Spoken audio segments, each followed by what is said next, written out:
Good afternoon, everyone. Please be seated. Just before we get started, there are some guests in the gallery that I'd like to introduce. Draw the attention of all honourable members to the public gallery, where we have with us today Darcy Ferber, Pam Ferber, June Ferber, Darcy's mum, Ron Oliver, Fran Oliver, Joe Ferber, Emma Bradley, and they're guests of the Honourable Member for Kildonan River East. And on behalf of all honourable members, we welcome you here today.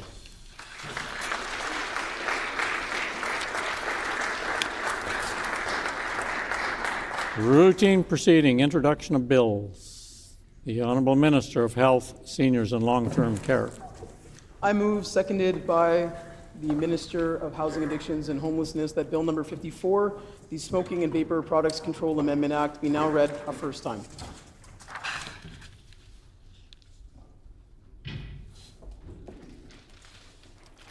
Been moved by the Honourable Minister of Health, Seniors, Long-Term Care, seconded by the Honourable Minister of Housing, Addiction and Homelessness, that Bill number 54, the Smoking and Vapor Products Control Amendment Act, be now read a first time. The Honourable Minister of Health, Seniors and Long-Term Care.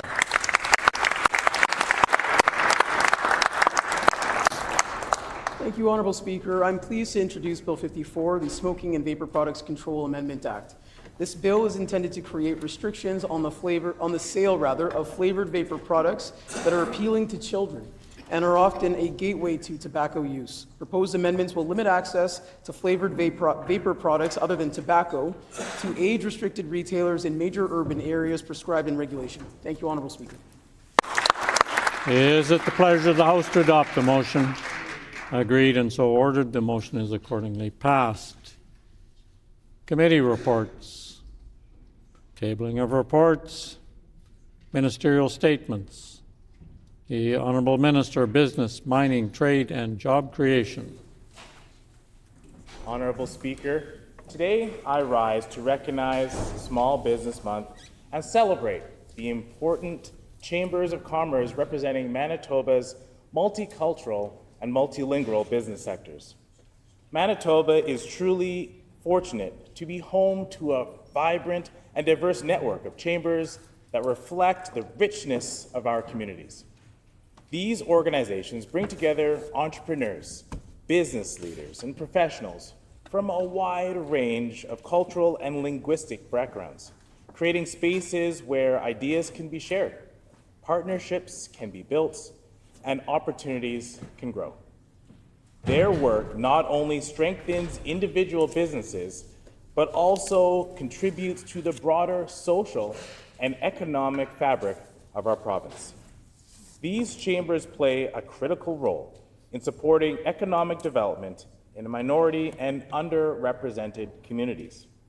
They help break down barriers, both visible and invisible, foster mentorship and connections, and create meaningful pathways to success, driving innovation, supporting entrepreneurship, and contributing to the creation of good, sustainable jobs across our province. Their impact extends far beyond business. It is felt in stronger, more connected communities and in more inclusive economy for all Manitobans. Importantly, these organizations also serve as advocates. They ensure that the voices of their members are heard in conversations about economic policy and development. They bring forward unique perspectives and lived experiences that help shape a more equitable and more responsive approach to growth. By doing so, they help to ensure that Manitoba's economy works for everyone and that no community is left behind. Today, we are proud to welcome some of these outstanding organizations in the Chamber with us. We would like to recognize the Black Manitoba Chamber of Commerce, which champions Black-owned businesses and promotes economic empowerment within the Black community. I also want to acknowledge Manitoba Queer Chamber of Commerce, which supports the 2S LGBTQ+ entrepreneurs and fosters inclusive economic participation. The Indo-Canada Chamber of Commerce plays an important role in strengthening business ties and supporting entrepreneurs while advancing trade and investment opportunities. The Punjabi Chamber of Commerce continues to play a key role in connecting and supporting Manitoba's Punjabi business community, while La Chambre de Commerce Francophonie de Saint-Boniface strengthens and promotes Francophonie economic development in Winnipeg. Each of these chambers represents a wealth of talent, resilience, and ambition. Their leadership and dedication are helping to build a more inclusive, dynamic, and prosperous Manitoba. Honorable Speaker, as our business community looks to the future, realizing diversity as our strength happens by working alongside these chambers. So together, we are investing in a stronger economy and building one Manitoba.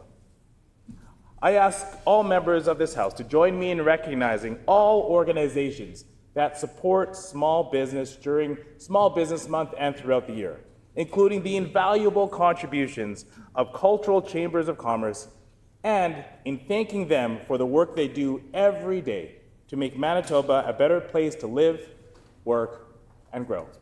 Thank you very much.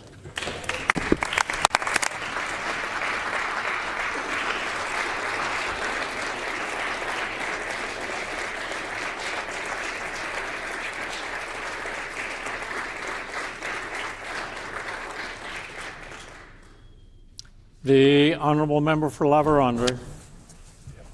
Honourable Speaker, I am pleased to rise today in response to the Minister's statement recognizing the important role Chambers of Commerce play in communities across Manitoba.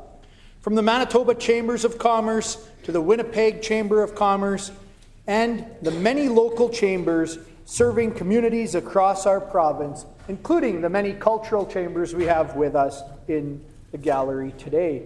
These organizations have long been a powerful voice for local businesses, entrepreneurs, workers, and economic growth. I especially want to recognize the new Piney Regional Chamber of Commerce, which represents communities, businesses, and farmers in the southeast corner of Manitoba.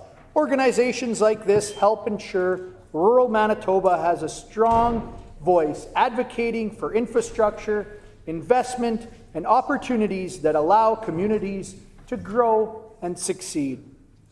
Honourable Speaker, this topic is also personal to me. I grew up attending chamber meetings with my grandparents and later with my parents. I remember traveling to this legislature as a young person and watching local business leaders advocate directly to ministers for infrastructure projects and economic development opportunities that would ultimately help shape the future of our region. What chambers of commerce contribute often goes far beyond what people see publicly. They bring people together. They organize communities around common goals. They create partnerships between businesses, municipalities, volunteers, and governments. And through that collaborative voice, they help deliver real results that strengthen Manitoba's economy and communities for generations to come. At a time when Manitoba faces economic challenges and increasing competition from other provinces and jurisdictions, organizations that advocate for business confidence, investment, and economic opportunity are more important than ever. At a time when we see Manitoba's economy struggling to grow under the increasing regulatory and tax burdens of this government, chambers are picking up the slack and championing economic growth in our communities. I want to thank the volunteers, board members, staff, and local business leaders across Manitoba who dedicate their time to chambers of commerce and continue to work to build stronger communities and a stronger province. Thank you.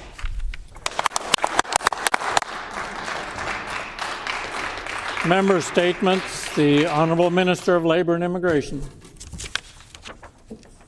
Honorable Speaker, I rise to recognize the Knights of Rizal Winnipeg chapter as they mark an important milestone in 2026, the 75th anniversary of Republic Act 646 and the 35th anniversary of the Winnipeg chapter. In Spanish, they are called Orden de Caballeros de Rizal. In Filipino, they are called mga Maginoo ni Rizal. Maginoo in Filipino means someone who is honorable, respectful, and displays chivalry. The Knights of Rizal are an internationally recognized order founded to honor the life and ideals of Dr. Jose Rizal, the national hero of the Philippines. At only 35 years old, Rizal was executed by firing squad in 1896. But in his brief and extraordinary life, Rizal inspired people to rise up together and become a nation. He traveled and studied in Europe and Asia. He was an ophthalmologist, social worker, farmer, social entrepreneur, public works engineer, town planner, school founder, scientist, novelist, poet. His writing and death ultimately inspired Filipinos to fight for independence from hundreds of years of colonial rule, and Rizal's writing is foundational to the country's heritage and inspires many to this day. For 75 years, the Knights organization worldwide has promoted education and community leadership, and here in Winnipeg, the Knights are community pillars. Together with the indomitable Ladies of Rizal, the Winnipeg chapter has brought community together through charitable work, youth mentorship, and cultural events. One of their cherished traditions is the annual Rizal Youth Recognition Awards, which has celebrated young leaders in our community since the late 1990s. The Knights also share Filipino heritage in Manitoba, including through the installation of the Dr. Jose Rizal statue and Rizal Park in Winnipeg. This monument stands as a lasting reminder of the importance of education and civic responsibility. I want to recognize the many members, past and present, whose dedication has strengthened both the Filipino community and the city of Winnipeg as a whole. To the Knights of Rizal Winnipeg chapter and the Ladies of Rizal, thank you for 35 years of leadership, commitment to building community, and uplifting future generations. I ask that my guests' names be included in Hansard. Thank you, Honorable Speaker.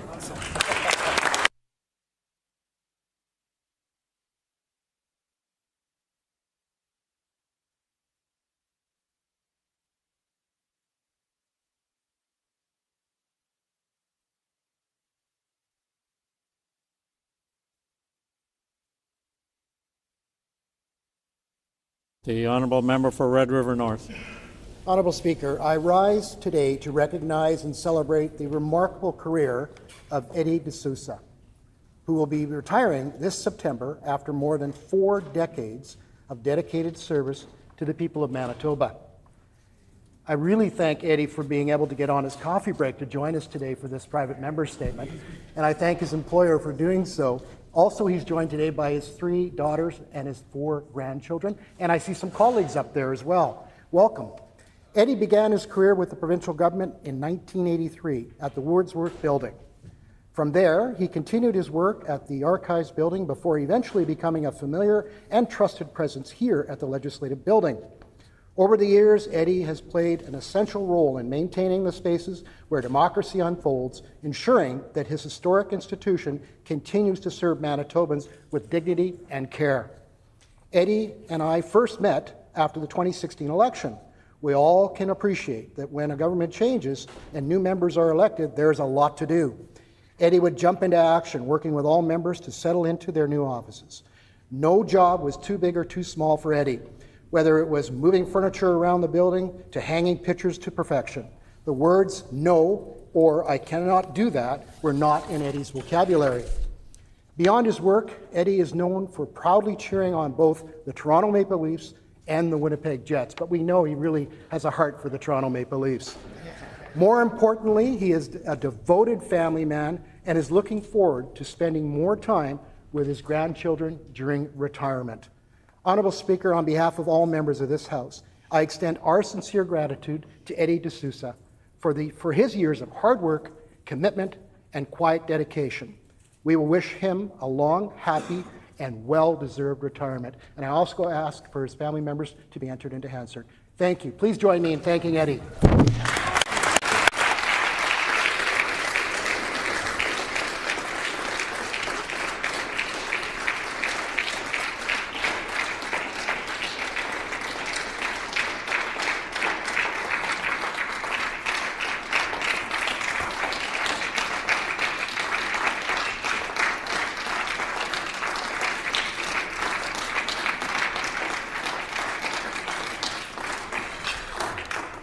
Order, please. Just before the next speaker, I would like to draw the attention of all honourable members to the public gallery where we have with us Jenny D'Souza, Angela D'Souza, Theo D'Souza Pinda, Maddock D'Souza Pinda, Julia D'Souza, Kinsley Rondo, Banks Rondo, and of course the popular Eddie D'Souza. We welcome you here today, and they're guests of the Honourable Member for Red River North, and we do welcome you all here today.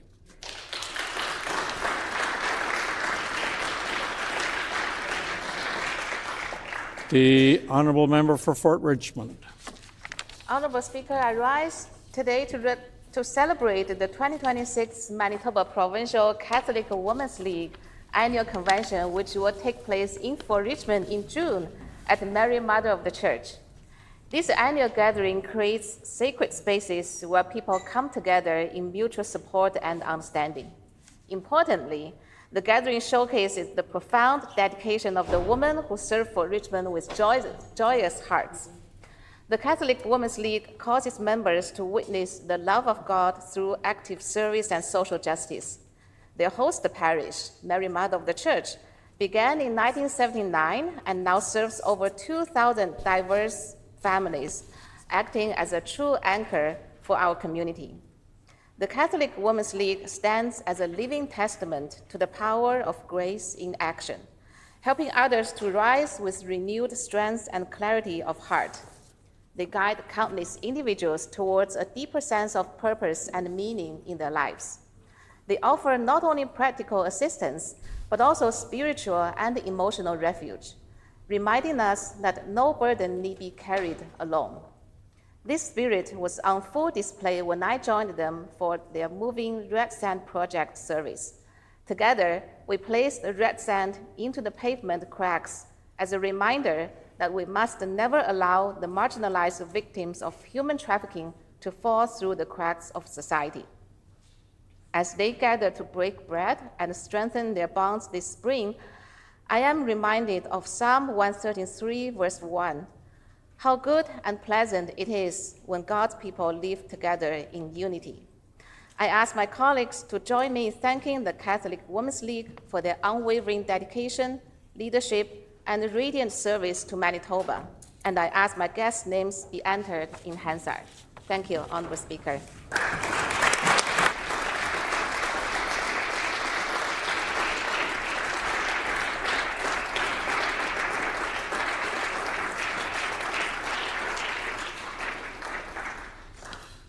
The Honourable Member for Roblin. I rise today to recognize two outstanding residents of the Roblin constituency, whose unwavering compassion and selflessness have made a profound impact in our province and the lives of thousands of vulnerable animals. Winnipeg Blue Bombers running back Brady Oliveira and his partner, realtor and rescue advocate Alex Bloomberg. I had the distinct pleasure of meeting this inspiring couple at the Winnipeg Pet Rescue Gala last fall. It was during our conversation there that I learned they were constituents of mine in Roblin, and I can truly attest to what lovely, down-to-earth people they are. While many know Brady for his power on the football field as a CFL All-Star, especially now as he works hard at training camp for the upcoming season, he and Alex are equally well known as a local power couple for animal welfare. For nearly 2 decades, Alex has dedicated her life to rescue work, volunteering globally and utilizing her platform to champion the voiceless. Brady joined this mission in 2020 after a life-changing moment rescuing his own dog, Nellie. Later that same year, Brady even made local headlines by pulling a woman and her dog from the dangerous currents of the Red River at Maple Grove Park. From wading through freezing floodwaters to save animals in flooded Manitoba communities, to spending their winters organizing mass sterilization and vaccination clinics in remote villages abroad, Brady and Alex have consistently put themselves on the front lines of animal rescue. Their tireless hands-on work balancing a high-stakes football season and a demanding real estate career while managing a revolving door of foster animals in their own home is the subject of the new original series, Must Love Dogs. The docu-series shines a vital spotlight on the harsh realities, heartbreak, and beautiful triumphs of Manitoba's animal rescue community. Brady and Alex have shown that true community leadership extends far beyond professional accolades. Their relentless dedication reminds us of the profound impact that compassion and hands-on service can have in our province. I ask all members of this House to join me in recognizing Roblin's own Brady Oliveira and Alex Bloomberg for their extraordinary advocacy, leadership, and their unwavering commitment to protecting vulnerable animals. Thank you.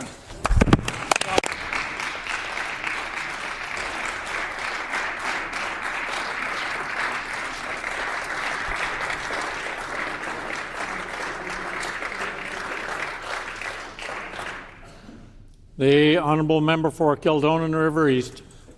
Honourable Speaker, I rise today to recognize Darcy Ferber, an incredible Kildonan River East resident. I ask for the names of my guests to be entered into Hansard. I first heard about Darcy in a local community group forum where another neighbour shared a post highlighting his incredible accomplishments on and off the golf course. Darcy lives with retinitis pigmentosa, an incurable eye disorder. Darcy began golfing at a young age, earning municipal and provincial titles before receiving a golf scholarship to the University of Southern Mississippi. There, he competed on their NCAA Division I golf team. After returning home to Winnipeg, his vision progressively declined until he lost his sight completely, eventually no longer able to play. Darcy's brother, who also joins us in the gallery today, encouraged him to return to golf after 15 years away from the game. Honourable Speaker, after his comeback, there was no stopping Darcy. He is now an 8-time Manitoba blind golf champion. There's more. A 4-time Canadian blind golf champion and a world blind golf champion. This is a true story. In 2025 alone, he won the Manitoban, Western Canadian, and World Blind Golf Championships. Let that sink in, Honourable Speaker. Manitoba, Canada, and World Champion all in the same year. Recently, Darcy was named the recipient of the Honouring Excellence Achievement and Recognizing Togetherness Award, otherwise known as HEART, for Manitoba's accessible sport community, and he was also recognized as Sport Manitoba Athlete of the Year. In 2024, he was inducted into the Manitoba Golf Hall of Fame for his collective accomplishments. Honourable Speaker, Darcy's story reminds us all that life might throw us curveballs, or golf balls in this case, but talent and passion can never be diminished. Please join me in celebrating him.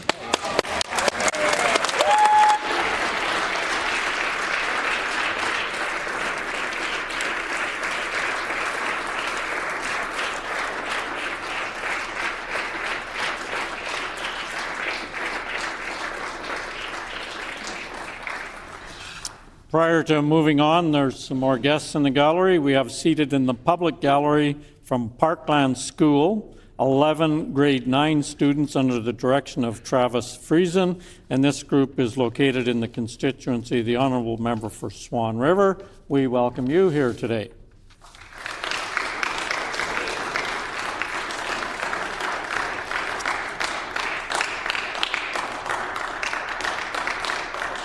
Also seated in the public gallery, we have with us Kim Ranson, Doris Ibawa, Deborah Wooddeck, Bernadette Ferreira, Maria Pawaznik, Julie Fernando, Father Jean-Baptiste Neugen, who are guests of the Honourable Member for Fort Richmond, and we welcome you here today.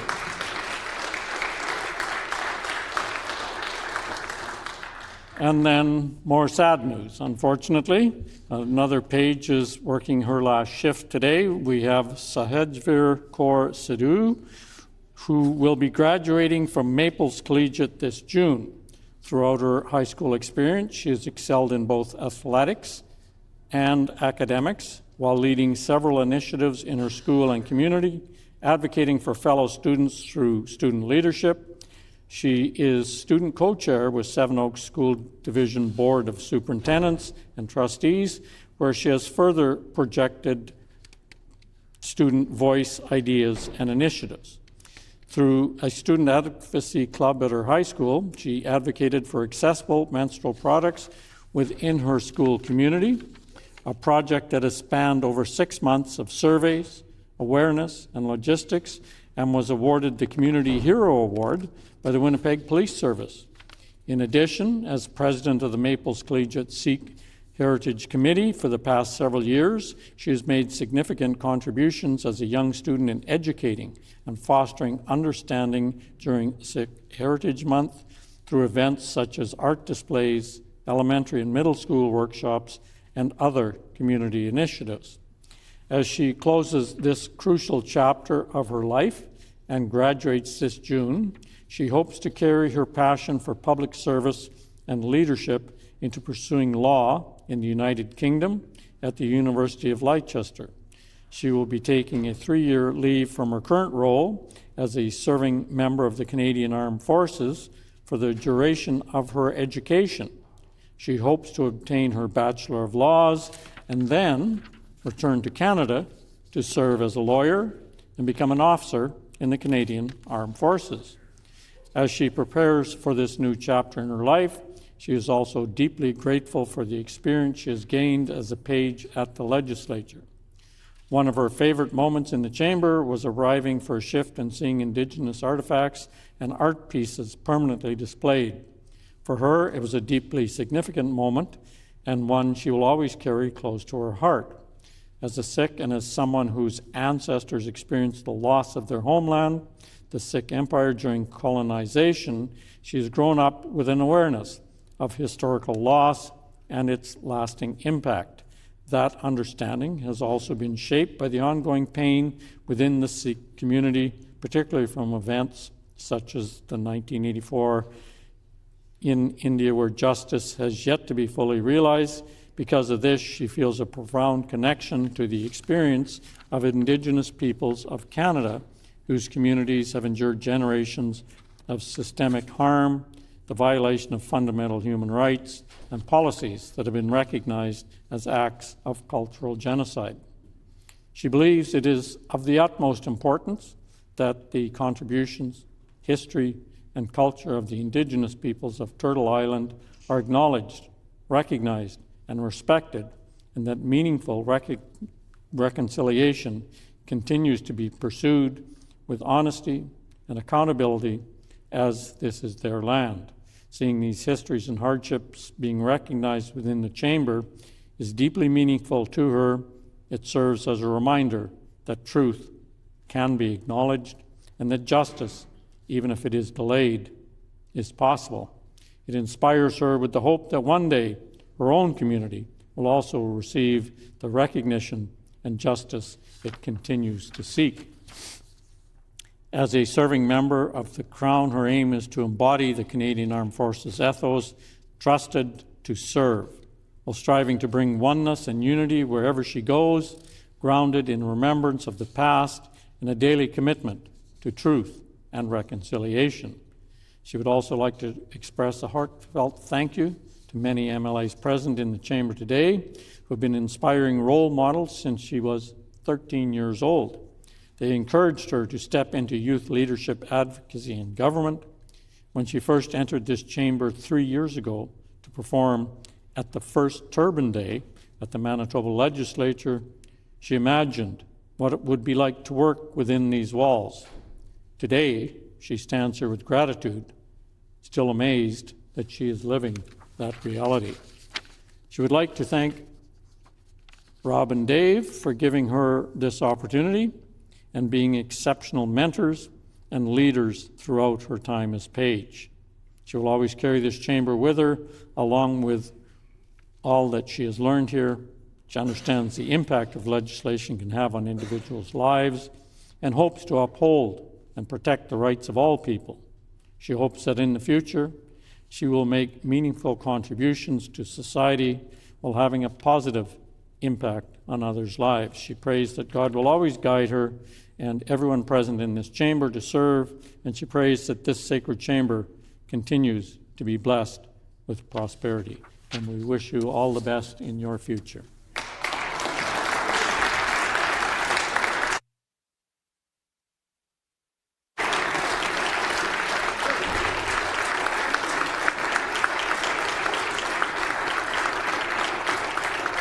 And I would be remiss if I didn't recognize that her parents have joined us in the public gallery. We welcome you here today. And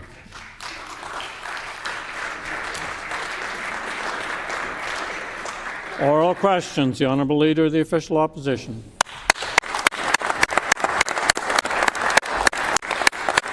Everyone has now seen the true colors of this premier. He is not a serious premier, and he's all about picking winners and losers. Unions versus non-unions, big grocery store chains versus local restaurants, sending millions of dollars to Trump versus supporting local, opening a drug consumption fight versus opening a recovery and addictions treatment site. On this side of the House, we are serious, and we are ready to work with the NDP to help all Manitobans. Instead of helping all Manitobans, the Premier wants to make personal attacks laugh and bark. Why will this canoe government not listen to our call to increase your basic personal exemption to $30,000, giving your family back up to $3,000 a year?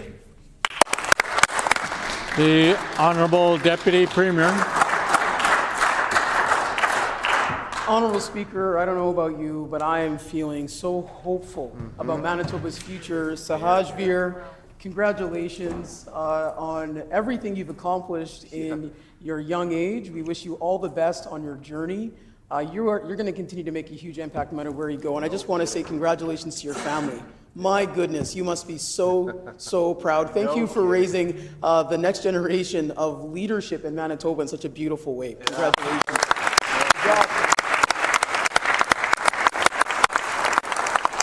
Honourable Speaker, you know, we've put together why it is the PCs have been getting in the way of passing BITSA, and it's something that the Premier has raised recently. It's the fact that they don't want to close the Bear Trust loophole. That's a loophole that benefits the PCs after selling their headquarters to what should be the Leader of the Opposition.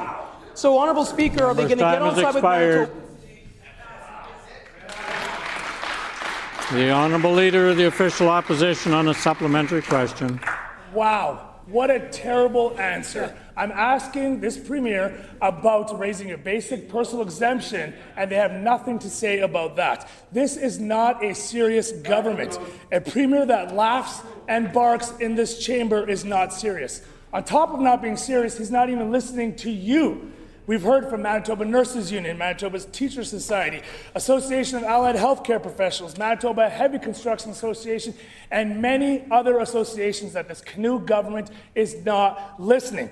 Not only do the NDP not want to listen to you, the NDP don't even want to work. The NDP voted against passing their own budget bill last night because they would have to work late into the night. Why is the NDP so afraid of hard work? So much so that they refuse to sit late to vote on their own budget bill. The Honourable Deputy Premier. Honourable Speaker, nobody believes the Leader of the Opposition. And you want to know why? Because on this side of the House, we're focused on making life more affordable for Manitobans. On that side of the House, there's a leader who got a $500,000 check to be a candidate for the PCs. While Manitobans were struggling, Manitoba businesses were struggling. Honourable Speaker, that's their record. They have a former Premier who forgot about $31 million. Just forgot that she had $31 million to claim. We're focused on passing a law that's going to make life more affordable, take the PST off all groceries. They're getting in the way of that because that same law is going to close a loophole that benefits the sale of their PC headquarters. They need to get on side with Manitobans, get on side with affordability, and pass BITSA today.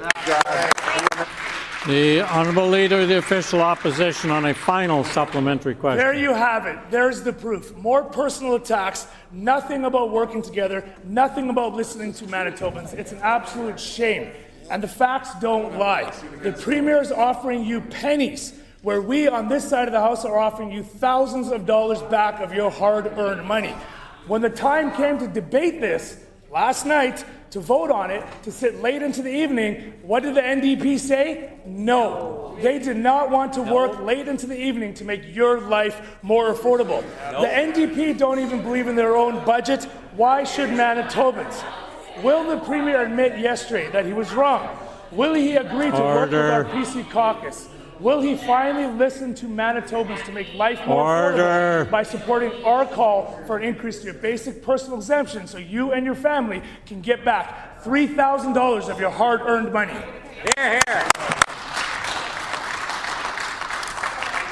The Honourable Minister of Health, Seniors and Long-Term Care. Honourable Speaker, you just heard the Leader of the Opposition accidentally say what Manitobans and this side of the House already know. BITSA makes life more affordable for Manitobans. So why are they playing games? Why is the Leader of the Opposition playing games? Honourable Speaker, he's playing games because they sold the PC headquarters to the person who's actually supposed to be the leader of the opposition in the PC party, and this BITSA bill closes the Bear Trust loophole.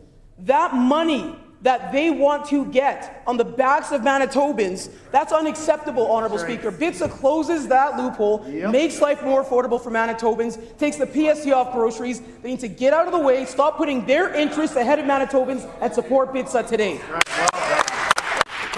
Order, please, if I could get the clock stopped. We have some guests in the gallery who have to leave before we're done here. So we have seated in the public gallery 22 guests from Manitoba Transportation and Infrastructure under the direction of Railway Crossing Safety Technologist Melanie Spencer. And this group is located in the constituency of the Honourable Member for Union Station. We welcome you all here today. The Honourable Leader of the Official Opposition on a new question. Healthcare experts have been sounding the alarms for months, but this canoe government refuses to listen. Manitobans are waiting longer than ever for surgeries and procedures. Manitobans are waiting longer than ever in ER departments. Wait times today at St. Boniface were 14 hours. Grace, 10 hours, and the Health Science Center over 9 hours. Wow. Frontline workers are being assaulted at work and afraid to go to work. For the first time in the history of this province, 3 hospitals are grey-listed under any government. And now we have learned that because this canoe government has refused to properly work with nurse practitioners, some Manitobans are actually being billed for healthcare services that should be publicly covered under the Canada Health Act. This issue was raised over a month ago, and yet there's been no action from this Premier or Health Minister. The federal government has mandatory mechanisms for violations of the Canada Health Act, meaning that this canoe government will forego health transfer payments. Why is Honourable Members, time has expired. The Honourable Deputy Premier. Honourable Speaker, our government was the only government in many years to actually sit down and meet with nurse practitioners in this building. I met with nurse practitioners very early on after becoming the health minister, and they made that really clear. Subsequent failed health ministers under the PCs didn't bother to meet with them ever. And the Leader of the Opposition was around the cabinet table when Manitoba was fined for violating the Canada Health Act. It is our government that got those dollars, 350,000 of them, returned to our province for supporting public health care. We believe in public health care. We're going to protect the Canada Health Act. We're going to make health care better for all Manitobans and fix the damage the PCs, including the Leader, did to Manitobans' services. Hear, hear. The Honourable Leader of the Official Opposition on a supplementary question. The Health Minister can live in the past all they want. We're talking about right now. It's been over a month and there's been no action by this NDP government or Health Minister. Manitobans are tired of the smoke and mirrors by this NDP. When serious problems arise in healthcare, the government responds in the exact same way they are today. Denying it, deflecting, living in the past, and hope Manitobans stop paying attention. The issue surrounding nurse practitioners has now been public for over a month, yet this government has done nothing. That's not leadership, that's negligence. The federal government has clear mandatory provisions under the Health Care Act, and this NDP government is recklessly putting Manitobans' health transfer payments at risk. Why is this government so obsessed with optics and political theater instead of delivering real results for Manitoban patients and healthcare workers? The Honourable Deputy Premier. Honourable Speaker, political theater and optics, that's what the Leader of the Opposition is all about. This is a leader who has gotten in the way of passing bits in this House to make life more affordable for Manitobans. This is a Leader of the Opposition who wants to protect the funds that are the sale of the PC headquarters and not allow this bill to close the Bear Trust loophole. That is why the Leader of the Opposition and the PCs have not gotten on side and supported BITSA. We care about Manitobans. We're investing in fixing healthcare. We're investing in the front lines, and we're always going to protect the Canada Health Act. Why don't they get on the side of Manitobans, support BITSA today, and let us do the work of fixing the mess they made to healthcare? Right on. The Honourable Leader of the Official Opposition on a final supplementary question. It's really a shame. Yet more personal attacks now from the Health Minister. I'm asking serious questions about healthcare. Will the Minister of Health stop with the games, stop with the personal attacks, and answer the simple question? The biggest problem facing this Canoe government is that Manitobans no longer trust anything they have to say. The Premier and Health Minister claimed they hired 231 net new paramedics, but the union came out and released and said they actually have a net loss of 34 paramedics. Now the same thing is happening in nursing. Nurses on the front lines and unions representatives say that the nurses are nowhere to be seen that this NDP failing government claims to have hired. Manitobans don't need more spin, they don't need more exaggerated announcements, they need real results. So I ask the Premier, why won't his NDP government come clean about what is really happening on the front lines and admit what everyone knows is that healthcare is worse under this NDP government? Yeah.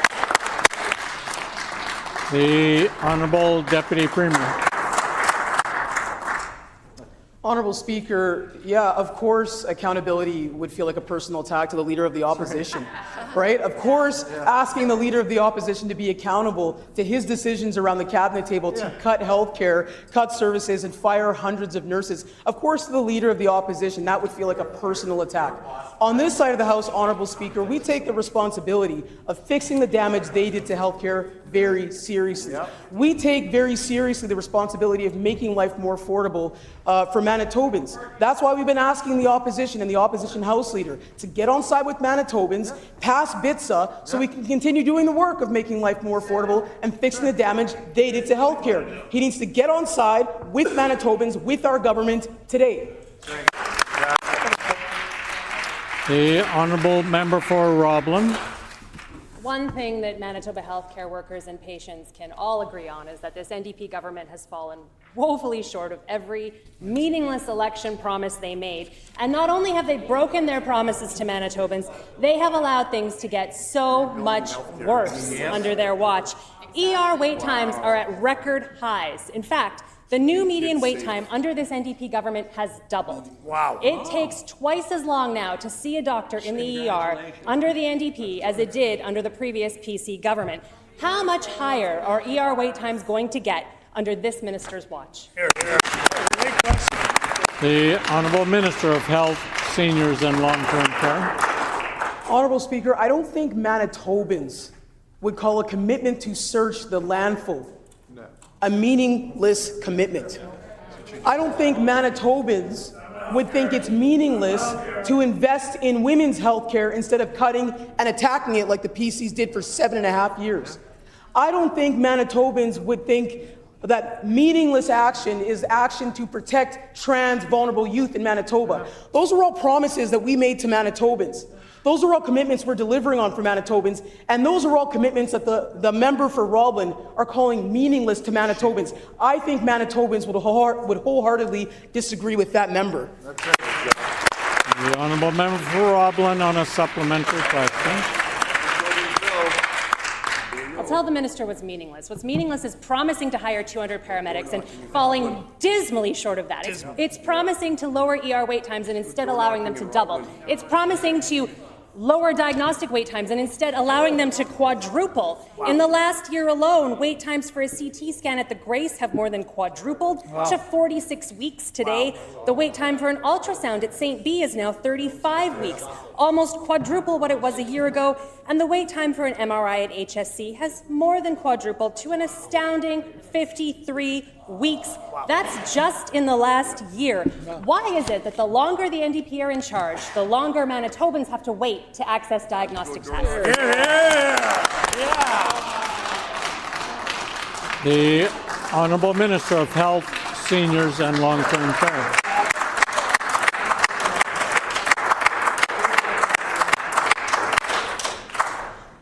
Manitobans, do you think, or Honourable Speaker, I don't think Manitobans believe it's meaningless that under the PCs, we were the worst jurisdiction in all of Canada to be able to see a primary care provider, a doctor, and now we are leading Canada in Manitoba being able to see a doctor. 9 out of 10 Manitobans can see a doctor in this province. I don't think Manitobans believe that it's meaningless that we are reopening the ERs that were closed by the PC caucus when they were in government. Honourable Speaker, I don't think Manitobans believe it's meaningless that we have over 4,000 net new healthcare workers, over 1,400 of them being nurses. And Honourable Speaker, I don't think that Manitobans believe it's meaningless that over 7,000 hip and knee surgeries are being done Honourable in this member's province. time has expired. Stop the clock, please. Stop the clock, please. We have some more guests in the gallery that have to leave right away. We have seated in the public gallery 22 guests from Manitoba Transportation and Infrastructure under the direction of Railway Crossing Safety Technologist Mulaney Spencer, and this group is located in the constituency of the Honourable Member for Union Station, and we welcome you all here today too. The Honourable Member for Roblin. We know that the longer the NDP are in charge, the worse things get for healthcare workers and patients alike. Nursing vacancies in the north and the Parkland have soared.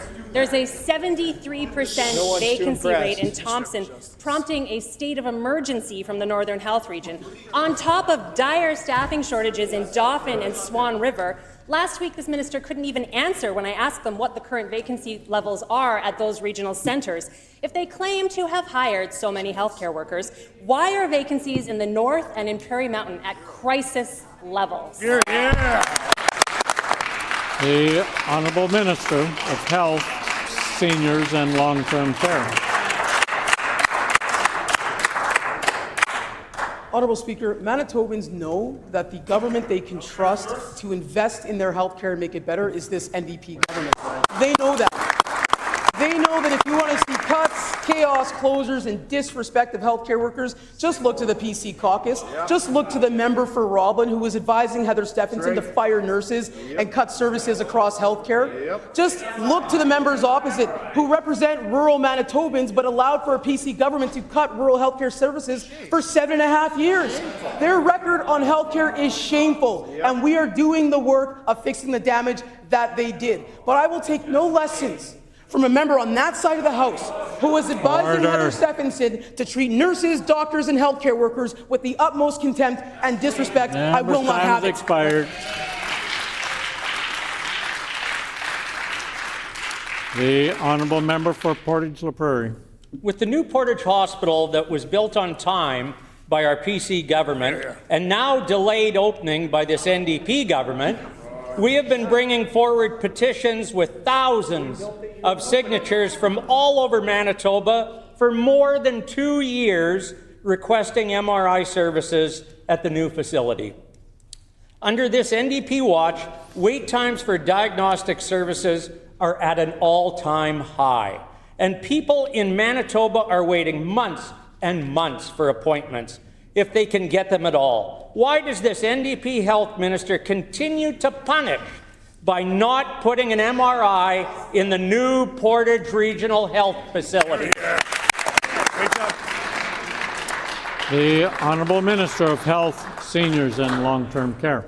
Honourable Speaker, I had the distinct pleasure and privilege of being in Portage-La Prairie just last week to announce that for the first time ever in that community's history, they are going to have breast health services, including mammography care, right in Portage-La Prairie at the new hospital. And Honourable Speaker, that step was taken in partnership with the Portage Hospital Foundation, in partnership with Mayor Knox, in partnership with advocates like the Pink Ladies, who are awesome, by the way. Honourable Speaker, we work together to get things done for Manitobans, particularly Manitoba women. The member for Portage-La Prairie would do himself a favour and just work with our government instead of being against all the good things happening. Member's time has expired. The Honourable Member for Portage-La Prairie on a supplementary question. Speaking of the issue of breast care, this would never come up by the NDP government until our MLA for Roblin made it a priority to reduce the age of testing. Portage Hospital Foundation and the Pink Lady Snowmobile Club contributed $750,000 to make mammography services a reality in Portage-La Prairie. My question is, without this $750,000 contribution, would the new mammography services still be going ahead today? No. The Honourable Minister of Health, Seniors and Long-Term Care. Oh my gosh, Honourable Speaker, what a telling question from the member for Portage Prairie. Oh no, the government's working too well with partners. Oh no, God forbid the government work with community advocates. Honourable Speaker, how embarrassing for the member for Portage Prairie. He wants to give credit to his critic instead of giving credit to Jenny, who is a breast cancer survivor, who lives in the community of Portage la Prairie and works there. Instead of giving credit to the Pink Ladies, instead of giving credit to the foundation, instead of giving credit to Dr. Nonstead, who was the advocate that I met with, who brought forward the need for mammography services. We work with partners, we listen to women. Shame on you.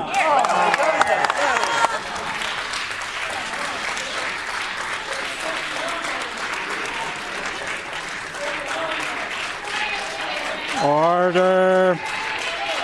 Order. The Honourable Member for Portage la Prairie. If this NDP government is willing to take $750,000 from the great Portage Hospital Foundation for the much-needed mammography unit, does this mean that Manitobans can expect it will also take the generous gift of $5 million that has been offered by the Portage Foundation, which has been set aside for a new MRI in the Portage Regional Health Facility to help reduce the out-of-control wait times for diagnostic services by this failed NDP government? Will they take the Hospital Foundation's money?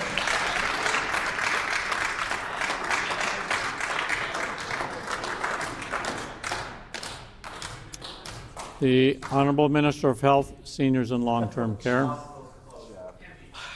Honourable Speaker, we work with our partners, we listen and work with experts, we work with community, we listen to women. We are investing in making sure that we have the healthcare services in every corner of this province for now and for the future. Honourable Speaker, it's the member's approach is an embarrassing one. It is one that is clearly rooted in what the approach is of his entire caucus, and that is division. For him to be opposed to us working with our partners, it's embarrassing and it's unbecoming.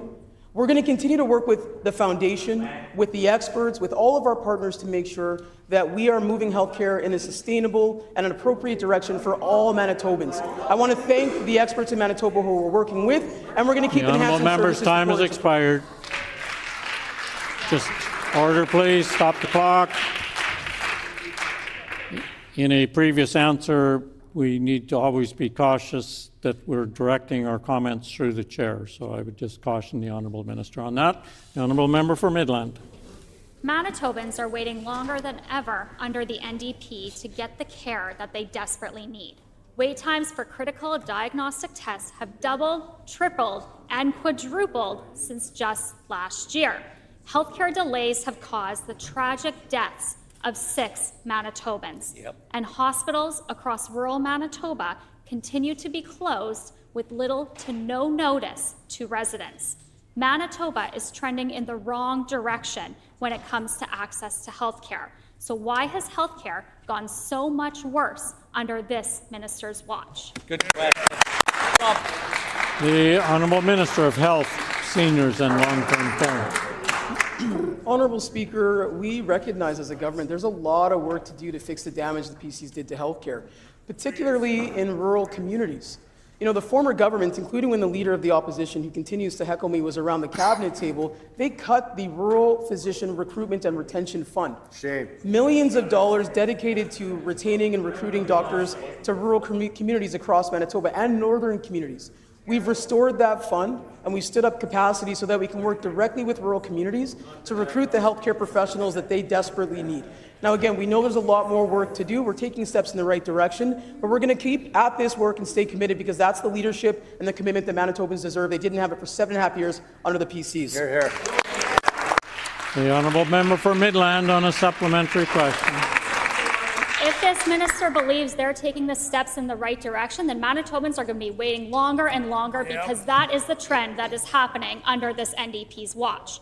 Hospitals across rural Manitoba continue to be closed with little to no notice to residents. Southern Manitoba families are tired of being ignored by the NDP government. The Carman Memorial Hospital is frequently closed. Surgeries have been suspended indefinitely because of an ant infestation that happened in 2024, another shocking example of a healthcare system that is falling apart. So what is the NDP's plan for the Carman Memorial Hospital, and what is the timeline for returned surgical access and surgical surgeries? Hear, hear.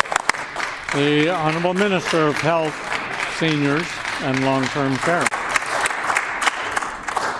Yeah, I welcome that question from the member opposite. I'm surprised it actually took her this long to ask the question. This has been in the Daily Mail, it's been the New York Times, there's been a lot of people covering this ant issue. It's a serious problem that is being actively addressed. We've ensured that all Manitobans who need those surgeries are getting the surgeries that they need while this is being rectified. I do want to let her know this is actually an issue that predates our government, but we're taking the necessary steps with our partners to address it in a meaningful and very serious way, while also adding capacity to rural communities, including her own, to hire, train, and retain the healthcare workers of today and tomorrow. The Honourable Member for Midland on a final supplementary question. Unfortunately for my constituents, I have had to ask this question again because when I asked it last week, this minister did not give an answer. So I'll ask the minister very clearly if they can provide the timelines for when surgical services will return to Carman Memorial Hospital. Hear, hear. The Honourable Minister of Health, Seniors and Long-Term Care. Yeah, I want to reassure the member and her constituents and Manitobans that everyone is working as quickly as they possibly can to address this issue. It is an issue that unfortunately has reared its head before. It's a serious issue, quite frankly, Honourable Speaker. So that work is being done to ensure that this is addressed for the long term. We're also making sure that folks can get their surgeries and the care they need still in a timely manner appropriately. I want to thank Dr. Bouchel, who's the province's lead for surgery, for working with our partners across the province to make sure people are getting care as quickly as possible, and for working with us to ensure that we're recruiting and retaining the surgeons and clinicians that we need to deliver the service across more rural communities. The Honourable Member for Brandon West. Last fall, under this NDP minister's watch, the Brandon Regional Health Centre was unable to provide surgical services for a 24-hour period. This didn't appear to alarm anyone on the NDP benches because Brandon is just a novel tour destination to travel to once or twice a year. To my constituents, though, my loved ones, my friends, and my neighbours, it's home. Last fall should have been the straw that broke the camel's back. So why has the minister done nothing to address this staffing crisis at Brandon Regional Health Centre? The Honourable Minister of Health, Seniors and Long-Term Care. The member's wrong. He would be welcome. It's easy. Send me an email. Give me a call. Ask about it. Happy to provide those answers. We have successfully recruited and retained doctors, nurses, healthcare aides, allied healthcare professionals, paramedics. In fact, we were just there recently announcing 32 training seats for paramedics. They're going to serve his community. So, we're fixing the damage that his caucus did to healthcare, including in rural Manitoba, including in Brandon, and we're investing in making sure that we've got more capacity there moving forward. The Honourable Member for Brandon West on a supplementary question. The emails did get sent. They went completely unanswered by the NDP caucus. I've spoken with staff at the Brandon Regional Health Centre who give it their all each and every day. These rock stars aren't asking for praise or recognition or even more money. What they're asking for is a little bit of help. They're asking for coverage so they can rest and recover and reverse the burnout that they're already experiencing. The emergency department is in a crisis of their own right now with a 60% vacancy rate with no relief in sight. Why has this minister continually ignored the healthcare needs of Manitoba's second largest city? The Honourable Minister of Health, Seniors and Long-Term Care. The member is just simply incorrect. We have a number of us, our entire caucus really has spent time in Brandon, has spent time at the hospital. We've communicated with doctors. Actually, I want to take this moment to thank the doctors and nurses at Brandon Regional Health Center for their advice and their input in terms of what we can do with their regional health authority to better support them. Their suggestions have been put into action. As a result, we have more folks working on the front lines. And as a result, for the first time, we have medical doctors being trained in Brandon. We have medical doctors training in Brandon that are going to serve rural Manitoba and the Westman. So we are going to do the work of listening to our partners and our friends in Brandon, making the investments for now and for the future generation time of has expired.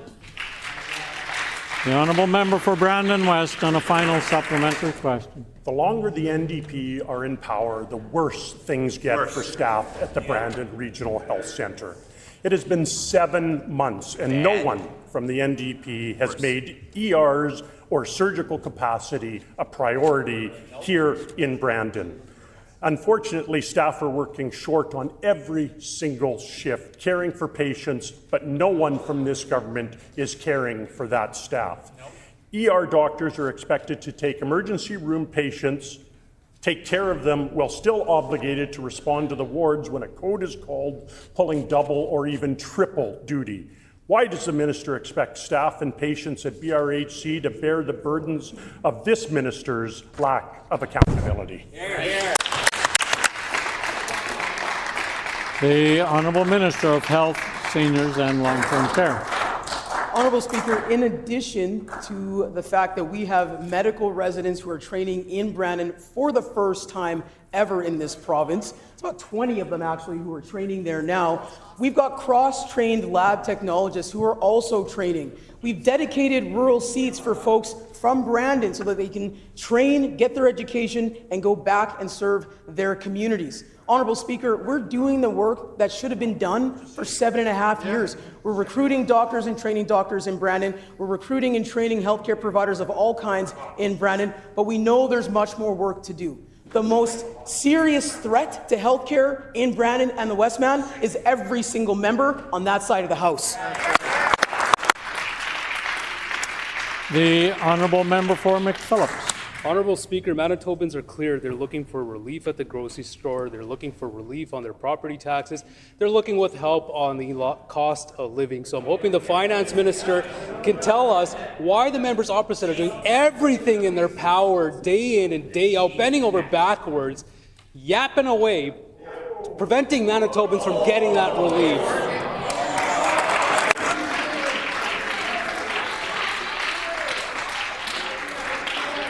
The Honourable Minister of Finance. Honourable Speaker, I want to thank my amazing colleague for the question. Manitobans know that if the members opposite actually cared about affordability, they would stop blocking BITSA and pass it today. That's right.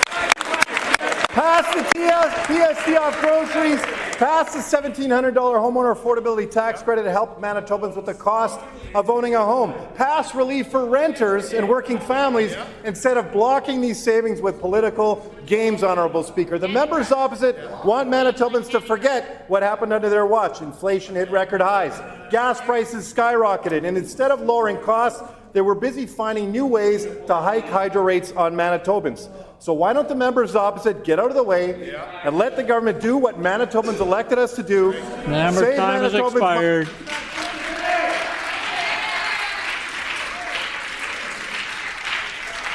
The Honourable Member for Lac du Bonny. Well, Honourable Speaker, yesterday, this group, the government side, didn't want to work past 5 o'clock, so they denied leave, as usual, Honourable Speaker. So, Honourable Speaker, can the Minister of Families explain how Association for Community Living organizations are expected to do more with less under this Canoe government? The Honourable Minister of Families. The member for Lac du Bonny knows that that's not accurate, and we've increased our budget to support those community groups.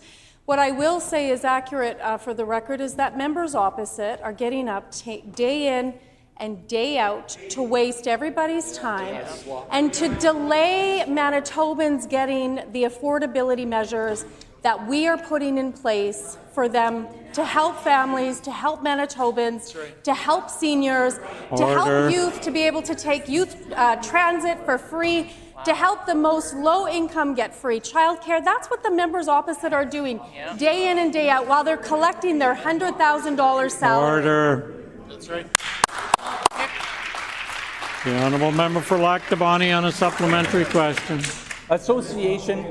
Association for Community Living Organizations who support our community members living with disabilities are now being forced by this minister to sell their group homes, shut down supportive employment options, and to stop taking new community members who require the support that they so desperately need. All due to the reduced financial commitment by this minister and the Canoe government. I'm asking the Minister of Families to stand up today, apologize to Association for Community Living Organizations, clients, and families. The Honourable Minister of Families. Again, tragically, the member for Lac du Bonny is putting erroneous facts in the chamber here today. We are supporting community organizations. We're supporting Manitoba families and Manitobans with disabilities at record levels. That is the fact that the member opposite does not want to put forward here. But what's also a fact is that the Manitoba PCs don't care about Manitoba families. They don't care about individuals. They don't care about homeowners. They don't care about seniors. They don't care about renters. They don't care about the most low-income Manitobans that need free childcare. They don't care about youth who have the opportunity to get free transit. They don't care about anybody but themselves. And so I ask the members expired. The honourable member for Lac du Bonny on the final supplementary question. Honourable Speaker, I have a constituent who is an adult who needs additional supports. He has benefited from working with supportive employment options.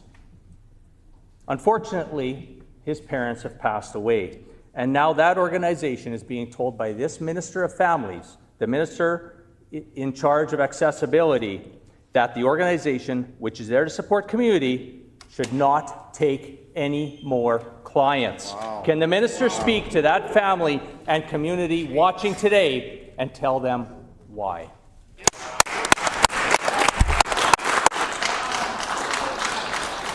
The Honourable Minister of Family. It's unfortunate that the member for Lac du Bonny continues to put erroneous facts on the record. The reality is that Budget 2026 includes more than $18.6 million increased funding for community living disability services. That's the fact. Now, I know that the member for Lac du Bonny continues to get up. Nobody knows why he's even still here. Yeah, exactly. We're all waiting for him to acknowledge his resignation and that he's not running again. But before he decides to not run again, I would suggest to him to talk to his colleagues and support BITSA today. Stop standing in the way of Manitobans.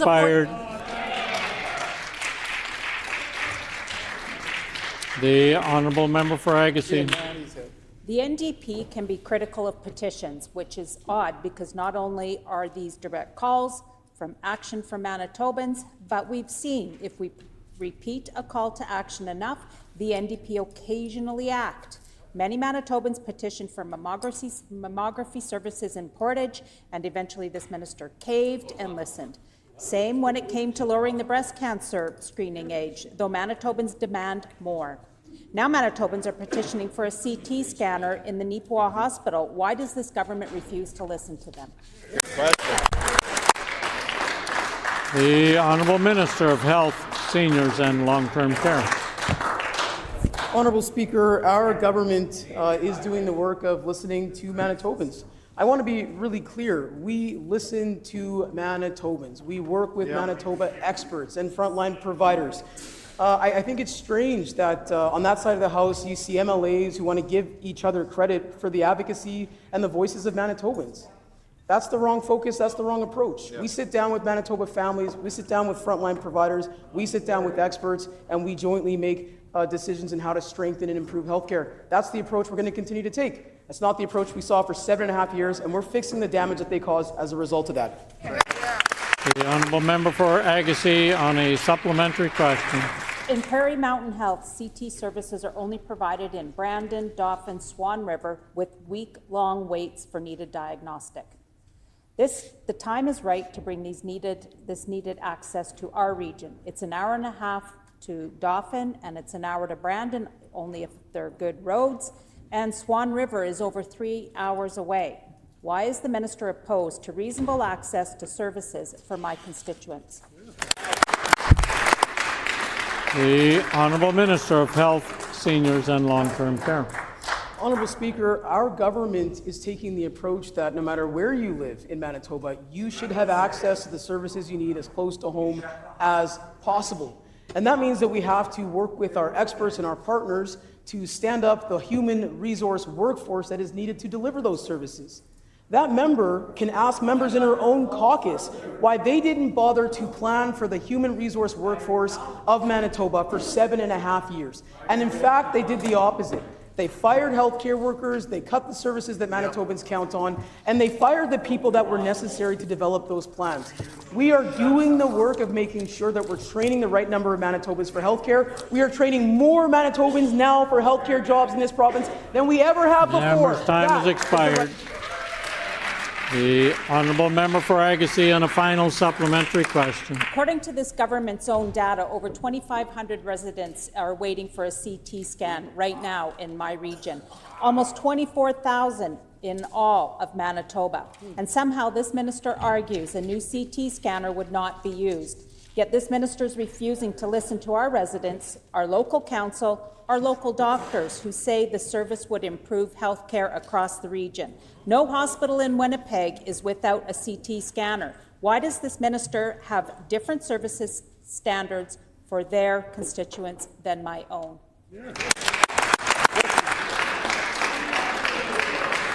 The Honourable Minister of Health, Seniors and Long-Term Care. Honourable Speaker, I want to be really clear about something. The member opposite is asking about a hospital that was designed under the previous PC government.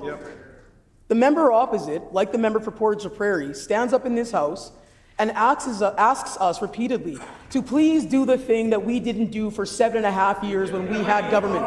Please do the work that we refused to do for our own constituents for 7.5 years. And you know what, Honourable Speaker? We will. We will do the work you refused to do for 7.5 years. We will listen to healthcare workers. We will listen to Manitobans. We will invest in healthcare because that's what Manitobans deserve and didn't have for 7.5 years under all of you. Shame on you. Order, please. Order, please. Order, please. I would just once again remind members to make sure they're always directing their questions and answers through the chair and not directly across to one another. The time for oral questions has expired. Petitions. The Honourable Leader of the Official Opposition. What? All right, Honourable Speaker. Good job. Thank you. Thank you.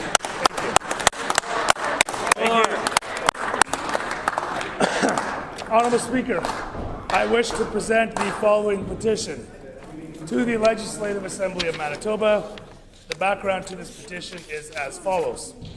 Number 1, children with disabilities often require childcare beyond the age of 12. Children with disabilities aged 12 to 17 face a gap in publicly available care programs. Number 2, the current adolescent care service model creates undue hardship on caregivers. Number 3, while developing children may be entering into extracurricular activities, school clubs, or spending time with friends independently, children with disabilities have reduced opportunities for such social and recreational opportunities due to the lack of spaces.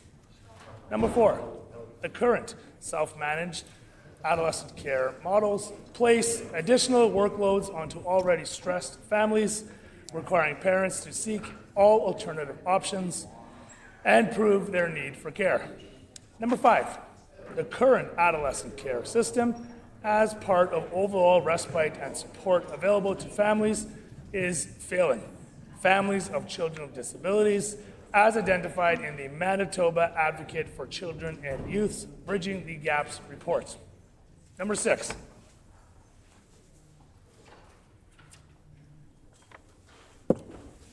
Number 6.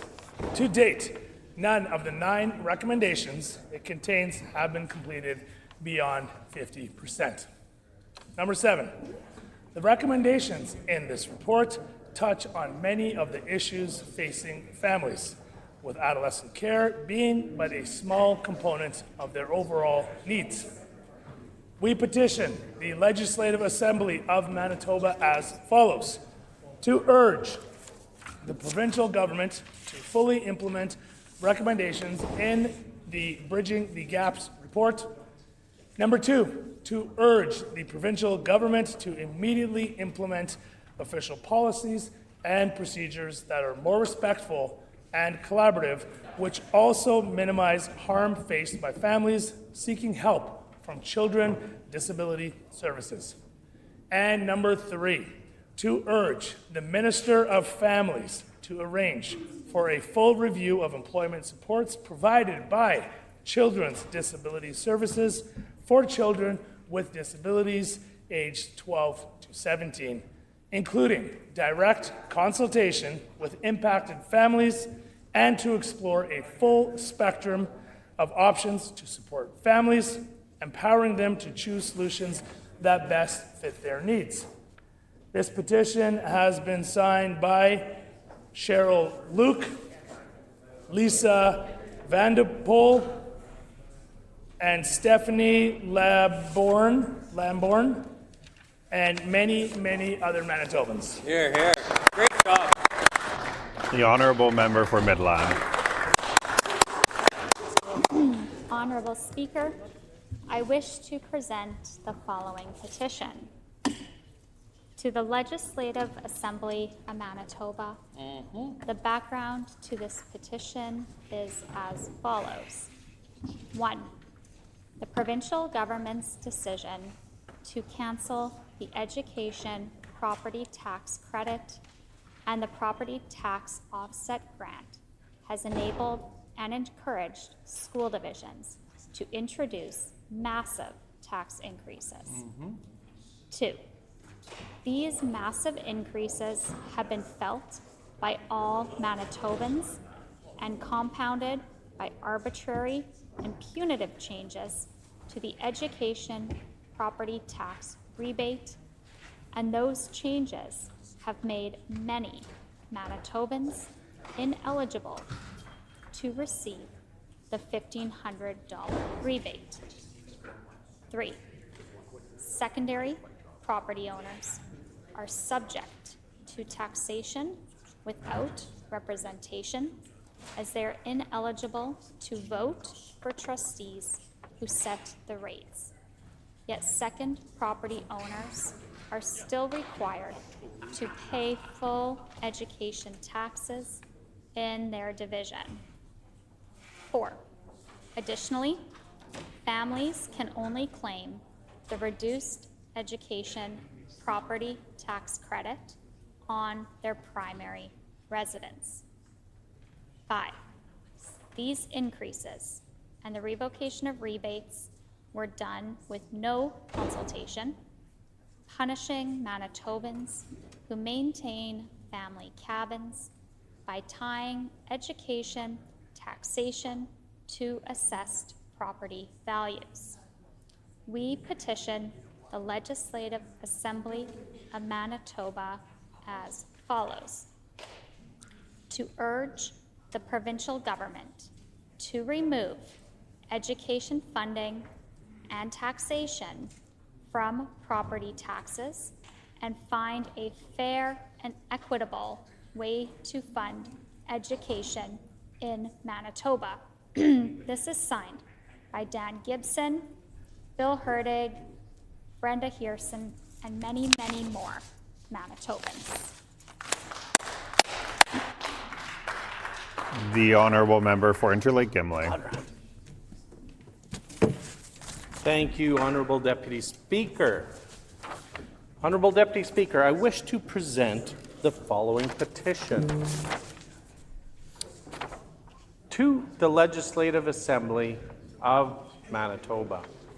The background to this petition is as follows. 1. Children with disabilities often require childcare beyond the age of 12. Children with disabilities aged 12 to 17 face a gap in publicly available care programs. 2. The current adolescent care service model creates undue hardship on caregivers. 3. While developing children may be entering into extracurricular activities, school clubs, or spending time with friends independently, children with disabilities have reduced opportunities for such social and recreational opportunities due to the lack of spaces. 4. The current self-managed adolescent care models place additional workloads onto already stressed families, requiring parents to seek all alternative options and prove their need for care. 5. The current adolescent care system, as part of overall respite and support available to families, is failing families of children with disabilities, as identified in the Manitoba Advocate for Children and Youth Bridging the Gaps report. 6. To date, none of the 9 recommendations it contains have been completed beyond 50%. 7. The recommendations in this report touch on many of the issues facing families with adolescent care, being but a small component of their overall needs. We petition the Legislative Assembly of Manitoba as follows: to urge the provincial government to fully implement recommendations in the Bridging the Gaps report. 2. To urge the provincial government to immediately implement official policies and procedures that are more respectful and collaborative, which also minimize harm faced by families seeking help from Children Disabilities Services. 3.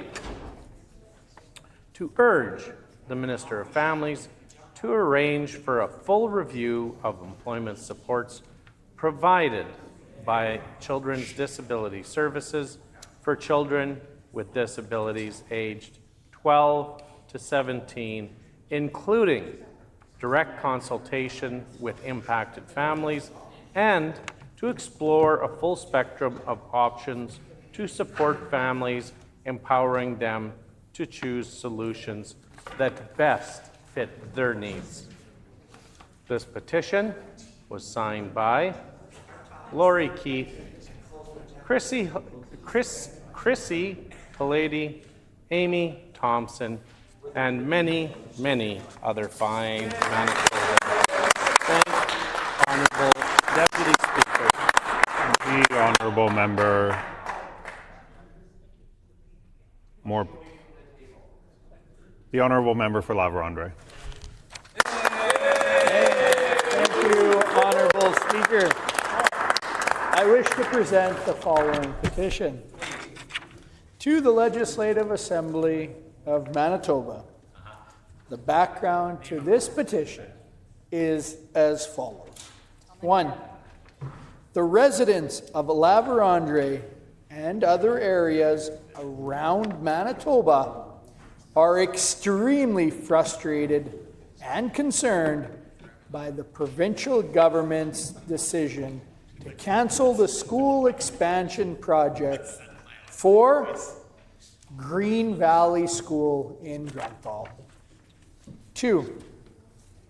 In 2021, the PC provincial government committed funding to expand Green Valley School for a new gymnasium and classrooms. 3.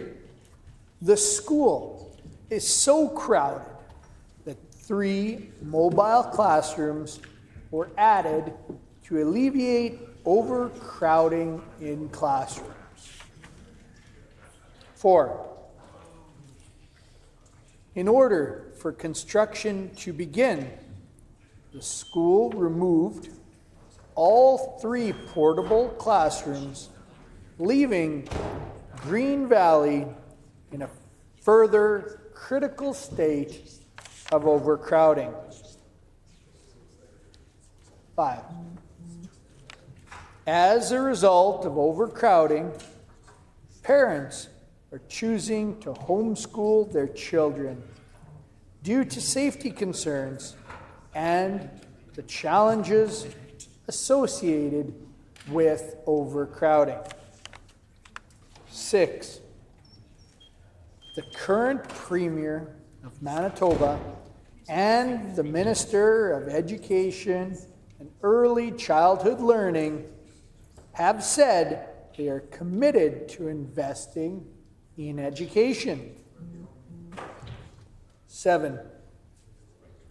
The concerns of residents of La Vérendrye and the surrounding area are being ignored by the provincial government. 8. The lack of space in the school is affecting the quality of education and extracurricular activities for students. 9. Minister and Premier have a duty to respond to the educational needs of children and youth identified by rural communities. We petition the Legislative Assembly of Manitoba as follows. 1. To urge the Minister of Education and Early Childhood Learning to immediately bring back the 3 portable classrooms to help alleviate the stress and overcrowding classrooms. And 2, to urge the provincial government to reinstate the expansion project for Green Valley School. This petition has been signed by Nicole Reguet, Katharina Gutierrez, and Bernie Forez. Thank you, Honourable Speaker. The Honourable Member for Swan River. Okay, thank you, Honourable Deputy Speaker. I wish to present the following petition. To the Legislative Assembly of Manitoba, the background to this petition is as follows. Number 1, Manitoba Housing will be placing homeless people and people with multi-layered mental illnesses and addictions into what has always been known as seniors housing. Number 2, Manitoba Housing is placing people in elderly persons housing EPH buildings without vetting them. Number 3, there is no minimum age limit stated on the Manitoba Housing information page for elderly persons housing buildings. Number 4, the tenant service coordinator and/or the building manager of elderly persons housing buildings should be given the right to deny applicants based on their first-hand knowledge of the applicant being homeless, having multi-layered mental illnesses and/or addictions, or any other reason that they are aware of that could cause potential harm to the residents. Number 5, proper vetting should include a criminal record check, a vulnerable persons record check, and the consent of tenant service coordinator and/or the building manager of the elderly persons housing building. We petition the Legislative Assembly of Manitoba as follows. Number 1, to urge the Minister of Housing, Addictions, and Homelessness to use seniors' housing for what it was intended, the seniors. Number 2, to urge the Minister of Housing, Addictions, and Homelessness to require a minimum age of 55 years for residents in all elderly persons housing EPH buildings. Number 3, to urge the Minister of Housing, Addictions, and Homelessness to engage in proper vetting of all applications of people desiring to live in elderly persons housing buildings. This petition has been signed by Naomi Nemitz, Peyton Corder, Jenna Mahan, and many other fine Manitobans. The honourable member for Red River North. I wish to present the following. Do I stand up? I wish to present the following petition to the Legislative Assembly of Manitoba. The background to this petition is as follows. Number 1, thanks to the investment made under the previous PC provincial government as part of the Clinical and Preventative Services Plan, construction for the new Portage Regional Health Facility is well underway. The facility and surrounding community would greatly benefit from added diagnostic machinery and equipment, but specifically the addition of an MRI machine. Number 2, an MRI machine is a non-invasive medical imaging technique that uses a magnetic field and computer-generated radio waves to create detailed images of organs and tissues in the human body. It is used for disease detection, diagnosis, and treatment monitoring. Number 3, Portage La Prairie is centrally located in Manitoba and is on the number 1 highway in the Southern Health or Saint-Sud Health Authority. Currently, there is only one MRI machine in the RHA.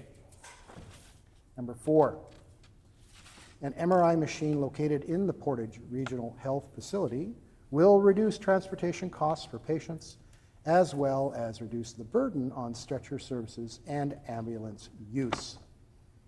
It will bring care closer to home and reduce wait times for MRI scans across the province. Number 5, located around Portage La Prairie are the Dakota Teepee, Dakota Plains, Sandy Bay, and Long Plains First Nation reserves. Indigenous peoples in Canada disproportionately face barriers in access to services and medical care. An MRI machine located in the Portage Regional Health Facility will bring care closer to their home communities and provide greater access to diagnostic testing. Number 6, located in close proximity to the new Portage Regional Health Facility, is the Southport Airport. This aerodrome has a runway length that is more than adequate to support medical air ambulance services. This would provide the opportunity to transport patients by air from more remote communities to access MRI imaging services. Number 7, the average wait times for Manitobans to receive an MRI scan is currently 6 to 8 months. Having an MRI machine in the Portage Regional Health Facility will help reduce these wait times for patients and provide better care sooner. We petition the Legislative Assembly of Manitoba as follows: to urge the provincial government to support the investment and placement of an MRI machine in Portage Regional Health Facility in Portage-La Prairie, Manitoba. This petition is signed by Brenda Isbister, Bryce Moore, Cale Sisson, and many, many more Manitobans. Thank you, Honourable Deputy Speaker.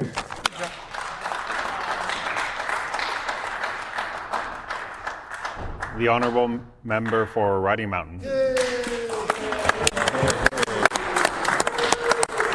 I wish to present the following petition to the Legislative Assembly of Manitoba. The background to this petition is as follows. 1.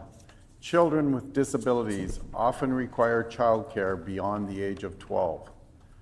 Children with disabilities aged 12 to 17 face a gap in publicly available care programs.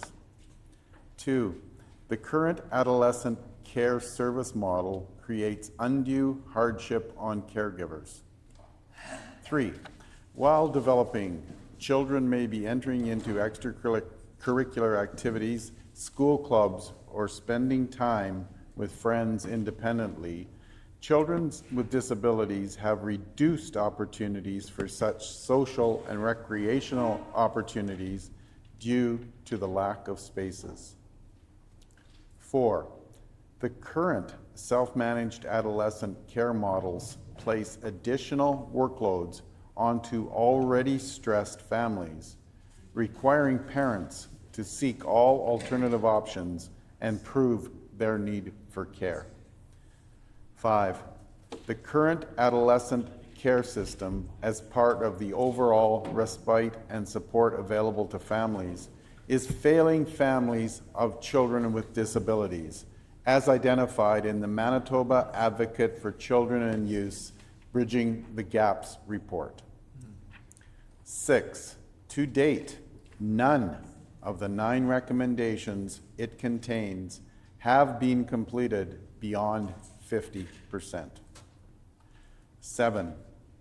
The recommendations in this report touch on many of the issues facing families, with adolescent care being but a small component of their overall needs. We petition the Legislative Assembly of Manitoba as follows. 1. To urge the provincial government to fully implement recommendations in the Bridging the Gaps report. 2. To urge the provincial government to immediately implement official policies and procedures that are more respectful and collaborative, which also minimize harm done by families seeking help from Children's Disability Services. 3. To urge the Minister of Families to arrange for a full review of employment supports provided by Children's Disability Services for children with disabilities aged 12 to 17, including direct consultation with impacted families, and to explore a full spectrum of options to support families, empowering them to choose solutions that best fit their needs. Honourable Deputy Speaker, this petition has been signed by Kim Urias, Dana Mingo, Carla Jenick, and many, many more fine Manitobans. Thank you. The Honourable Member for Borderland. I wish to present the following petition to the Legislative Assembly of Manitoba. These are the reasons for this petition. Number one, persons struggling with mental health as their sole condition may access medical assistance in dying unless Parliament intervenes. Number two, suicidality is often a symptom of mental illness, and suicide is the second leading cause of death for Canadians between the age of 10 and 19. Number three, there have been reports of the unsolicited introduction of medical assistance in dying to non-seeking persons, including Canadian veterans, as a solution for their medical and mental health issues. Number four, legal and medical experts are deeply concerned that permitting Canadians suffering from depression and other mental illnesses to access euthanasia would undermine suicide prevention efforts and risk normalizing suicide as a solution for those suffering from mental illness. Number five, the federal government is bound by the Charter of Rights and Freedoms to advance and protect the life, liberty, and security of its citizens. Number six, Manitobans consider it a priority to ensure that adequate supports are in place for the mental health of all Canadians. Number seven, vulnerable Manitobans must be given suicide prevention counseling instead of suicide assistance. And number eight, the federal government should focus on increasing mental health supports to provinces and improve access to these supports instead of offering medical assistance in dying for those with mental illness. We petition the Legislative Assembly of Manitoba as follows. Number one, to urge the provincial government to lobby the federal government to stop the expansion of medical assistance in dying to those for whom mental illness is the sole condition. And number two, to urge the provincial government to lobby the federal government to protect Canadians struggling with mental illness by facilitating treatment, recovery, and medical assistance in living, not death. This petition has been signed by many, many Manitobans. The Honourable Member for Roblin.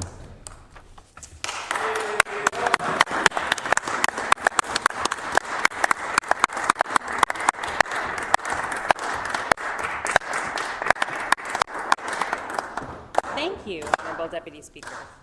I wish to present the following petition to the Legislative Assembly of Manitoba. The background to this petition is as follows. Phoenix School, a kindergarten to grade 5 school located in Headingley, has experienced consistent enrollment growth over the last several years. Enrollment is expected to reach 275 students in the next 2 years. Because the school is now over capacity, the school division has had to install portable classrooms on site as of fall 2024. For several consecutive years, the top capital priority of the St. James Assiniboia School Division has been the renovation and expansion of Phoenix School. In 2022, the Phoenix School expansion and renovation project was approved to proceed to the design phase. The project included, among other amenities, a new gymnasium, 2 new classrooms, a multi-purpose room, and room for 74 childcare spaces. In June 2024, the school division received notice from the provincial government that the project has been deferred. There is no guarantee if or when the project will move forward. There are currently hundreds of children on a wait list for childcare in Headingley. The daycare operator in Phoenix School has been told that they will continue to have space within the school for the 2024-2025 school year only, that further expansion of childcare space within the school is not possible, and that space may be reduced moving forward due to the shortage of classrooms. If new space is not constructed as planned, many families may be left without childcare. It is critical that the expansion and renovation of Phoenix School proceed as planned in order to support the needs of students, teachers, and families in the growing community of Headingley. We petition the Legislative Assembly of Manitoba as follows. To urge the provincial government to proceed with the planned renovation and expansion of Phoenix School without further delay. And this petition is signed by Taylor McMillan, Kelly Levesque, Jasmine Spence, and many, many other Manitobans. The honourable member for Springfield Rochelle.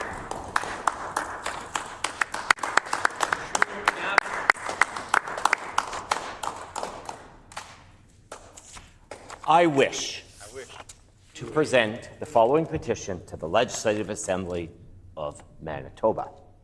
The background to this petition is as follows. 1. The intersection of Provincial Trunk Highway 75, PTH 75, and Provincial Road 305, PR 305, at St. Agathe has become an increasingly dangerous for motorists and pedestrians. 2. Over the past 7 years, there have been at least 20 accidents at this location, resulting in injuries and fatalities. 3. This intersection is heavily used by community members, commuters, and commercial traffic, making safety improvements critical. 4. Immediate action is needed to mitigate accidents and prevent further loss of life. 5. An in-service road safety review was completed in 2022, which included recommended improvements, but no action plan. No action plan? Who would not have an action plan? 6. Who is the minister? Immediate action and implementation on the maintenance issues and short-term strategies identified in the 2022 study are needed. 7. Development of an action plan with timelines for the medium-term strategies identified in the 2022 study is required. 4,044. 8. Installation of traffic lights or a controlled signal system will make the intersection safer. 9. Additional strategies such as reduced speed limits approaching the intersection and the addition of rumble strips to alert drivers of the upcoming intersection will save lives. 10. Construction of dedicated turning lanes to reduce collision risk and other traffic calming designs will help reduce collisions, injuries, and fatalities at the intersection. We petition the Legislative Assembly of Manitoba as follows. 1. To urge the Minister of Transportation and Infrastructure to undertake safety improvements at the intersection of PTH 75 and PR 305 at St. Agathe. 2. To urge the Minister of Transportation and Infrastructure to prioritize measures that will reduce accidents and fatalities, including but not limited to those outlined in the 2022 In-Service Road Safety Review. This is signed by Tyler Wallace, Samir Ahmed, Raul Passad, and many, many other Manitobans.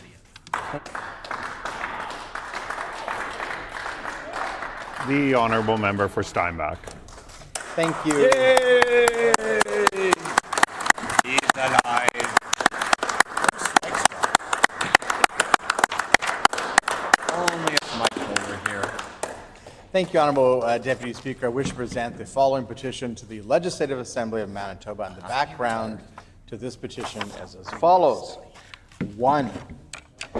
The intersection of Provincial Trunk Highway 75, PTH 75, and Provincial Road 305, PR 305, at St. Agath is becoming increasingly dangerous for motorists and pedestrians.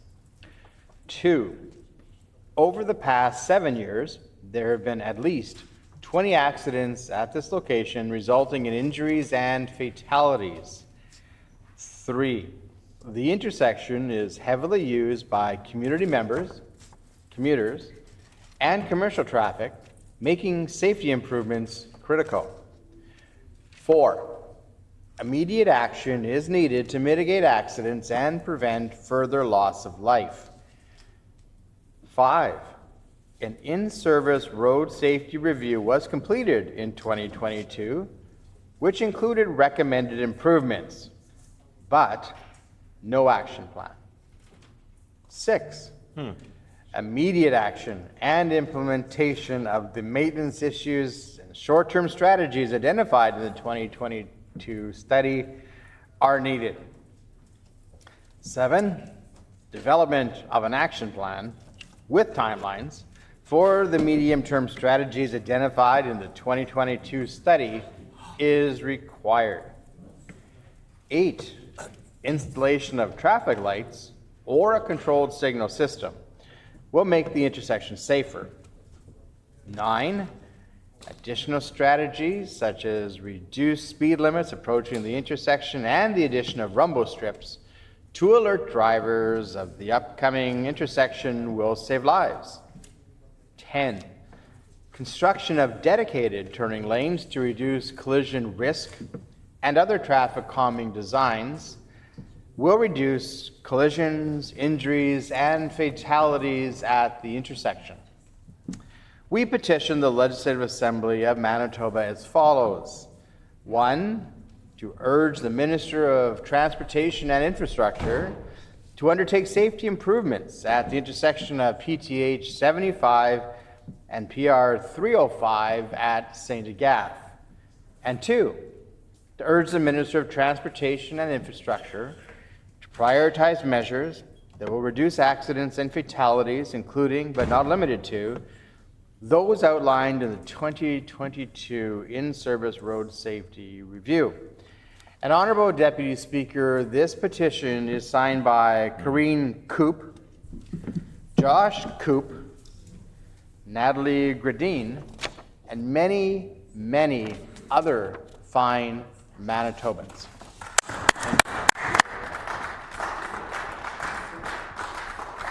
The Honourable Member for Agassiz.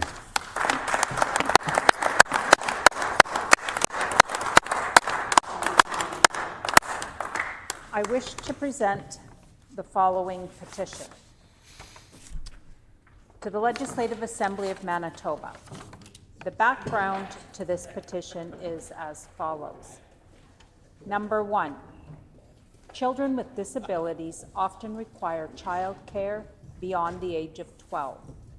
Children with disabilities aged 12 to 17 face a gap in publicly available care programs.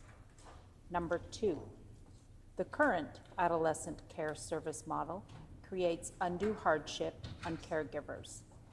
Number 3, while developing children may be entering into extracurricular activities, school clubs, or spending time with friends independently, children with disabilities have reduced opportunities for such social and recreational opportunities due to the lack of spaces.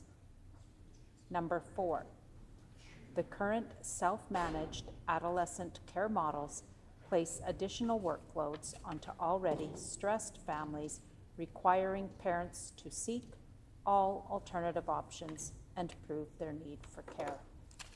Number 5, the current adolescent care system, as part of overall respite and support available to families, is failing families of children with disabilities as identified in the Manitoba Advocate for Children and Youth's Bridging the Gaps report.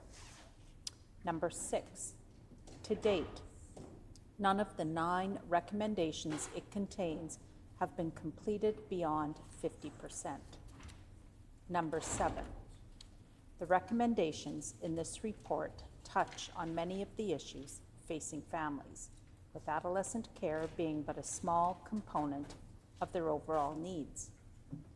We petition the Legislative Assembly of Manitoba as follows. Number 1, to urge the provincial government to fully implement recommendations in the Bridging the Gaps report. Number 2, to urge the provincial government to immediately implement official policies and procedures that are more respectful and collaborative, which also minimize harm faced by families seeking help from Children's Disability Services. Number 3, to urge the Minister of Families to arrange for a full review of employment supports provided by Children's Disability Services for children with disabilities aged 12 to 17, including direct consultation with impacted families, and to explore a full spectrum of options to support families, empowering them to choose solutions that best fit their needs. This petition has been signed by Corey Saunderson, Nicole Gretchen, and Michelle Gauthier.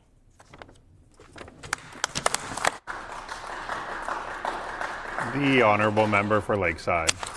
Thank you, Honourable Deputy Speaker. And I wish to present the following petition to the Legislative Assembly of Manitoba. And the background to this petition is as follows. Number 1, Kelly Verwey, a beloved young woman from Portage-la Prairie, Manitoba, was tragically killed in a car crash caused by a repeat violent offender with a long criminal history.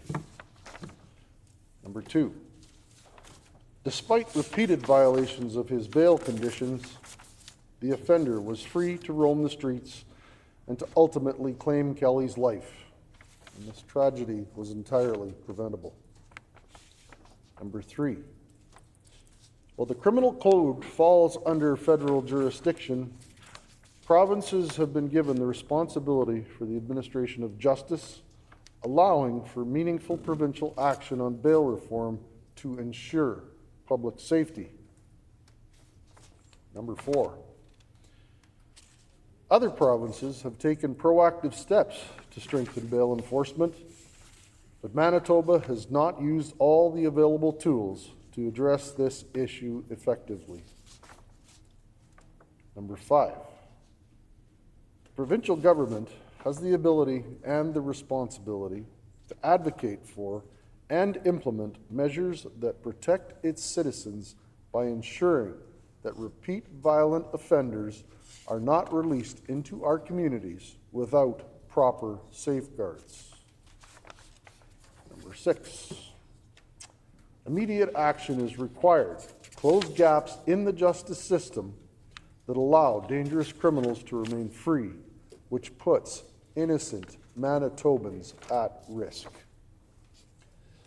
We petition the Legislative Assembly of Manitoba as follows. Number 1, to urge the provincial government to take immediate and decisive action on bail reform to address serious deficits in enforcement by utilizing all available provincial mechanisms to strengthen warrant enforcement, increasing bail supervision, and opposing release of offenders, thus ensuring that repeat violent offenders are held accountable and that public safety is prioritized over leniency.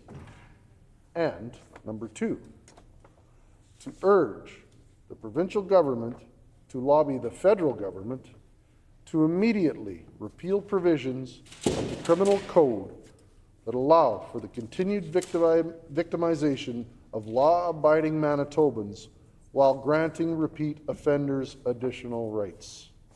And this petition has been signed by Kevin Wishart, Regina Loprato, Jace Minot, and many other fine Manitobans.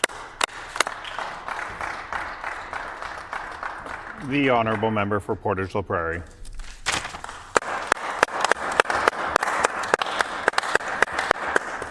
Honourable Speaker, I wish to present the following petition. The background to this petition is as follows. Number 1, Kelly Verway, a beloved young woman from Portage La Prairie, was tragically killed in a car crash caused by a repeat violent offender with a long criminal history. Number 2, despite repeated violations of his bail conditions, the offender was free to roam the streets and to ultimately claim Kelly's life. This tragedy was entirely preventable. Number 3, while the criminal code falls under federal jurisdiction, provinces have been given the responsibility for the administration of justice, allowing for meaningful provincial action on bail reform to ensure public safety. Number 4, other provinces have taken proactive steps to strengthen bail enforcement, but Manitoba has not used all the available tools to address this issue effectively.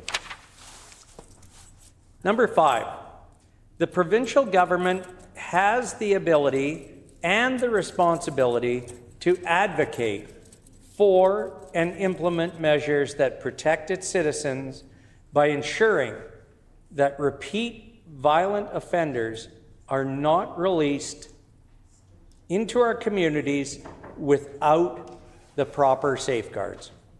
Number 6, immediate action is required to close gaps in this justice system that allow dangerous criminals to remain free, which puts innocent Manitobans at risk.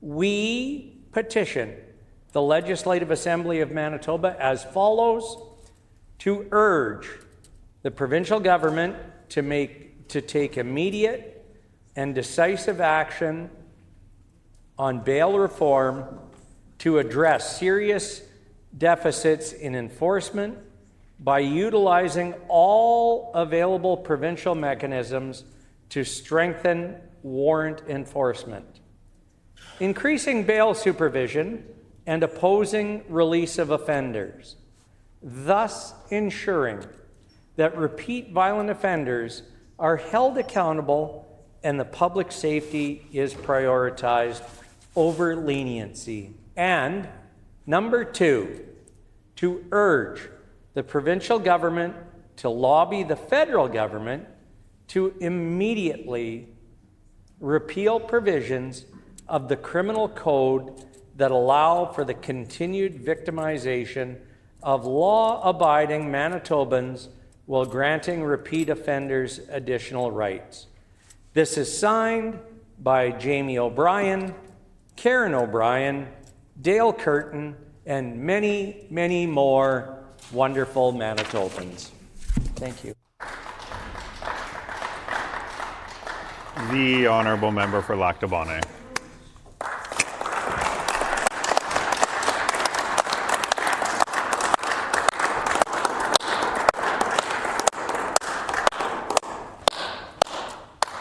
I wish to present the following petition to the Legislative Assembly of Manitoba, and the background to this petition is as follows. Number 1, the provincial government's decision to cancel the education property tax credit and the property tax offset grant has enabled and encouraged school divisions to introduce massive tax increases.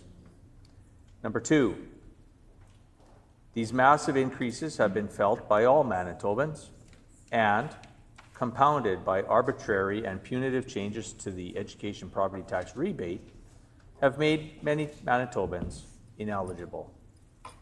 Number 3, residents of the rural municipality of Victoria Beach are currently subject to a 26.6% increase on their 2025 property tax bills, as they fall within the catchment of the Lord Selkirk School Division.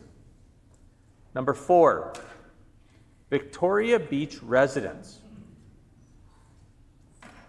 are paying a disproportionate rate per pupil, totaling almost $300 $100,000 in taxes collected per student in the RM.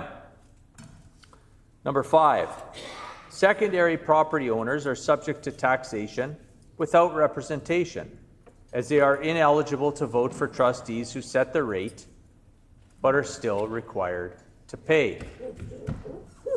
Number 6, additionally, families can only claim the reduced education property tax rebate on their primary residence. Number 7, these increases and the revocation of rebates were done suddenly and with no consultation, punishing Manitobans who maintain family cabins by tying taxation to property values. We petition the Legislative Assembly of Manitoba as follows: to urge the provincial government to immediately reverse these unfair and punishing tax policy changes and restore education property tax rebates for all Manitobans. This petition is signed by Zerzy Zielinski, Rob Dryden, Jocelyn Keith, and many, many more fine Manitobans. The honourable member for Brandon West. Honourable Speaker, I wish to present the following petition to the Legislative Assembly of Manitoba. And the background to this petition is as follows. Number 1, parent councils across the Brandon School Division have united as the Brandon Parent Council Collaborative to collectively advocate for safer, more sustainable lunch programming and to change the legislation to be equitable and inclusive for all students. Number 2, parent-led lunch programs have historically operated under a model that is no longer reflective of current societal and family realities, with most households having all adults working outside of the home.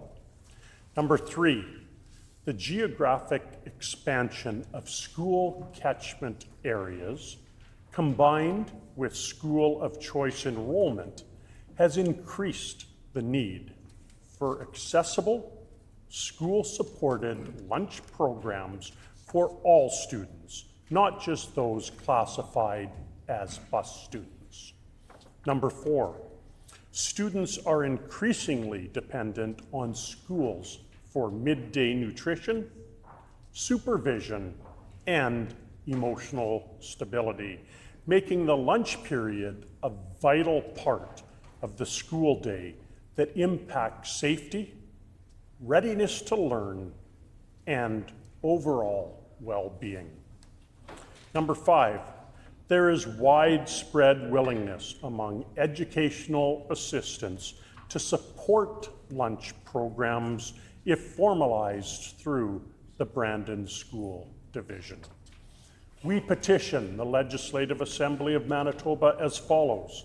Number 1, to urge the provincial government to acknowledge lunch programming as a core component of the school day, deserving of proper planning, staffing, and oversight by the school divisions, not volunteers, parent-led councils. And number 2, to urge the provincial government to change school policies so that they are equitable for all students, not just those classified as bus students. And number 3, to urge the provincial government to change school policies to designate the 60 minutes in the middle of each day as a period of education, not childcare. And Honourable Speaker, this petition was signed by Marilyn Jago, Jason Young, Himanshu Shah, and many, many other fine Manitobans.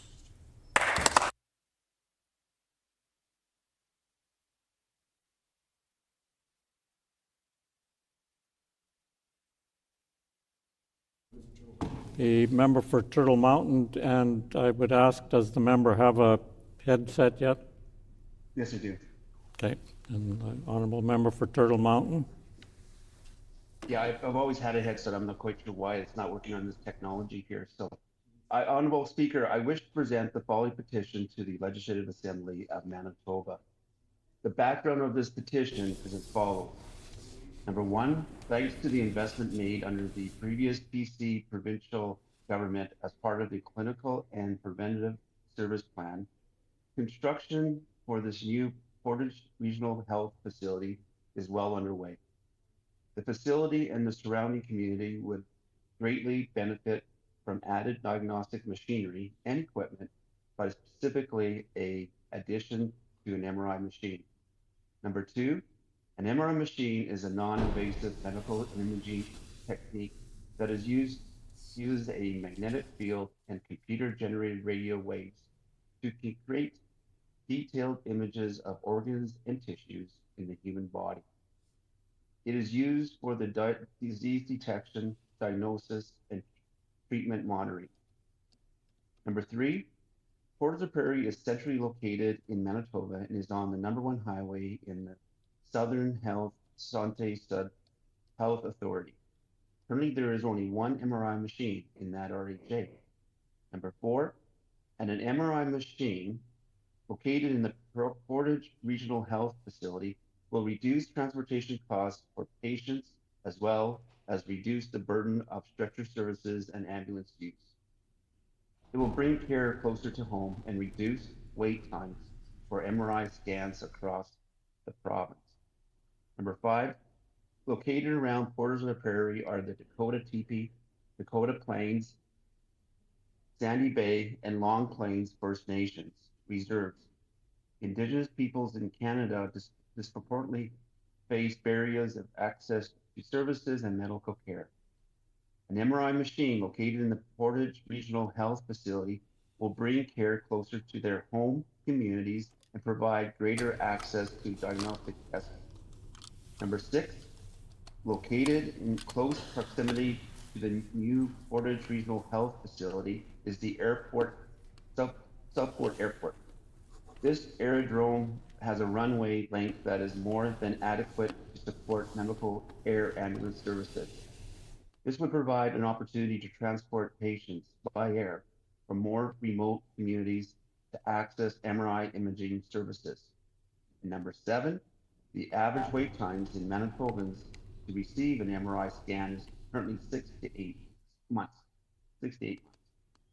Having the MRI machine in the Portage Regional Health Facility will help reduce these wait times for patients and provide better care sooner. We petitioned the Legislative Assembly of Manitoba as follows: to urge the provincial government to support the investment and placement of an MRI machine in the Portage Regional Health Facility in Portage la Prairie, Manitoba. This has been signed by Kathy Twiss, Judith Jeffries, and David Jeffries, and many, many other fine Manitobans. Thank you, Honourable Speaker. No further petitions. The grievances. Orders of the day. The Honourable Government House Leader. Government business. The Honourable Government House Leader. Can you please call all stages of Bill 53? It has been announced that we will now resume debate on the reasoned amendment to second reading of Bill 53, the Budget Implementation and Tax Statute Amendment Act 2026. Standing in the name of the Honourable Member for Turtle Mountain, who has 3 minutes remaining. The Honourable Member for Turtle Mountain. Okay, thank you, Honourable Speaker.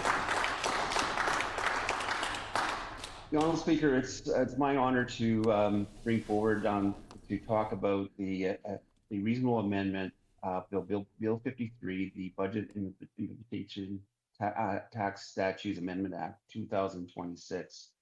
Like I said before, like summarize that I've had yesterday about, the reason why we're putting this forward is basically this House has not received satisfactory evidence or assurance that this bill provided real and meaningful affordability measures that Manitobans desperately needed. And I use many of examples of what we're facing right now, especially with our youth. Our youth is the ones that are going to be most impacted by not providing better tax relief when it comes to people who are just starting out. Right now, we have one of the highest education systems in Canada, and right now Manitoba is probably up there with the rest of the provinces. But with an educated population and more of a growing economies of other places of this country, and the tax burden that these young people face here, it shows that. I remember back in the 90s, one of the concerns that I remember the Dillon government was concerned about is the brain drain. That was one of the things that they wanted to address in one of the elections that they had, is because so many young people were moving out of the province. We saw that with Saskatchewan. I remember early 2000s, I used to do a course there. It was called Strategic Coaching Program. And I remember in Regina, that's where I actually attended this coaching program. And for every quarter, we would go to Regina. And back that time, it was really depressing there because so many young people were leaving the province. The population was decreasing. The population of Saskatchewan was well under 1 million people and shrinking. And that was the impact in those days. And I believe it was an NDP government. And the fact is, Saskatchewan was really concerned about the amount of people that were leaving the province of a long time Saskatchewan NDP government. That down when Brad Wall came in as the New Saskatchewan Party, they really did a lot of opportunities to compete with Alberta and reducing the taxes, much like we did when we came into government, as the PC Party came into government back in 2016. So many people were leaving Saskatchewan to go to Alberta, but now Saskatchewan is a place that a lot of people are moving back to, especially from Alberta. Young people are going back there. You see that in the cities and Regina's, the smaller cities around Saskatchewan. And right now, I'm really concerned with this not having affordability for young people to have some tax relief, and especially the amendment that we put forward of $30,000 personal exemption, that you put $3,000 more in people's pockets. Thank you, Honourable Speaker. The honourable member's time has expired. The honourable member for Lakeside. Thank you, Honourable Speaker, and thank you for the opportunity to rise today to speak to Bill 53, the Budget Implementation and Tax Statutes Amendment Act 2026, and of course the reasoned amendment brought forward by my good friend and colleague from Red River North. The Budget Implementation and Tax Statutes Amendment Act, because this House has not received satisfactory evidence or assurance that this bill provides real and meaningful affordability measures that Manitobans desperately need. And Honourable Speaker, I want to begin with just one simple point with this. Manitobans are hurting. Families are under pressure. Seniors are under pressure. Young people trying to buy a first home are under pressure. Renters are under pressure. And small businesses are under pressure. Everywhere we go in this province, Manitobans are telling us the same thing. Life costs more. Their government is doing less. That is the context in which we are debating this legislation here today. Because this bill is not simply a technical tax statute amendment bill. It is the implementation vehicle for a budget that claims to address affordability while continuing to take more money out of the pockets of Manitobans through rising taxes, bracket creep, school taxes, fuel costs, hydro increases, and debt-fueled spending. That is why this bill deserves more than a rushed process. It deserves some scrutiny, deserves some input. And of course, Manitobans, Honourable Speaker, deserve honesty. The government wants Manitobans to believe that Bill 53 is an affordability bill. But Manitobans know the difference between meaningful relief and political marketing. The government boasts about removing PST from certain prepared grocery items and increasing tax credits by small amounts years down the road. Meanwhile, education property taxes continue to rise, hydro rates continue to rise, MPI costs continue to rise, fuel costs continue to rise, housing costs continue to rise. Income taxes quietly continue to rise because the government canceled indexation. This government is taking hundreds of dollars away from families while offering pennies back at the checkout line. This is not affordability. This is misdirection.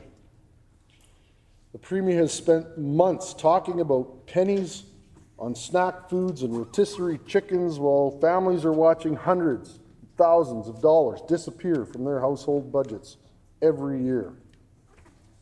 Taking a tax off of junk food, non-healthy foods. When we're in a world here of diabetes and all this, and we're taking tax off of junk food. Can't we make healthy food more affordable? Families don't build financial security on a cheaper bottle of pop.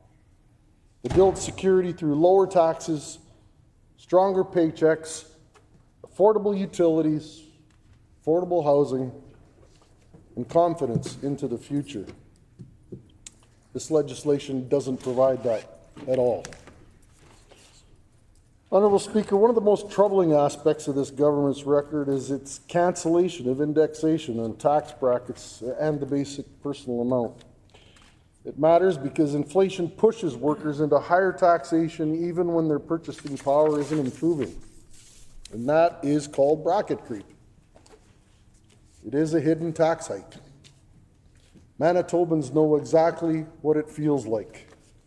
People receive small raises just to keep up with inflation, and the government is taking more of it. The NDP promised during their election campaign that they would index tax brackets. They promised affordability. They promised a middle-class tax cut. Instead, they canceled indexation and quietly increased the tax burden on working Manitobans. This is not an affordability plan. It's a tax increase disguised through inflation. And every year this continues, Manitobans will fall further behind. Honourable Speaker, our caucus has put forward a serious proposal, a meaningful proposal, a proposal that would provide real affordability relief right now, immediately. We have called on this government to significantly increase the basic personal amount. Ultimately, we believe Manitoba should move toward a $30,000 basic personal amount, which would be one of the highest in Canada. Even a meaningful first step would make a tremendous difference. Because unlike this government's tiny targeted tax tweak, increasing the basic personal amount would help every working Manitoban. It would mean up to $1,535 more per year for individuals, more than $3,000 annually for two-income households. Honourable Speaker, that's real money. That's groceries, it's rent, it's childcare, it is fuel, it's winter clothing for the kids, it's mortgage relief, putting their kids into activities, hockey, baseball, curling, soccer, dance, whatever it may be. Something families would actually feel. And when Manitobans have more money in their pockets, they spend it in their communities, or they be volunteering or donating to their charities and organizations. It supports local businesses, it supports jobs, it stimulates the economy.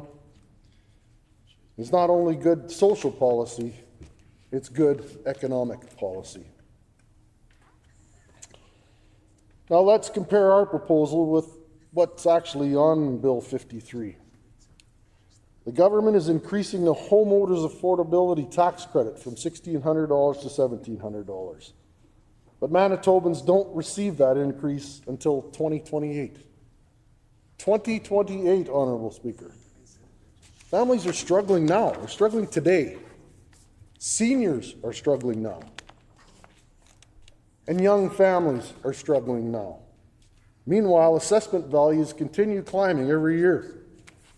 The government is collecting dramatically more in education property taxes while pretending a delayed $100 increase somehow solves affordability. Revenues from education property taxes have exploded. Forecast revenues have gone from roughly $667 million to just a few years ago to nearly $1.1 billion now. That's an increase of over $400 million annually. Where's that money coming from? It is coming from Manitoba homeowners, taxpayers. It's coming from seniors, from working families, from people on fixed incomes, from Manitobans who are already stretched thin and to the limit. And this government wants applause because it may give back a small fraction years later. Honourable Speaker, I believe that Manitobans are a lot smarter than that. The government has built much of its affordability messaging around removing PST from certain grocery-related items. But even this measure has significant problems. First, most groceries were already PST exempt. Second, the savings for many families will be minuscule. Third, the legislation creates unfairness within the food industry itself. We have already heard concerns raised by Restaurants Canada, and their argument is simple and reasonable. If identical prepared food is sold in a grocery store, it becomes PST exempt. If the exact same meal is sold in a restaurant, PST still applies. That creates unequal treatment between competitors. It distorts the marketplace, and it unfairly disadvantages restaurants, one of Manitoba's largest employers. Restaurants support over 42,000 jobs right here in this province. Many of those jobs are held by young Manitobans. Many are entry-level opportunities. Many are family-owned local businesses already operating on razor-thin margins. Public policy should not pick winners and losers, but that is exactly what this NDP government is doing. Yep. We also have to talk about the fiscal picture behind this legislation. The government forecasts another deficit approaching $500 million. Manitobans have heard these projections before. This finance minister has repeatedly missed his own targets by massive amounts. Last year's projected deficit nearly doubled. The government has added billions to Manitoba's debt in less than 3 years. And what do Manitobans have to show for it, Honourable Speaker?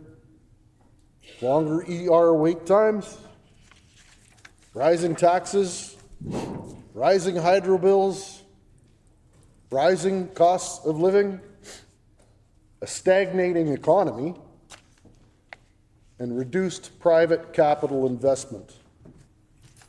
Debt matters. Interest costs matter.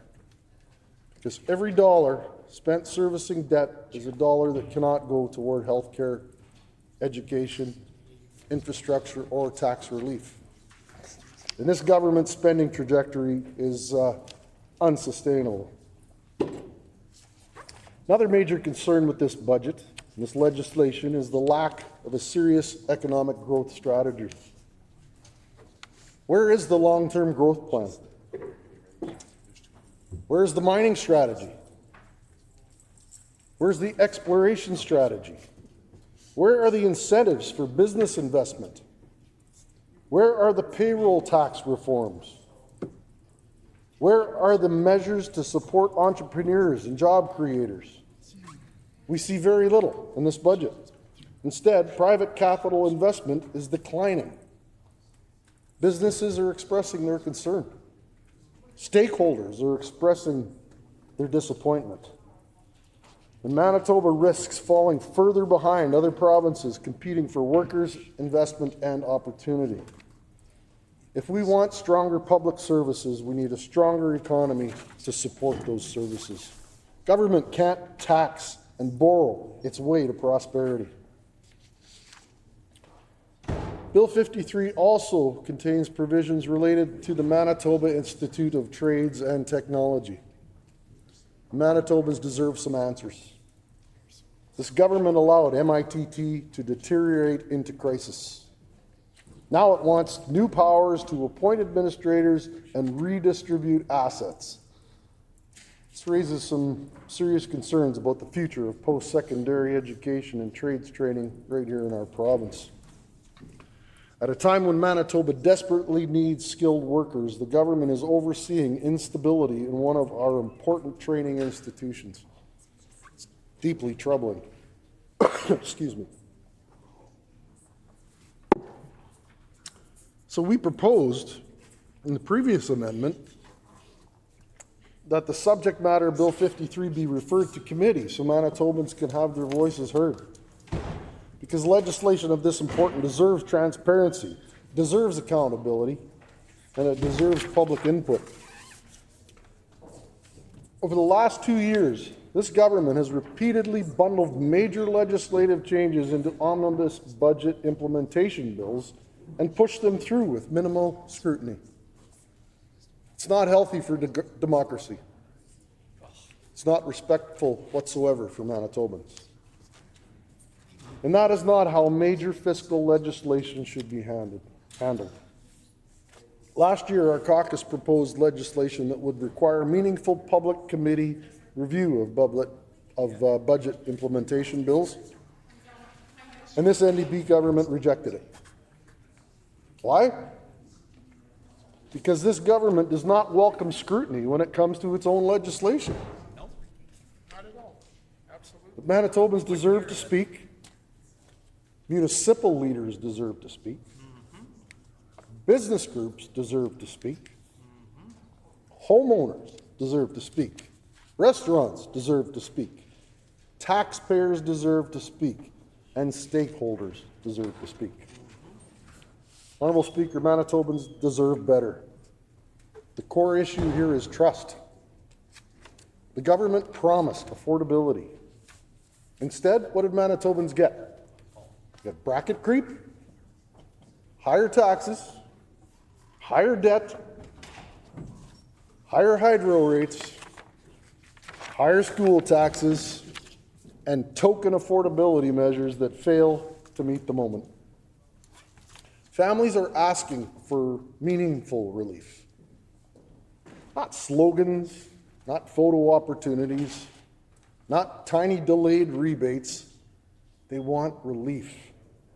And that is why our caucus has put forward a constructive solution, a meaningful increase to the basic personal amount, a proposal that puts real money back into Manitobans' pockets immediately, a proposal that strengthens affordability while stimulating the economy, a proposal that rewards the work that Manitobans work hard for every day. And Honourable Speaker, we have been clear. If the government chooses to improve this legislation by bringing forward meaningful affordability measures, particularly around this basic personal amount, we're prepared to work constructively. But we will not rubber stamp legislation that fails our Manitoba families. We will not pretend that pennies equal affordability while taxes continue rising elsewhere.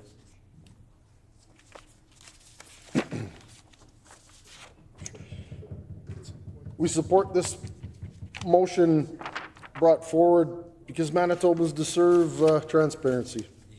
They deserve meaningful affordability relief. They deserve responsible fiscal management and a government that respects their intelligence. This legislation does not meet that standard. Manitobans need real relief, not small changes. Families need relief they can actually feel. And if this government is serious about affordability, well, this is certainly a test. Now, I intend to take my time today because I've got quite a bit of it left yet, because Manitobans deserve more than a rushed debate on a bill that touches virtually every household, every taxpayer, and every homeowner, every renter, and every small business right here in this province. This bill matters, and the reality facing Manitobans today demands some serious discussion, because everywhere we go in this province, Manitobans are telling us the same thing. Life is getting harder. People are working longer hours, and they're falling further behind. Families who used to feel middle class no longer feel secure.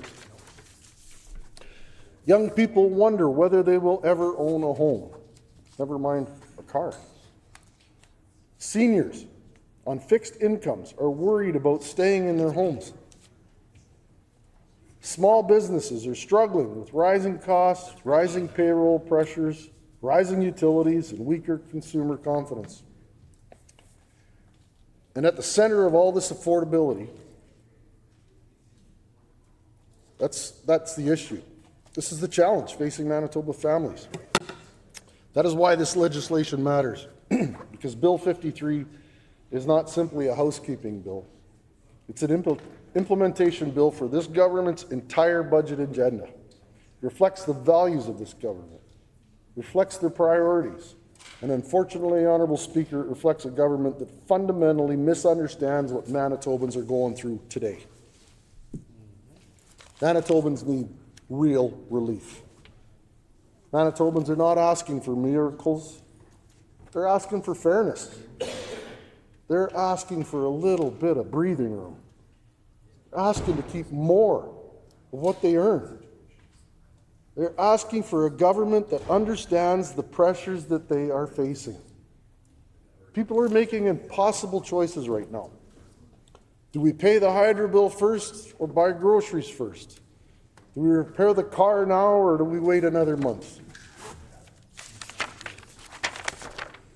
Do we cut extracurricular activities for the kids? Do we reduce our retirement savings? Do we take on more debt just to keep up? These are not abstract policy decisions. These are real conversations happening around Manitoba kitchen tables every single day. And yet this government responds to those concerns with tiny tax tweaks and political talking points. Manitobans need relief they can actually feel. Not symbolic gestures, not headlines, not delayed promises years into the future. Real relief, immediate relief, and meaningful relief. This budget takes more than it gives. The government has tried to brand this budget as an affordability budget, but when Manitobans actually examine the numbers, they see something very different. They see a government taking far more than it gives back. The government talks endlessly about removing PST from certain prepared grocery items, but at the exact same time, education property taxes are rising, hydro rates continue to rise, fuel costs are rising, income taxes are rising through bracket creep. Debt costs are rising, and overall affordability is worsening. The government wants Manitobans focused on pennies at the checkout line while hundreds of thousands of dollars disappear elsewhere from household budgets. Manitobans are not fooled by this, Honourable Speaker. Families know when they're falling behind. And they are falling behind. Let's talk about the reality of bracket creep. I want to spend some time discussing. It's one of the most important affordability issues that in this province right now, and that is bracket creep. Because this issue deserves far more attention than it's gotten. Frankly, Manitobans may not even realize that it's happening to them. This government canceled indexation of tax brackets and the basic personal amount. That means that inflation now quietly increases every single year. increases taxes every single year. A worker may receive a modest raise simply to keep pace with the inflation. But because tax brackets are no longer indexed, more of that income gets taxed. So even though prices rise everywhere, like groceries, rent, fuel, childcare, utilities, government keeps taking a larger share. This is a hidden tax increase, Honourable Speaker, and it's particularly harmful during periods of high inflation. The NDP promised they would protect affordability. Instead, they implemented a policy that quietly taxes inflation. That hurts low-income earners. It hurts middle-income earners. It hurts seniors. It hurts young workers trying to get ahead. And the worst part is that it compounds year after year. Every year this government refuses to restore indexation, Manitobans will pay more. Every year families lose ground, and this government barely even acknowledges it. Just list the broken promises, Honourable Speaker. Manitobans remember the promises this government made. They promised affordability. They promised a middle-class tax cut. They promised to index tax brackets. They promised not to increase costs. But what have Manitobans experienced instead? Again, higher hydro rates, higher school taxes, higher fuel costs, higher debt, higher borrowing, higher taxes through bracket creep. And now we have a budget bill pretending to offer affordability while continuing many of the very policies that caused affordability pressures to worsen in the first place. That's why Manitobans are frustrated. And you may sense a little bit of it in my own voice right now, because they feel misled. Our proposal, Honourable Speaker, we put forward a serious alternative, a practical alternative, a meaningful alternative. We've called on this government to significantly increase the BPA. Ultimately, we believe Manitoba should move toward the $30,000 basic personal amount. And think about what that means for ordinary Manitobans. It means more take-home pay in their back pockets. It means lower taxes, stronger household budgets, greater economic activity, more fairness for workers. A single working Manitoban could save up to $1,500 a year. And you know what? What does $1,500 get you? That's just a little more than $100 a month. It's not even a tank of gas anymore. Family with 2 earners save $3,000. But it's not symbolic. It's transformative, and it's meaningful. Affordability relief, it's a start. It helps. That's the difference between carrying debt or paying it down, falling behind or catching up, canceling activities or keeping kids enrolled, struggling every month or finally having some breathing room. This is the kind of policy Manitobans are asking for, Honourable Speaker. Why does tax relief matter? Sometimes government forgets where the money comes from, Honourable Speaker. Government revenue doesn't just fall out of the sky and appear magically. It comes from workers. It comes from our businesses. It comes from the taxpayer. When governments overtax productive people, the economy weakens. Families spend less. Businesses invest less. Growth slows. Letting Manitobans keep more of their own earnings is not reckless. It's responsible. It's pro-growth. It's pro-worker. And importantly, it creates economic activity. Because families spend money locally. They repair their homes, they buy their goods and services, they support local restaurants, they support retailers, and they support small businesses. Creates jobs, that generates tax revenue organically, strengthens the economy from the bottom up. Honourable Speaker, another major issue with this legislation is the government's handling of education property taxes. This government can try to spin the numbers all at once, but Manitobans know their property tax bills are climbing dramatically. The numbers are staggering. Education property tax revenues have risen from approximately $667 million to nearly $1.1 billion. It's over $400 million being collected annually. that money is not coming out of the sky, falling from nowhere, magically appearing. It's coming from Manitobans.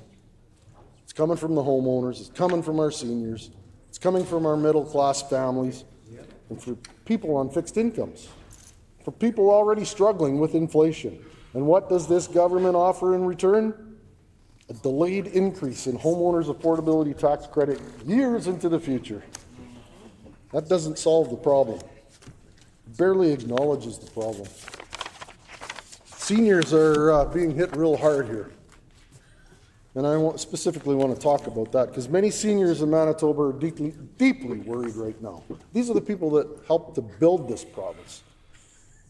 They spent decades paying off their mortgages. They planned carefully. They budgeted responsibly. But now they're watching their property taxes rise, their hydro bills rise, their food prices rise, insurance costs rise, and healthcare pressures worsen. Many seniors are asset rich but income poor. Their homes may have appreciated in assessed value, but their income has not kept pace. And this government continues collecting more and more from them. It's not fairness, it's pressure. Many seniors are beginning to wonder whether they can continue living independently in their own homes. That should concern every member right here in this House. Let's talk about their PST changes specifically, because this government has built much of its affordability messaging around this policy. Groceries were already PST exempt. Savings for many households will be relatively minuscule. The policy creates serious fairness concerns. Restaurants Canada, I mentioned, have already raised those concerns. Small businesses need more support. They're struggling. Many expected far more from this budget. They expected payroll tax relief. They expected investment incentives, regulatory reform, stronger economic development policies. Instead, they received very little. Manitoba Chamber of Commerce expressed disappointment. Canadian Federation of Independent Business raised concerns. Businesses want to invest, they want to grow, they want to hire, but they also need confidence. And right now, confidence is pretty weak, Your Honourable Speaker. Private capital investment is declining. That should concern every single member in this House as well. Because without investment, there is no jobs. Without jobs, there's no growth. Without growth, government revenues stagnate while our debt continues to rise. Honourable Speaker, I got so much more I can say about how this budget does not make it affordable for Manitobans. But thank you for the opportunity for what I did. The Honourable Government House Leader. On House business. The Honourable Government House Leader on House business. Pursuant to Rule 34(7), I am announcing the private member's resolution to be considered on the next Tuesday of private member's business will be one put forward by the Honourable Member for McPhillips. The title of the resolution is Removing the PST from Groceries by July 1st. It's been announced that the private member's resolution to be considered on the next Tuesday of private members' business pursuant to Rule 34(7) will be the one put forward by the Honourable Member for McPhillips. And the title of the resolution is Removing the PST from Groceries by July 1st. Now resuming debate, the Honourable Opposition House Leader. On House business. The Honourable Opposition House Leader on House business. Could you please canvass the House for leave to not see the clock until all questions have been put at second reading for Bill 53, the Budget Implementation and Tax Statutes Amendment Act 2026. Is there leave to not see the clock until all questions have been put at second reading of Bill 53, the Budget Implementation and Tax Statutes Amendment Act 2026. Is there leave? Agreed and so ordered. The Honourable Member for Riding Mountain.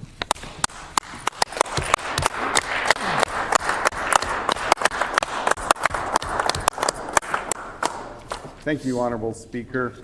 It's my pleasure to rise today to speak to the amendment on Bill 53, the Budget Implementation and Tax Statutes Amendment Act, otherwise known as BITSA. And I want to begin with a very straightforward point. Manitobans are looking for relief that is real, immediate, and meaningful. What they are not looking for is another NDP government press release claiming victory while families continue falling further behind every single month. Because that is exactly what this legislation represents. Bill 53 is being marketed by the government as an affordability package.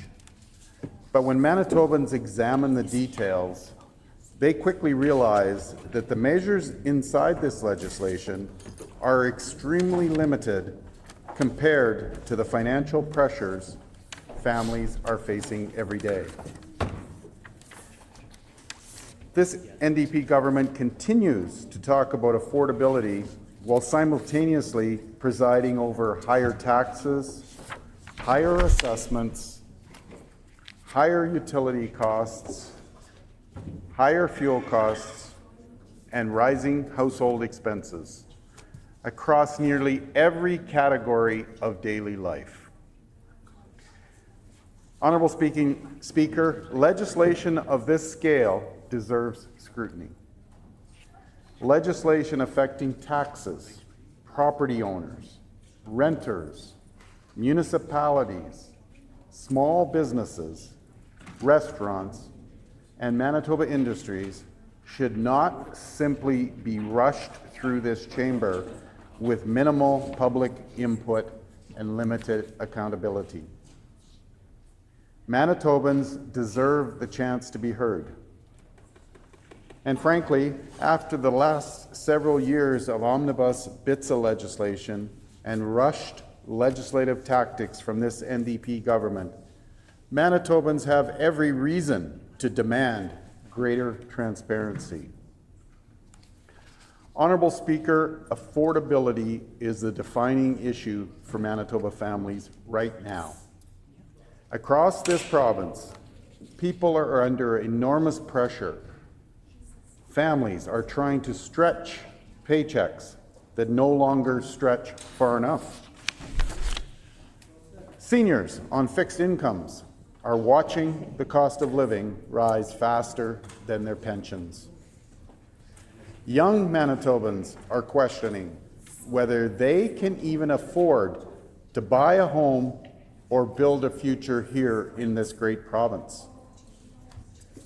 Small businesses, which are the backbone of the Manitoba economy, are dealing with rising operating costs while consumer spending weakens.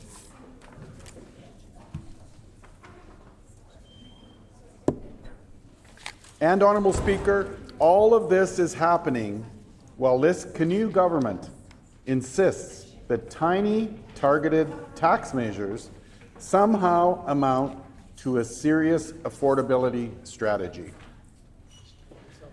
But Manitobans know the difference between symbolic gestures and meaningful relief. They know the difference between a headline announcement and real savings that actually help pay the bills at the end of the month. And they know this Bill 53 falls short. Let us talk honestly about what this legislation actually offers. The government's signature affordability announcement is the removal of PST on selected prepared foods sold in grocery and convenience stores. That is what they have centered this entire affordability narrative around. But most groceries in Manitoba are already PST exempt.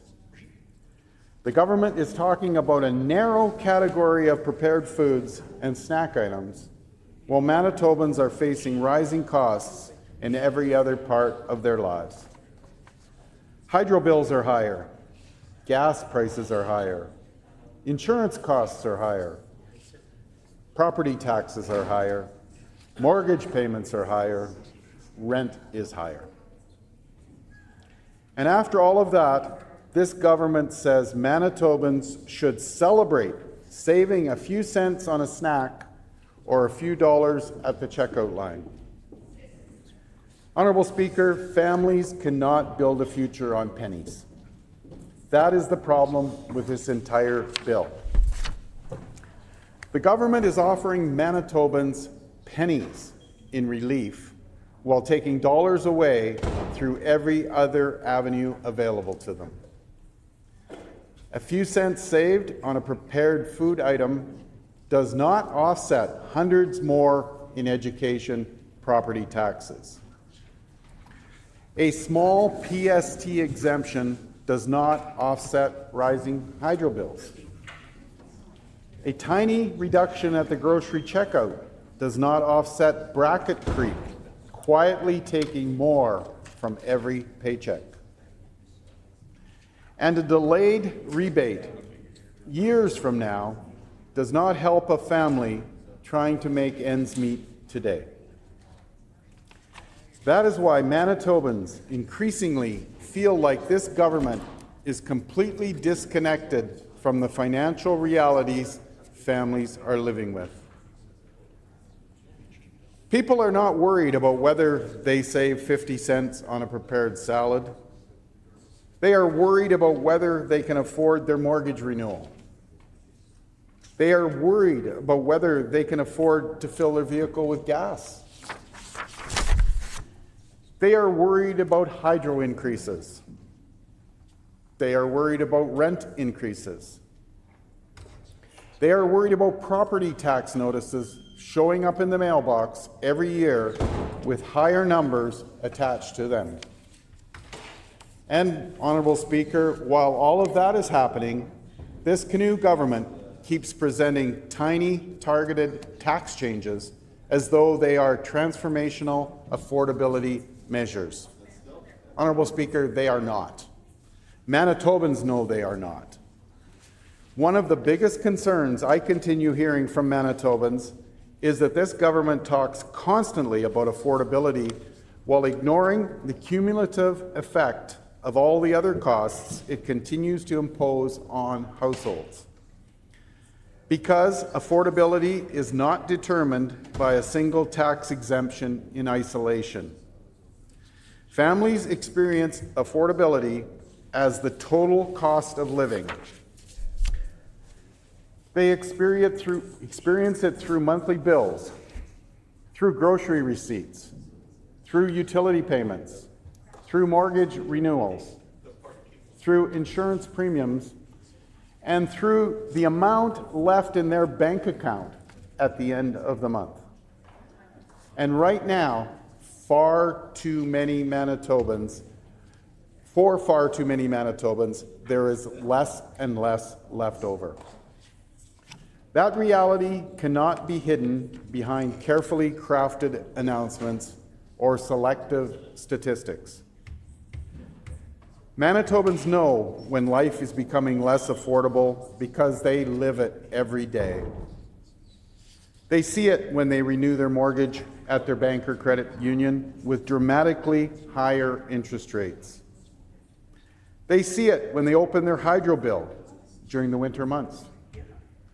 They see it when basic household necessities continue rising in price faster than their wages.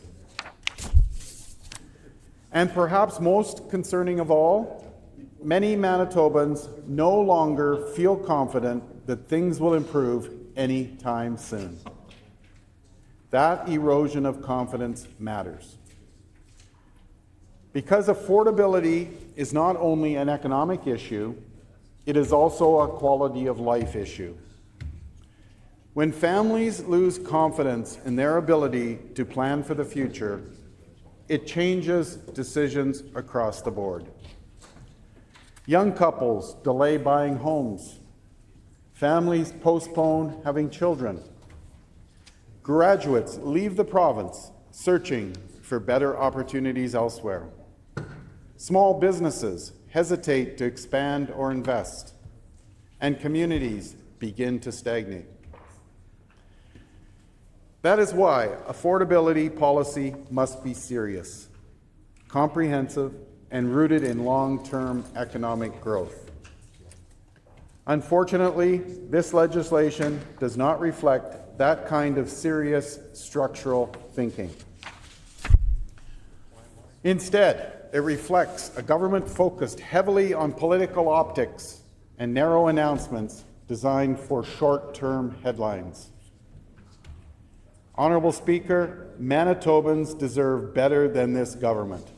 They deserve policies that improve economic conditions in measurable and lasting ways. Last year, this NDP government removed indexation from tax brackets and the basic personal amount. That means inflation automatically pushes Manitobans into paying more income tax over time. Even when workers receive modest wage increases, simply to keep pace with inflation, government takes a larger share. That is bracket creep. And make no mistake, bracket creep is a tax increase. It quietly increases the burden on workers, seniors, and middle-income families every single year.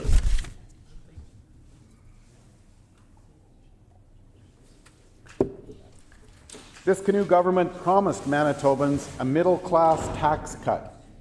Instead, they increased the effective tax burden by eliminating indexation.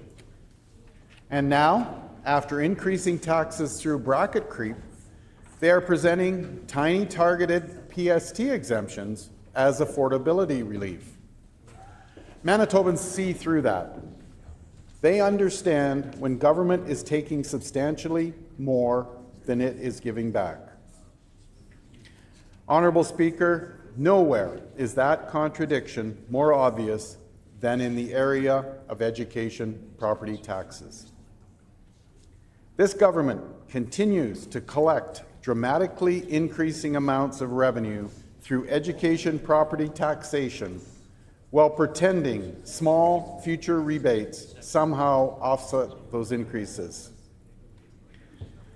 Just a few years ago, education property tax revenues were projected at approximately $667 million. Now, those property tax revenues are approaching $1.1 billion annually. $1.1 billion. That is an enormous increase. And you might ask, who is paying for it? Homeowners, seniors, families, small business property owners. People all across this province who are already struggling with inflation and rising living costs.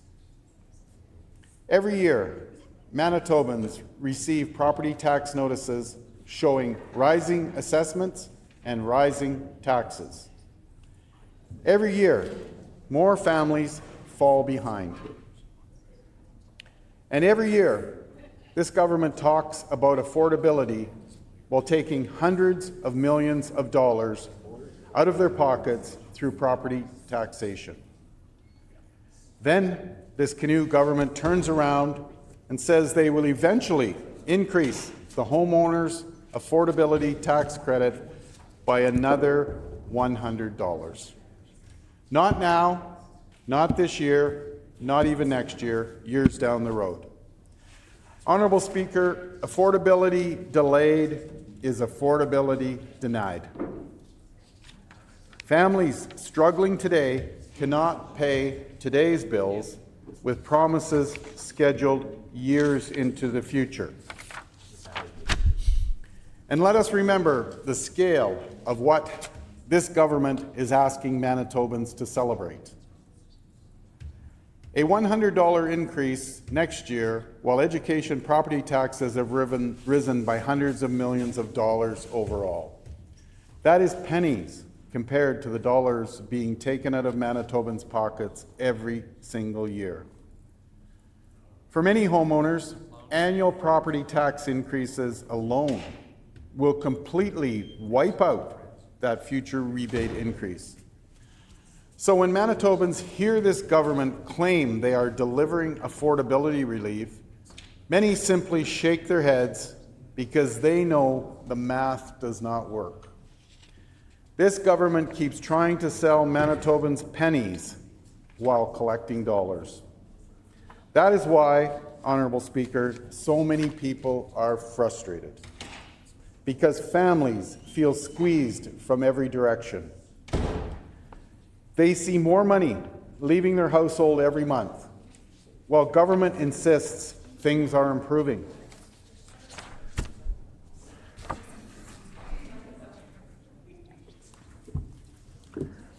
Honourable Speaker, another issue that deserves discussion in this debate is Manitoba's competitiveness relative to other provinces, because affordability and competitiveness are directly connected.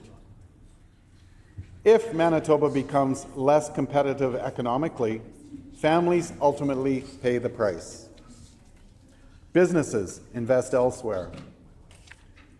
Workers leave for higher wages and lower taxes. Young professionals build careers in provinces where they see stronger opportunity. And over time, the tax base weakens while economic growth slows. That should concern all of us. Manitoba already faces serious challenges when competing for investment, skilled labor, and economic growth. We are competing not only with neighboring provinces, but with jurisdictions across North America. And in that environment, government policy matters enormously. Tax policy matters. Regulatory policy matters. Energy policy matters. Investor confidence matters. Yet, instead of focusing on making Manitoba one of the most competitive jurisdictions in Canada, this Canoe government continues moving in the opposite direction. Businesses consistently warn about rising costs, increasing uncertainty, and the cumulative burden of government policy decisions. And small businesses in particular are feeling squeezed from every direction. Many local businesses are still recovering from years of economic instability and inflationary pressure. They are dealing with higher wages, higher supply costs, higher borrowing costs, and weaker consumer spending. At the same time, they are expected to absorb additional government costs and administrative burdens. Then government introduces small, selective tax exemptions and expects businesses to celebrate. But, Honourable Speaker, business owners understand economics better than this NDP government seems to. They understand that long-term affordability requires long-term economic growth. It requires productivity. It requires investment. It requires confidence. And it requires a government that creates stable and competitive conditions for economic expansion. That is one reason why our Progressive Conservative team continues emphasizing broad tax relief and economic growth rather than narrow, targeted interventions. Because a stronger economy benefits everyone. A growing private sector creates jobs. Higher investment generates opportunity. Competitive tax policy attracts workers and businesses. And ultimately, a stronger economy gives families more financial security than temporary selective rebates ever could. Honourable Speaker, our PC caucus has proposed a very different approach. We believe affordability relief should be broad-based, immediate, and meaningful. We believe Manitobans should be allowed to keep more of what they earn. And we believe government should stop trying to micromanage affordability through narrow, selective tax policies that create confusion and unfairness. That is why we have proposed significantly increasing the basic personal exemption. Our proposal would move Manitoba toward a $30,000 basic personal exemption. That would put real money back into Manitobans' pockets. Not symbolic savings, not selective exemptions, real relief. For many families, that could mean thousands of dollars annually remaining in household budgets. That means help paying rent, help paying mortgages, help covering groceries, help dealing with hydro bills and transportation costs. And unlike this government's selective affordability measures, broad-based tax relief helps every working Manitoban. It helps nurses, it helps teachers, it helps tradespeople, it helps truck drivers, it helps young families starting out, it helps seniors working part-time to keep up with rising costs. That is how you create meaningful affordability relief. And there's another important point here. Broad-based tax relief also supports economic growth. When Manitobans keep more of their earnings, they spend that money in their communities, at local businesses, at retailers, at family-owned shops, at service providers. That economic activity supports jobs and strengthens Manitoba's economy organically. Unfortunately, this canoe government appears far more interested in selective tax carve-outs and targeted announcements than in creating a truly competitive economy. Honourable Speaker, there are numerous other provisions within this legislation that also deserve careful examination. There are changes related to film tax credits and administrative requirements. There are provisions concerning bare trusts and beneficial ownership taxation. There are new powers involving accommodation taxes on short-term rentals. There are changes involving school division borrowing and securities issuance. There are amendments related to carbon storage legislation. There are provisions affecting post-secondary institutions.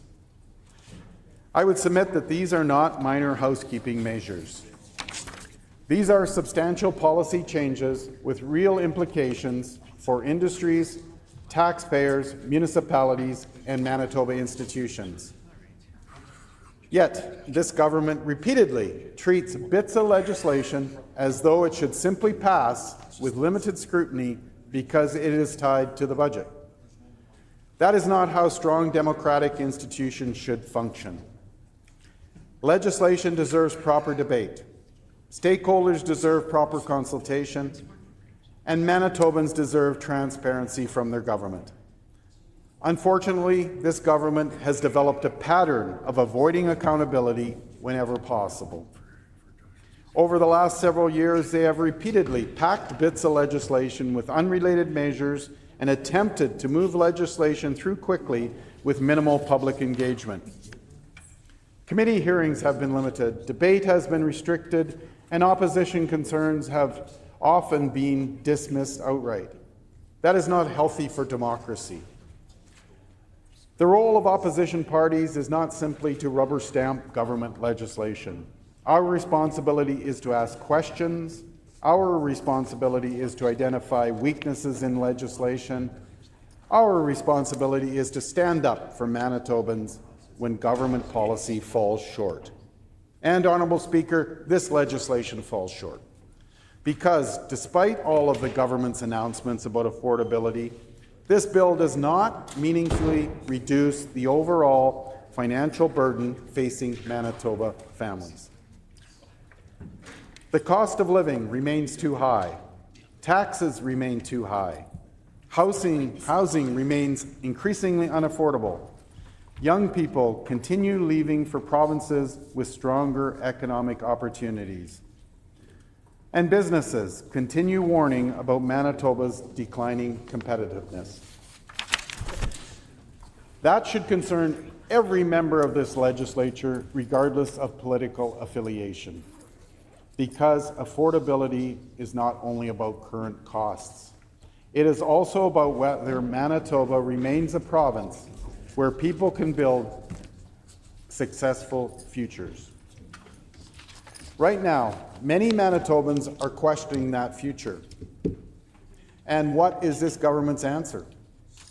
More selective tax policy, more targeted exemptions, more announcements designed around political messaging rather than structural affordability improvements. Honourable Speaker, Manitobans are practical people. They understand that affordability cannot be solved through slogans. They understand that governments cannot continue increasing costs in one area while claiming affordability success in another. And they understand that real affordability relief must be broad, fair, and substantial enough to actually make a difference in household budgets. And that is why our PC team continues advocating for meaningful reductions in the overall tax burden facing Manitoba families. Because Manitobans need room to breathe financially again. They need confidence that hard work will still allow them to get ahead. They need a government focused on competitiveness and growth instead of symbolic political announcements. They need policies that strengthen Manitoba's economy rather than weaken it through uncertainty and selective taxation. Honourable Speaker, I want to emphasize the importance of the amendment before us today. Sending this legislation to committee is not obstruction, it is accountability. Committee review allows Manitobans to participate directly in the legislative process. It allows experts, businesses, municipalities, industry representatives, and ordinary Manitoba citizens to raise concerns and suggest improvements. That process makes legislation stronger. And frankly, if this government is confident in its policy choices, then it should welcome that scrutiny instead of resisting it. Let Manitobans speak. Let homeowners discuss rising education property taxes. Let families explain the real pressures they are facing. Let seniors speak about fixed incomes being stretched thinner every year. Let businesses discuss competitiveness concerns. That is how democratic accountability is supposed to work. Honourable Speaker, our caucus has been very clear throughout this debate. We are prepared to work constructively. We are prepared to support meaningful affordability measures. And we are prepared to move legislation forward when government demonstrates a willingness to provide real relief for Manitoba families.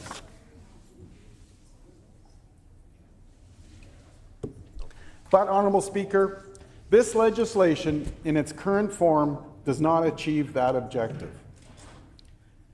This bill relies far too heavily on symbolic measures that fail to address the broader affordability crisis facing this province. And, Honourable Speaker, Manitobans deserve better. They deserve a government that recognizes the seriousness of the pressures families are under. They deserve a government willing to reduce the overall tax burden rather than simply rearranging it. They deserve a government focused on long-term competitiveness and economic growth. And they deserve a legislative process that values transparency, scrutiny, and public participation. At the end of the day, affordability is measured very simply. It is measured at kitchen tables across Manitoba. It is measured when families sit down each month and try to make the numbers work. It is measured when seniors decide whether they can afford to remain in their homes. It is measured when young Manitobans decide whether their future exists here or somewhere else. And right now, too many Manitobans are concluding that things are becoming harder, not easier. That is why this amendment matters, because before this legislation moves forward, Manitobans deserve the opportunity to speak for themselves. They deserve transparency, they deserve accountability, and most importantly, Honourable Speaker, they deserve affordability measures that are actually equal to the challenges they face every single day. Thank you. Order, please. Before recognizing any other members to speak, I have an announcement to make. Unfortunately, due to the short notice, we will not be able to have ASL interpretation after 5 o'clock this afternoon. Honourable Member for Borderland. Thank you, Honourable Speaker.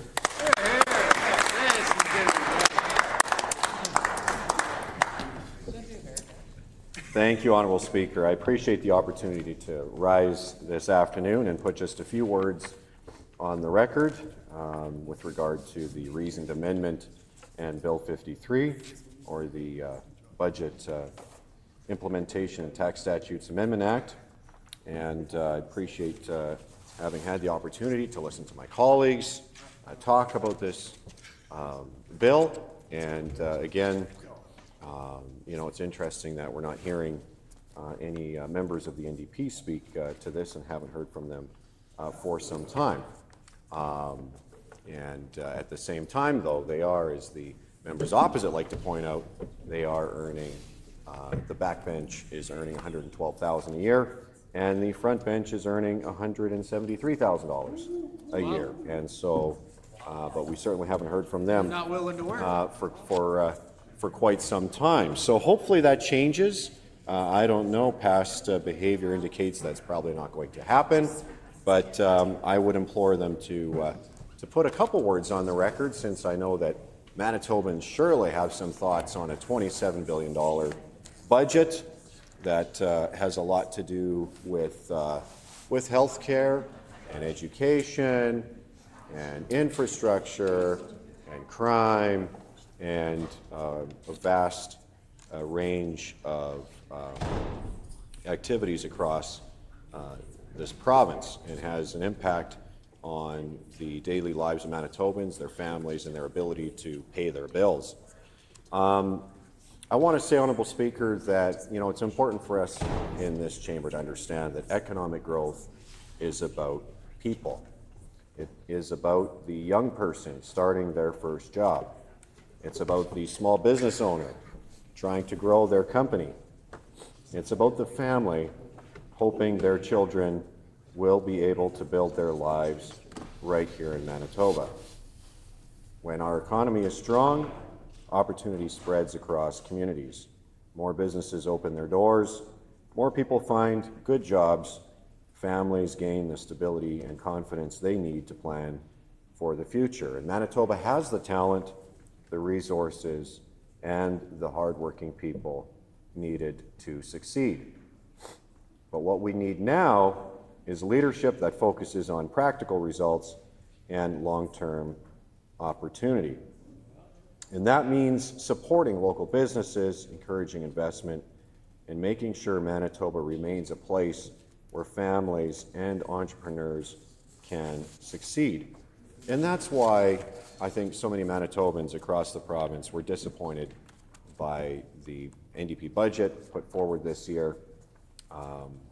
We certainly heard from stakeholders from across the spectrum who were disappointed, even some who were, most people would say, well, hey, those should be allies of the NDP. Are those not this government's friends? Are they not political allies? Why are they criticizing this government? And it's interesting to listen to those criticisms and just realize how far off the mark this NDP government is with their budget. Again, when it comes to health care, when it comes to fulfilling the promises related to health care or crime, education, and especially affordability, providing real tax relief for Manitoba families, it really does fall short. It's been a rinse and repeat budget, padded with multiple re-announcements contained in the previous budget to make it look like they're actually doing something, to make it look like this government is implementing, has a plan and is implementing an agenda when clearly they are not. But what we do know, what this provincial budget does show, is that federal transfers now make up a record 36% of all provincial revenues, or $9.7 billion. So on a $27 billion budget, that's $10 billion $10 billion a year that comes from, or this year, that comes from the federal government. And that's a huge concern. Obviously, this government is very spending a lot more than what it is taking in, and Manitobans don't want us to be here. You know, we want a government that Manitobans want a government that seizes opportunity and takes advantage of opportunities, and like I said, the assets that we have, that we enjoy here in Manitoba, and yet what we're seeing is just way more spending, government spending, but getting less in terms of results. When it comes to healthcare, this government is spending almost $2.5 billion more, and yet health ER wait times have doubled under this NDP government. That's just one example. So we're seeing this pattern of an NDP government again that spends more while Manitobans get less. And you know, that's really, really disappointing, because we're at a unique moment in history now where I think Manitobans and Canadians are looking at government, as I said, to take advantage of our unique opportunities. We're a relatively small population inhabiting a pretty large area, geographic area, and we've got here in Manitoba, we've got you know, we're an agricultural powerhouse. We've got significant mining potential. We have so many natural resources that we've been blessed with. We've got massive lakes and fresh water, and we've got access to tide water through the Hudson's Bay. And you know, we are the Keystone Province. We are located in the center of the country. We are a transportation hub and a province that has significant potential. And so we want a government that capitalizes on those assets, on those unique features, and propels Manitoba forward. And when that happens, Manitobans will know it, because we'll see opportunities. We'll see the economy booming. We'll see wages rising. And Manitobans will feel that on the kitchen table and in their pocketbooks. And yet that's not what's happening. We have a have-not government that has got its hand out constantly for more in transfer payments from Ottawa, and not only that, this $10 billion out of the $27 billion, $10 billion comes from Ottawa, but then there's $1.6 billion or so now that is actually overspending. That's just pure overspending. And that's their deficit, which, by the way, let's remember, was forecast to be $800 million last year. Today it's $1.6 billion. You know, and perhaps that was to be expected, them massively blowing their deficit projections out of the water and missing their budget targets, because in their very first year in office, they inherited a $373 million PC budget surplus, and in the very first year in office, they turned that into a whopping $2 billion deficit. So that's incredibly significant. Affordability, as we all know, is a primary concern for Manitobans, with half of all households within $200 of insolvency each month. This budget does nothing to address a reduction in personal income taxes. Saving 15 cents on a 2-liter of soda certainly doesn't build an economy. We've seen almost no assistance for the very business community that sustains much of our social programs, nothing when it comes to payroll or business tax, or even a reduction in regulations and red tape. This budget has nothing in it to support our farmers who are facing tariffs, fuel and fertilizer pressures, and consumers see these things when they go to the grocery store, that these factors all show up in the price on the grocery shelf. Private capital investment down almost 3%, which is a sign of low confidence, and of course the egregious Manitoba Jobs Agreement or forced unionization agreement by this NDP government is adding millions upon millions of dollars to the cost of public projects like schools, hospitals, roads, and bridges, and so that's obviously an impediment to economic growth in our province. As I said, healthcare spending is up almost $2.5 billion since the NDP took office, and yet ER wait times remain at record levels. In fact, they're rising. There's new records falling seemingly every day. 14, 15-hour waits here in the city is now the norm. And ER wait times, as I said, have doubled. They were averaged about 2.3 hours across the 7 years that the previous PC government was in power, and today the number is twice that. ER wait times are twice that amount. So we're clearly heading in the wrong direction. And this is all happening while the NDP refused to look at policy changes like Debbie's Law, which has been championed by my colleague, PC colleague on this side of the House, the member for Roblin. So, and again, nothing really to move Manitoba to a have province status. And, I think it's interesting too, it's interesting too when you listen to what the credit rating agencies have to say and what the banks are forecasting for Manitoba, for our economy, for what their view is of the government's budget projections. And I am reminded of this relatively recent article put out by the Premier's former employer, the CBC. The headline is, Credit Rating Agency says Manitoba's budget plan doesn't seem to line up with its own growth projections. So Moody's raises cautionary note. And I think it's interesting because, the finance minister and the premier, when the credit rating agencies aren't happy, don't feel confident in the fiscal direction that the provincial government has us on, well, what happens is they downgrade the Manitoba's credit rating. And that has the impact of raising the interest rates, the amount that Manitobans pay in interest on our debt. So actually what they have to say is pretty important, and when they issue a note, it's worth looking at. So I just want to say, with regard to Moody's report, that, again, they're raising questions about the Manitoba government's plan to reduce the deficit this year and balance the budget next year.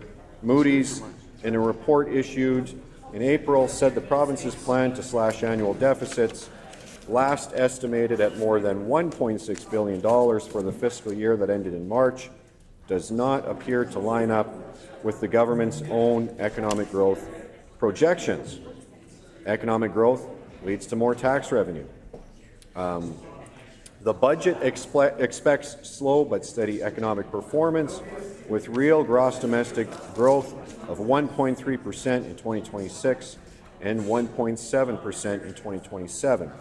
Although we note that the rapid pace of projected fiscal improvement appears inconsistent with this slow growth. Moody's also raises a cautionary note about the budget's projections for a big turnaround and profit at the Crown-owned Manitoba Hydro. For the last 2 years, government budgets have predicted a net income at the utility. In both years, the utility ended up not making money, ended up losing money. Manitoba Hydro ended up losing money in the last 2 years, despite this NDP government's rosy projections, largely due to drought and reduced water levels used to generate power. In fact, Manitoba Hydro's net loss was last pegged at $502 million for the fiscal year that ended last March. And this year, the government is predicting a net income of $140 million. So the Moody's report says that the province's forecast of a rapid fiscal improvement relies in part on its expectation of a significant year-over-year improvement in Manitoba Hydro's performance. However, recent forecast misses by the public utility, by Manitoba Hydro, indicates significant uncertainty around its fiscal contribution. You know, it's interesting, again, a pattern of behavior by this NDP government of rosy projections and then completely missing those projections. And so we see that, again, with like bad planning. For instance, when it comes to the emergency preparedness budget, I mean, in their very first year in office, they cut that budget by 50%. And then last year, we had the worst wildfire season on record, you know, and again, sadly, 2 Manitobans lost their lives. Some 30,000 were displaced from their homes. You know, I know, representing an area in southern Manitoba, that we sent a lot of, there were a lot of volunteer firefighters, I should say, from our communities that, and across Manitoba, that went up to help fight in that effort. And it truly was a one Manitoba effort. So it was all Manitobans pitching in and helping each other like we do. But that said, the government, despite, I mean, they cut the budget, the emergency preparedness budget, by 50%. And then last year, they end up spending over $350 million in the worst wildfire season on record. I mean, talk about bad planning.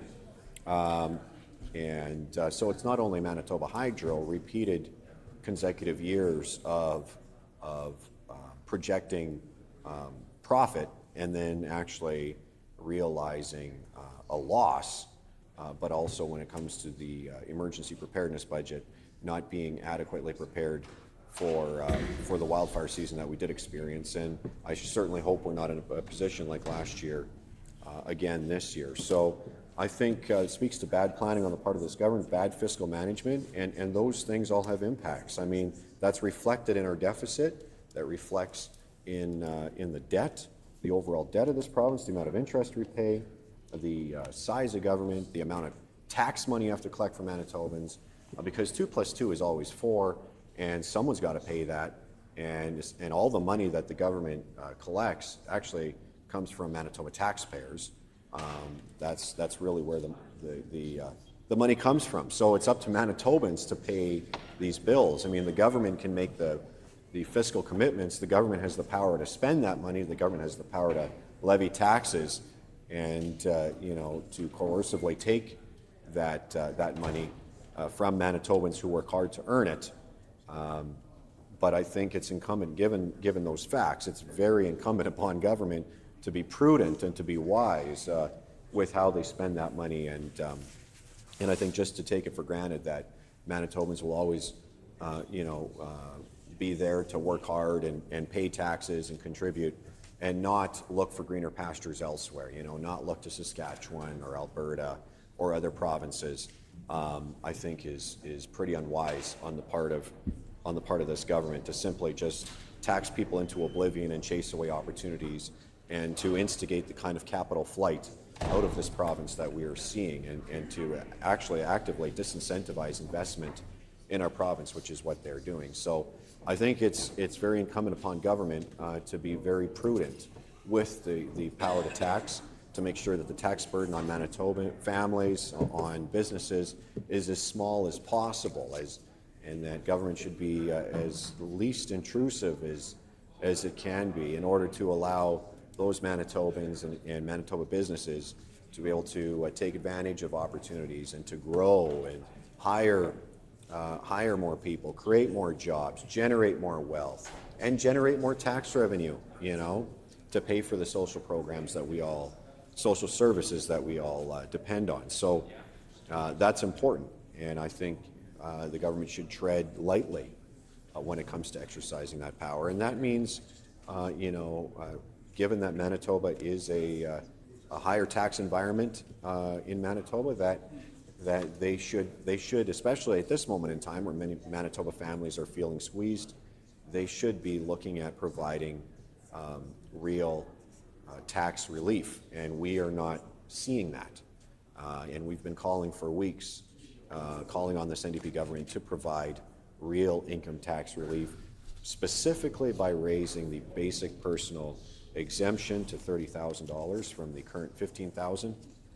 In fact, it was the previous PC government that took the basic personal amount and raised it to $15,000. It was the previous PC government that brought in income tax indexation, and it's this government that did away, this NDP government that then did away with income tax indexation and made changes to income taxes that saw them in their very first year in office net an additional $82 million in income tax revenue.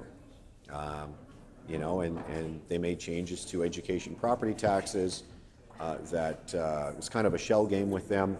They're very clever politically with how they do it, but they are essentially taking away hundreds of millions of dollars more in tax revenue than if they had just left the previous PC government's tax-saving measures in place and allowed Manitobans to keep more of their hard-earned money. So that's why we are here today, advocating as PC MLAs representing our constituents and all Manitobans, advocating for real tax relief for Manitoba families who desperately need it. So, I think it's again, as we talked about the credit rating agency, TD Bank also came out the other day and said that they've trimmed their 2025 real GDP growth tracking for Manitoba, reflecting downgraded expectations for utilities and trade-exposed industries like manufacturing, driven by falling exports of energy, agricultural machinery and goods, as well as pharmaceutical products. You know, it's interesting, they say too that at the same time construction sector output growth should slow this year. Notably, the recently released survey of capital spending intentions points to weakness in non-residential investment in 2026. Certainly Bill 13 won't help with that. And so it's clear that Manitoba is not keeping pace with its peers, particularly in Western Canada, and is increasingly falling behind the national average. This is not a narrow issue within one sector, but a broad-based economic trend visible across nearly every major indicator. And this is not a matter of political interpretation, but it is grounded in verifiable data across growth, investment, productivity, and employment. They point to a consistent pattern of underperformance. Forecasts from major financial institutions continue to place Manitoba below its Western peers and below the national average. This confirms that Manitoba's economic challenges are not cyclical, but structural in nature. Business investment growth in Manitoba is significantly below both the national rate and neighboring provinces. Capital is choosing to go elsewhere, which is a clear signal of weaker competitiveness and confidence. Investment follows opportunity, certainty, and return, and Manitoba is not currently providing those conditions. The result is reduced capital inflows, which directly limits future growth potential. You know, there's a number of measures that on this side of the House that we've brought forward, such as legislating a workers' compensation board surplus rebate policy put forward by my colleague, the member for Roblin. You know, and this is it's a small measure in the grand scheme of things, but an important one. And, you know, given that Manitoba's workers' compensation board remains significantly overfunded, with a current funding level of approximately 165%, well above the 130% upper threshold, this is something that would really help small and medium-sized enterprises. But again, the bill was voted down or talked out by this NDP government. When it comes to apprenticeship ratios and skills training, the NDP imposed a 1-to-1 apprenticeship ratio, which led to the first decline in new apprentice registrations in several years in Manitoba. And in fact, those numbers are, there was a decline in new apprentice registrations from 3,128 in 2023 to 2,730 in 2024. Total active apprentices fell from 11,878 to 11,628, the first decline in several years. And again, as I mentioned earlier, the Manitoba Jobs Agreement, which severely limits competition, excludes and just actively discriminates against 88% of the Manitobans who work in the construction workforce in Manitoba, building our schools, hospitals, roads and bridges. The 88% of the 60,000 Manitobans in that sector, that comes to 53,000 non-unionized Manitobans. Those are Manitobans who've chosen not to be part of a union. And yet the government's forced unionization agreement leaves those 53,000 Manitobans out in the dust, because it actually says in the Manitoba Jobs Agreement in black and white that that union Manitobans are to be hired, given preferential treatment over non-union Manitobans. And that certainly doesn't jive, I mean, that is blatantly discriminatory and doesn't jive with what we hear about one Manitoba, a vision of one Manitoba. When we're talking about investment in this province, you know, I thought it was interesting the other day reading an article in the Free Press that said Manitoba falls well back of Canadian peers in securing international investment. Manitoba lags behind other provinces in attracting international investment. The Winnipeg Economic Development and Tourism Agency says they counted 6 announcements of global investment projects in Manitoba last year, as compared to Saskatchewan, which saw 13. Alberta and British Columbia pulled 68 each, while Ontario and Quebec drew 278 and 95 respectively.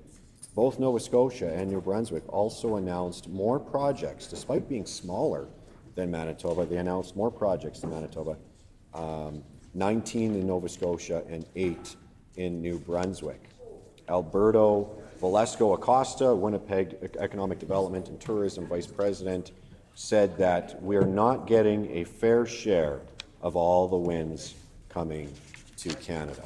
Isn't that an indictment on this NDP government? And that's a reflection of their record. My colleague, the member for La Vérendrye, has pointed out that exports from Manitoba have declined 27%. And it's interesting, at the same time we see that, a decline in Manitoba's exports of 27%, that we see Saskatchewan building permits up 29%. I mean, if that doesn't paint a picture of capital flight, then I don't know how else, one could to get this NDP government to see that. And certainly they refuse to see that. Jennifer Patterson, a business, so I'll read this here, continuing to fall behind other provinces in attracting foreign companies will lead Manitoba to being out of sight. Velasco Acosta went on to say it'll negatively impact the province's economic growth. Jennifer Patterson, a business investment manager for the City of Hamilton, preached the importance of listening to investors and having, in her words, an ecosystem of support. And she actually said this is another area where Manitoba struggles. She said that companies want to know about wastewater infrastructure capacity, rezoning timelines, and utility servicing. Time is money, she says, and if we can't give them that clarity quickly, they'll go elsewhere. Sounds a lot like the mayor of Winnipeg, who's been ringing that alarm bell as well, about how that this NDP government's failure to thus far to support Phase 3 of the Winnipeg water treatment plant has dire consequences for growth and for economic growth in Winnipeg and across the province. Kathy Valentino of the Association of Manitoba Municipalities has said similar things in that vein as well. So these all point to an NDP government that is not capitalizing on Manitoba's unique potential, Manitoba's assets, and I think is a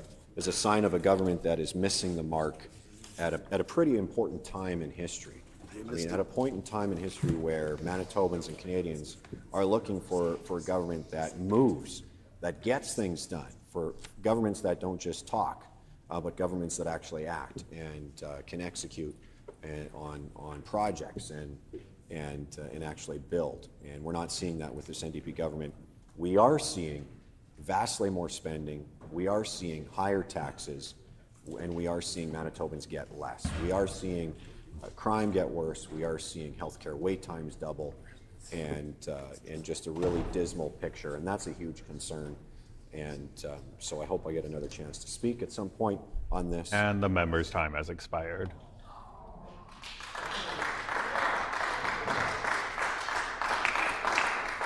The honourable member for Agassiz.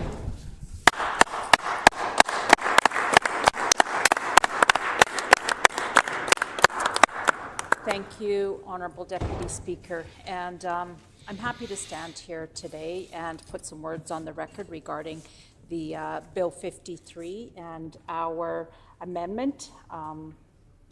It's straightforward.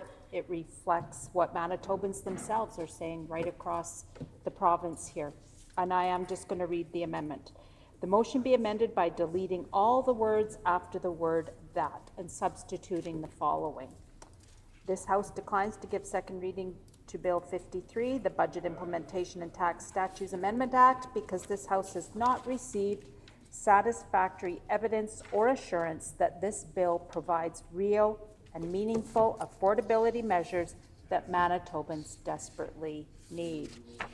And that is something that we're all hearing across the province here just this weekend. I'm sure all of us have had those conversations. We're reading about it. We're seeing it in our media.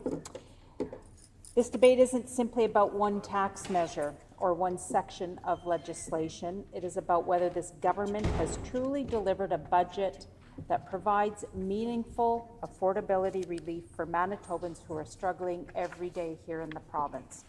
With the rising cost of living, we see those challenges right across the board. And the answer from Manitobans is this budget has failed on that. It falls short on providing any relief for Manitoba families. Right across the province, many are under pressure, unlike we've seen in years. Manitobans are stretching every dollar further and further just to keep up. They're paying more for groceries, more for fuel, more for rent, more for transportation, more for the utilities, more for school taxes, and more for nearly every basic necessity. People are worried. Seniors on fixed incomes are worried. Young families are worried. Young people are putting off having families given the affordability crisis. Single parents are worried. How are they going to provide for their children? Small businesses owners are worried. How are they going to continue to pay the rent when they don't have the sales there due to people not able to spend or have any extra money to spend in their business? Crime implicates a lot of small businesses right now here too across our province. And farmers, we have farmers who have increased input costs to their production. We have tradespeople that are worried, and I'll get into that a little bit here too later on, Honourable Deputy Speaker. I think this speaks to the fact that every Manitoban, every working Manitoban is worried about the affordability crisis that we are faced with here. Yet this government continues to present small, symbolic measures or gestures as though they're transforming and making real, coming up with real affordability solutions. But Manitobans deserve much more than that. They deserve meaningful relief, something substantial. Over the last number of weeks and months, I've spoken with many constituents throughout the area in my constituency, right across Manitoba. This past weekend alone, discussing the affordability measures, the struggles many are having, and disappointment with many of the people I talk to about what is this Cracker Jack cheesy PST savings going to do for a family who's got big grocery bills. This doesn't save them anything but mere pennies. Yes, I heard that frustration this weekend. Cracker Jack was a word that was used. That's why I used it. That was coming from a constituent. I talked to tradespeople and the impact that this will have on those individuals. Rising costs. Contractors, I chatted to them. They are uncertain. This budget has done nothing for them, alongside the tariffs that we've seen. There's such uncertainty here. So families, tradespeople, contractors are all very uncertain about their future here in Manitoba. And again, small business owners spoke about the challenges of staying open and managing to keep their costs low. This government is making decisions without properly consulting the people who actually are affected, whether it be on the front line or families. And it concerns, or it extends beyond Bill 53, really, where, you know, consultation matters, and we've heard that time and time again. Committee matters. Democracy matters. And Manitobans are asking for that. They want to be able to have a voice. They want to be able to speak to what happens here in the province of Manitoba. And this NDP government has eliminated that opportunity for many trades, business, and families to come and speak and be a part of, or at least have input on what affordability looks like to them. This legislature exists so that these issues can be debated, reviewed, challenged, and maybe even improved and examined thoroughly before it becomes law. That process is not an inconvenience. It is actually accountability and an opportunity to be transparent about what is coming forward. And having open dialogue is important. But again, time and time again, we've watched the NDP government bypass this important part of legislation where it's committee and consultation and push legislation through without scrutiny or limited opportunity for Manitobans to be heard. We've seen it repeatedly since they've taken office. Bills brought forward without proper stakeholder consultation, policies announced before the impacts are really understood or even learned about, for that matter. Legislation introduced only for the government to come back later, backtrack and say, you know what, we maybe got it wrong. We maybe should have done a little bit more consultation, or we neglected to hear from certain stakeholders. You know, revising legislation after there's been, you know, backlash, I guess, so to speak. And now we're seeing it with BITSA here.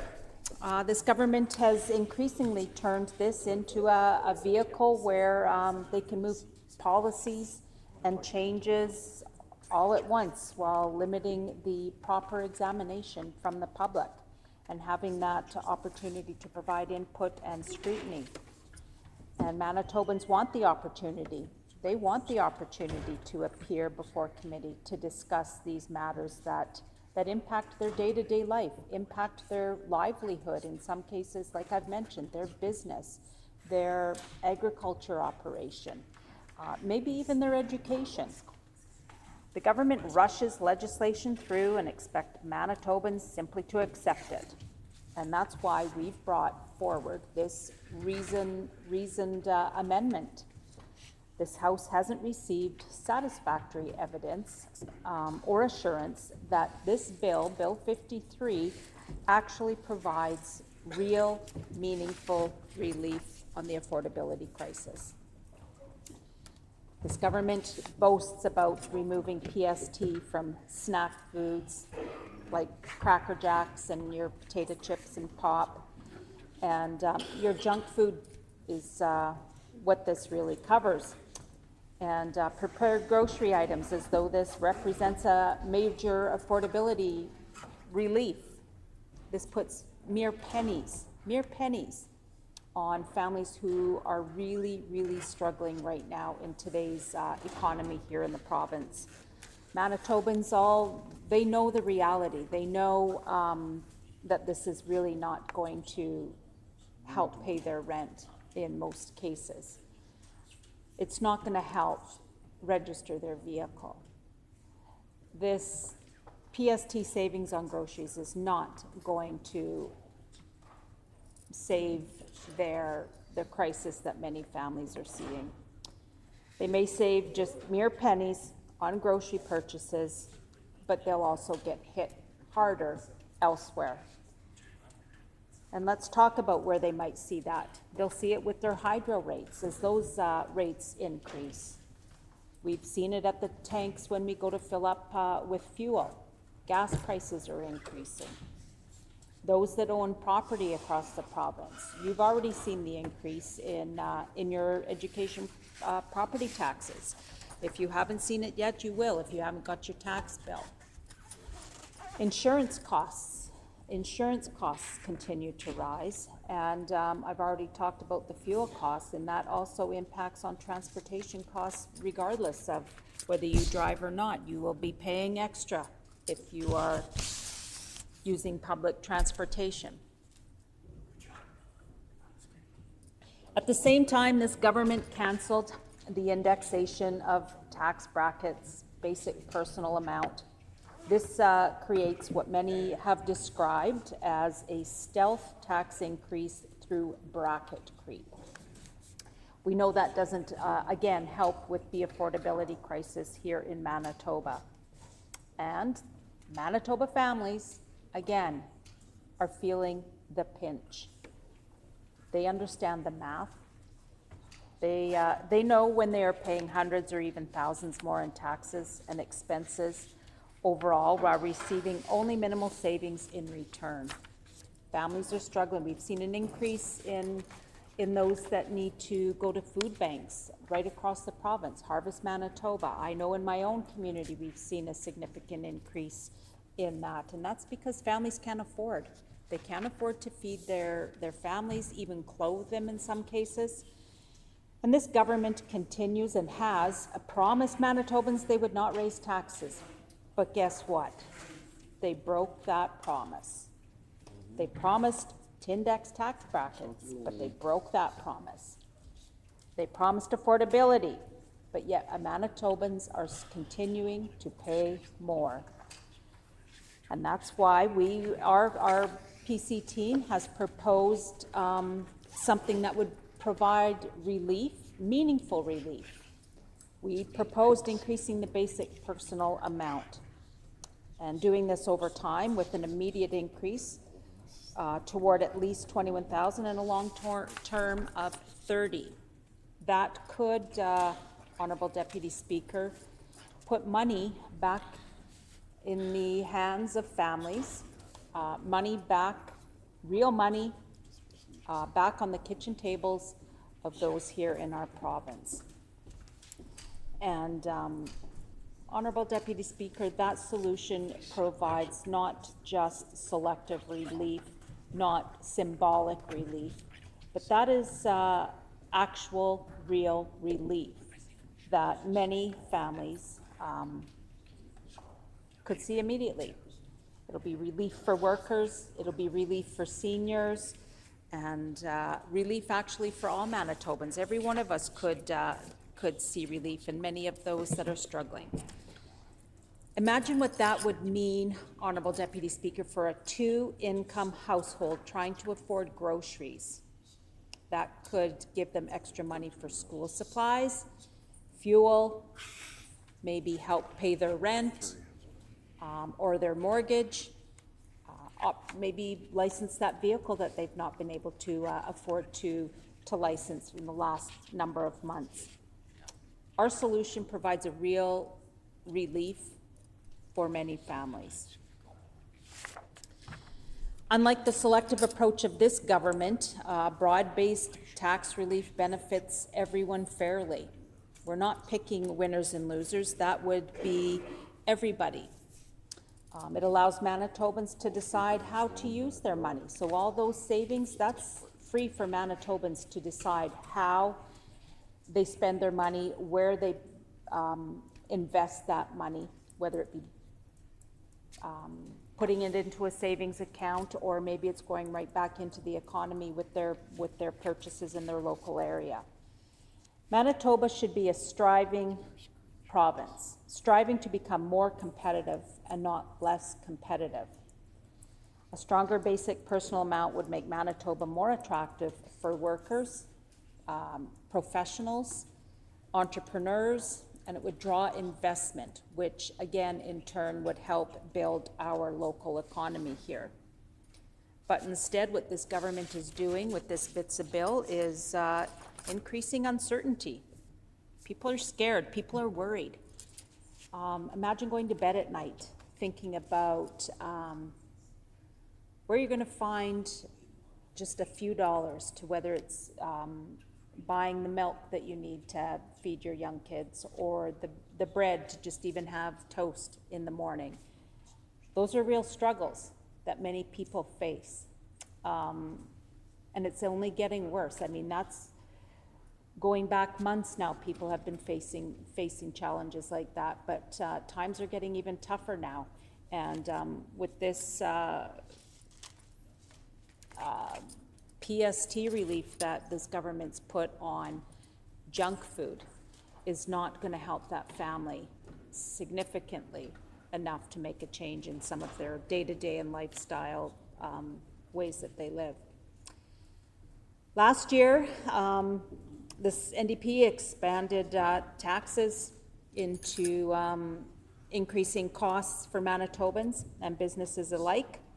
At a time when families are already struggling, they continue to find new ways to increase tax and take more from taxpayers.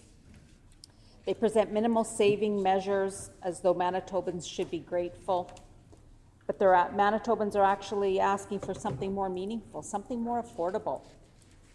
They want to see something measurable, something where they can really feel that they're getting something back in return. Not just a bunch of broken promises and, photo ops or the optics that look like they're actually going to be getting savings when in reality they aren't. They put it out like they're going to give this back to you, but meanwhile you haven't got your tax bill. You haven't seen where they're really going to come and gouge you in the end. But beyond the affordability concerns, Honourable Speaker, there's also the matter of process and accountability. And the amendment reflects the serious concern that we're hearing from Manitobans, that this House has not received satisfactory evidence or assurance because the government has not allowed sufficient scrutiny or public input. And that matters. Committee hearings matter. Hearing from Manitobans matter. Stakeholders deserve the opportunity to identify concerns before legislation is finalized. And experts deserve the opportunity to point out the unintended consequences of such. We have questions like, were municipalities consulted in this legislation? Were small businesses or businesses consulted in this legislation? Hearing from contractors and industries where, they've not been consulted on much of the legislation that this NDP government has rammed through or attempted to. This leads to the fact that we've seen this time and time again, Honourable Speaker, where this government does very selective consultation. They're very selective in who they will consult.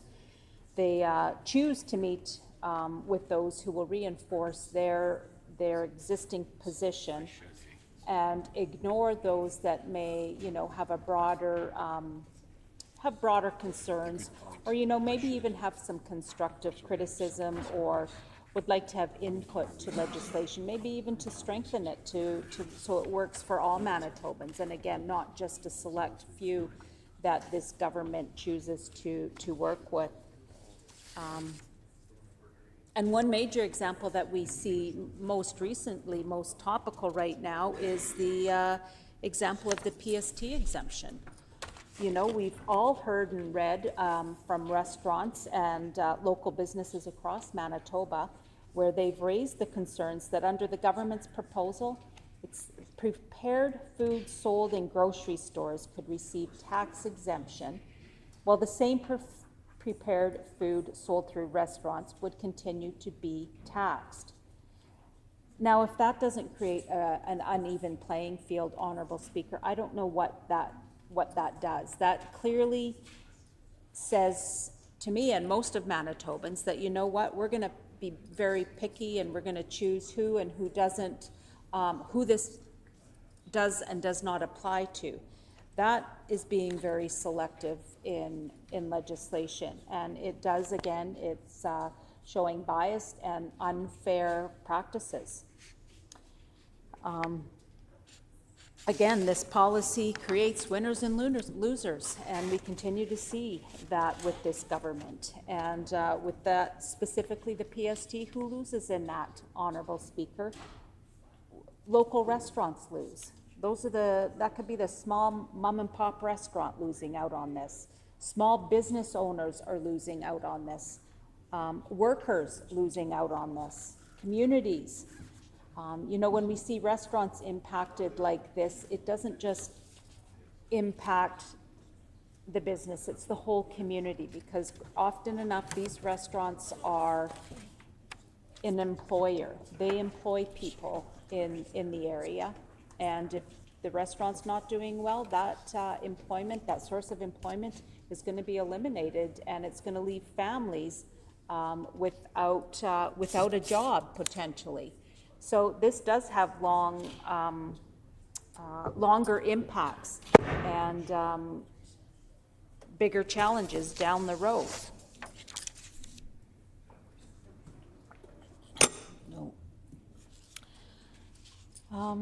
And again, what we see are concerns emerging after legislation is introduced, Honourable Speaker. And that's, again, why consultation matters. And we have seen, and I know I speak about this often, but the pattern's becoming too familiar under this NDP government where they don't want to do proper consultation. We've all heard it, and we've all been at a number of committees in the past while where, you know, we've seen where stakeholders maybe haven't been consulted. And we have concerns related to many challenges when Manitobans don't go through that process. We've seen it, and I know I've mentioned this as well, green team funding, that goes back a while, but we've seen even the security rebates. I know I've had organizations reach out asking why they weren't eligible to take part in that particular program for the camera security rebates. And I know many businesses right now, not just businesses, we have Manitobans seeking assistance when it comes to crime, and we see it across the province where crime is increasing, and this government comes out with a camera rebate program, but you know, it's only a certain amount and it's only going to be limited for a certain amount of time, and we're going to be picky and pick and choose who is eligible for that program and who isn't. You know, let's talk about the Manitoba Jobs Agreement, Honourable Speaker, and what we've heard from stakeholders in relation to that, where they, again, were not properly consulted, and this does not reflect good governance. What this does, again, is highlights the fact that this NDP government likes to pick winners and losers.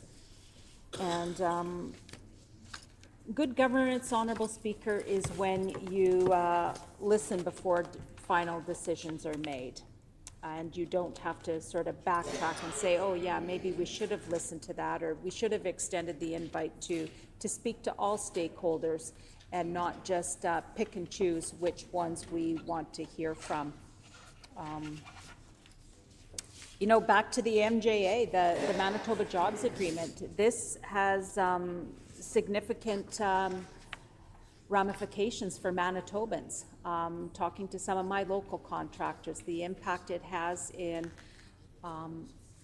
not just rural communities, but my own personal conversations this last little while, where it does hit small rural communities. And again, that's maybe these contractors who have a significant number of employees. And when they're eliminated out of some of these opportunities, it impacts the business, it impacts the significant number of employees that they have, which is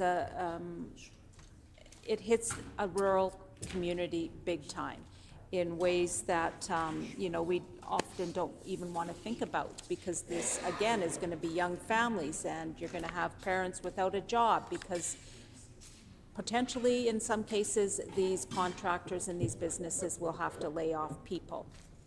And again, that's not good for any of us here in the province of Manitoba when we're trying to build the economy, keep our jobs, be able to make all our payments, and live a good life here in province, and be able to enjoy all that that this great province has to offer. You know, maybe we need to talk about the mounting debt, the deficit that is going to that is coming from this NDP government. We are we'll see where this is going to go. This government has gone out, made a lot of promises, and what this is going to do is actually balloon the debt, and who's going to have to wear that, honorable Speaker? We're all going to carry that debt, and that's going to be carried on for generations. That's going to impact, you know, not only me right now and today and in real time, but it's going to impact my children.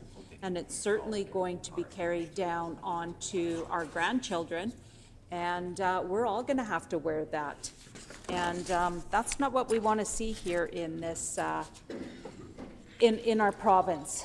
I'm going to talk about business again here, where businesses have raised concerns about competitiveness. Small business advocates have criticized the lack of meaningful support from this NDP government. Taxpayer organizations, again, go back and they've criticized the bracket creep that they've described as the stealth tax increase. You know, municipal leaders have raised concerns about inadequate infrastructure investment. Organizations are bringing forward concerns as well. You know, budgets are about priorities, and Manitobans are asking where the long-term economic vision actually is. Where is the investment here for the province of Manitoba? Where's the strategy for growth? Where's the strategy for investment? And where's the strategy for agriculture? Where's the strategy for mining and the resource development? Where's the strategy for improving Manitoba's competitiveness? There's nothing in here that's going to talk about or build Manitoba's economy, but instead businesses see increasing taxes, increasing regulation, which we know is a burden for many, many small businesses. We hear about that often, which also adds to increasing uncertainty. It's not, this NDP government has not made it easy for investment to come to the province of Manitoba. Growth requires confidence, and growth requires investment, and growth requires stable and predictable policy. And no one is seeing stable and predictable policy with this NDP government. And we can see that families and businesses are losing confidence in the NDP government. This government often speaks about supporting trades and skilled labor, yet we continue to see the instability surrounding institutions and those that are very critical to our workforce and development.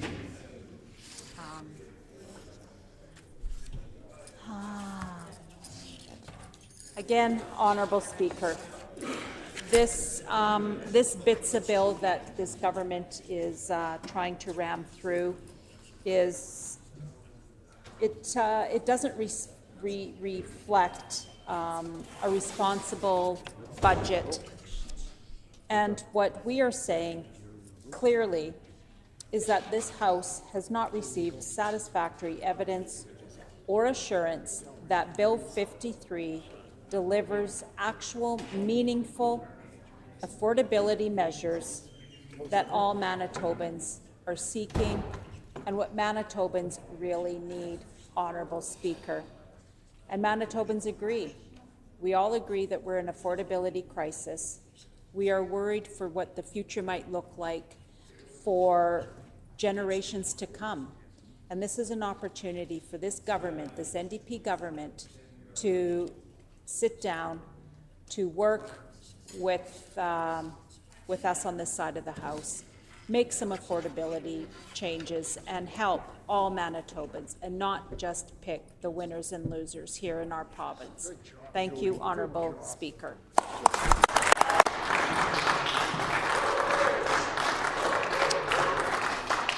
The Honourable Member for Swan River. Thank you, Honourable Speaker.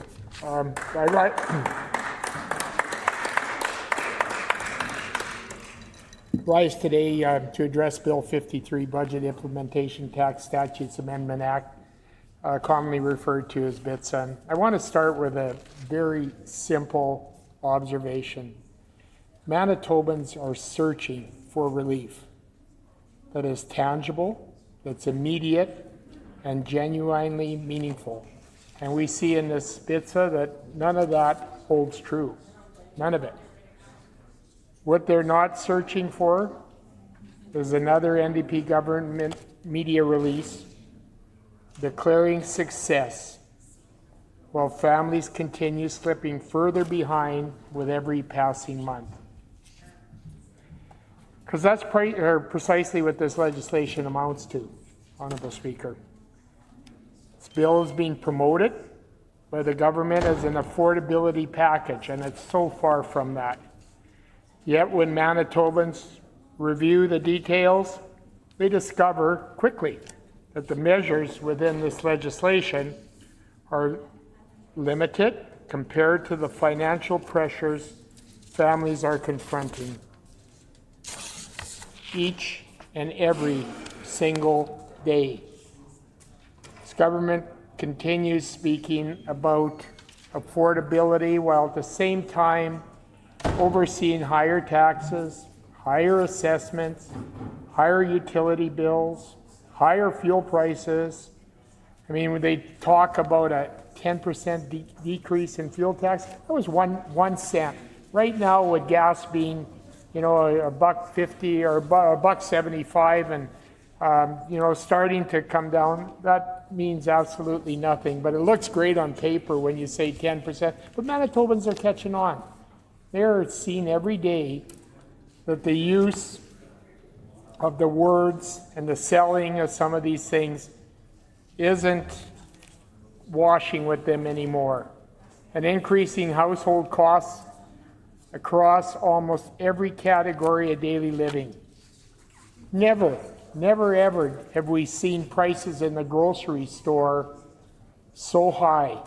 And it's all happened in this last little while that the NDP has been there. They were going to march in and we're going to talk to all the grocery stores and we're going to get this whole price fixing thing resolved. Again, lots of talk. Legislation of this magnitude deserves careful review. Legislation affecting taxes, homeowners, renters, municipalities, small businesses, restaurants, Manitoba industries should not simply be hurried through this chamber without having limited public input and minimal accountability. And this is where the public is not having that opportunity right now. Manitobans deserve an opportunity to be heard. And honestly, after several years of ominous bits of legislation and rushed legislative tactics from this NDP government, Manitobans have every reason to expect greater transparency. Honourable Speaker, affordability is the defining issue facing Manitoba families today. We see Manitoba families being stretched to the limit. That disposable income they have right now is so limited. It's becoming less and less. You know, it kind of breaks my heart to see families in the grocery store, in the toy stores where their children want little things and mom has to put it back on the shelves because they cannot afford it because of this NDP government. Families are trying to stretch paychecks that no longer stretch far enough. Seniors living on fixed incomes are watching the cost of living increase faster than their pensions. Young Manitobans are wondering why they can even afford to purchase a home or build a future here. And we have the opportunity, and it's also heartbreaking to see youth exiting this province. They don't want to live here anymore because of the affordability crisis that has been created by this NDP government. Small businesses are facing increasing operating expenses while consumer spending weakens. And all of this is happening while this Canoe government insists that small tax measures somehow represent a serious affordability strategy. Manitobans know the difference between symbolic gestures and meaningful relief. They understand the difference between a headline announcement and a real savings that actually helps cover the bills at the end of the month. And they know this bill falls short. The government's signature affordability announcement is the removal of PST and selected prepared foods sold in grocery stores and convenience stores. That's why they built this entire affordability narrative around. But most groceries in Manitoba are already PST exempt. You know, this savings on PST on junk food, it's going to translate into higher health costs and things like that. So it really means nothing. Government is focusing on a narrow category of prepared foods and snack products, while Manitobans are dealing with rising costs in every other area of their lives. Hydro bills are higher, gas prices are higher, insurance rates are higher, property taxes are higher, mortgage payments are higher, rent is higher, everything is higher. And after all that, this government says Manitobans should celebrate saving a few cents on junk food at the checkout counter? Not. Honourable Speaker, families can't build a future on pennies. That's the problem with this entire bill. Government is offering Manitobans pennies in relief while taking thousands of dollars away through every available avenue. A few cents saved on a prepared food item does not offset hundreds more in education property taxes. A small PST exemption does not offset rising hydro costs. When I was young, small, many years ago, and the government used to talk about, many years ago, it used to talk about the spend DP, and I used to wonder, gee, what's that all about? Well, got a first-hand look now. A tiny reduction at the grocery checkout doesn't offset bracket creep, quietly taking more from every paycheck. And a delayed rebate years from now doesn't help a family struggling to make ends meet. And we see that. They want immediate savings. And some of our suggestions and working together could have brought that forth. You know, and I just talking today, I always said, that sometimes we got to work together for the betterment of Manitoba. But this government displays time and time again that they don't want to work. They want everything to be their initiatives, and their failing initiatives. That's why Manitobans increasingly feel like this government is completely disconnected from financial reality families are dealing with. People aren't worried about whether they save a few pennies on a prepared salad. Absolutely not. They're worried about whether they can afford their mortgage renewal. They're worried about whether they can afford to fill the vehicle with fuel.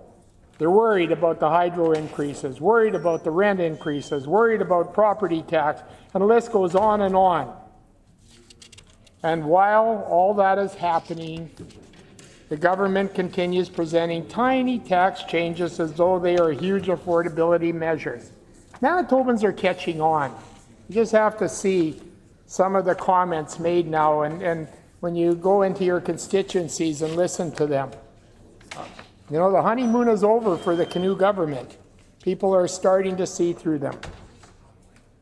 Manitobans, no, they're not. One of the biggest concerns I continue hearing is government talks constantly about affordability while ignoring the cumulative effect of all other costs it continues imposing on households. And those are astronomical, because affordability isn't determined by a single tax exemption. Families experience affordability as the total cost of living. They experience it through monthly bills, through grocery receipts, through utility payments, through mortgage renewals, through insurance premiums, and through the amount left in their bank account at the end of the month. And that is the big one. That disposable income is important to all Manitobans. If they can see it on every paycheck, it's great. If they can't, it's meaningless. And the junk food tax is one thing that is very meaningless. And perhaps most concerning of all, many Manitobans no longer feel confident that things will improve anytime soon.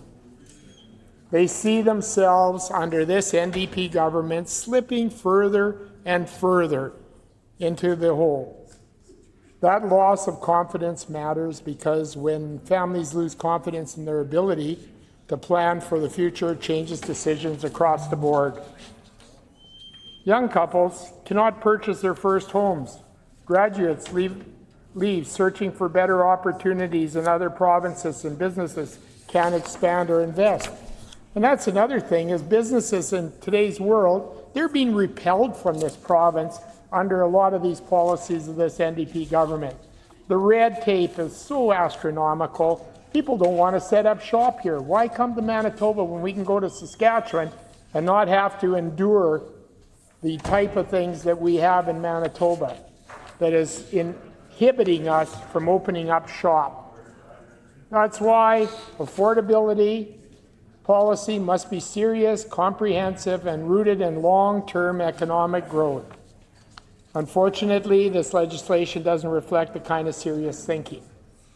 Instead, it reflects government focused on political optics.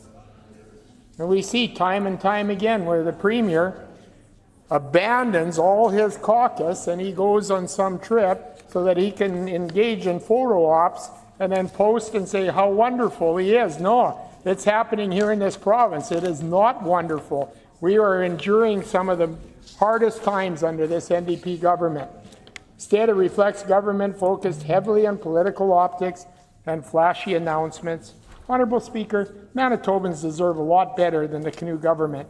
They deserve policies that improve economic conditions in measurable and lasting ways. Last year, this NDP government removed indexation from tax brackets. And I remember when our PC government implemented the indexation, people were saying it's about time. Well, sorry, in comes the NDP, out goes the indexation. That means inflation automatically pushes Manitobans into paying more income tax over time. And even when workers receive modest wage increases, simply to keep pace with inflation, government excuse me, government takes a larger share from them. That is bracket creep. And make no mistakes, bracket creep is a tax increase. It increases the burden on workers, seniors, middle-income families every single year, and they fall deeper into a hole. This NDP government promised Manitobans a middle-class tax cut. Instead, they increased the tax burden by eliminating indexation. And now, after increasing taxes through bracket creep, they're presenting pennies with their PST exemption as affordability relief with their junk tax. Manitobans are seeing through it more and more. They understand when government's taking away more than it's returning, they fall further behind. Honourable Speaker, nowhere is that more obvious than in the area of education property tax. The NDP continues collecting dramatically. And what did they do? They removed the threshold where school boards could put property tax in, and now we don't have, or now we can only blame the school boards for increases. We don't have to be the ones that get blamed. You know, always kind of scheming so that they're not the bad guy. They want to put it on somebody else. The NDP continues collecting dramatically increasing amounts of revenue through education taxes, which, pretending small future rebates, somehow offset those increases. You know, a lot of people will go and ask, if you remove this tax, where are you going to take it from? Well, you can generate a lot of revenue in a province by opening up your doors, and people are welcome to come to Manitoba and want to set up shop. And that generates a lot of revenue. And you don't have to tax. You can go ahead and find other ways of running programs on those bases. Just a few years ago, education property tax revenues were projected at about $667 million. Now those revenues are approaching $1.1 billion annually. That's an enormous increase. And who's paying for it? Homeowners, seniors, families, small business. Just had a call the other day about seniors and a subsidy that his 93-year-old mother was receiving. NDP decided to get rid of that and now she is struggling. And not everybody has families and children who can give it, or are given a little bit of help to some of them, or to their children who are struggling to live from paycheck to paycheck.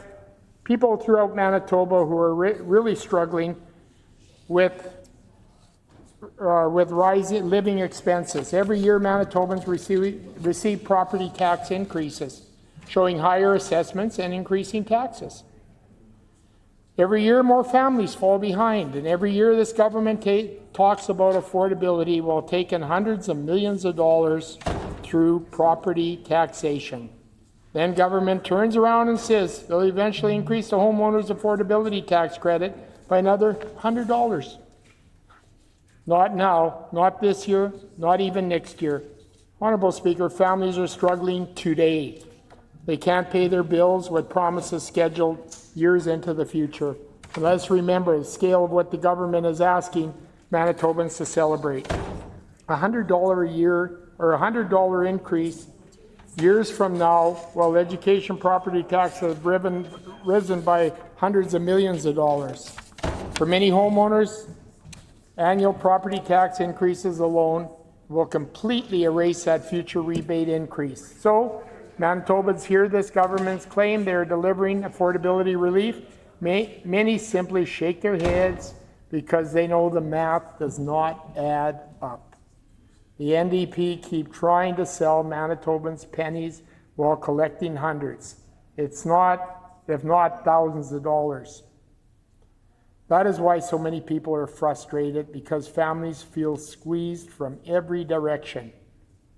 They see more money leaving their household every month, while government insists things are improving, but they're not. Honourable Speaker, another issue that deserves discussion in this debate is Manitoba's competitiveness relative to other provinces. And I'm glad the members across are listening. You know, it kind of reminds me in my 35 years of teaching of some of my classrooms, when you say the truth and the interesting things, everything becomes very quiet. You can hear a pin drop because they say, we are wrong. We should be listening to the members across, and we should be adhering to some of their plans to make Manitoba a better place. Honourable Speaker, another issue that deserves discussion is this debate, or in this debate, is Manitobans competitive relative to other provinces? Because affordability and competitiveness are both connected. If Manitoba becomes less competitive economically, families ultimately pay the price. And it really hurts to see some big industries that were going to set up in Manitoba move on to Ontario, move on to Saskatchewan, move on to Alberta, because they know that there is no future in Manitoba the way this NDP government is presently running things. Businesses invest or elsewhere. Workers leave for higher wages and lower taxes. Young professionals build careers in provinces where they see stronger opportunity. We've had many fine entrepreneurs move on to Alberta, and they are thriving right now. Why? Because they don't have to put up with all the red tape that this NDP government has put forth in front of them.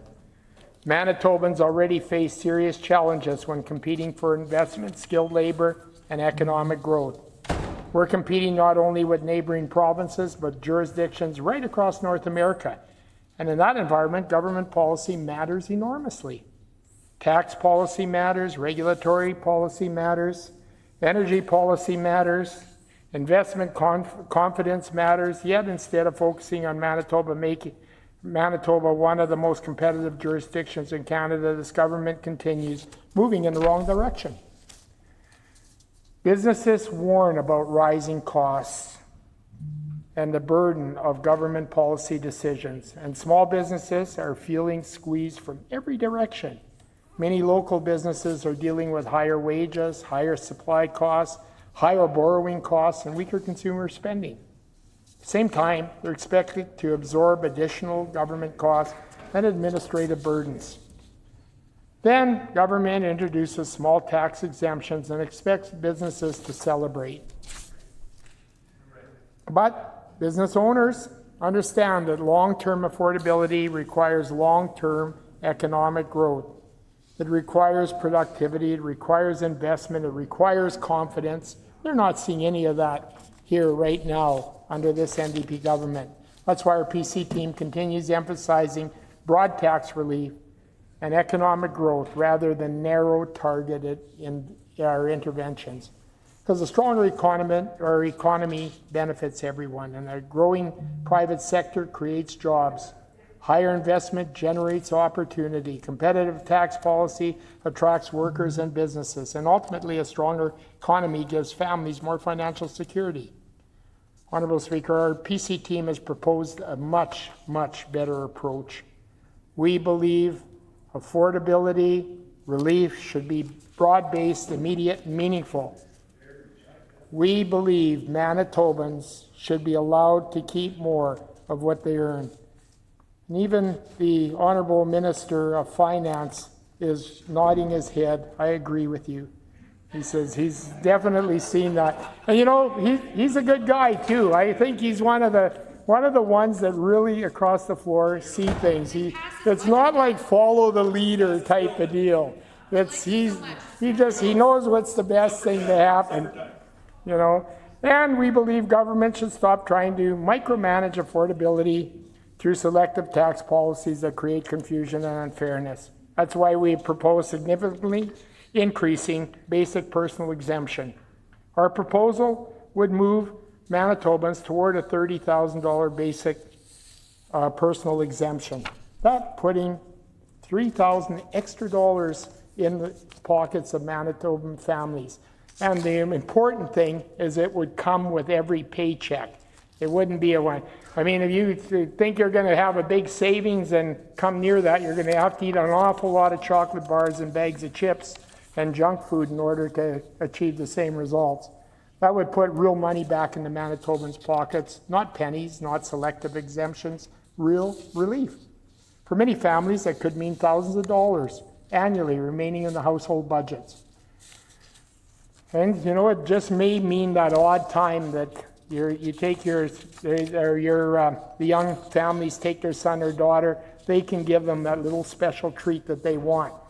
And they're going to be so happy getting that because mom, dad had a few extra dollars to spend that $7, $8 on this trip to the toy store for me, and help dealing with that means help paying rent, paying mortgages, covering grocery costs, dealing with hydro bills and transportation costs. Broad-based tax relief also supports economic growth. When Manitobans keep more of their earnings, they spend more money in their communities. That economic activity supports jobs and strengthens Manitoba organically. Honourable Deputy Speaker, there are numerous other provisions with this legislation that also deserve examination. And there are changes related to film tax credits, administrative requirements, provisions concerning bear trusts, beneficial ownership taxation, and new powers involving accommodation taxes on short-term rentals. There are changes involving school division borrowing, security insurance.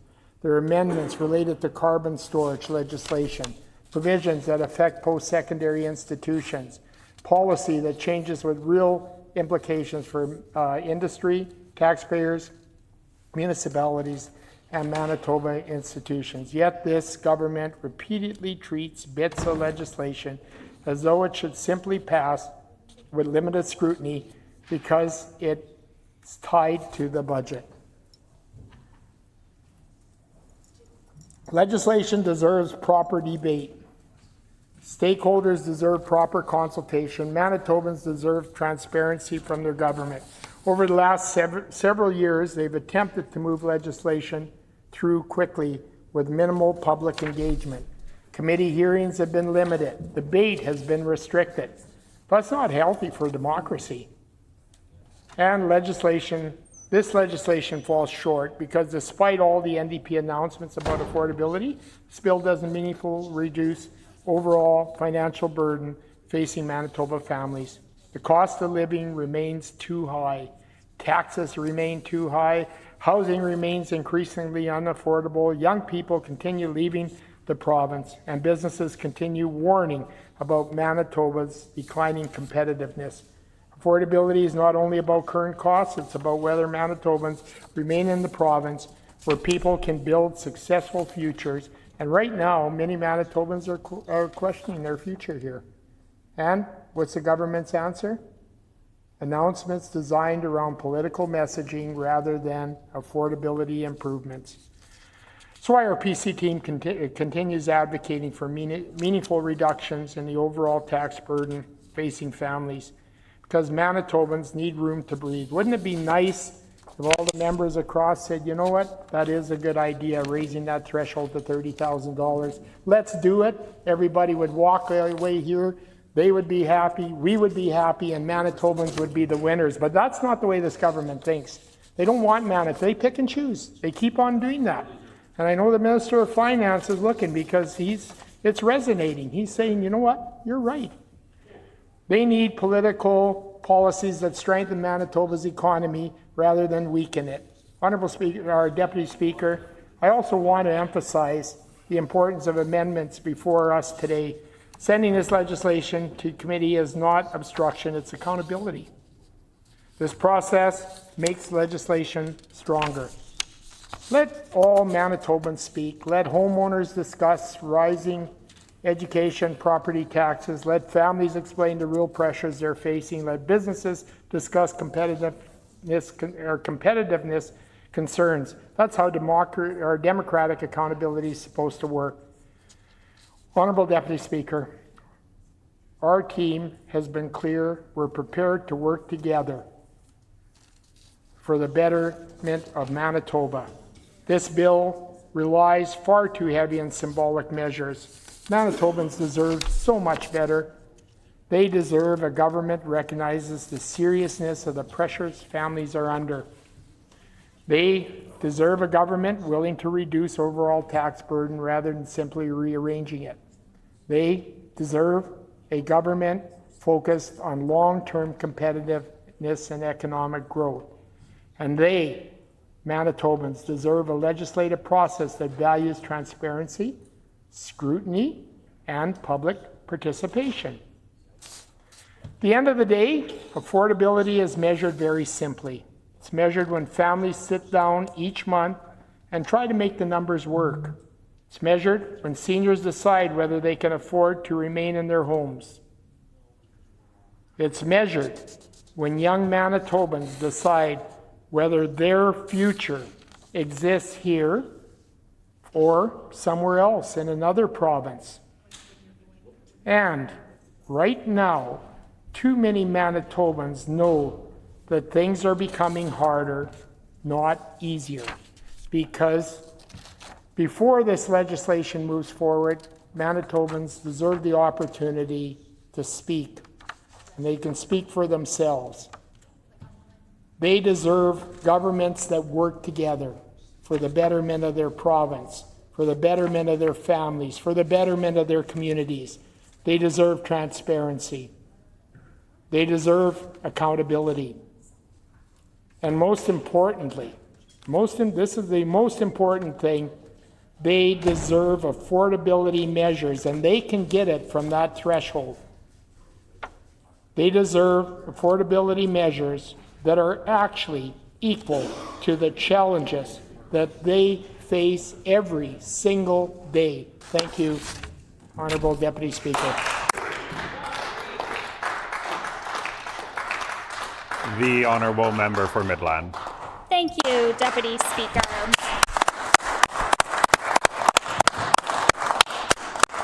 I'm pleased to rise today to speak to the amendment that my colleague, the member from Red River North, brought forward. And I want to start by explaining how important this amendment is. And it's what we, our PC team, has been saying all along, is that this BITSA bill, the NDP's budget, does not provide real, meaningful affordability relief for Manitobans. And what we've seen is this NDP government, they won't even stand up and speak to their own budget bill. They're embarrassed. They're embarrassed by it. They know it's not enough for Manitobans. They know Manitobans need more right now. They know Manitobans are deeply struggling, but they're not listening to them. They're not listening to Manitobans. They don't care. They're not willing to do the work, and they're not willing to provide real affordability relief, desperate affordability relief that Manitobans need. And we saw this yesterday. They don't even believe in their own budget bill. Yesterday, they didn't want to stay late to work because they don't believe in their budget bill. They don't believe that the measures that have been put forward is enough. They know that they can implement their various mediocre tax measures without passing BITSA, which is exactly why they didn't care to bring the budget bill second reading to a vote yesterday. They're going to do what they're going to do, but the reality is what we've been saying all along. They don't care. They don't want to listen. They're not going to do the work. And they know that their budget bill isn't enough. And in fact, Deputy Speaker, they're embarrassed by it. They're embarrassed that the budget bill and BITSA that's been brought forward is not enough to help Manitobans right now. And we saw it with figures that came out last week. Manitoba has the highest inflation rate in the entire country at 4.3%, a significant increase over the last month. While every other province is trending a little bit downwards, Manitoba is going in the opposite direction, and things are getting worse. The same can be said for food inflation. Manitoba has the highest food inflation in the country, 4.9%. And when you look at the items at the grocery store that Manitobans are struggling to purchase, ground beef, lettuce, celery, pork, vegetables, fruit, healthy food that Manitobans want to purchase. That's what Manitobans are struggling to afford right now.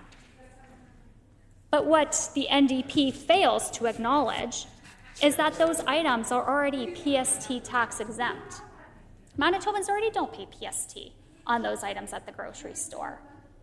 So what this NDP has brought in is essentially, it's a junk food tax. It's a few cents, a few pennies off some pop and some chips. failing to recognize that many Manitobans are dealing with diabetes right now, and this is the opposite of what we should be encouraging Manitobans to purchase at the grocery store. But they fail to recognize that. They fail to acknowledge that. Just like they're failing to acknowledge that healthcare has gone worse under their watch. Just like they fail to recognize that Manitobans are struggling under affordability crisis and a cost of living crisis. Just like they're failing to acknowledge that Manitobans need more right now.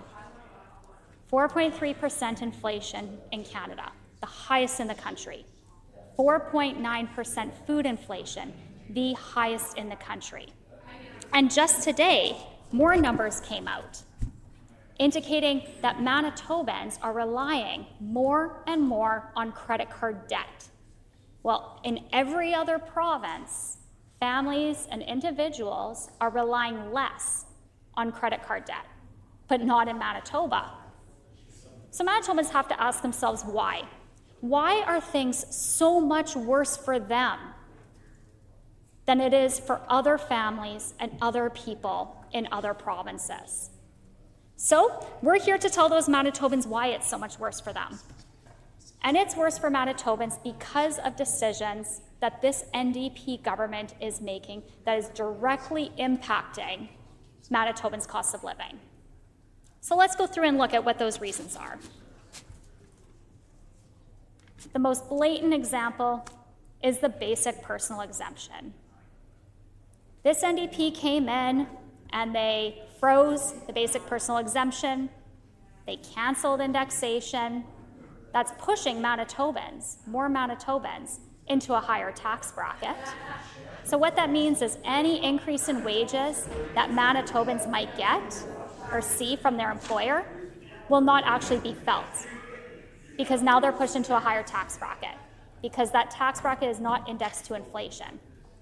Every other province in Canada, Yukon, Northwest Territories, Nunavut, British Columbia, Alberta, Saskatchewan, Ontario, New Brunswick, Nova Scotia, PEI, and Newfoundland.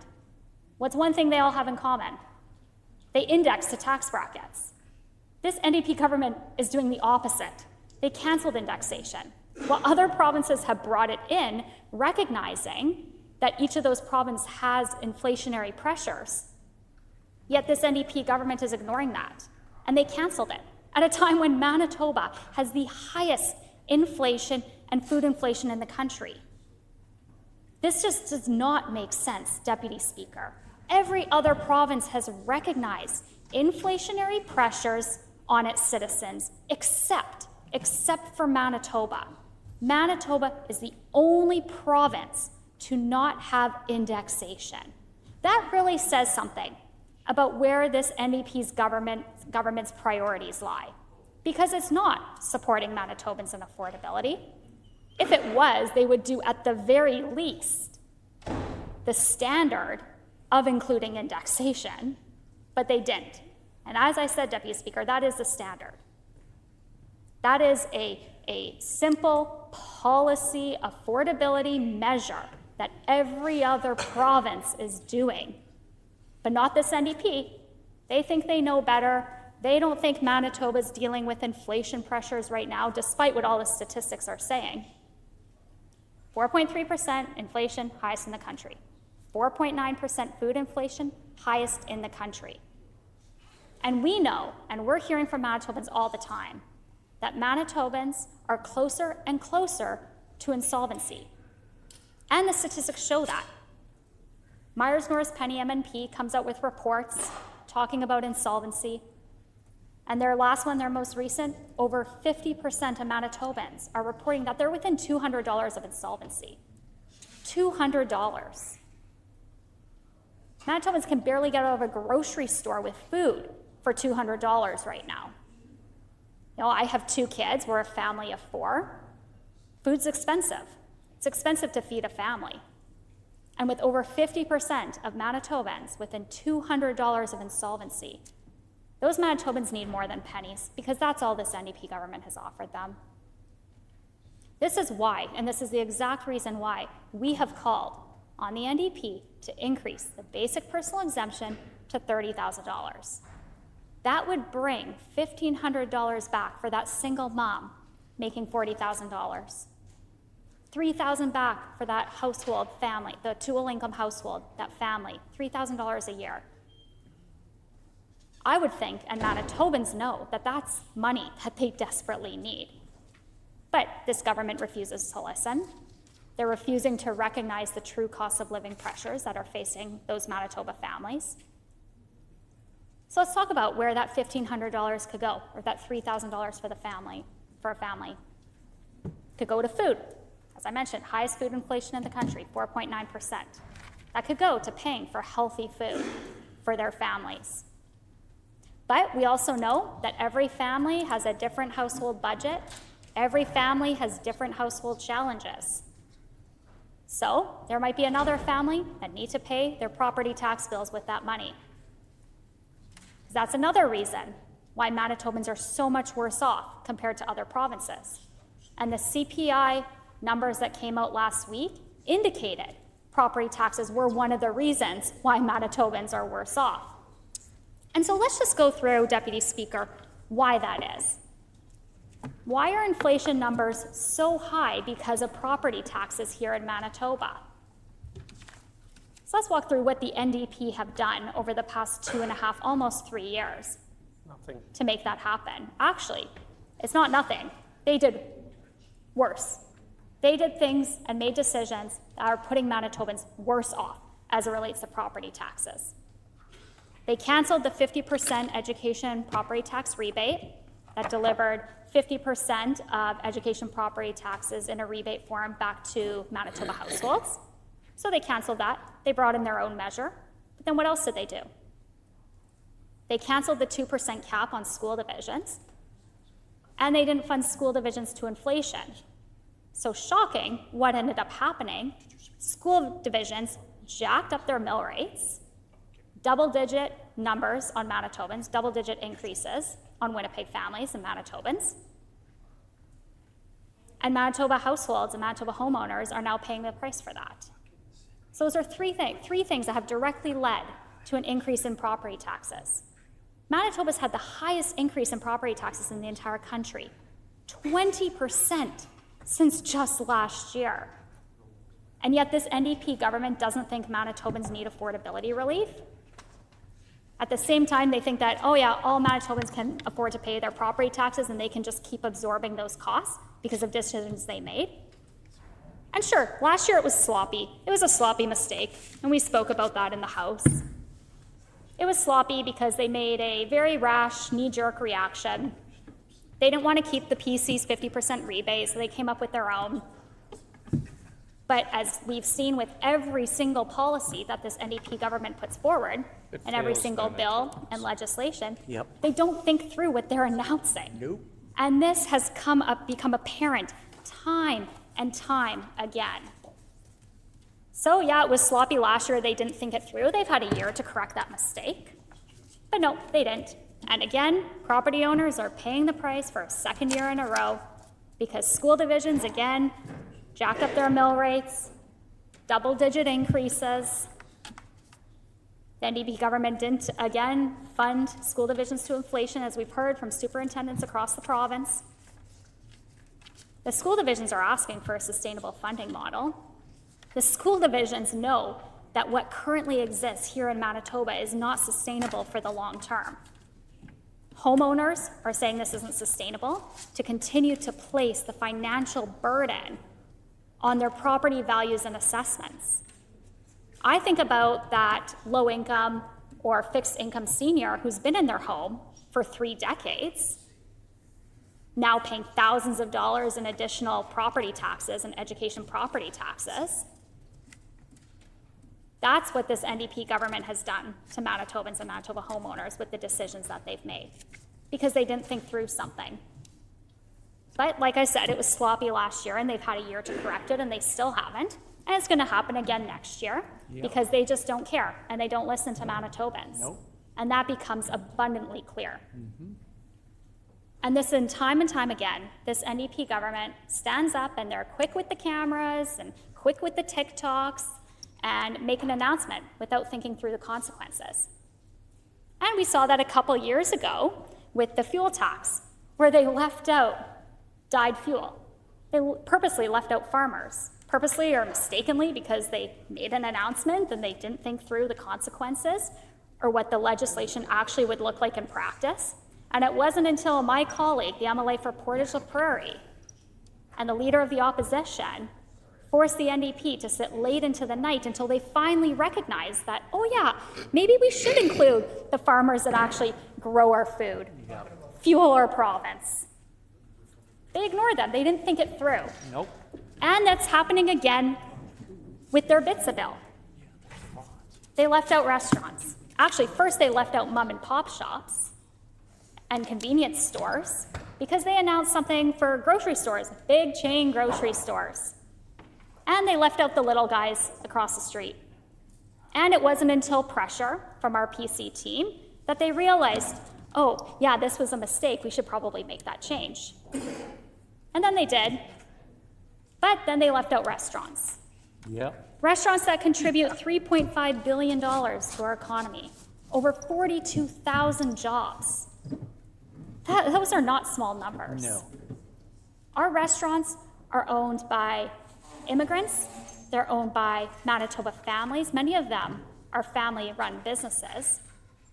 Small businesses are the backbone of our province, and restaurants are a key part of that. But this NDP government continues to leave them out. Just like they left out convenience stores, just like they left out farmers a year and a half ago. And again, this goes back to they do not think through the policies that they are announcing. And this is becoming a pattern with this NDP government. You know, I've already spoken to 3 different examples about where this NDP announces something before they do the work, before they do the consultation. And that's where consultation is so important. And had this NDP actually consulted with the construction industry, here's another example, announce something, make it sound all fluffy and good for the public until they realize that they've left out 88% of construction workers from bidding on public projects. And now the industry has spoken up and said, we don't want this. You're picking and choosing winners and losers. On our side of the house, our PC team, we stand up for all workers. Yes, we do. We're not going to pick and choose winners and losers. Union or non-union should be fair competition. We believe in a fair market, free market. We believe in fairness. But the NDP doesn't, because they don't listen and they don't care. And the construction industry is speaking up loud and clear.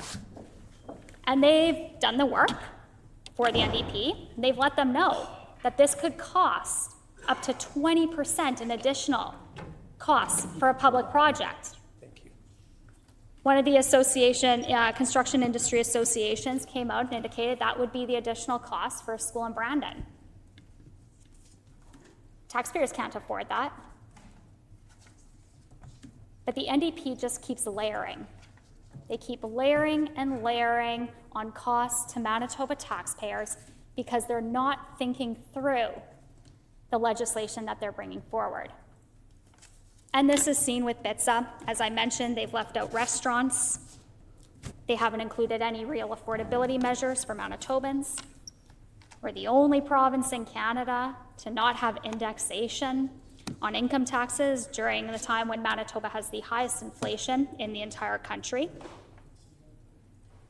You know, this is actually one of the reasons why last year I brought forward a bill, the Budget Bill Public Accountability Act, to ensure that budget bills actually go to committee.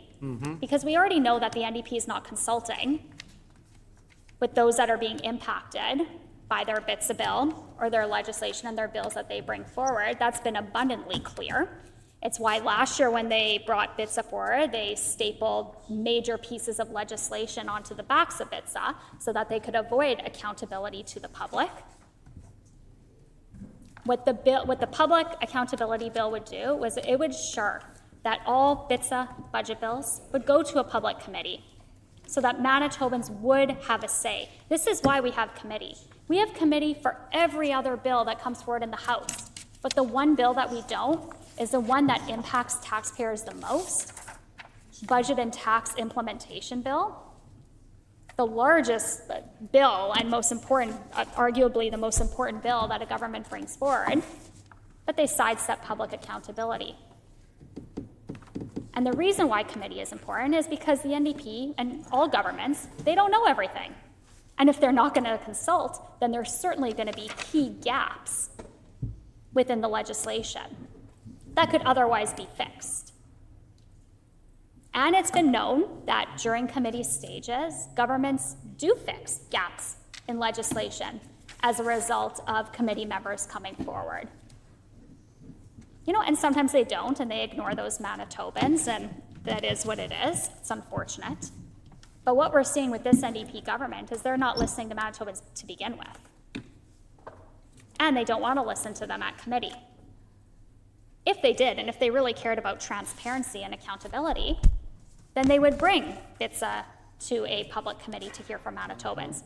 And perhaps they would listen.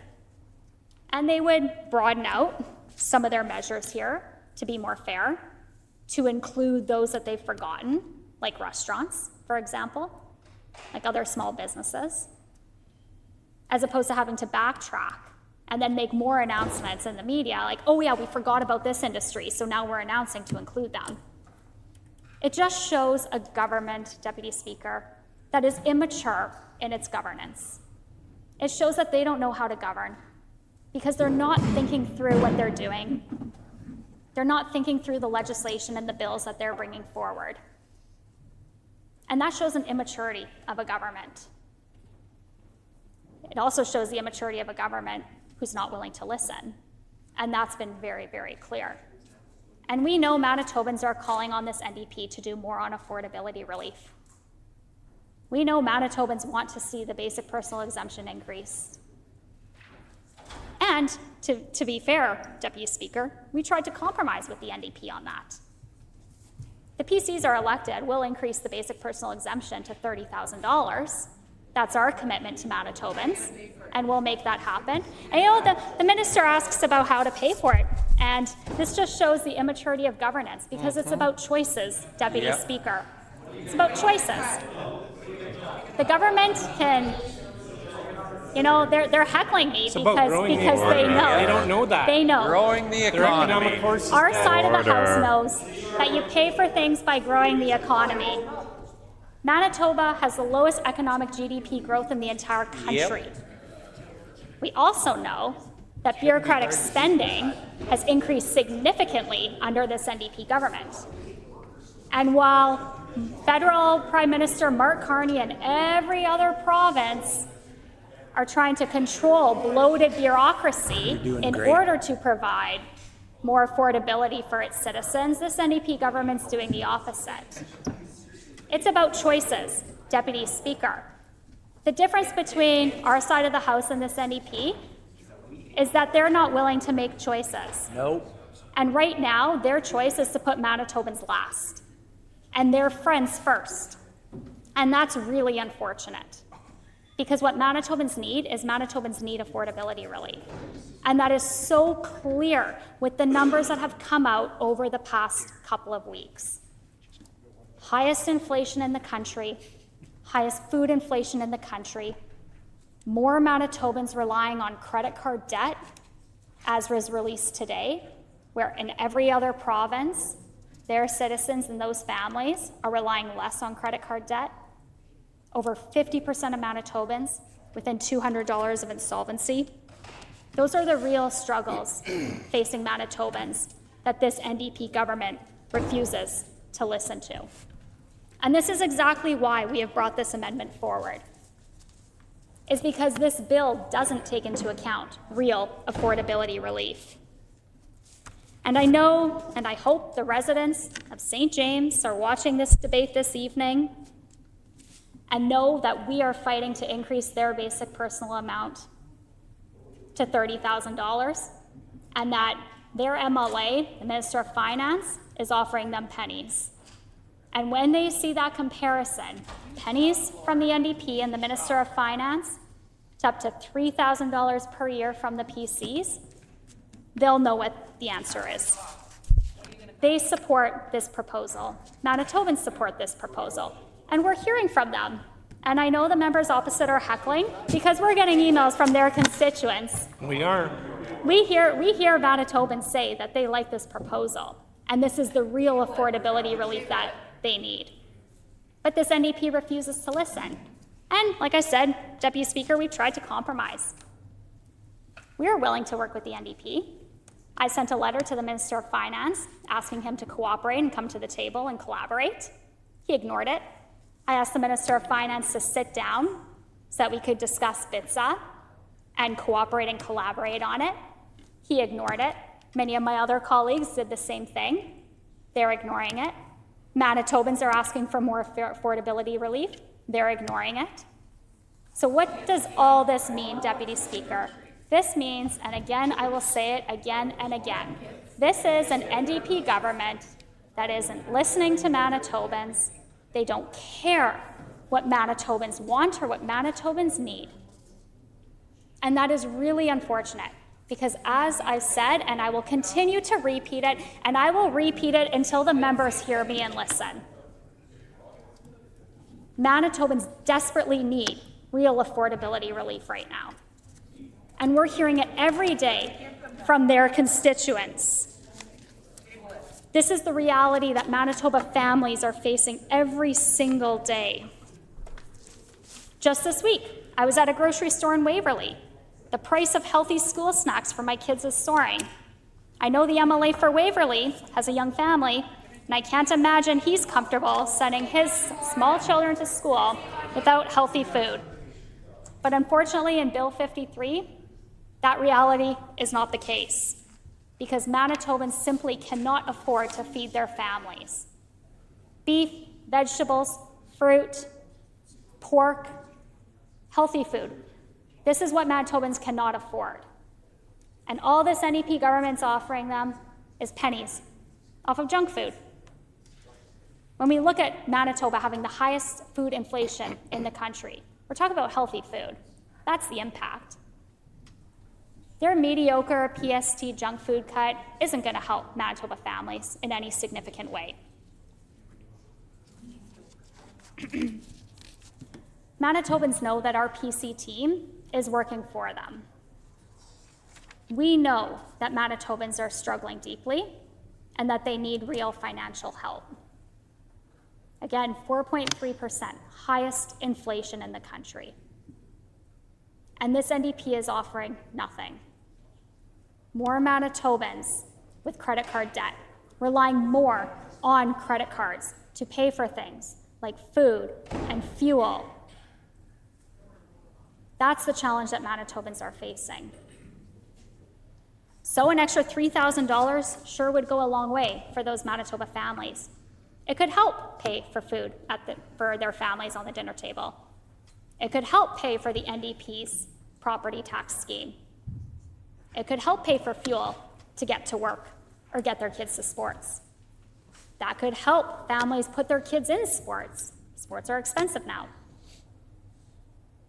It could help parents pay for kids to go to camp during the summer, also very expensive. Or it could help some of those families who just want a family night out, bowling, pizza night, movies. All those things cost money. All those things are expensive. Those are things that a lot of families are giving up right now because they just cannot afford to do it.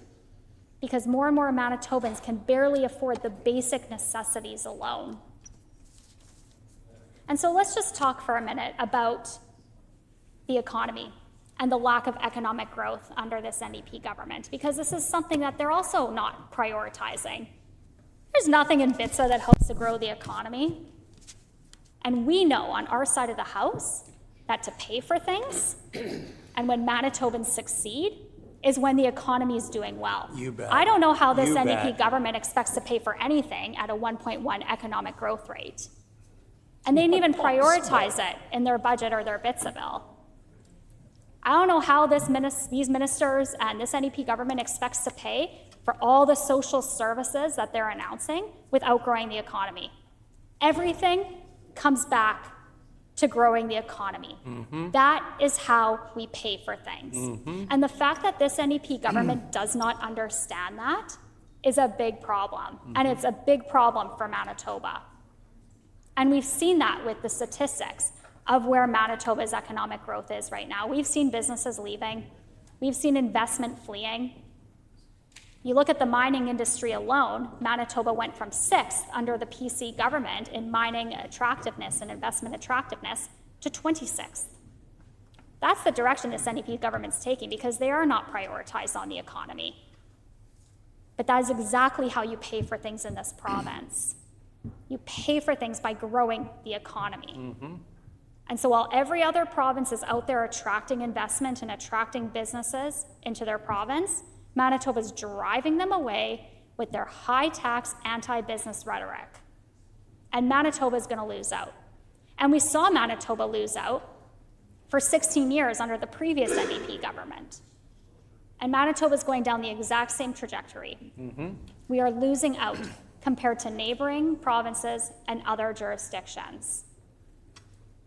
So, Deputy Speaker, I don't know how the NDP is going to plan to pay for anything other than put us severely into debt onto future generations, because until they start prioritizing growing the economy for our province, then Manitobans are going to be at a loss.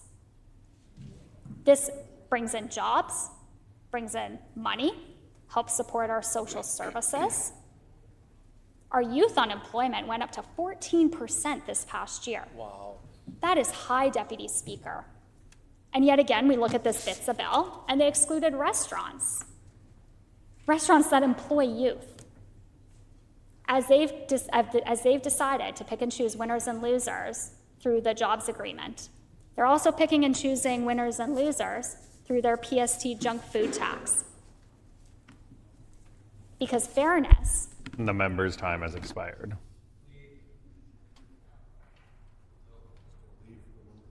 Is there leave for the member to continue? I hear a no. The honourable member for Portage La Prairie. Thank you so much, Honourable Deputy Speaker.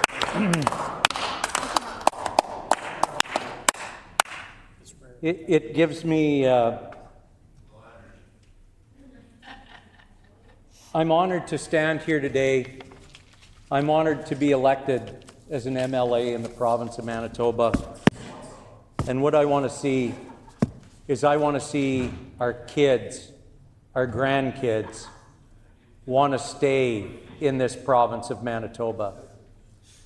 This is a great province if we let it be. But we have to help grow the economy, as my colleague from Midland has been speaking about here. We can't afford any more debt. We can't afford to be banking on our children and our grandchildren and our great-grandchildren to help pay for the mistakes that this current NDP government is looking at doing.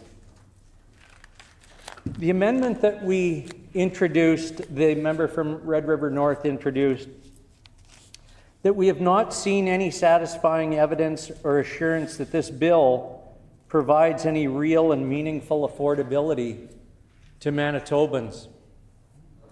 I don't see any real affordability when we're going out and buying bags of popcorn or a bag of chips or a Coca-Cola. That's just not going to cut it. What will cut it is real savings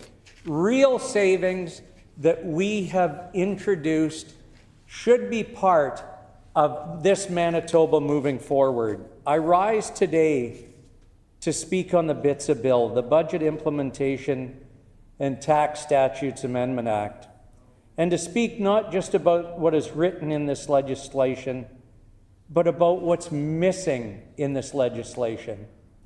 And one of the first things that I see that is missing in this legislation is no opportunity for people to be heard at committee. For the people of Manitoba, the people that we all serve in this great building today, do not have a chance to speak on this. So we, on this side, will stand up and speak for Manitobans. because budgets are not simply accounting documents. Budgets are moral documents. They reveal a government's priorities. And I don't want my government to have a priority that includes a bag of chips and a Coke. They show Manitobans who matters, what matters, and whether government truly understands the realities people are living through each and every single day. We see people at the grocery store every day that pick up a package of meat and put it back because they can't afford it. We see people going early in the morning to bake shops to pick up day-old bread and buns. This is a wealthy, wonderful province.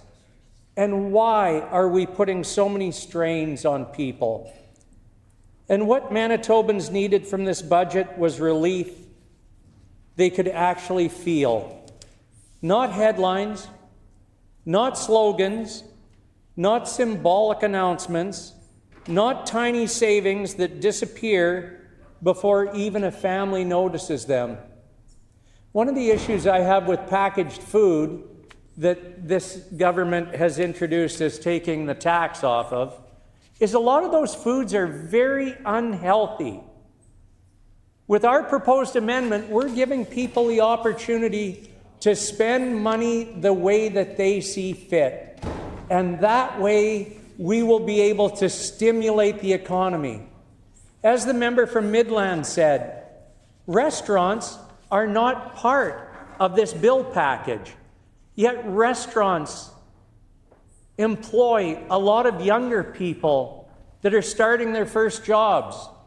I'll never forget my first job working in the pizza place in Porterville Prairie slicing cheese. I thought I was on top of the world. I had $50 or $60 in my pocket. That was a lot of money. For an old guy like me, that was a long time ago. What Manitobans needed was meaningful affordability relief, meaningful investment in mental health and addictions recovery, meaningful long-term planning, and meaningful transparency from this government. Can you imagine what this government could have done with over $350,000? That's the kind of money that's being spent on watching a cinder block building at 366 Henry. I'm not sure what could happen to a cinder block building, but since December 5th, we have been spending your money to watch that cinder block building. Does that make sense to you, Manitobans? I don't think so. Instead, what they received was another oversized omnibus bill that bundles together unrelated measures, limits proper scrutiny, and asks Manitoba just to trust the government on their spending decisions, without providing enough evidence that these measures will actually improve anybody's life. Honourable Speaker, families in this province are not struggling by a few dollars a month. They're struggling by hundreds, sometimes thousands of dollars. The food inflation is out of control. We are not able to turn enough dollars with this current NDP government to stop the threat of the increased money that it is going to cost our kids and our grandkids. So we need to stand up every day on this side of the House. We're fighting not only for the people of Manitoba today, but we are fighting for the future of Manitoba. People are choosing between groceries and rent, between fuel and medication. Can you imagine that? Can you imagine a person that is out there that may have anxiety issues, and they're trying to decide whether they should buy fuel in order to get to work, or whether they should be buying their anxiety medication. I can't imagine that. Between paying utility bills and buying clothes for their kids, how can that be? How can we, in this rich country of Canada, how can we let Manitobans worry about whether they should pay their utility bill or whether they should be buying clothes? Young families are wondering if they will ever be able to buy a home. Under this current plan that the NDP is proposing with their BITSA bill, there's going to be a lot of kids living in their parents' basements. Is that fair, Manitoba? I don't think so. Seniors lived on fixed incomes are stretching every dollar further and further than ever before. Students are graduating into an economy where affordability feels increasingly out of reach. The other thing that is hampering these kids that are coming into the workforce is the one-to-one ratio that we deal with when it comes with any type of journeyman and that. They can't get a job. They can't be paid properly because of because they're being hamstrung by this government. I hear one of the ministers across the way is questioning anything that I'm saying, and I'd like to say, please get up and speak on this. We'd like to hear the reasoning on why you will not let this bill go to committee. Hear from Manitobans. Let them tell you this bill does not work for them. Students are graduating into an economy, like I said, that feels out of reach more and more every day. Workers are putting in full-time hours and still finding themselves falling behind.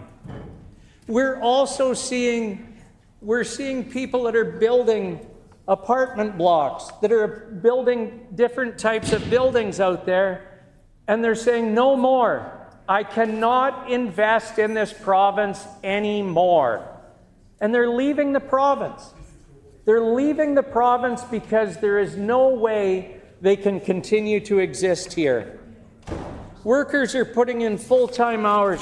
They continue to work 2 jobs, 3 jobs. And at any time when Manitobans are facing historical affordability pressures, this government continues celebrating measures that amount to mere pennies in savings, while the real cost of living crisis keeps getting worse.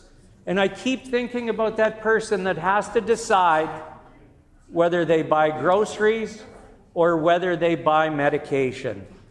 What do? Again, we're putting such a burden on families. Honourable Speaker, Manitobans do not need performative affordability. They need real affordability. A family paying skyrocketing grocery bills is not rescued by symbolic tax tweaks. The farmer in North Norfolk that is paying over $1,200 a metric ton for nitrogen cannot afford to pay 43% extra on his education tax because of these measures that this NDP government is forcing upon them. People are falling behind faster than this government is willing to admit. And nowhere is this failure more obvious than in the broader affordability crisis created under this government. Families are desperate. Families are stretched. Communities are exhausted. Frontline workers are overwhelmed. Yet despite all the speeches and announcements, government has not provided sufficient evidence that is that its current spending priorities are actually meeting the scale of emergencies Manitobans are facing. To this NDP government, give Manitobans a chance. Let them go to committee to hear what they need to hear. We hear announcements. We hear press conferences. We hear talking points. Again, I got questioned by a constituent the other day that is an engineer that said, this government is talking about opening up Churchill in 3 years? Has anybody seen the permafrost? Has anybody seen the way the railroad is in shape up there? And does anybody realize that most of the grain travels east and west, not north and south? But where are the measurable outcomes? Where are the province-wide strategies with measurable targets? This government is known for making grandiose announcements and absolutely no plan to go with it. We are currently spending right now 5 times the amount of money on a drug consumption site than we are on recovery. Why are we doing that? Why are we not trying to help people get better? Why are people having to line up? And if they are saying, because this drug consumption site is now opening supposedly in a month, where are they going to go for recovery if they're asking for recovery? There are no beds. There is no place for detox. There is no beds for recovery. In Portage la Prairie, my own city, there is 1 detox bed. If a person goes into a RAM clinic and says, okay, I'm ready. I want some help. I want your help. I want to get better. You know what they get told? Maybe in 3 to 6 months we can help you out. That is no way for a government to perform. Where are the benchmarks for success? Where is the evidence that these policies are truly making life substantially more affordable for Manitoba families? Where are they? Maybe when the NDP does get up to speak, they will show us where this is going to be more affordable for Manitoba families. Because there is no evidence.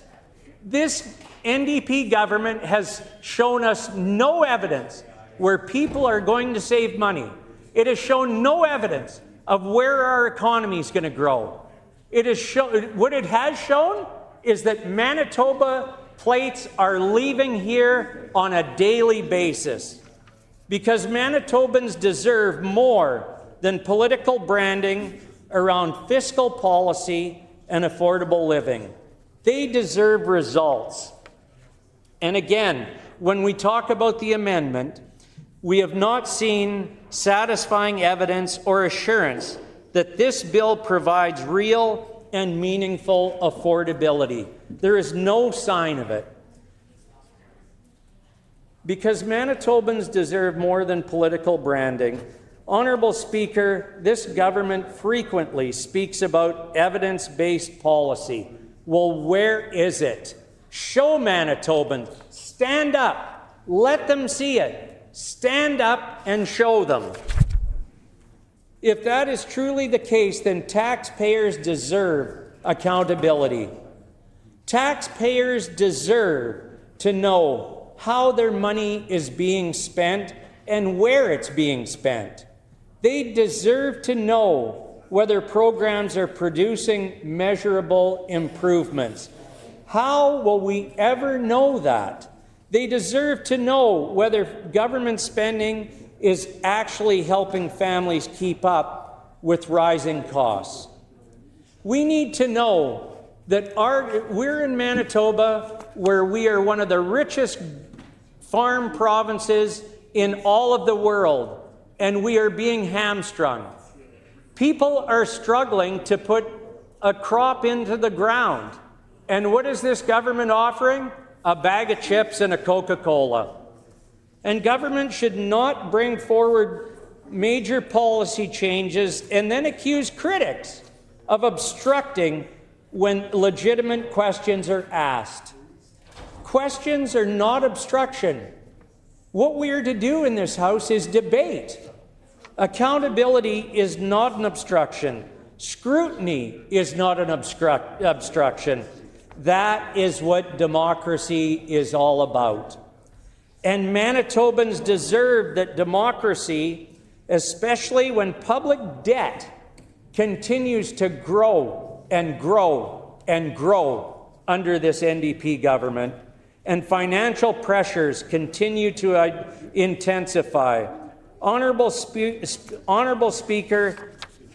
here's the evidence. This province cannot continue spending without measurable outcomes. If spending rises but wait times remain high, Manitobans notice. If announcements increase but services remain inaccessible, Manitobans notice. And nowhere do they notice it more than in that brand new hospital in Portage La Prairie that remains closed. When will this NDP government tell us what the cost of running a closed hospital is costing? What is the electricity costing? What is the heating and cooling costing? What is it costing for the staff that was hired to start on the 27th of October? There is no sign of any costs on that. If budgets grow but families continue falling behind, Manitobans notice. And naturally, they begin asking where the money is going. And they should. Manitobans have the right to know where their dollars are being spent. Honourable Speaker, a government member may stand in this chamber and claim affordability has improved. But if a Manitoba family is still struggling to buy groceries, still struggling to afford childcare, still struggling to pay their heating and cooling bills, then understandably, they may question whether the government truly understands what their reality is. And that disconnect matters politically, but more importantly, it matters socially and economically. Because when people begin feeling the government messaging no longer reflects their lived experience, trust begins to erode. And we hear that. We see that. We've heard that from the Manitoba Trucking Association. We've heard that from the construction associations. 85 cents per man-hour will be added on to all government major projects. If that was the case, we would have been able, if that was the norm back when the hospital in Portage was being built, we could have put in 2 or 3 MRIs into that hospital. Instead, what do? We continue to let people wait. We continue to let people die. We continue to force hospitals to spend more money to try and help people because diagnosis is coming too late. Honourable Speaker, we also need to ask whether this legislation represents the best use of public resources. Because every dollar government spends is a dollar earned by a hard-working Manitoban. A hard-working Manitoban that is likely working more than one job.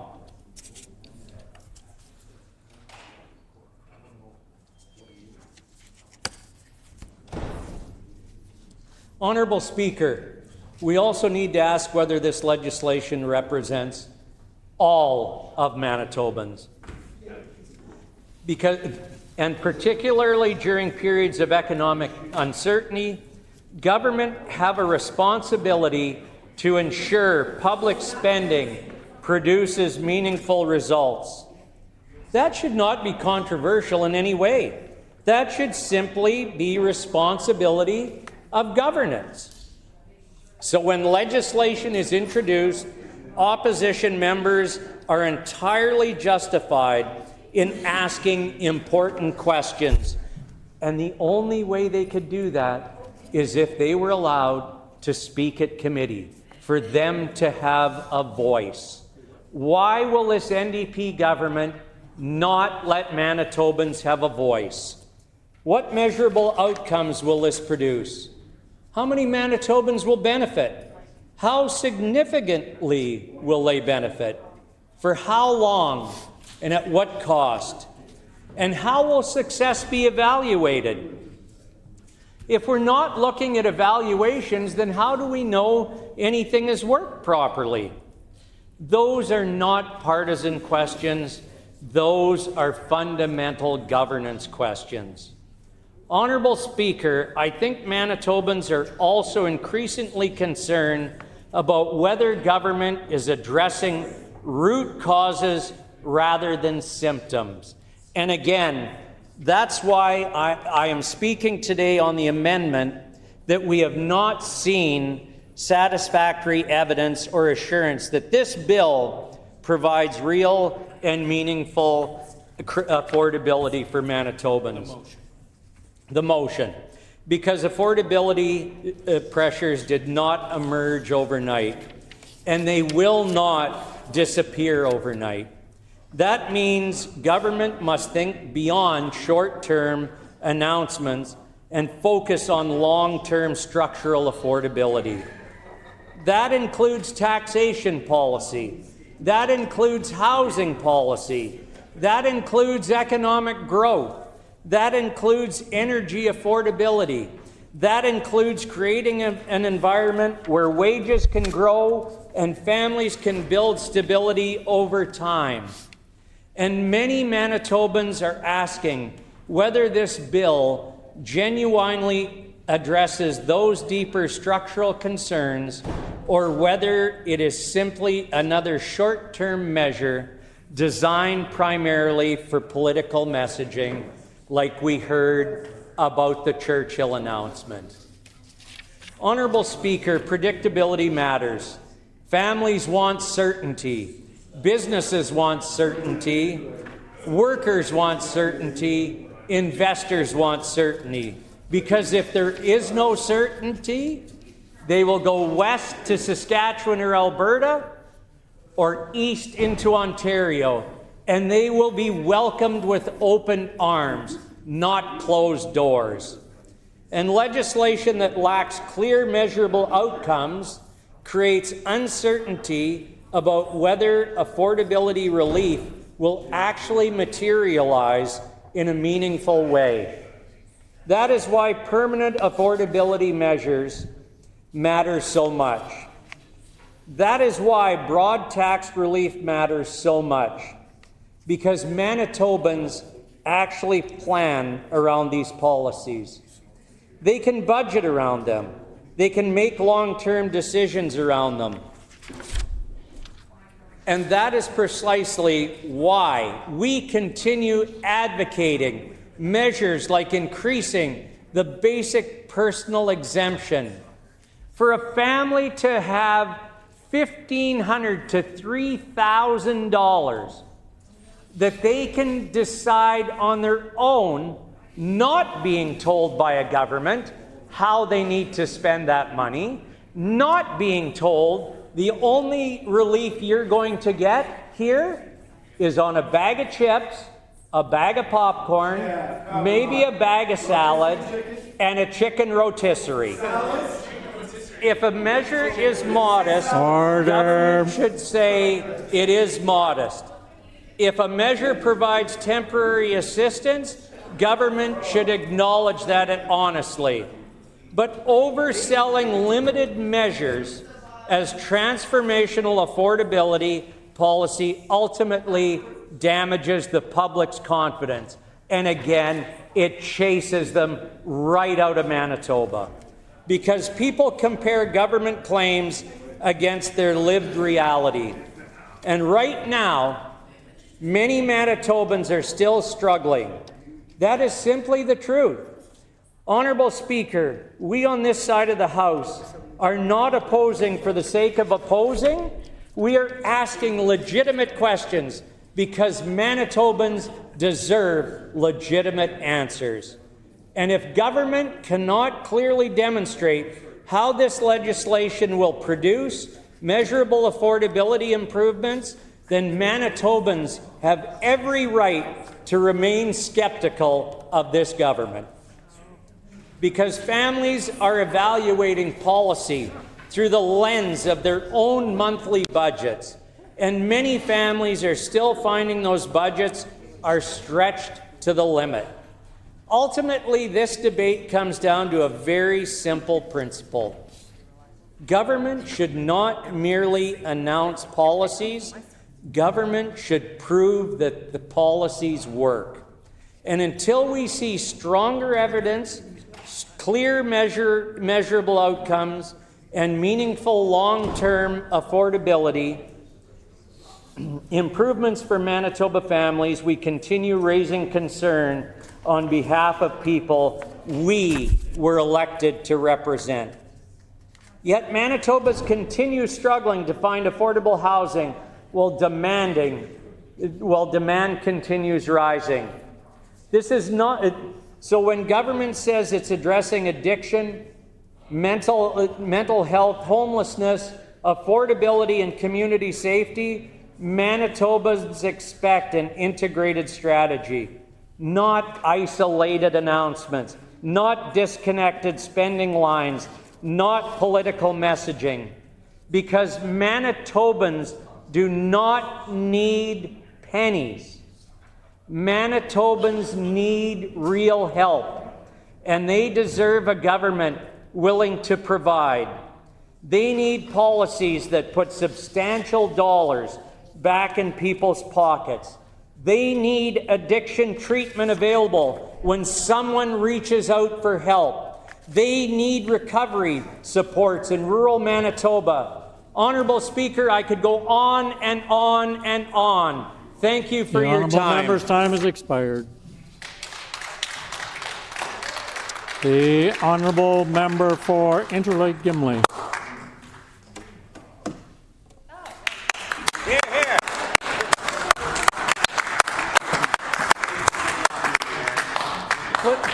Please stop with the applause. It's all good. It's all good.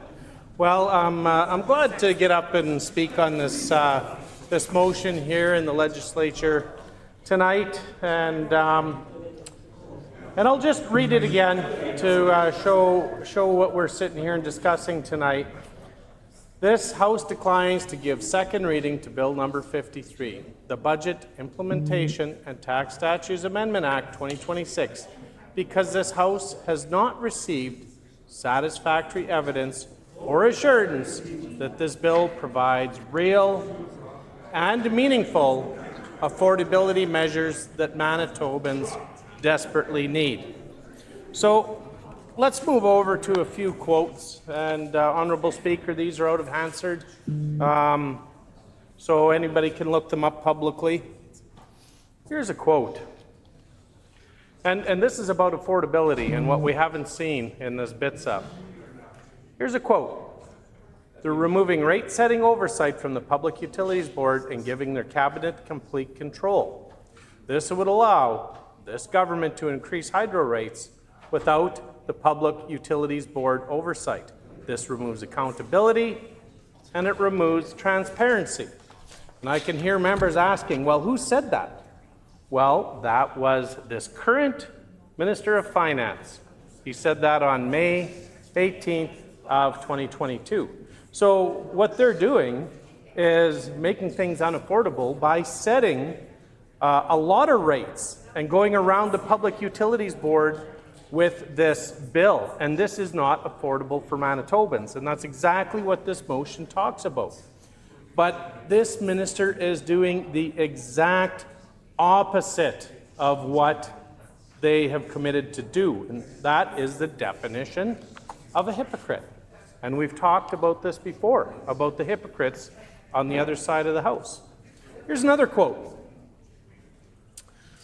This bill, and I quote, allows this government to set hydro rates at the cabinet table.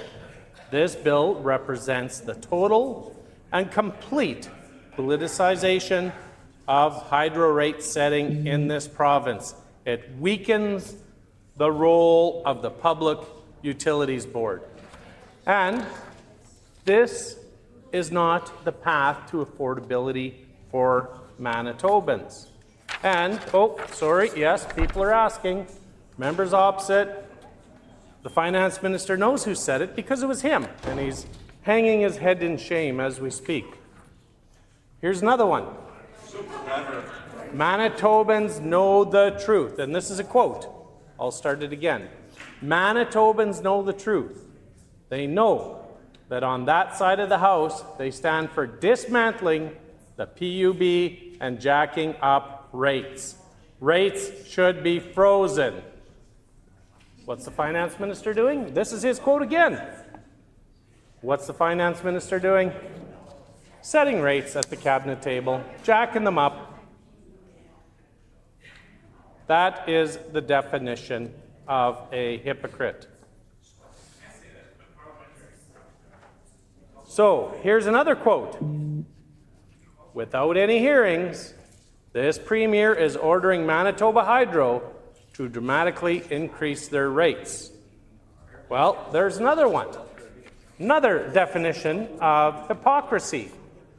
And who said that? That is the current premier of this province.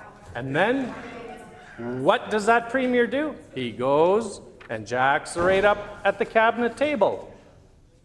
Go to the PUB? No, forget that. We'll just skirt around the PUB and what they all stand for, even though on October 13th, 2020, specifically said that that is something that he wouldn't do. But then he goes and does it. So there you have it. That's this current government. Hypocrites.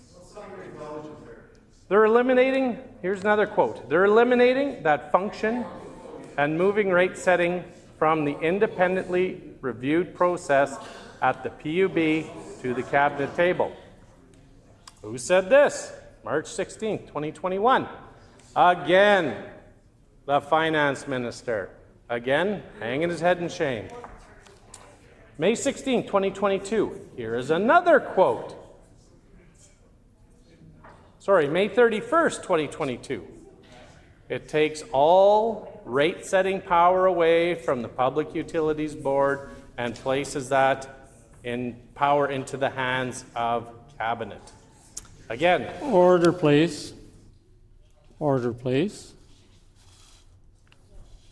I'm not sure just exactly how all of the members' references to the Public Utilities Board and Manitoba Hydro are relevant to anything in this particular piece of legislation. So if the member could bring his comments back to this or tie them in somehow, that would be appreciated. The Honourable Member for Interlake Gimli. Absolutely, I'd be more pleased. And I started out with this motion and repeating it because it is about evidence of assurance that this bill provides real and meaningful affordability measures that Manitobans desperately need. And Manitobans need these affordability measures, Honourable Speaker. And thank you for reminding me to remind members why we're here tonight and talking about the failures of this bill and why we shouldn't give it second reading because of those failures. Here's another quote. This is April 19, 2021.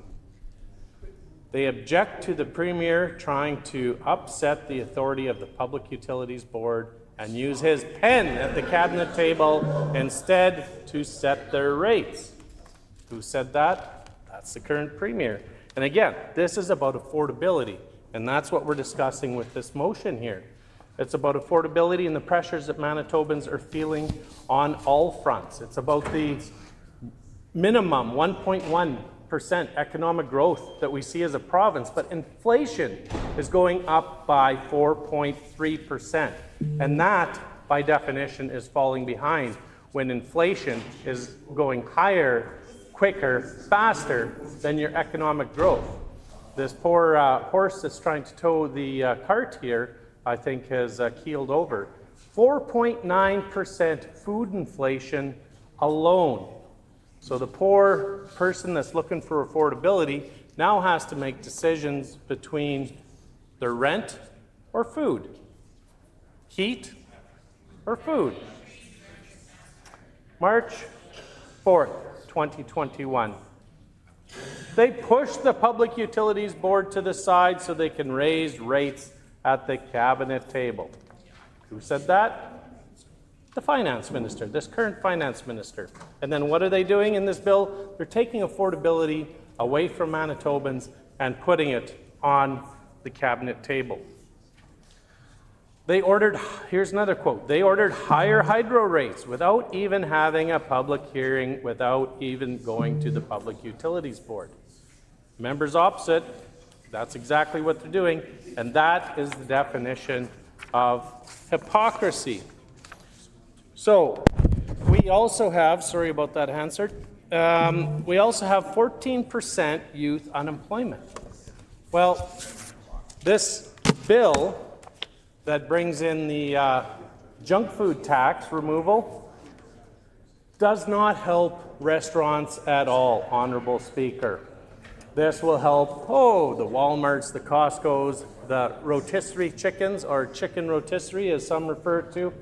But the big stores, sure, they get a break.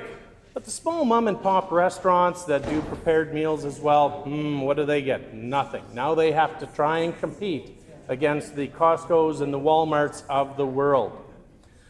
I also want to mention, I didn't even get started here, and a third of my time is almost up, Honourable Speaker. I want Manitobans to see, the ones that are watching here tonight, not a single NDP member has gotten up to defend this bill. Not one. Minister spoke about it briefly at the beginning. Short QP, not one member since then has gotten up and spoken about it. Quite apparently that they are embarrassed of their own legislation, or they'd be up talking about how great this bill is, and they would get up and maybe speak against this motion that we're talking about right here. But they know the motion is accurate. They'll still vote against it, but they know it is accurate. So, let me say from the outset that Manitobans were told, they were told that this would deliver relief. They were promised relief. They were promised action. And what are they getting? Neither one of those. What they received instead was another NDP budget built on higher taxes, higher debt, higher costs, and, of course, lower expectations with this NDP government. Expectations were higher, maybe when they first got elected. They're going lower and lower and lower every single day. This legislation does not meet the moment that Manitoba families are facing right now, and that moment is affordability. Families across our province are under enormous pressure. Grocery bills are up. I think I mentioned grocery bills are up 4.9% for food inflation. Mortgage payments are up. Rent is up, and hydro is up under this government. Insurance is up. Fuel is way up. I think diesel's $2 a litre now. And those farmers that are trying to put in crops, I just feel for them. That all comes back to why food inflation is up. It costs money to grow food. And this government isn't offering any relief at all for anybody. Obviously, I think we all know, education property taxes, they're not up. They're skyrocketing. They're beyond up. Any family that's trying to budget that into their household budget is getting a shocker when they open their budget or their tax bill. Wait till rural Manitobans get theirs in another, month or two, and then there'll be more repercussions. And that's just disheartening and disingenuous from this government, what they've been doing to Manitobans on affordability. And what are Manitobans doing? They're doing everything right, working hard, raising families, contributing to their communities. but they're still falling behind. And after 2.5 years of this NDP government, what is being offered as an answer in this legislation? Pennies. Pennies on prepared food items. Junk food tax. And if we want to get into healthy eating, not everybody can afford to eat healthy. This directs more people to focus on purchasing junk food if 7 cents makes a difference on a can of pop for them. And then it forces them to move towards junk food and away from healthier food. And these pennies, while the government quietly takes hundreds and thousands of dollars out of your other pocket, they'll sprinkle a few pennies in your front pocket with their hand deep in your back pocket. So how are they doing that? Well, that's through bracket creep to start off with. When the PC government was in charge, we raised the basic personal exemption and then indexed it to inflation every year, so you don't lose buying power over a period of time. If your BPE stays stagnant, every 14 years, your buying power drops in half from the dollars that you have in your pocket. So under this government, they're slowly pulling money out of your back pocket and putting a couple pennies in your front pocket. And that's what the whole big hype is about. Here's the pennies in your front pocket while they're ripping money out of your back pocket. Manitobans know this through bracket creep, education, property taxes. There's another one. School taxes, hydro increases, and fuel taxes they raise. The largest fuel tax increase in the history of this province came from that NDP government. That is the dumbest thing I've ever heard. Honorable Speaker, this government is putting pennies in your front pocket and pulling thousands of dollars out of your back pocket. And members opposite are saying, oh yeah, I guess we did give the largest fuel tax increase in the history of the province. It went up, check the records, go back in any budget you've ever seen, the largest increase came under that NDP government. That is simple fact. Simple fact. Oh, I can be called a bozo. That's great. So I'd like to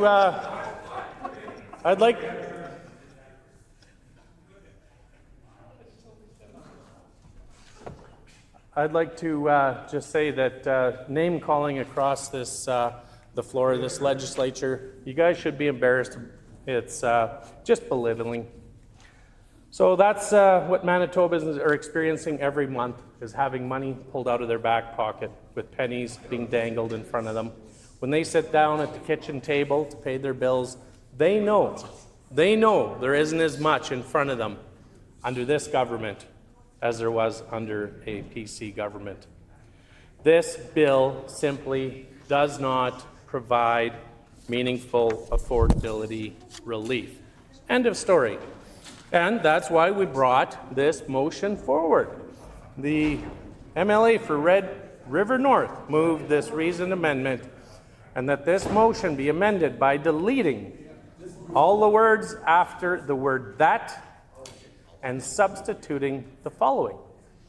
And members opposite should listen to this, and they can maybe get up and put a few words on the record, and they will know that this amendment is steadfast.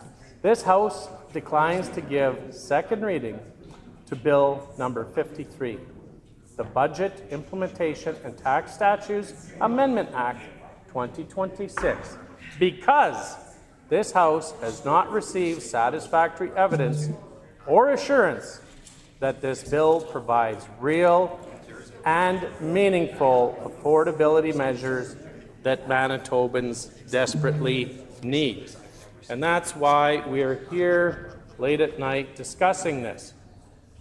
So, we are not here to simply oppose for the sake of opposing. We're here to improve legislation. We're here to stand up for the Manitoba family that's having a hard time to make ends meet. And quite frankly, we're here to demand better from this government. This government, if it's serious about affordability, this is the test.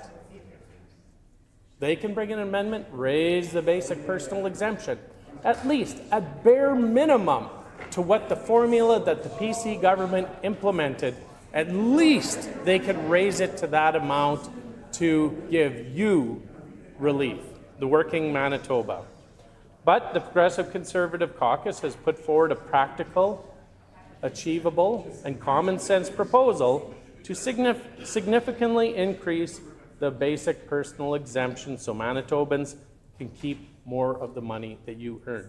This isn't a credit at the end of the year. This is every single paycheck the government would have to take less of it, and therefore more would be in your pocket. Our proposal to move towards a $30,000 basic personal exemption would put real money back in the pockets of Manitobans.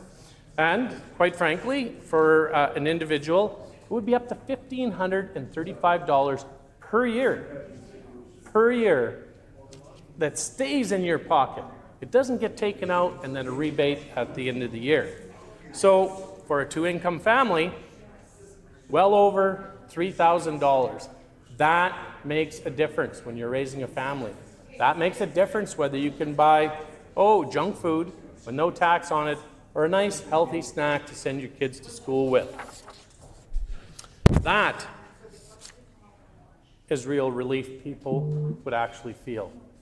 That is money for groceries, that is money for rent, money for hydro bills, money for gas if you're fortunate enough to have it, money for children's clothing, money to help families to make ends meet at the end of the month. And unlike this government's policies, our proposal actually strengthens the economy at the same time. More money in your pocket, you're going to go out and spend it and support those businesses. So they typically spend it in their local communities. So now you see your community thriving. And they support small businesses. Those small businesses will hire your kids. But under this government, no, that's not what's happening. Because we now have 14% youth employment under this failing NDP government. This money will help support local jobs. That economy actively generates additional revenue for the province through growth, not through punishing taxpayers. So that's the difference between our vision and the NDP's vision. They want to take your money and spend your money how they see fit. We think it's more valuable in your pocket. We believe Manitobans know how to spend their money better than any government does. The NDP believe government should take more and boast about giving a couple pennies back. But they are taking more of your hard-earned money. Honourable Speaker, the government likes to talk about affordability, falsely, of course, but let's look at what Manitobans are actually experiencing under this NDP government. The NDP cancelled indexation of tax brackets and the basic personal exemption. That's a tax increase. That's called bracket creep. It means inflation pushes Manitobans into paying more taxes every single year. And you wonder why you're feeling further and further behind every single year since this NDP government has come in. That's one of the many reasons why. Your purchasing power is not increasing. Low-income Manitobans pay more. Middle-income Manitobans pay more. Seniors on fixed income pay more. And seniors, independence is key. And part of independence is having enough money to pay for your hydro bill, your rent, your taxes if you're fortunate enough to own a home, and your buying power is being eroded by this NDP government. Young families, they pay more. And if it's a two-income family, they pay well over $3,000 more compared to our plan. And now, after creating the problems themselves, they're the ones that created it, the government expected clause because they're removing PST on some junk food. That's not what affordability is about. Manitobans are smarter than that. They understand basic math. They know that saving a few cents on a rotisserie chicken does not offset the hundreds of dollars higher in education property tax, does not offset the money they're taking out of your pocket due to bracket creep, keeping more of your money, and then they think they know how to spend it better than you. It doesn't offset higher hydro bills, doesn't offset your higher fuel prices if you're fortunate enough to own a vehicle and you go to fuel up. We can all see that fuel is way higher than it should be at the moment. It doesn't offset higher MPI costs either from this government. And it doesn't offset the hidden tax hikes caused by bracket creep. This legislation doesn't meet this specific moment in time for Manitoba families. You need to reject this budget and add the basic personal exemption increase into it. Honourable Speaker, even in the city of Winnipeg is now sounding the alarm over these education property taxes. They put an insert into the property taxes to explain where that tax bill is actually coming from. And if there's so much savings, like this NDP government and the finance minister is suggesting, why would they have to put that information into the tax bill? Property tax bills were mailed out this month, and they clearly show what Manitobans were expecting. What were they expecting? Yeah, higher taxes from this NDP government. School divisions across Winnipeg increased their tax requirements between 5.1%, and that's dodging a bullet, and some are 11.7% in a single year. Pembina Trails is 11.6. Louis Riel is up 11.7. Winnipeg School Division is up 9.5. Seine River mill rates up 10.9%. Interlake school taxes are up 10.6. Families are opening their property tax bills and seeing a massive increase due to this current NDP government. And the city itself now, as I mentioned, included an insert explaining that education taxes make up the bulk of many property tax increases. And they know residents are frustrated. They know that. And that's why they inserted for the preventative measure of seeing how high this NDP has jacked up your education property taxes. And why are Manitobans frustrated? Well, more money out of their pocket, but this government keeps pretending that a $100 increase in their rebate arriving next year, they're telling you that's what you want. I think you know what you want, and that's money in your pocket now, and that comes with increasing the basic personal exemption. And that all ties into the affordability that we're discussing here tonight. So, they're pretending to put an extra $100 in your pocket. Again, future. This is future money. Sometime next year you might get it. And now they think it's going to make up for massive tax hikes that they've done. It doesn't. It doesn't make up for it. This government's own numbers show education property tax revenue has exploded. Not increased, exploded. From approximately $667 million in the 2023 to nearly $1.1 billion, with a B, billion in 2026. Over $400 million more every single year being collected from Manitobans. That's black and white in the budget. You can open the budget document. And that's how this is tying into affordability here today. Over $400 million more every single year is being collected from Manitobans. That's black and white in the budget documents that the NDP government has released. Pick up a copy and read it. So that money's not falling from the skies. It's coming from seniors. It's coming from homeowners. It's coming from working families that are already struggling with affordability to make ends meet. The NDP are raising education property taxes and then trying to distract Manitobans with tiny rebates years down the road. Manitobans are smarter than that. Honourable Speaker, unlike the NDP, we respect the intelligence of the Manitoba voter. Manitobans know the difference between real relief and political gimmicks. And what they're seeing with this NDP is definitely political gimmicks. They know that $3,000 back for a working family matters far more than mere pennies being sprinkled at their feet. And those pennies, they don't help much at the grocery store, but the $3,000 on each and every paycheck staying in your pocket most definitely would. So let's discuss the broader fiscal picture, because this legislation exists within the context of another NDP budget built on debt and deficits. Well, probably in less than a minute and a half left. I'll save that for the next time I speak here later tonight, Honourable Speaker.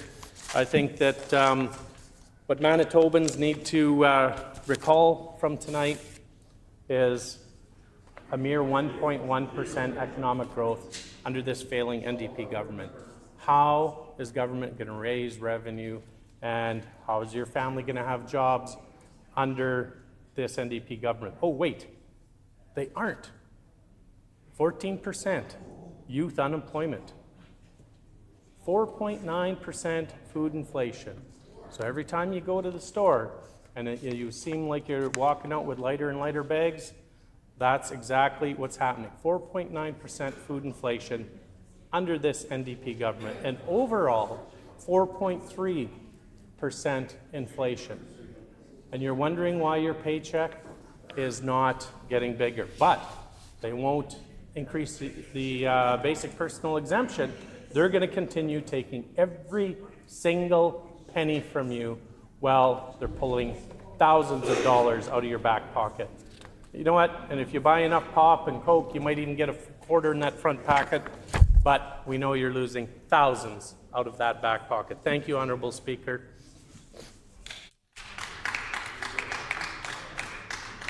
The Honourable Member for Lac du Bonny.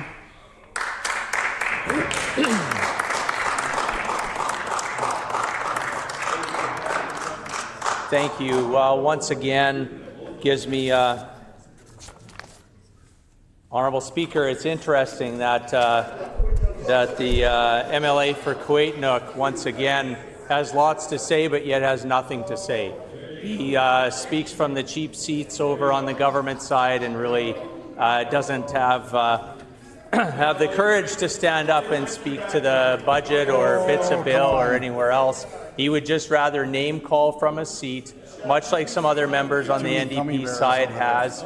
It's interesting, Honourable Speaker, that it's shortly before 8 p.m. We're putting words on the record, which is the democratic right here in the province of Manitoba, and that's what we're elected to do, to debate whether it's legislation or pieces or documents, much like what the finance minister has brought forward.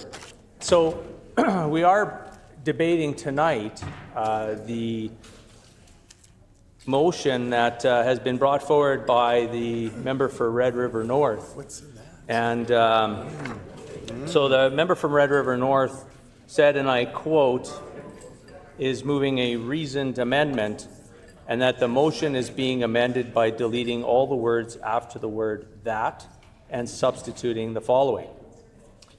This House declines to give second reading to Bill number 53, the Budget Implementation and Tax Statutes Amendment Act 2026, because this House has not received satisfactory evidence or assurance that this bill provides real and meaningful affordability measures that Manitobans desperately need.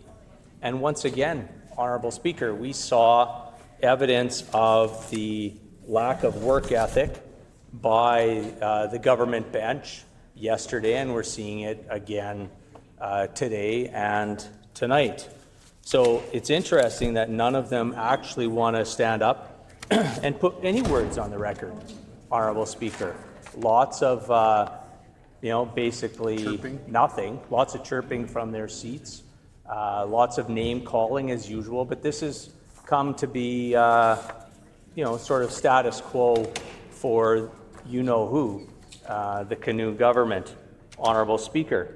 So we started talking about not only BITSA and the budget, but also this motion that my colleague from Red River North brought forward in regards to actually talking about real savings for Manitobans.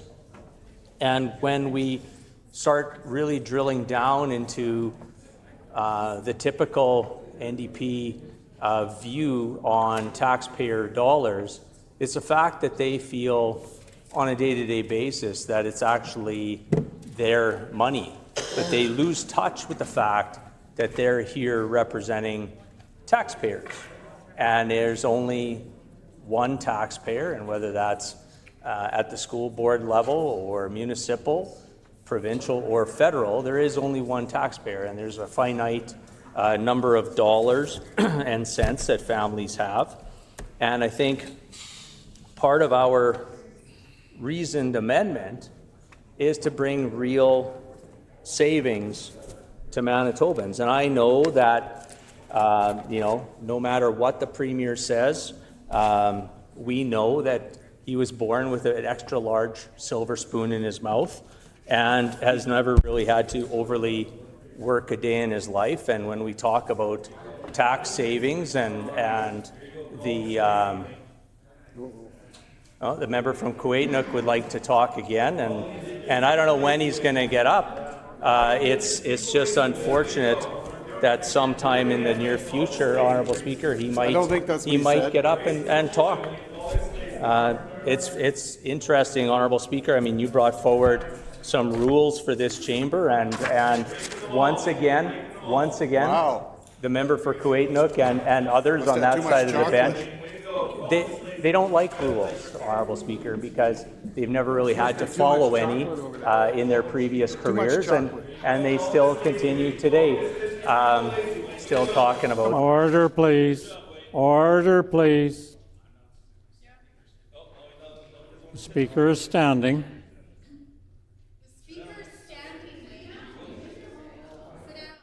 Order. So I'd ask members to calm themselves and quit hollering back and forth. The Honourable Member for Lac du Bonny. Thank you, Honourable Speaker. As what had happened the other day with another motion that was brought forward, I wanted to really make sure that I was putting many words on the record today, as opposed to the few the other day that I had the opportunity to put on the record. But that being said, Honourable Speaker, I put more words on the record the other day than the Finance Minister did for his BITSA bill, That's Honourable right. Speaker. Right. And I know that he has lots to say as well, and eventually he'll get up, much like the member for Kuwait or anyone else that wants to continue chirping from their seats. Come on, Speaker. Rule them in. So, order, please. The Honourable Member for Kuwait needs to come to order. The Honourable Member for Lac du Bonny. Thanks, Honourable Speaker. Again, it seems that some members on the NDP bench has a difficult time with rules, but we are going to try to make it through these almost 24 minutes talking about the reasoned amendment and making sure that we on this side of the House are putting words on the record in regards to some actual cost-saving measures that are going to help each and every family here in this great province of Manitoba, northeast, south, and west. And I know that we've talked on more than one occasion about raising the basic personal exemption. The basic personal exemption, I mean, basically it's how much money can an individual earn and not have to pay tax. So under the former NDP government, under Premier Selinger, they never actually raised the basic personal exemption. We raised it. So the Minister for Housing and Addictions also sounds like would like to put some words on the record. And again, we strongly encourage people to get up. And if you don't want to approve or talk in regards to this motion, which that's what we're debating, then sit there and wait, or get up and put some words on the record in regards to their own bits of bill. But anyways, back at the basic personal exemption. So we raised the basic personal exemption when we were in government from $8,800 to $15,000. And in addition to that, we had indexed it to the rates of inflation. And so that meant that the basic personal exemption would continue to grow as the rates of inflation had driven up costs, wages, various different things. And that's what actually put more dollars back in the pockets of hardworking Manitobans, Honourable Speaker. At that time, we were looking at probably about $75 every pay an individual would get. And I know to many members on the NDP side that $75 doesn't sound like a whole lot of money, but to hardworking Manitobans, we know that $75 definitely could help and definitely move things forward. So now we're asking for the basic personal exemption to be raised to $30,000. We're looking at a household or a double income family raising or saving about $3,000 annually. Well, that's a big chunk of change. We know that many Manitobans might not put that whole amount of $3,000 into the savings account. They're probably going to spend it. I know that that members on the NDP side, economics is fairly difficult for some of them, most of them. But a lot of these tax savings would be then put back into circulation by Manitobans. They're going to spend that money, and that's going to help stimulate the economy and make sure that there's those funds, again, going to what people, parents, adults, kids, taxpayers, those hardworking Manitobans, the money back into the system, and they're able to then spend the money the way they see fit, as opposed to the old way of the typical NDP party and NDP government is to then tell people what they should be doing with their money and taking their money and basically thinking that they know better. They know how to spend the taxpayer dollars better than the taxpayer themselves, which is sad. But this is typical. I mean, we've seen it now for many, many years. The Selinger government back in the day, they would bring bits of bills forward as well and slip in all sorts of little tidbits, little landmines for Manitobans in the bits of bill. And all we've really asked multiple times is to take the bits of bill to committee so that the public can have their say, their view over these things. So what did we see in 2011 around that time under the Greg Selinger era?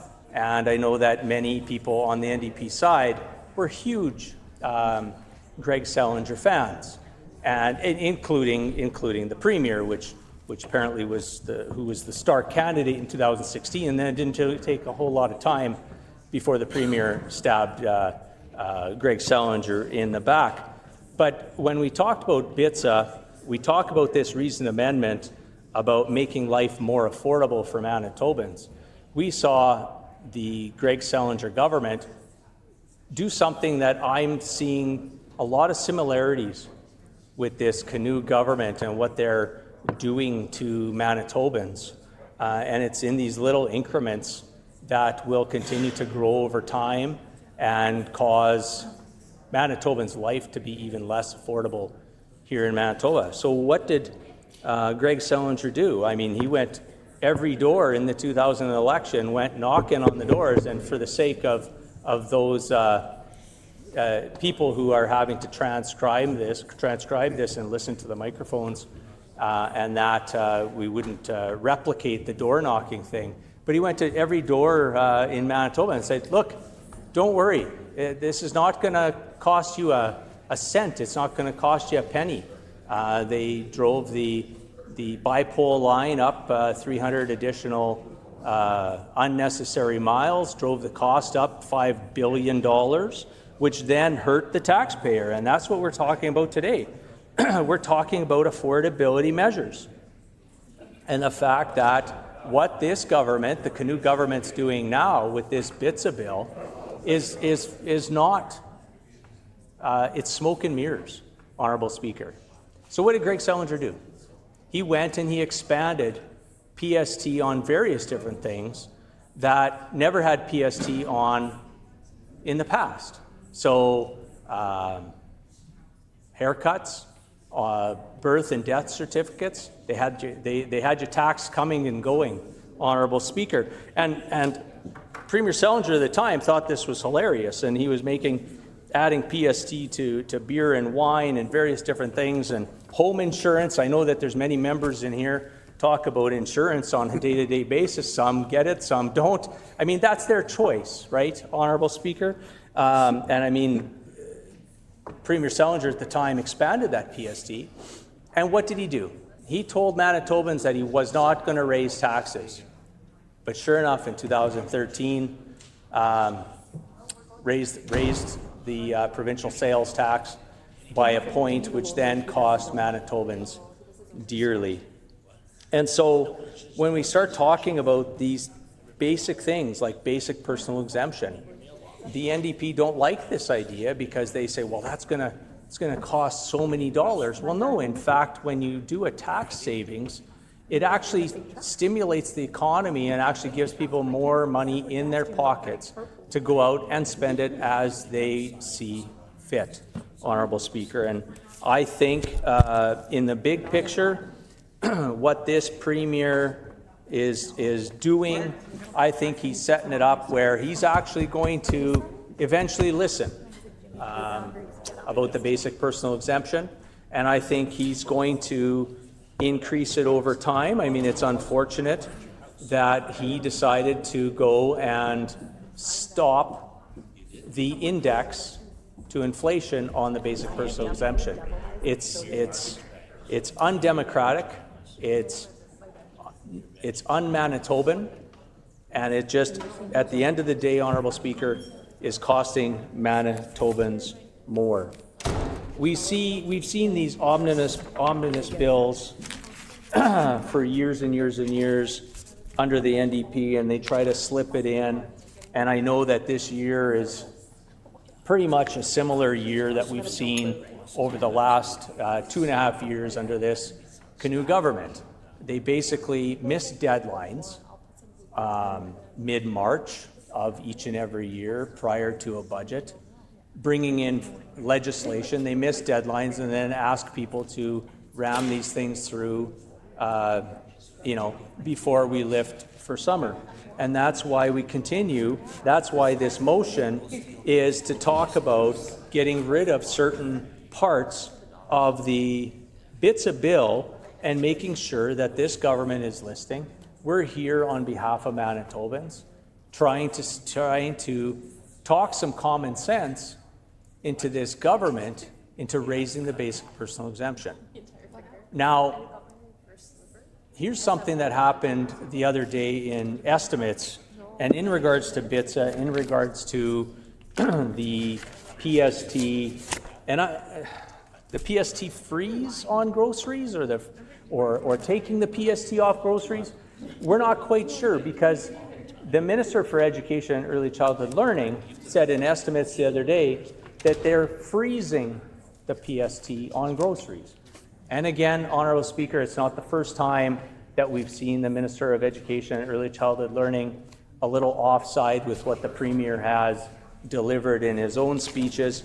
But eventually, Honourable Speaker, the media, Manitobans will catch on that this government is not a serious government.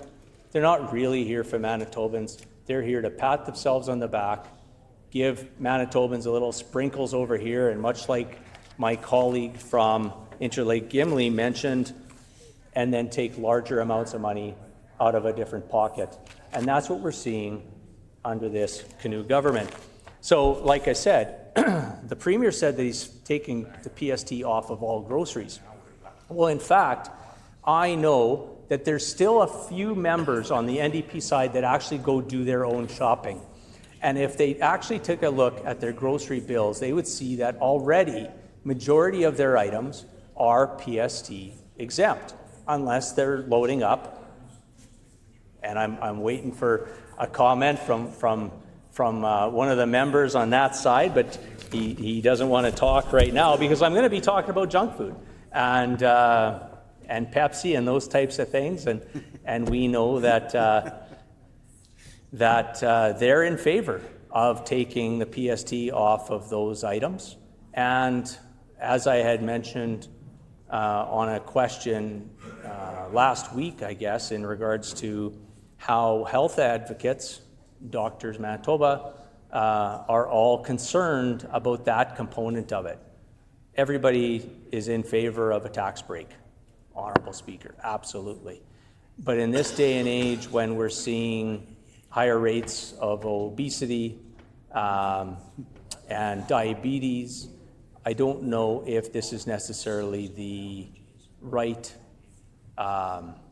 policy that the Premier really had intended. And also, I believe the Premier said the other day, and somebody will correct me if I'm wrong, said the other day that he's also celebrating the fact that he's taking the PST off of Slurpees.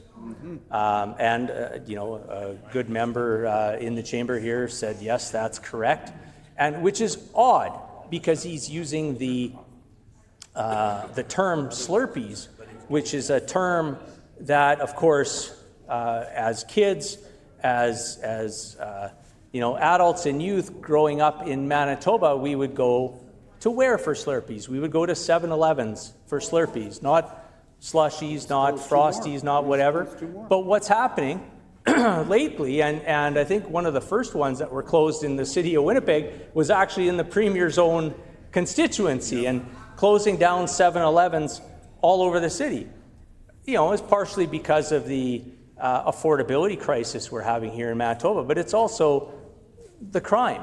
The crime has gone up. Drug use has gone up. And this is no fault of the Winnipeg Police or other police enforcement or enforcement agencies. This all falls solely on the Canoe government and his justice minister. And so you're seeing all around the city of Winnipeg, crime is going up, theft is going up. And why is that? Well, either it's people are out of control and they just don't know right for wrong, which we've seen evidence from the NDP bench, certain members not necessarily knowing what's right for wrong throughout their history and their years.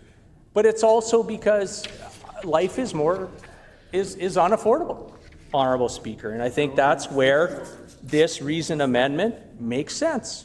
I see some colleagues even on the NDP side. I know that off the record they agree that putting a $3,000 in a double income household back into their pockets so they can spend it how they want is going to make more sense than a lot of the things that this Canoe government is doing.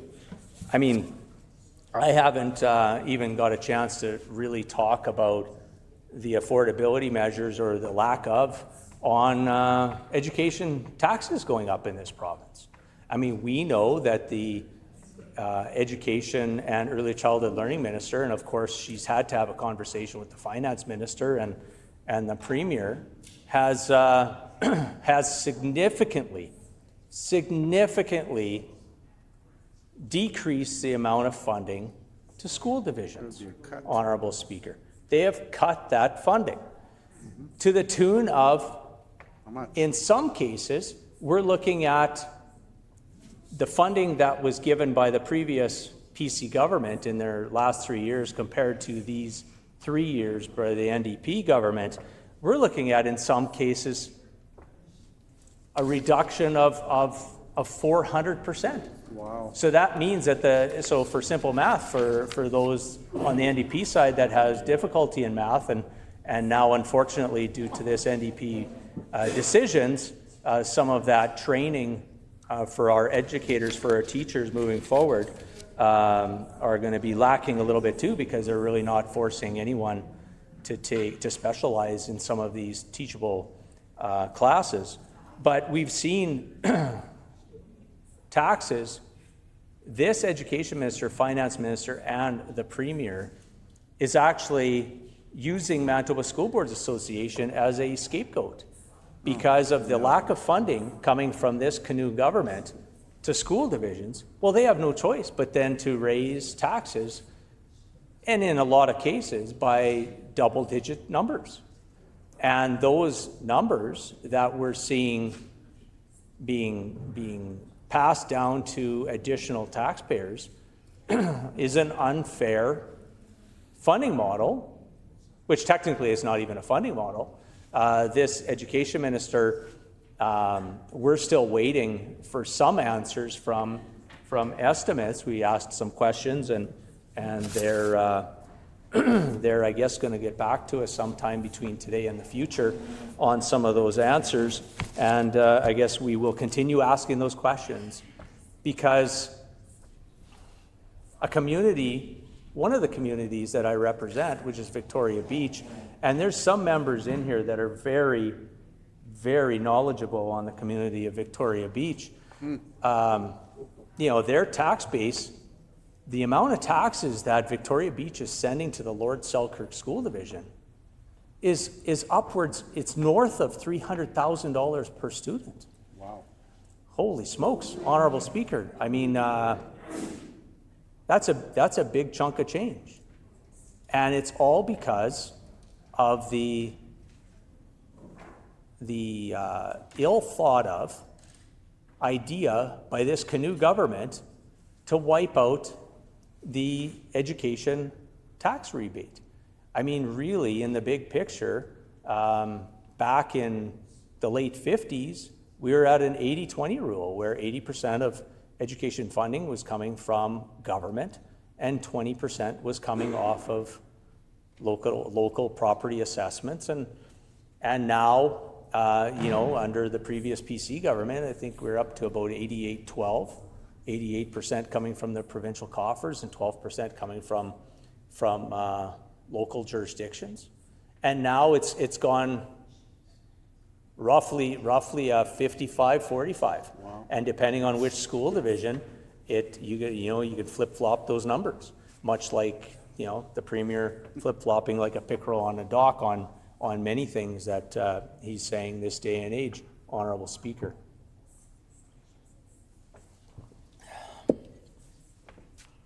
We talked a little bit about the fact that the Education and Early Childhood Learning Minister had mentioned about the PST being frozen.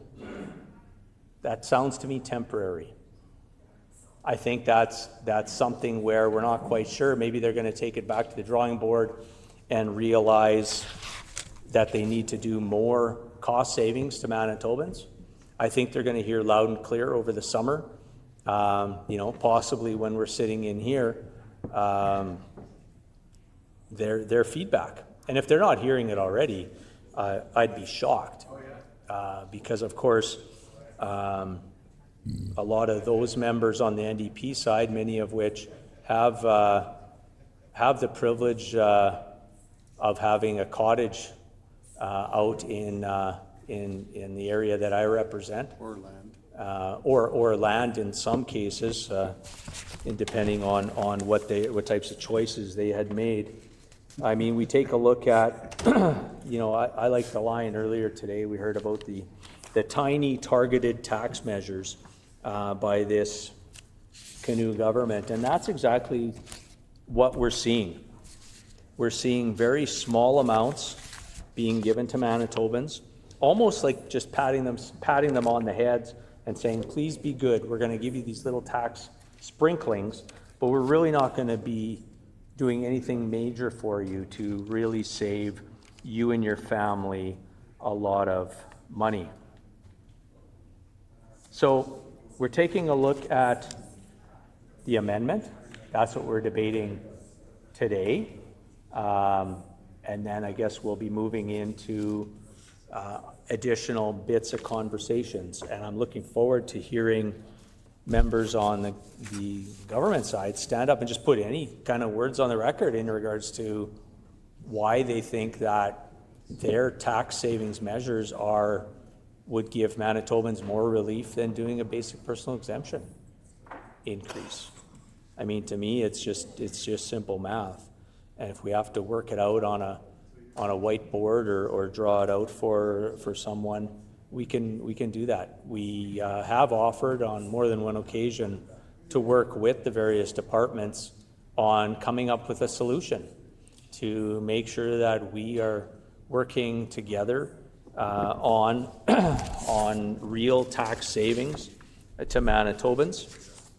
And I know that we take a look at again, if we just talk about education and we talk about childcare spaces, we talk about making sure that we have enough staff, trained ECEs and childcare assistants for those spaces.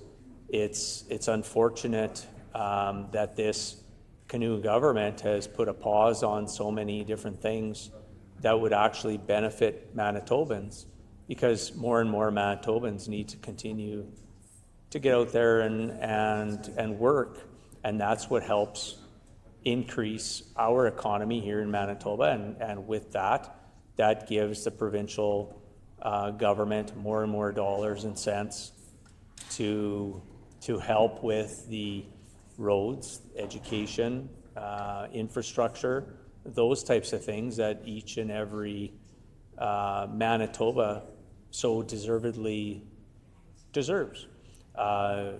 Reduction in crime would be a good thing as well, of course. And under this government, we're not seeing safety being a priority. I know there's a lot of chatter about it, but we're not really seeing the evidence. We're also seeing here in the last little bit that, again, property taxes are going through the roof. Crime is up. Drug usage on school properties is up. It's unfortunate, Honourable Speaker. I want to say thank you for the opportunity to speak to this motion, and I look forward to additional debate on this in the future. The honourable member's time has expired. The honourable member for Springfield-Rashott. I too wish to speak to this reasoned amendment, or as one of our colleagues so aptly put it, he called it a reasonable amendment. I would suggest both of those work very well. And having the opportunity to spend time and listen to colleagues, I appreciate how varied our life experiences are, where we come from and then become elected officials in this chamber. And we speak to this reasoned amendment or reasonable amendment from different perspectives. And I really appreciate it. And it would be really good for our chamber if members of the NDP would also get up and speak to it. Now, we understand they would probably not speak entirely in favor, but they would also bring a perspective that would be healthy, and I would encourage all members to speak. This is an important debate. I feel that this debate on the reasoned amendment, and we've had debates over the last couple of weeks, have really given us an opportunity to get down to what the budget and what BITSA actually means for Manitobans, for our constituents, for people across this province. And I want to to thank my colleague from Agassiz, who mentioned that on the weekend she spoke to a lot of individuals, constituents and others, who indicated to her how they were struggling, how things were difficult for them. And she mentioned individuals from the trades who are struggling because of high taxes and high expenses. And we do have the highest food inflation in the country, not just the highest inflation, but the highest food inflation. And I want to thank the member for Agassiz for having raised that. That was so important for this debate, that we should never lose sight of the fact that when we talk about inflation and food inflation, how much that hurts working men and women, families across this province. So I appreciated that. The member for Portage Prairie, who tends to be always, if I could put it, he leads often with his heart, and he gave some very heartfelt messages from struggling Manitoba.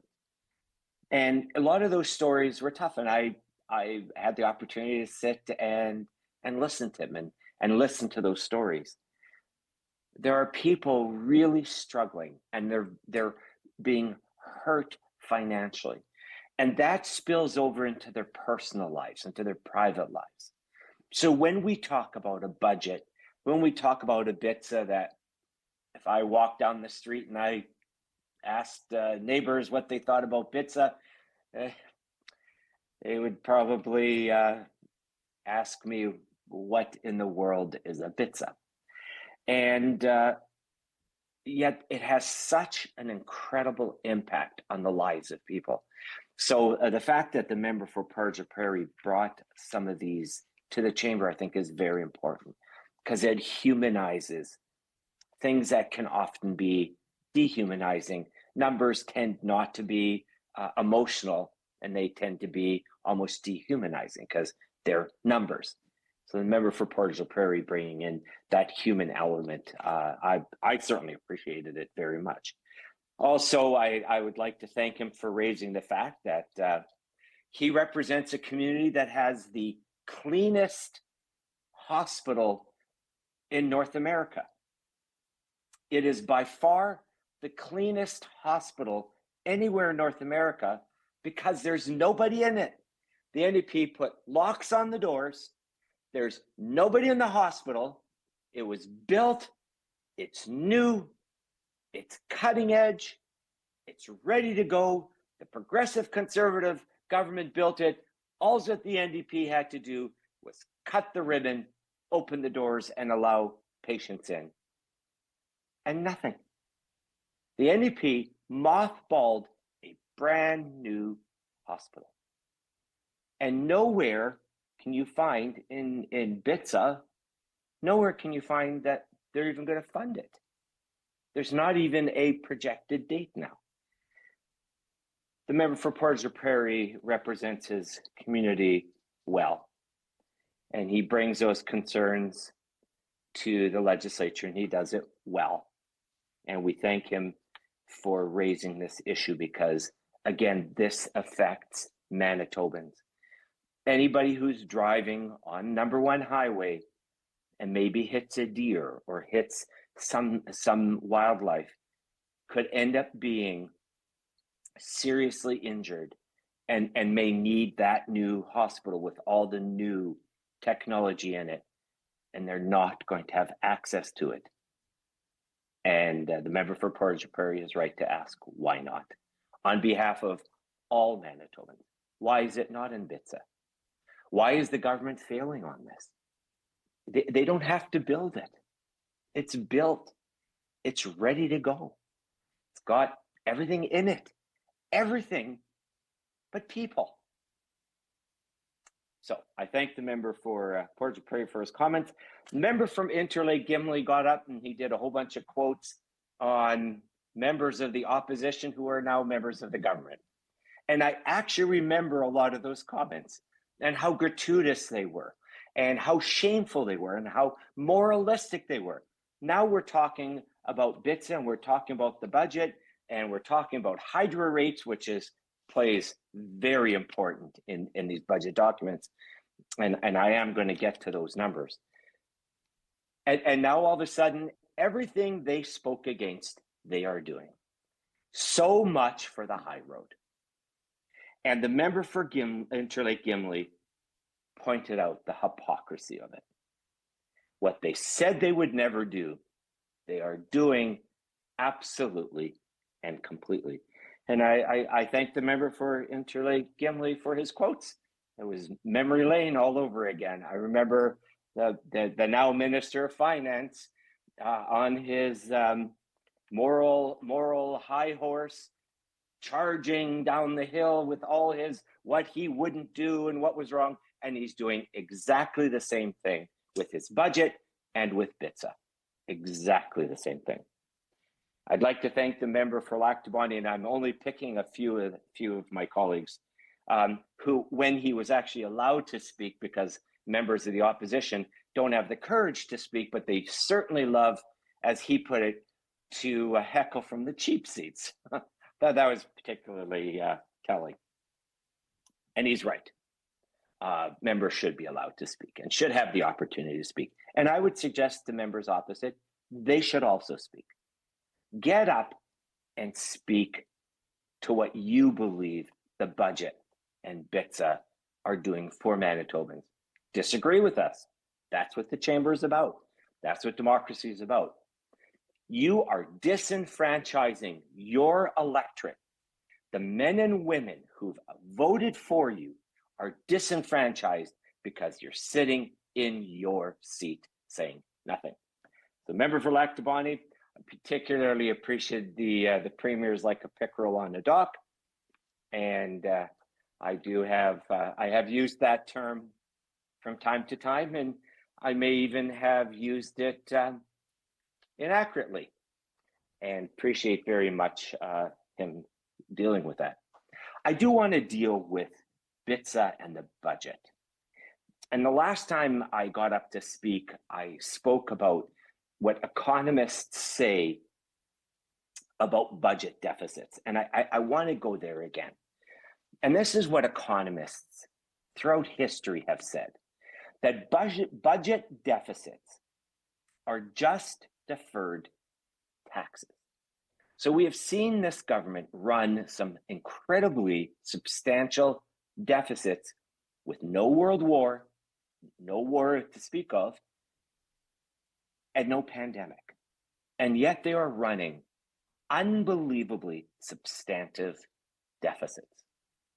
And all what they're doing is they are making future generations make the hard choices. They're just deferring the taxes. And someday a generation will stand up and they're going to have to pay for it. And that'll be by taxes.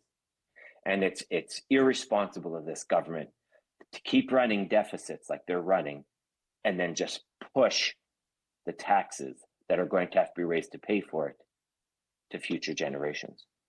The other thing, we talked about this a little bit, inflation is caused by out of control government spending and is de facto a tax. Inflation is no different than a government tax, because if you start the year with $100 and you have 5% inflation, you have $5 less at the end of the year. And that rolls over year over year over year.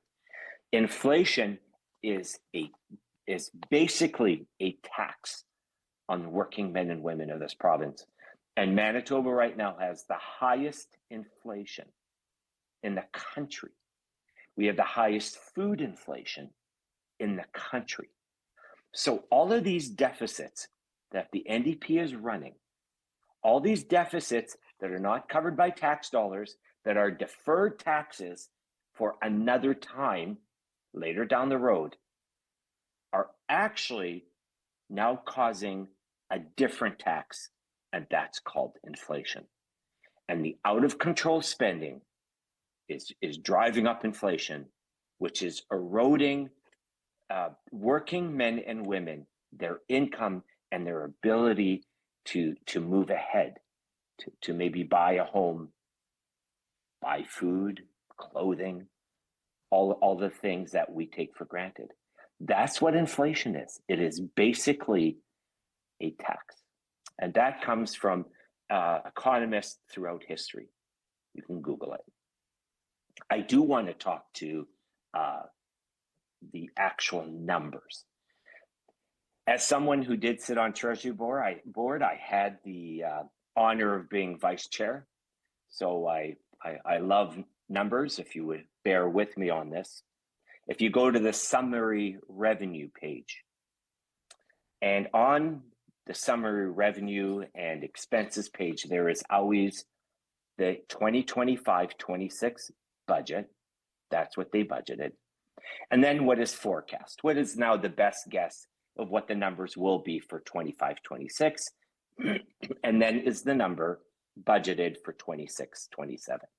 So you get a really good comparison.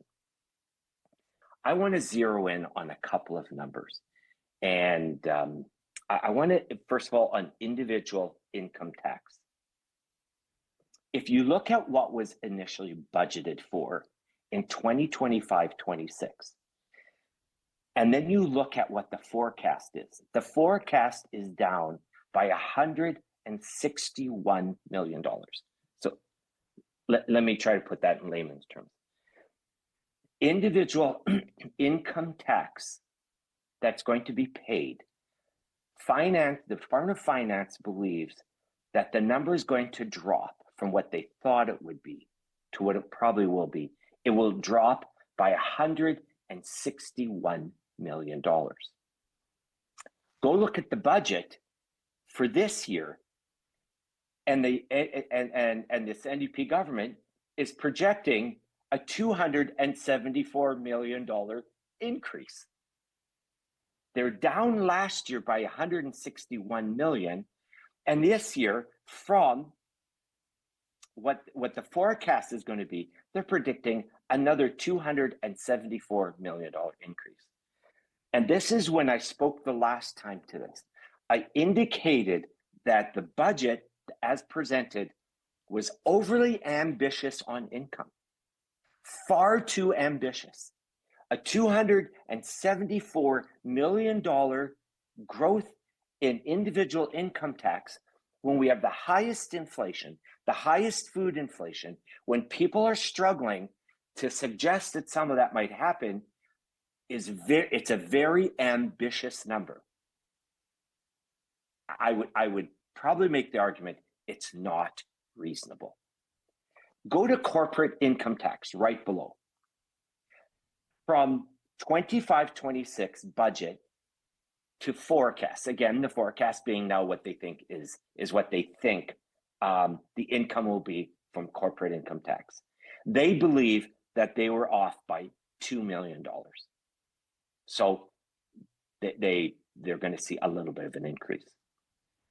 The budgeted for this year is not an increase of $2 million, but rather an increase of $84 million. So last year, budget to forecast, or we would say budget to actual, is a growth of $2 million, but they see that to go from actual of last year to budget this year, a growth of $84 million in corporate income tax. And my question is for both of these numbers, and this is what we would do at Treasury Board. We would say, based on what do you see this kind of growth?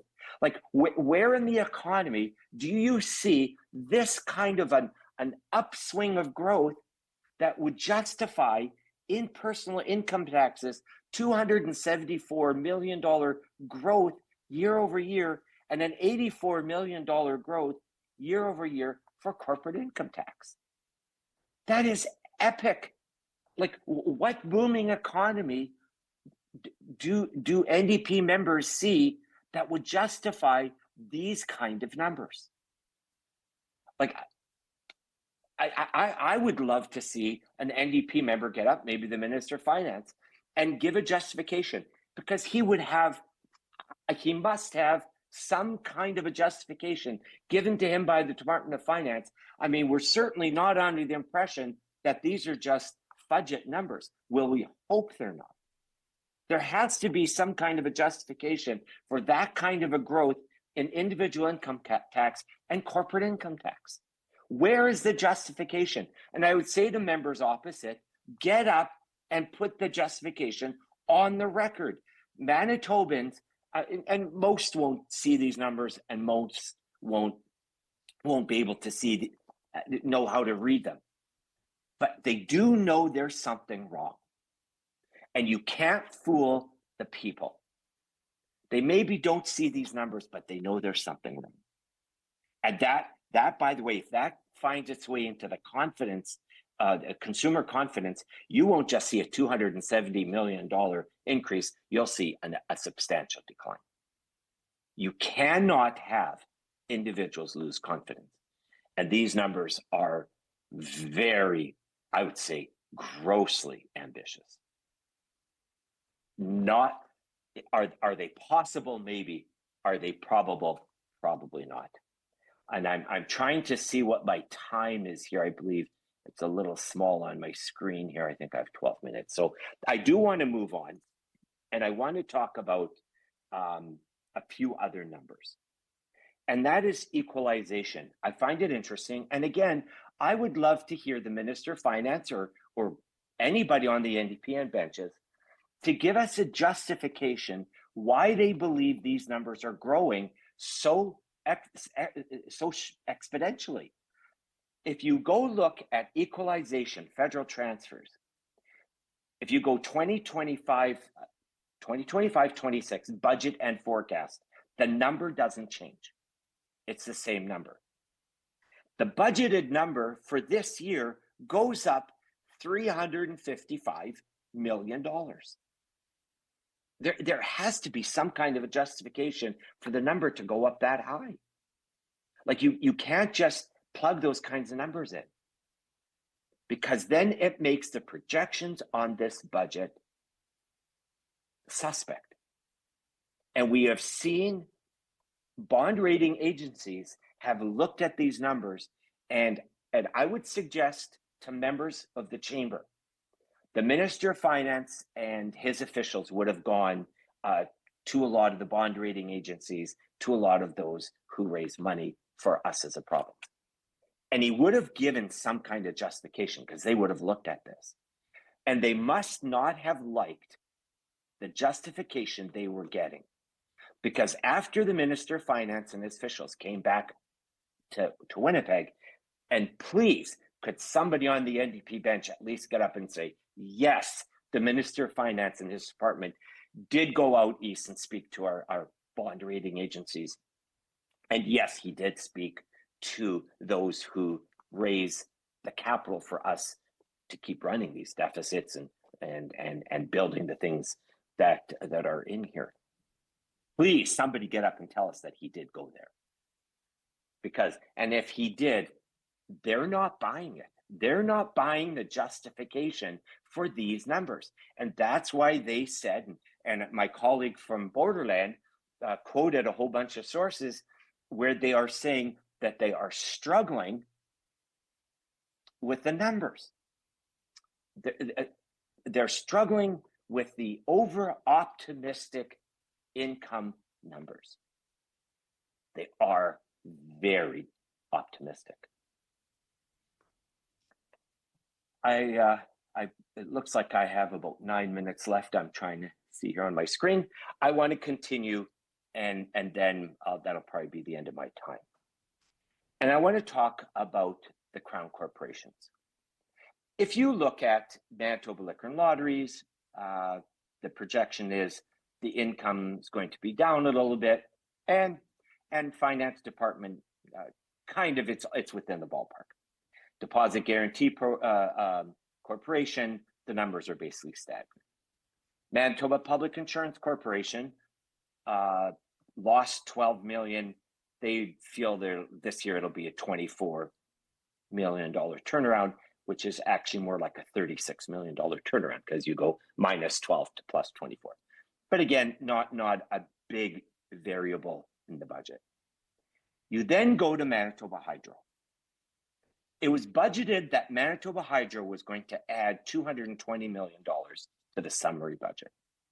$220 million on the positive. Remember that number. It is now projected that Manitoba Hydro will see a loss of $502 million. Let me do the math for you. That is a drop of $722 million because you had a surplus projected of 220, you then lose 502. That's a turnaround, a negative turnaround of $722 million. That is substantial. And we all know why. Droughts, there were just really big environment issues. And nobody's blaming politicians for those numbers because that's just the way it goes. We don't have the money. What troubles, I think, many of us is that this year there's a projected, budgeted $140 million income from Manitoba Hydro. And let me do the math for members. That would be a $642 million recovery.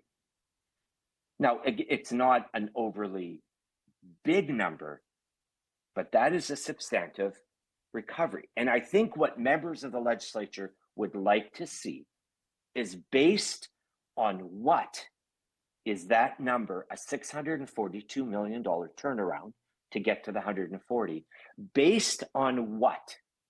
So for instance, the member for Interlake Gimli, or Gimli Interlake, I hope I got that right. Make sure I get his title right. It is Interlake Gimli. He would know about the lake levels in Lake Manitoba, which is basically one of the storage lakes. And then there's also Lake Winnipeg. What are the levels? At what level are they right now? What about the rainfall? And I know some areas did have rainfall. There was some flooding sort of in central Manitoba. What impact does that have on the levels of Lake Manitoba and Lake Winnipeg? Because that's the water we need to run the turbines in our hydro dams as the water moves north to go to the Hudson's Bay. Where is the justification for this? We would love to see that. If we would actually get serious information like that, then we could say, and along with all the other points that I've raised, you could actually say, okay, it looks like Lake Manitoba is, the levels are increasing. The member for, make sure I get the name right again here, the member for Interlake Gimli had indicated to me that you could basically walk out almost for a kilometer out into the lake. That's how shallow the lake is. And to fill that lake would take rain of epic proportions. We would need to have rain out west, definitely to the south and to the east, to start to turn around the lake levels. Now, we as opposition aren't necessarily entitled to get briefed on the lake levels, because that would then have an impact on what Manitoba Hydro can produce insofar as electricity goes, which would then give a justification for a $642 million turnaround or recovery on the summary revenue budget. There are a lot of questions. And I think people are beyond just because a politician says it, then it must be true, and we just believe them. I think for sure, my constituents, they hear what's coming out of this NDP government and they just scoff at it. They would like to see empirical data. And why is it the Minister of Finance, somebody from Executive Council, could even be, one of the MLAs from the backbench might have this data. Manitobans would feel a lot more comfortable about what's happening and what's transpiring in the province if we had some justification for these numbers. Because if these numbers are at best fudget, as John Gerard from River Heights, he used to refer to the NDP budgets as the fudgets, and then he brought fudge one time, and the media ate all his fudge and never gave him a story, but it was a pretty interesting problem. If these numbers are not real numbers and there's no data to support these numbers, then basically the deficit as projected is going to be way off. And that's a problem. Because this premier loves to pretzelize himself to the point where all what he does all day long is pat himself on the back. But he's patting himself on the back. He says we have the lowest debt to GDP in the country, which isn't true. What he's saying is that his budget numbers of what the deficit would be, approximately 400 million, is lower to GDP than anybody else in the country. And that's probably because they're actually using real numbers. They're actually putting forward what they really think their deficit's going to be, not a budget number. Because the numbers that I've pointed out here, and my next speech, I'll actually add all those numbers up. There is at least a $500 million bunch of money that is iffy, that is based on maybe rose-colored glasses. Because nowhere is there any documentation that would back these projections up. And if these projections are, like John Gerard would say, if they're a budget, and we end up with a $500-600 million budget or deficit budget or worse, we will see a downgrade of our provincial finances. This is a warning. And I think these debates are important because we speak to each other as decision makers. We know the power is on the NDP bench. They won the election. We get that. But there are some of us, colleagues across the chamber, who have experience in government, in life, from living around the lakes, to know that there are difficulties with these numbers. And I think it would be most unfortunate that if these numbers are not based on any kind of reality, that then this province ends up with a downgrade. And that would be most unfortunate. And I think my time is just about going to run out. And I appreciate the opportunity to put these concerns on the record.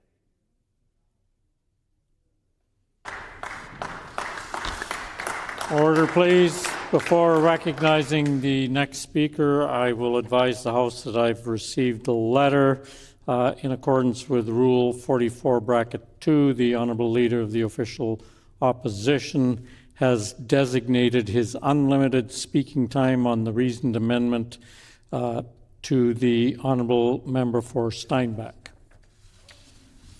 The Honourable Member for Steinbach. Well, thank you, Honourable Speaker, and I hear some applause in the chamber. I'm certain it's coming from both sides of the House. I want to thank the Leader of the Opposition for providing me his unlimited speaking time. It's probably lost on some members, those who are relatively new, that this actually exists as a thing. It's not something that's commonly used, and it's not something that's commonly designated to another member, but I have certainly seen it in my time. And it's particularly important, I think, when a member or the Assembly as a whole and a caucus is dealing with a particularly important issue, as this is. The budget bill, the BITSA bill, is certainly one of the more important marks in the legislative calendar. And it is because it affects really everybody. All Manitobans in some way, if they were to sit down and read a budget document, would see themselves reflected in it. So the ability to have a fulsome debate, I think, is important. And the Leader of the Opposition, I mentioned to him that there was a number of things that I did want to speak about. I had the opportunity actually this afternoon to consult with Statistics Canada resources, and I was curious about what the actual cost increases were in the latest CPI data.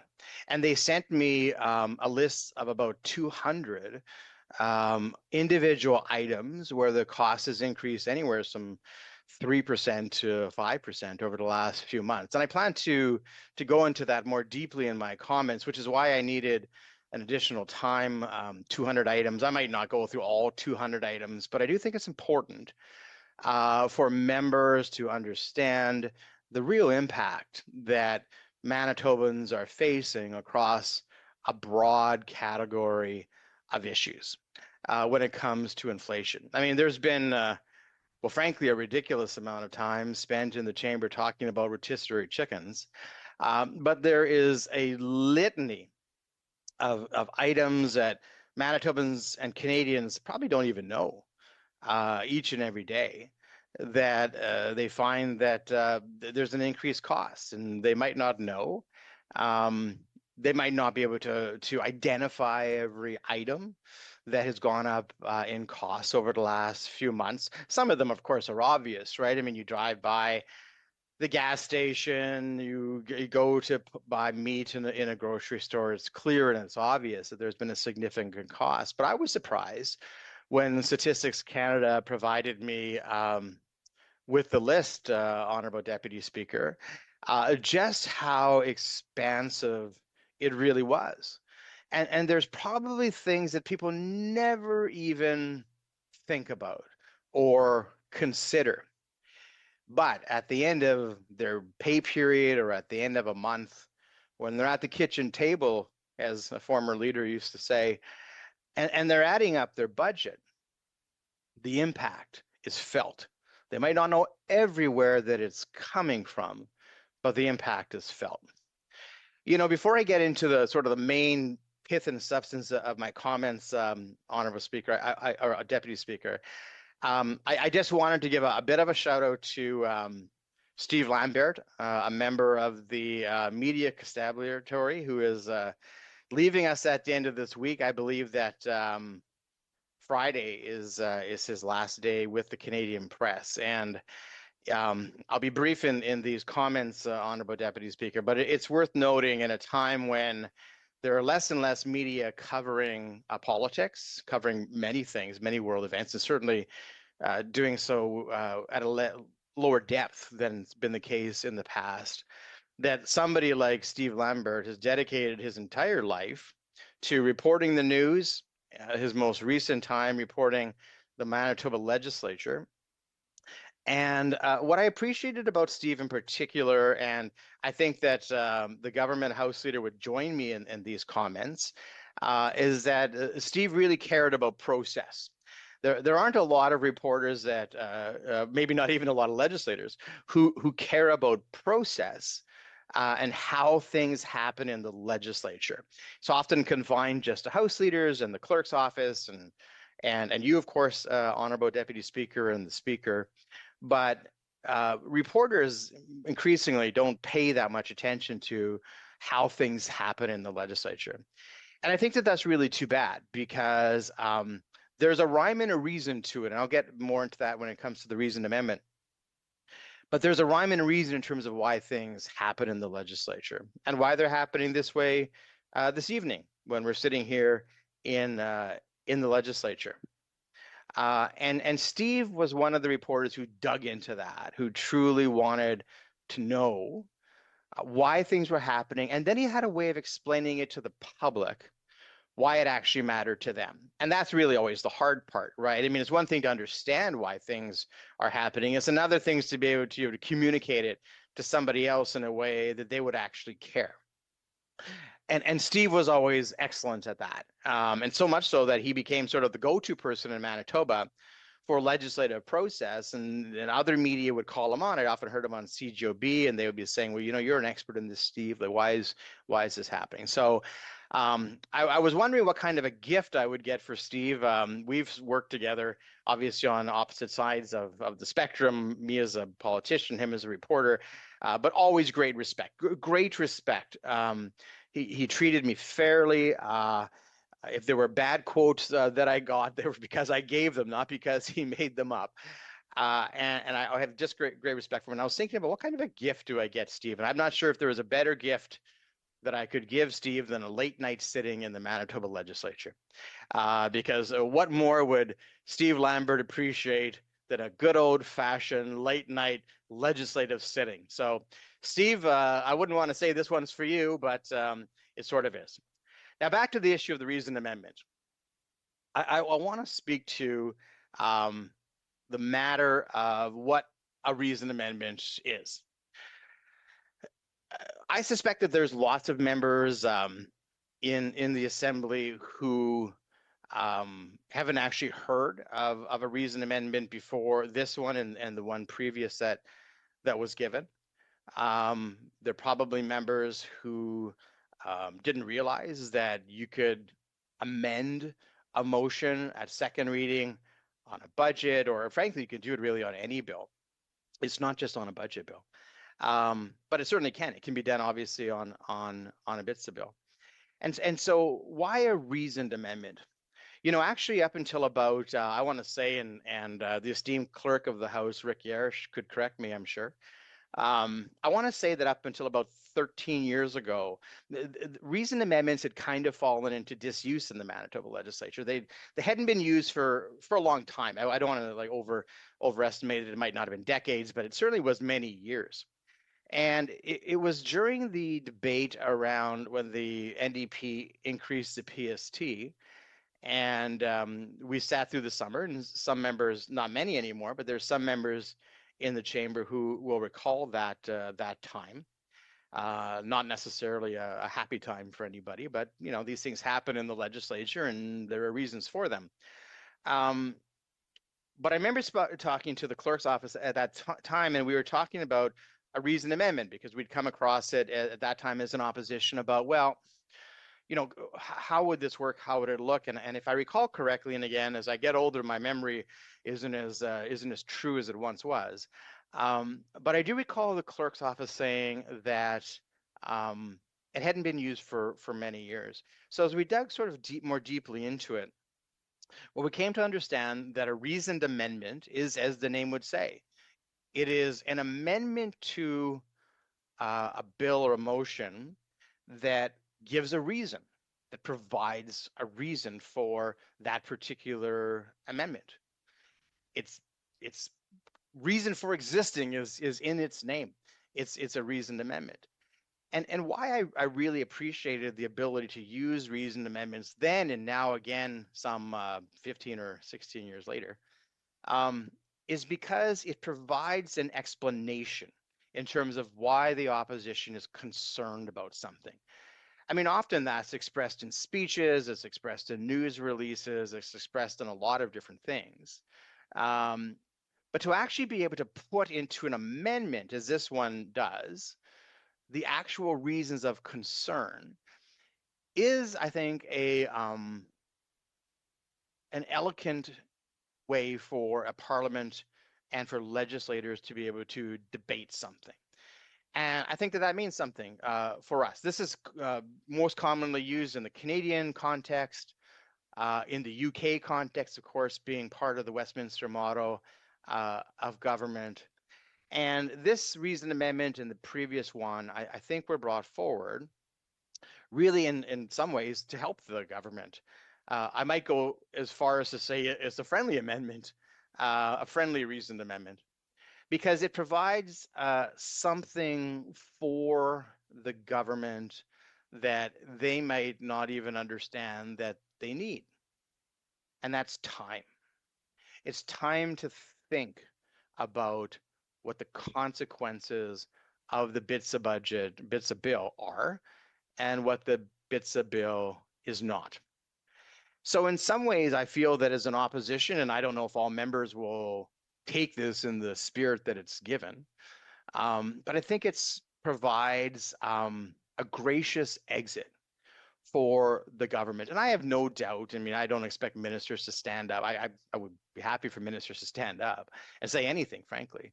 But I don't expect them to stand up and say that they were completely wrong and they've made mistakes. You know, it's an unfortunate reflection on today's politics that we don't have the ability anymore, seemingly, to acknowledge mistakes and to correct. I would say, as an aside, though, Honorable Deputy Speaker, one politician who was very good at that was actually Gary Dewar, former premier. I was in the Assembly when he was the premier, and there were times when he would stand up and say something along the lines of, you know, we're not perfect and we make mistakes. And then he would correct something, either in legislation or in direction. That seems to not be the way of this NDP. They've been there for 2.5 years, almost 3, I suppose, this fall. So it's not as though it's a new government. It's not as though it's a government who, you know, is unnaturally filled with recent election hubris. So it wouldn't be wrong, I think, for them to reflect and at times go, you know what, maybe we didn't quite get this one right. And I think in many ways, that's what this reasoned amendment is. It is an opportunity. It's an opportunity for, whether it's the finance minister and the government House leader, who I understand are in deep conversation right now. And I would hope that the government House leader and the finance minister are conversing about how a mistake was made and how that could be corrected. Because my experience in the legislature has been that when the public sees a government acknowledge that something was done incorrectly or didn't go far enough, they actually get far more credit for it than they might think. Unfortunately, we seem to live in a time right now that we don't want to acknowledge, or politicians don't want to acknowledge when those mistakes have been made. And that is truly something that we see reflected in the current government, and particularly when it comes to the BITSA debate. Because they've now had weeks to understand that what they're proposing for tax relief, such as it is particularly small and particularly minuscule. And I think if they really, in their heart, were able to speak freely, and I know it's harder for ministers because they're bound by the sort of confidence and the collectiveness of cabinet, but certainly those who aren't in cabinet, if they could speak freely, I think that they would acknowledge that they missed the mark, that the budget was presented as something that it truly isn't, and that much more needs to be done.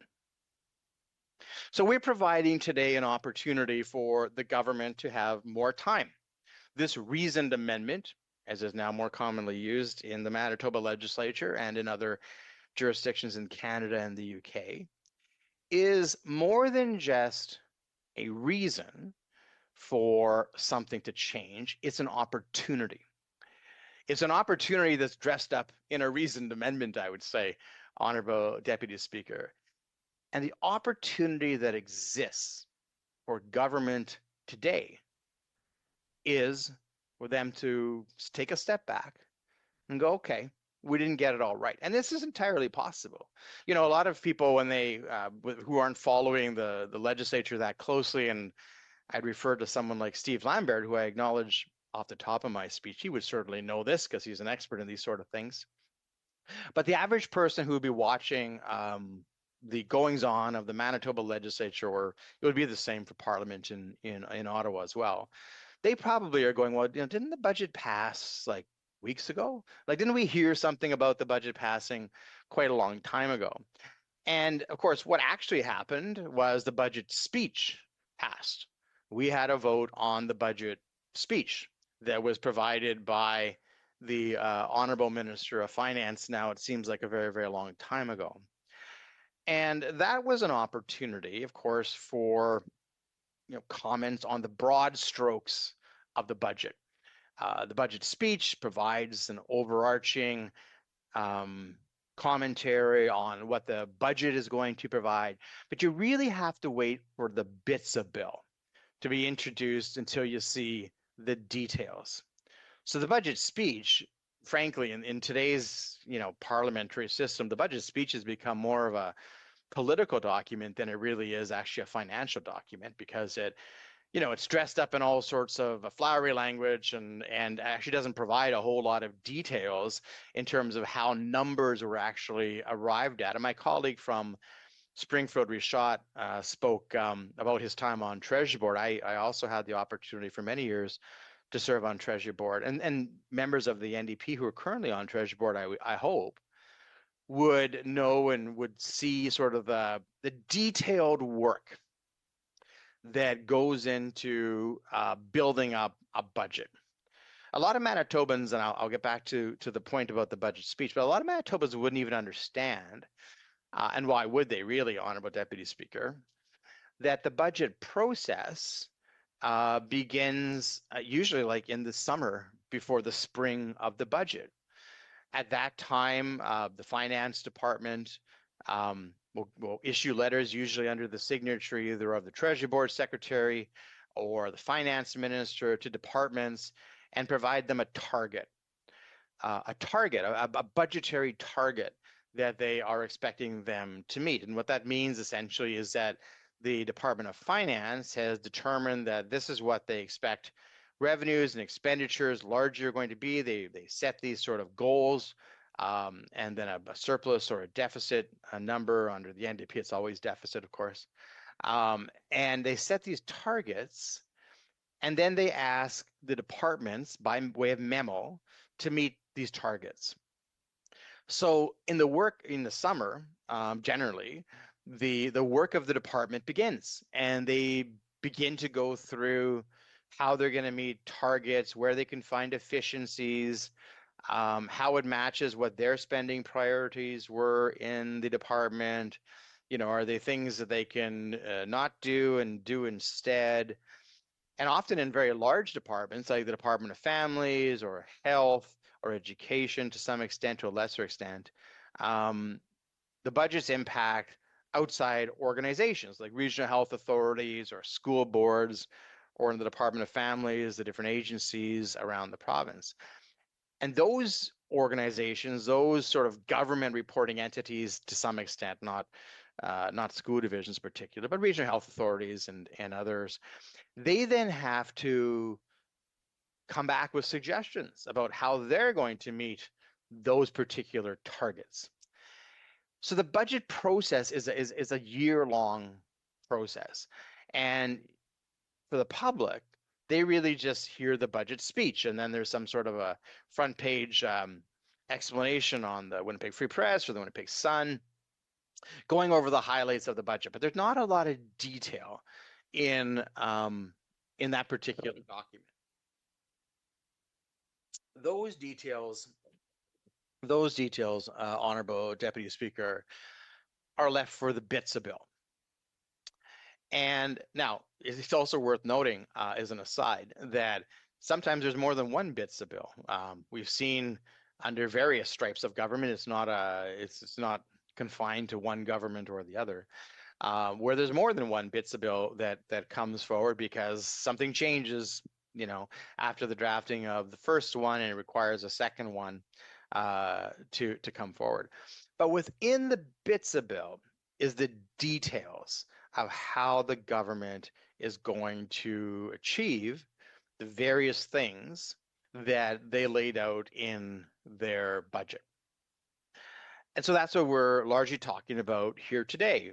The reasoned amendment speaks about how there's a shortfall in providing affordability measures, real affordability measures, measurable affordability measures for Manitobans. And that is something that I think as an opposition, we're doing the government a favor. Now, at 9:15 on a nice Manitoba summer evening that we've all waited excruciatingly long for because we've had not the best of Manitoba springs, it may be that the government doesn't see this as a favor. I mean, I would ask them to sort of open up their minds and open up their hearts to really what this is about. It is about providing more time to do the right thing. And in a world where there's lots of feeling that everything in politics is a zero-sum game, and that it's all about gotcha moments and everything else, I hope that the opposite, or that the government sees this for what it is. It is the opposition reaching across the aisle in a theoretical way and saying, let us help you. Manitobans are saying that this doesn't meet what we need when it comes to a financial or affordability crisis. And by the way, like, it's not just me labeling it as an affordability crisis. This is actually one of the most ironic things of the whole thing, Honorable Deputy Speaker, is you had the government previewing the budget weeks, maybe months before it was actually introduced in the spring. And they were saying, well, this is we're in an affordability crisis and this budget's going to address it. So you sort of get this anticipation from the public, for those who are paying attention. There was enough media scrutiny about it that people were paying attention, and people were feeling it, and people were sort of waiting, like, what is this budget going to do to have a meaningful impact on what me and my family are facing? That's what the average Manitoban, I think, was thinking before the budget was introduced, because that's what the Premier led them to believe. He led them to believe that this was going to be something that was really going to move the needle when it came to affordability. And, I mean, as an aside, we've seen that with past governments. I can, refer back to the previous progressive conservative government, which members of the government love to talk about, but never in a factual way. And they could look at how many times there was meaningful tax relief provided to Manitobans during that time. One of which, not just a basic personal exemption and increasing it, but one of them was also ensuring that tax brackets were indexed to inflation. Now, this is one of these things that, you almost have to be a chartered accountant to get excited about it. And I know some chartered accountants who get very excited about it. But it's important, because when you take tax brackets, the amount of money a person makes before they have to pay a certain threshold of taxation, and you de-index it, essentially what you're doing is you're freezing those brackets of income and moving people artificially into a higher tax bracket as their wages increase. And it's a sneaky way to do it. It's a sneaky way to do it because most people don't pay attention to it. Most people don't know what's happening. If they look closely at their pay stub at the end of the year, they might notice more taxes have been taken off, but they feel it in other ways. They know it in other ways, intuitively or instinctively, because they have less money than they had before. So, when I look at this particular reasoned amendment, I see it as an opportunity for the government to reset. Now, this House is scheduled to rise on June 1st, I believe it is. I don't have a calendar right in front of me, but I believe it's June 1st, given our set election calendar, which was an important change in 2016 in the Manitoba Legislature. And there would be plenty of time. Doesn't feel that way probably to many right now, but there would actually be plenty of time between today and June 1st to implement meaningful tax relief. Basic personal exemption, allowing people to keep more money before they're taxed. They can earn more money before they're taxed. Lots of time to do that. I suspect that our very capable House leader on our side of the House, who I know would be incredibly willing to engage in this discussion, could get together a little team on our side, and if the government House leader on the other side was willing, they could put together a bit of a team. And I suspect that, in a few days, few hours maybe, meaningful tax relief could be determined. We've already given, our suggestion, and it could be inserted into the BITSA bill. And on June 1st, the House would rise and folks would have that assurance that they would have a more affordable summer than they would have otherwise if the bill passes the way it is now. So what we really are doing with this reasoned amendment is providing that opportunity for the government to be able to reflect, to restructure, to reconsider, and to do something that Gary Dewar used to do well, and to say, you know what, we don't always get it right. Sometimes we miss the mark. And my guess is, and boy, I'm still a little resident, even at 9:30 at night or whatever it is, Honorable Deputy Speaker, to be giving advice to the NDP. But I do this, out of I think goodness for Manitobans, is if they actually listened and took this opportunity, Manitobans would be better off. I think that families would be better off. And honestly, I think that the government would be better off. Now, I hope I can't see it, but I hope that members on my side of the house aren't, so stop giving advice, stop giving advice. But honestly, I think that that's the heart of what this reasoned amendment is. It is to provide that opportunity for the government to take another look at this and to say, are we really heading down the right path?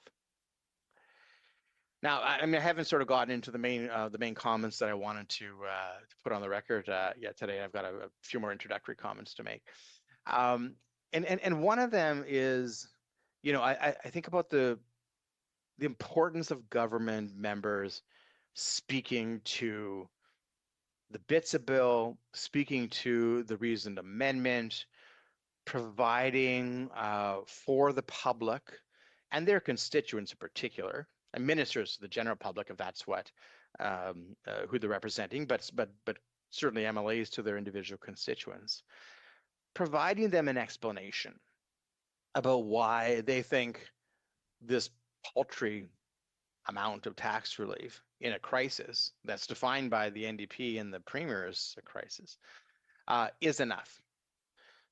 So there'll be time at some point after my unlimited time for members of the government to get up, to put words on the record, and I trust that they will. I think that there's noble people on all sides of the House, and I've said that. I don't consider anybody on any side of the House to be like a political enemy. We might be adversaries in some ways, but I honestly believe that people run for election for the right reasons and want to do things the right way. And so here's an opportunity for members of the government to rise later after I'm done some of my comments and to say to their constituents and to the public, well, this is why we've done what we've done. We've maybe fallen short, and we're willing to take another look at it. And I bet you that, the MLAs who did that, their phone lines, their emails, their text messages, their social medias would probably be filled with accolades, because people would be saying, yeah, that's actually what we wanted. That's what we were hoping that the government would do. You kind of gave us this expectation months ago that there was going to be this really significant and really monumental budget. In fact, I actually think, Honorable Deputy Speaker, I think if I remember correctly, and somebody can correct me if my memory is faulty, I think that the Premier said that this would be like the best budget in the history of budgets or something like that. It's a ridiculous comment. And, if that wasn't backed up by a series of other ridiculous comments, you'd sort of just write it off and go, well, sometimes everybody is subject to hyperbole. And that's just how it is sometimes in the legislature or in Parliament. But because the Premier does this so often and seemingly with such, joy, you almost have to think he means it. And if he actually means it, that this is the best budget in the history of Manitoba, then he's either completely disconnected with Manitobans and what they're facing in their individual lives, or he hasn't looked at another budget in Manitoba history. I can't think of another explanation. It simply has to be one of those two. But obviously, this is a budget that falls far short of being even an acceptable budget, let alone one of the best budgets in the history of Manitoba. And, as an aside, and I do intend to get to the main comments of my speech soon. As an aside, though, I would say, Honorable Deputy Speaker, We talk, and I've heard it in the House, and I want to give a bit of a caution, right? Because I've heard members of the opposition or of the government say, and in fairness, it's largely the Premier, but not exclusively the Premier, who has said these sort of things. He said something of the line, and I'll paraphrase, but I could certainly get the exact quotes if need be, Honorable Deputy Speaker. Says something of the line was, well, only folks like us know what it's like to hurt, to financially hurt. And again, sometimes in the flurry of question period or other debates, things are said that I actually don't think people mean. But because the Premier has repeatedly said comments like that, I would caution him in those comments. I've had the opportunity in my time to sit in a number of different ministerial roles, even in the Premier's chair for a brief period of time. And I've had the opportunity to meet Manitobans from the far northern reaches to the far southern parts of Manitoba and from the east to the west. And there are so many amazing individual stories of people who've overcome things in their lives that were hard. And I know that those stories are reflected on the government benches, but I also know they're reflected on the opposition benches. Because I know in talking to my colleagues who sit in the opposition now, and many who sat previously in the government but who aren't still in the legislature, that many of them have overcome incredible things, difficult things. It's not a government story. It's not an NDP story. It's not an opposition story. It's not a progressive conservative story. It's not a independent member story. It's not a liberal story. It's a Manitoba story. Manitobans across our province, so many of them have faced different sorts of hardships, some here in Manitoba, some in other countries that they lived in previously. And now they're facing a different hardship, many of them having a hard time making ends meet. And I've shared this in the legislature before. I mean, one of the reasons that I got involved with starting up a food bank in Steinbach, it's called Helping Hands Food Bank for Southeastern Manitoba. It's located in Steinbach, but it serves an area broader than the city of Steinbach, was because of my own personal experience. My father died when I was very young. My mom was a single mother, raised my sister and I. We lived in government housing for many years. And I'm actually incredibly grateful that there was government housing available for us to live in, because I don't know what other options they would have been. I was 11 years old, and I just simply don't know where we would have gone, but for the fact that there was government housing available. And years later, as I became more aware of what a struggle that really was for my mom, I said, okay, how do I sort of give back to this? And so, working with others, we worked with a food bank, and people who wanted to start a food bank, and we began one in the city of Steinbach. I wrote its first bylaws, which probably need updating now. But that was my way of saying, there are people sometimes who get into circumstances that aren't of their own doing, that they fall into a wrong path, and they're just hard done by economically. And that was our situation. My dad was an alcoholic. He died as a result of his alcoholism. My mom was left as a single mother, and she relied on the generosity of others and government support. And of course, she worked really hard, because that's who she was, and who she is. And those stories aren't exclusive, certainly to me, and they aren't exclusive to members of the opposition, and they aren't exclusive to members of the government, and they aren't exclusive to members of the legislature. They are Manitoba stories. So I just want to say, when the Premier speaks about the budget or other things, but I notice in particular when he speaks about the budget, he will say things like, only people on our side know what it's like to hurt financially.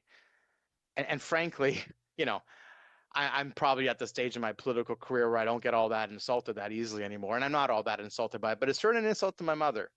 It's certainly an insult to my mom, who had to find us government housing, who had to work a minimum wage job for 50 hours a week to make ends meet. It's an insult to her.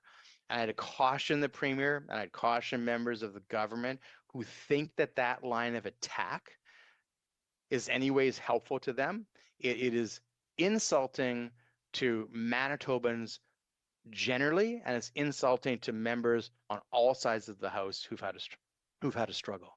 Now, I want to return back to the struggle that Manitobans are facing in this particular budget. So I talked about what a reasoned amendment is, an opportunity. It's an opportunity for the government to reflect, to say, all right, how do we sort of reset?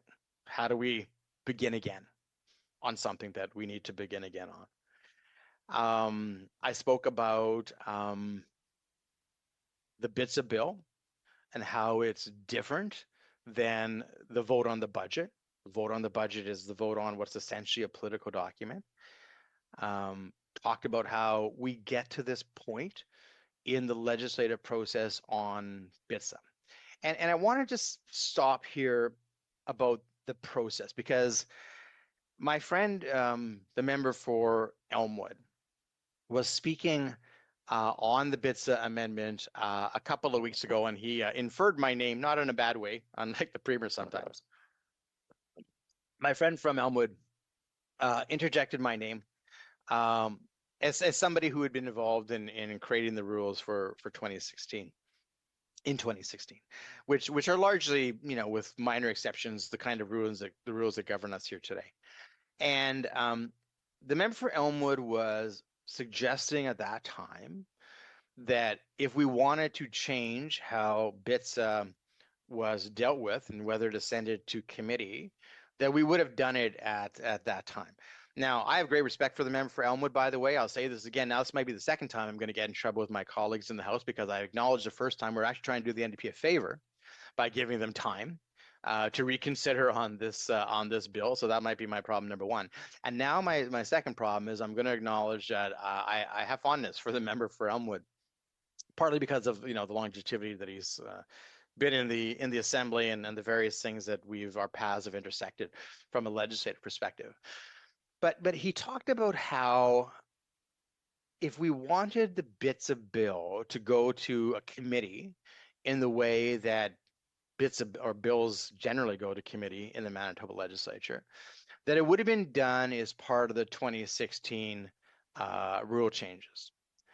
And I would submit to you, Honorable Deputy Speaker, that the member for Elmwood on this particular issue quite doesn't know what he's talking about. He knows what he's talking about on a lot of other things. So on this particular issue, he wasn't sort of there at the table when there were discussions about how the rules would proceed.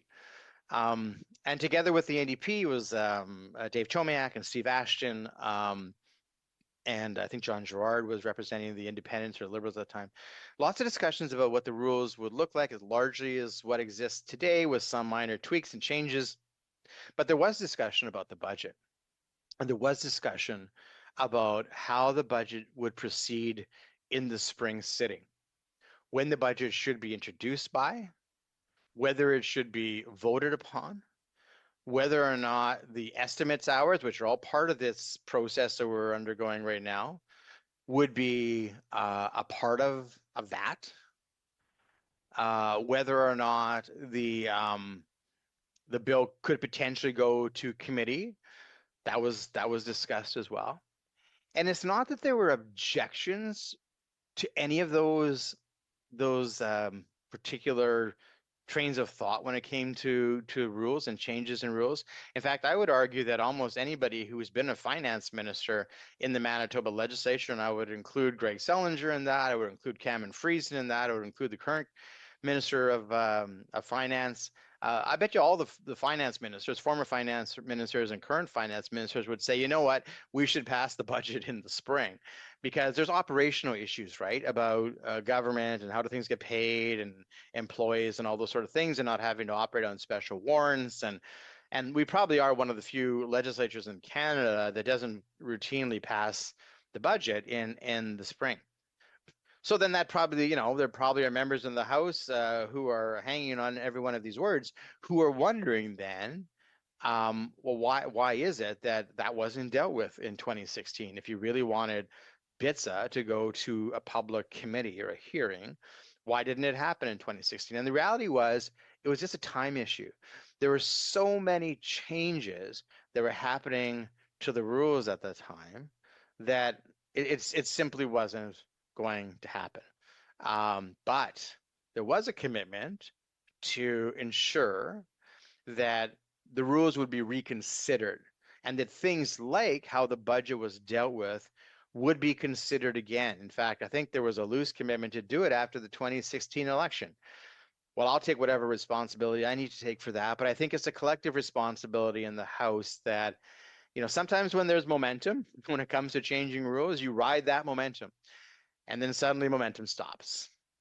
And I suspect that that's probably what happened in this particular case. But I would certainly encourage the government House leader, who I know cares about the rules deeply, and who I respect them for their caring of the rules of the House. And I would say to the opposition House leader, it'd be good to review, right? I mean, how the budget is dealt with in the spring. Now, there has to be trade-offs, obviously, for opposition and for government, and that's the nature of these rule discussions. But the fact that BITSA doesn't go to a public hearing in the way that other bills in our legislative system, relatively unique in Canada, I think there might be one maritime province that also has public hearings, is not because there was an unwillingness by either the then opposition or the then government to entertain that discussion. It's just that there were too many rule changes happening at the time. I mean, our calendar, the fact that we have a set sitting calendar, the fact we ask questions during private members' business and before government bills, all those things didn't exist before 2016. There were, and I can't even think of all the different changes that happened. I'm sure the clerk's office would inform me of that. But I mean, there were so many changes happening that just adding the budget changes onto that was simply not reasonable. So when my friend from Elmwood says that, well, this is something then that the member for Steinbeck, could have dealt with if he really was concerned about it at that time. It wasn't for lack of concern. It's just the fact that there was a volume of rule changes happening at the time that in and of itself was so significant. So, I mean, it might be that, the last reasoned amendment spoke about sending the BITSA bill to a government committee. And I wonder now if members of the government don't sort of regret not taking us up on that reasoned amendment, because we might be much further in this process than we are tonight, but for the fact that they didn't accept that ability to move this to committee. And it would have been interesting to hear what the public had to say about it, and I'll get that when I get into the main. I'm still kind of in my introductory comments, Mr. Deputy Speaker. But when I get to the main comments of my speech, I'll talk about what the public might have said if given an opportunity to speak to this in a public presentation. But I do want to conclude this sort of brief introductory comments with a plea to members of the government to take the time not only to reconsider the BITSA bill, to find real affordability measures and to place them into the bill, but to also speak to the bill, to speak to your constituents who want to hear why it is that you think this bill is satisfactory, or maybe you don't. Maybe there are members of the government who would like to say, hey, I think to do a Gary Doer, I would say it's almost like a verb, to pull a Gary Doer and to say, you know what, I don't think we quite got it right. And we're going to go back and we're going to do this. I can almost hear Gary Doer in my head saying this because he was good at it. But maybe that's the opportunity for members to stand up and say, yeah, we're going to go back and do this differently. And that might be freeing for members of the non-executive council members in the government, often referred to as backbenchers. I'm not really fond of that term, but those who aren't in executive council, who aren't in cabinet, they may want to speak, and they can. They're a little bit more free to speak than if you're in executive council on certain matters. To say, yeah, I don't think we quite got this right. I don't think that would be something that should be taken as some sort of an attack on the government. It should probably be seen as welcomed. I'm not sure that this premier is sort of geared towards that sort of advice, but it is something I think that he should look at and consider. So I would encourage members of the government to search their hearts and to look at whether or not after I'm done with my unlimited time, to be able to stand up and speak to this particular bill. I would welcome to hear their comments. Now, those are just some brief introductory comments that I wanted to put on the record, Honorable Deputy Speaker. But I did want to speak now in particular about some of the things that exist within BITSA and some of the things that would be considered to be against affordability measures that would be driving costs up. And this is what the reason amendment is about. It's about finding real, measurable things that provide greater affordability. So one of the comments that was made earlier, I think it was by the member for Borderland, but probably echoed as well by the member for Springfield Richat, related to the Manitoba Jobs Agreement or the Manitoba No Jobs Agreement or the forced unionization a portion of BITS or whatever you want to call it. I mean, this is a really, really important thing that's happening in Manitoba that I don't think is getting the attention it deserves. And it relates specifically to affordability and to affordability measures, as this particular reason amendment speaks to. The Manitoba Jobs Agreement is sort of the, I don't want to call it the evil twin, but maybe it sort of is, of what was brought in when the NDP won government in 1999. So this is sometimes referred to by the Premier, and he'll say, well, you know, we've had this before, we've had project labor agreements before, it was used for the expansion of the floodway. He'll refer to it being used by Duff-Roblin for the creation of the floodway. But the Manitoba Jobs Agreement is actually very different than what the project labor agreements that those particular projects were built under.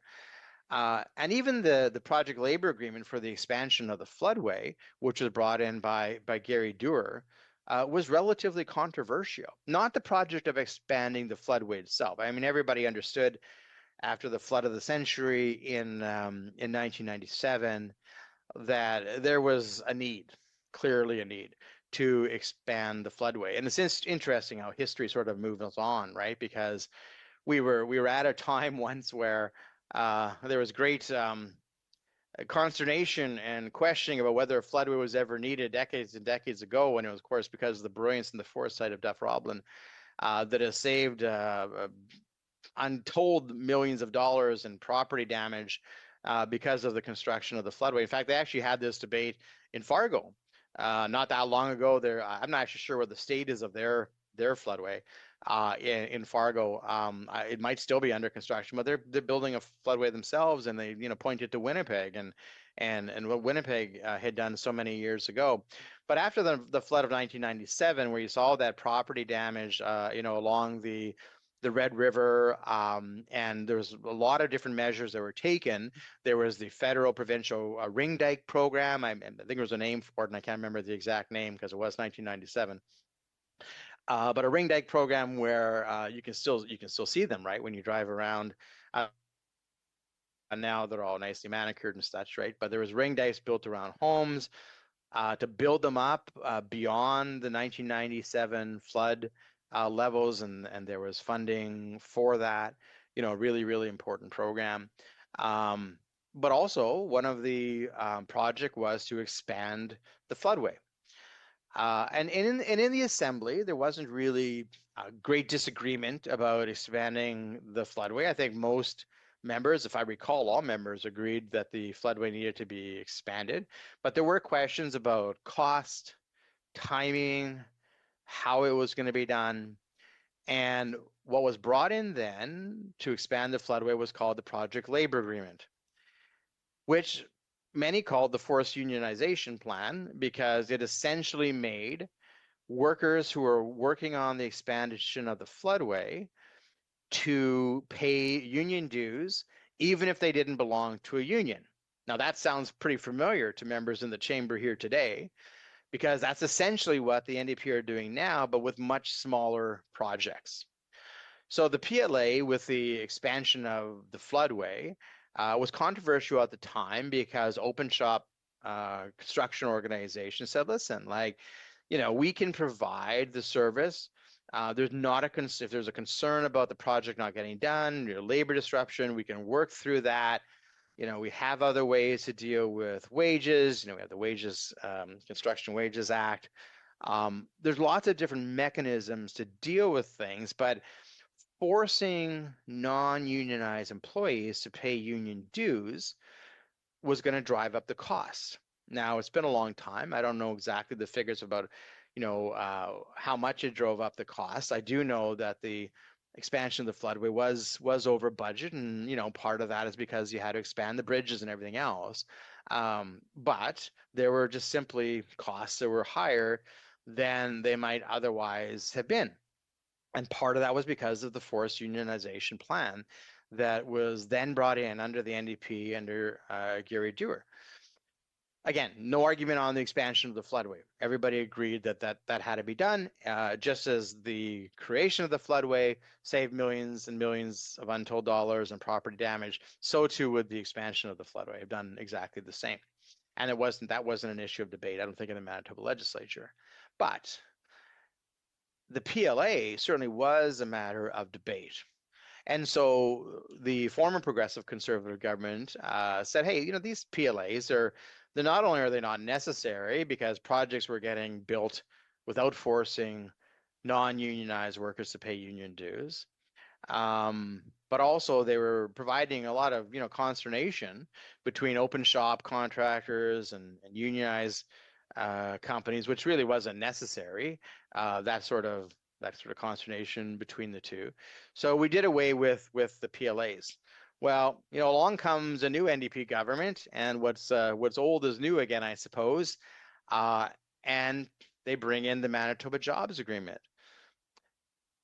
But it's the Manitoba Jobs Agreement on steroids, because they took the amount that used to be in the billions in terms of the projects that would be applied to for the former project labor agreements, and they said, you know what, we're actually going to apply it to projects that might be $50 million. Like $50 million is a lot of money to me. It's a lot of money, I imagine, to every member in the chamber, and it's a lot of money to Manitobans.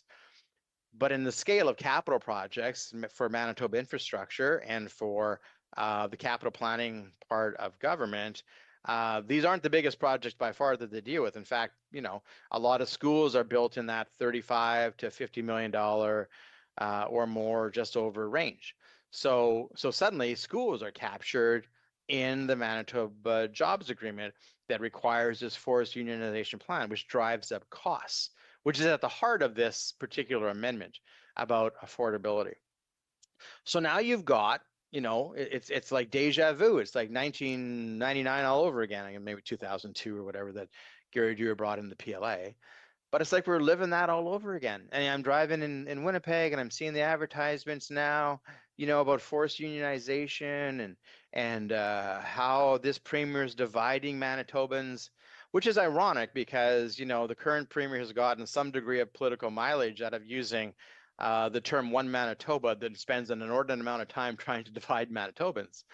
And the Manitoba Jobs Agreement, the MJA, is one particular example, but not the only example, but it's the clearest and the most recent example of how Manitobans are being divided and costs are going to be driven up.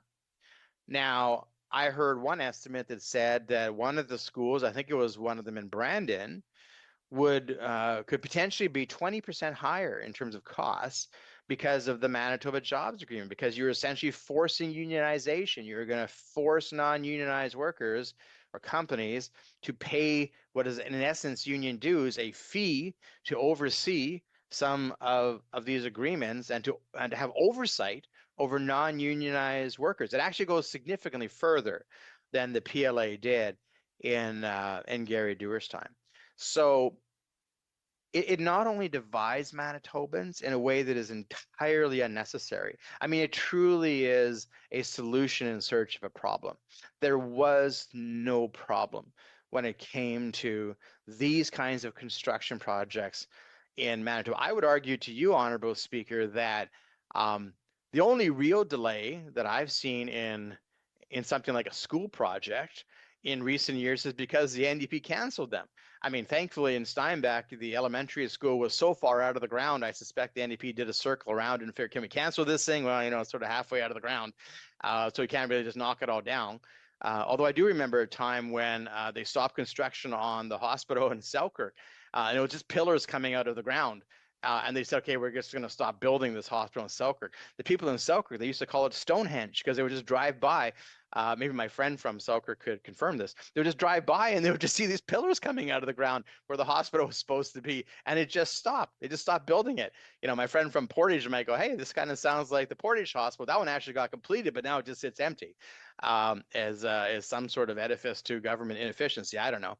But anyway, getting back to the issue of the Manitoba Jobs Agreement and how it increases costs and how it relates to this particular amendment. Is if you're going to force non-unionized workers and companies to pay these additional fees, and if it is 20% is that they're projecting now in Brandon, that was what was publicly reported. Well, how many schools are you not going to be able to build, right, as a result of that? And I've heard the premier say, well, this guarantees that schools get built. Well, tell that to the folks in Grunthal, who had their school expansion kiboshed for a long, long time by the NDP, made students learn in unsuitable locations for a very long time, and then sort of came along, I don't know, a year or two after and said, yeah, Nash, we're going to build the thing that we stopped and try to take credit for it. The greatest risk of schools not getting built is the NDP. It's not the lack of a labor agreement. There's been more schools canceled or delayed by the NDP in the last 2 years than I think there probably was in the previous 10 years. So the issue of having an MJA, a job agreement that's going to add costs, now, I would think it would be a bad thing to do it at any time. But this particular amendment, it speaks to the affordability crisis that we're in now. I would think it'd be a bad thing to do it at any time, but can you imagine doing it now when people are struggling to make ends meet for groceries and when they're struggling to fill in gas in their tank because gas has doubled in price, despite the fact the NDP say they made it cheaper, it's doubled in price actually. And then now you're going to put in this Manitoba Jobs Agreement, add on 20%, and I think most Manitobans would say, okay, but why? Like what's the reason for it? What are we getting out of that? Are we getting more schools? Well, you could argue you're getting less schools because if the cost is going to go up, that means there's less money for the government to build additional schools. And there's always a number of schools that are needed to be built. There's always a list that capital planning and education has when it comes to priorities for schools. So, you can argue that it's a bad idea at any time to artificially and without any reason to add on costs for schools. But I would say particularly in this time, when Manitobans are sitting at their kitchen table and they're looking at their budget and they're saying, we might not be able to go on that holiday this year. And, we were going to fly, but then we were going to drive, but now we can't even afford to drive. And we're choosing between kids having sports programs or what are we going to have to give up? And then they're looking at the news and they're hearing the premier talk about forcing people who aren't in unions to pay union dues and adding costs to construction. It doesn't make a lot of sense, and I think that Manitobans understand that. And that is what the reasoned amendment, really speaks to. It's about how do we really find a way to, in a time when it's more important than ever to have affordability, to do it. And I'd say again, Honorable Speaker, to the Premier who speaks about, one Manitoba, a devised Manitoban that any opportunity he can. This would be one way to say, you know what, we went a little far. We went too far. And we're gonna back away from this. We're not going to interfere in the construction industry. There isn't a problem that exists today where there's nothing really to solve here. We're gonna go back to the way it was, and he'd get some credit for it. And now this is twice in 1 hour that I've given a suggestion to the Premier that would get him some credit, which I'm not charging for this, but maybe I should start. So I think that ultimately this is an opportunity for the Premier to step back and to reconsider a lot of things that are existing within BITSA, but the MJ is just one. So I'm not quite getting into the main comments that I wanted to put on the record regarding Statistics Canada things, but I'm getting close. But on the issue of affordability, and this relates to what my friend from Springfield, Rishot, was speaking about, and he was speaking about debt, and I think I'm sure I'll ask him when I see him soon, but I'm sure that he said something along the lines of debt is really just deferred taxes. It's a bill that somebody else is going to have to pay at some point. It's something that we are reaping the benefits of, presumably because the money is being spent on something that one would hope would be good, although it's hard to identify what those things are sometimes with this government. But ultimately, somebody has to pay that. Now, there was a fascinating statement that came out from the Premier. I want to say it was about 2 or 3 weeks ago, and it came out from the NDP communications team, and I don't know, there's good staffers on all sides of the house, but I don't know who tried to come up with this spin. But somebody convinced the NDP to put out a press release that said that we had the lowest deficit to GDP in the country. Of course, they left out one word in that news release, and that was projected, because what the actual news release should have said is, this particular budget projects the lowest projected deficit to GDP in Canada. And what that would have caused people to do is say, well, okay, what do they mean by projected deficit?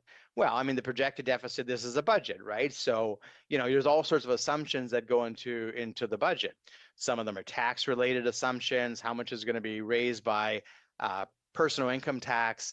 And clearly, this is a government that I think that is exaggerating what the increase of personal sales tax and other things are going to be in the next year. They seem to radically reduce emergency expenditures. Maybe they think we're going to all of a sudden have, a great amount of rain that's going to boost the revenue of hydro, because our books are done on a summary basis. So if hydro loses money, that falls onto the books of the province. But there was a lot of hocus pocus that was done in putting together these numbers. And the reality is that you can kind of do that, because you can just say, well, you know what, let's actually use this assumption when it comes to, let's use the rosiest assumption when it comes to sales tax revenues. Let's use the least dire assumption when it comes to the emergency expenditures. And suddenly your numbers start to look better. And so the government puts out a projected deficit of $400 or $500 million, which, in normal times wouldn't be that great. But compared to what the NDP have been doing, it doesn't seem to be that bad, except when you look at those numbers. And then you look at history. And I don't think that members of the Assembly largely understand this, because many of them are new members. But if they would look back in history, I think what they would find is there hasn't been an NDP government that has met its deficit projections for, I want to say, 8 years. So this particular government has missed every one of its deficit projections, to the worst, by the way. They never got better. And Greg Selinger, I believe, missed his deficit projections when he was premier for the entire time that he was premier, which would mean that we're on a losing streak, not a winning streak, a losing streak under NDP governments of 8 consecutive budgets, NDP budgets, where their deficit was under projected, and not just under projected by like a margin of error or around it. I'm talking hundreds of millions of dollars off of its projection. So when the spend doctors and the NDP operation, or maybe this came right from the mind of the finance minister, I don't know. I tend to think of him better than that. But when somebody said, you know what, we should put out a news release that said we have the lowest deficit number compared to GDP, anybody who pays attention to Manitoba politics knows there is no chance the NDP, based on past history, are going to meet their deficit numbers. They never do, and like it's not even ever close to the meeting those numbers. And I would argue that, when they say those sort of things to Manitobans, I suspect people were patting themselves on the back in the back room and they go, oh, isn't this clever, and all this sort of stuff. But people won't look into it. They don't know what deficits are compared to debt, and they don't know what projections are compared to actuals. And they probably thought this was all very cute and funny. It's not cute and funny when ultimately, you got to raise taxes to pay for it. And there are some members of the House, and the Minister of Justice would be one of them, who remembers what it's like when an NDP government had to raise the PST. In fact, he'll know, sitting in the House on this beautiful summer evening, that there were many beautiful summer evenings back in 2013, I think it was, where we sat in the House and we debated the NDP raising the PST. And ironically, many of the lines that the NDP today say were the same lines that they say then. Oh, things are getting better. The deficit's going down. Don't worry. It's all going to be okay. Now, of course, what we didn't know at that time was like most of the conflict that was happening wasn't just in Manitoba. It was in the actual NDP caucus at the time, and it all blew up. And maybe that's actually happening now. Who knows, right? I mean, there's lots of things that have happened with the premier in recent days that I'm pretty sure some members aren't comfortable with and don't feel good about, and I'm sure they're hearing it at the door. But the issue of affordability and the issue of the reasoned amendment ultimately is about giving assurances to Manitobans and giving them a real understanding of where this province is heading financially, and whether or not affordability will be improved, whether it's just going to be a show as it is in this bits of budget and taking PST off of Cheetos and Slurpees, or is it actually going to be something measurable and real? And when they put out that release, the lowest projected deficit, but they left out the word projected, to GDP, anybody who was paying attention knew this wasn't a serious government. They weren't really dealing with this in a serious way, which is what Manitobans want. Because at this time in our history, I know there's been lots of times in Canadian history and in world history where it's been a necessity to have a serious government. But I actually think at this time in particular, there are Manitobans who expect the government to be forthright, to be serious, and to be upfront with the situation, financial and otherwise. And they're not getting it from this government. We're dealing at a time now where we have votes on separation in a country which, like many members in the House, I'm old enough to remember the second referendum in Quebec, which almost separated the country by less than half a percentage point. I was a staff person in the government in 1995, working for Gary Filmon's government. And my role on the night of the Quebec referendum was to draft for MLAs 2 news releases. One news release would go out if Quebec decided to separate. The other news release would go out if they decided to stay. And I remember sitting on the grand staircase of the legislature. Well, most of the staff were off in offices watching the results on TV because we didn't have, cell phones and instant access to the results at that time. So everybody was watching on the TV broadcast. And I remember sitting on the steps of the grand staircase of the legislature, and in my 2 hands, I had 2 different news releases. One release that I would send out if Quebec had decided to separate, one that I would send out if they decided not to. And it was late into the night before we found out that it was a margin, it was a fraction of a fraction that Quebec voted to say. And now we're going through a referendum with Alberta. It's a serious time. It's an incredibly serious time. And this amendment speaks to the seriousness of the issues that we are facing. The amendment speaks to the need for affordability, the need to support Manitobans, the need to show a real plan. And in a time where we have these concerns, and by the way, I'm very grateful and thankful for Pierre Poilievre, who's going to be campaigning on the pro-Canada side for former Premier Jason Kenney, who's going to be supporting and campaigning for the pro-Canada side for former MP Monty Solberg, who's going to be campaigning, and many, many others who I don't have time to name today. I'm very grateful that they're going to be taking up that particular position. But it speaks to the seriousness of the issues that we deal with. And on affordability, as the reasoned amendment speaks to, the issue of affordability requires a serious government.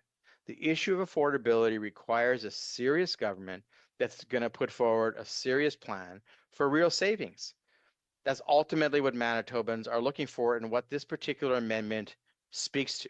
And in a time in Canada where we see the seriousness of the things that we are facing, some of which are internal, some of which are external, some of which Canadians, have some control over, some of which Canadians have no control over, there's an incredible need for a serious government. And what do we get instead? A premier who barks and acts in a certain way that I think embarrasses all members of the chamber, including members of his own caucus, and who puts out news releases that talk about deficits to GDP, which are projected and simply aren't real.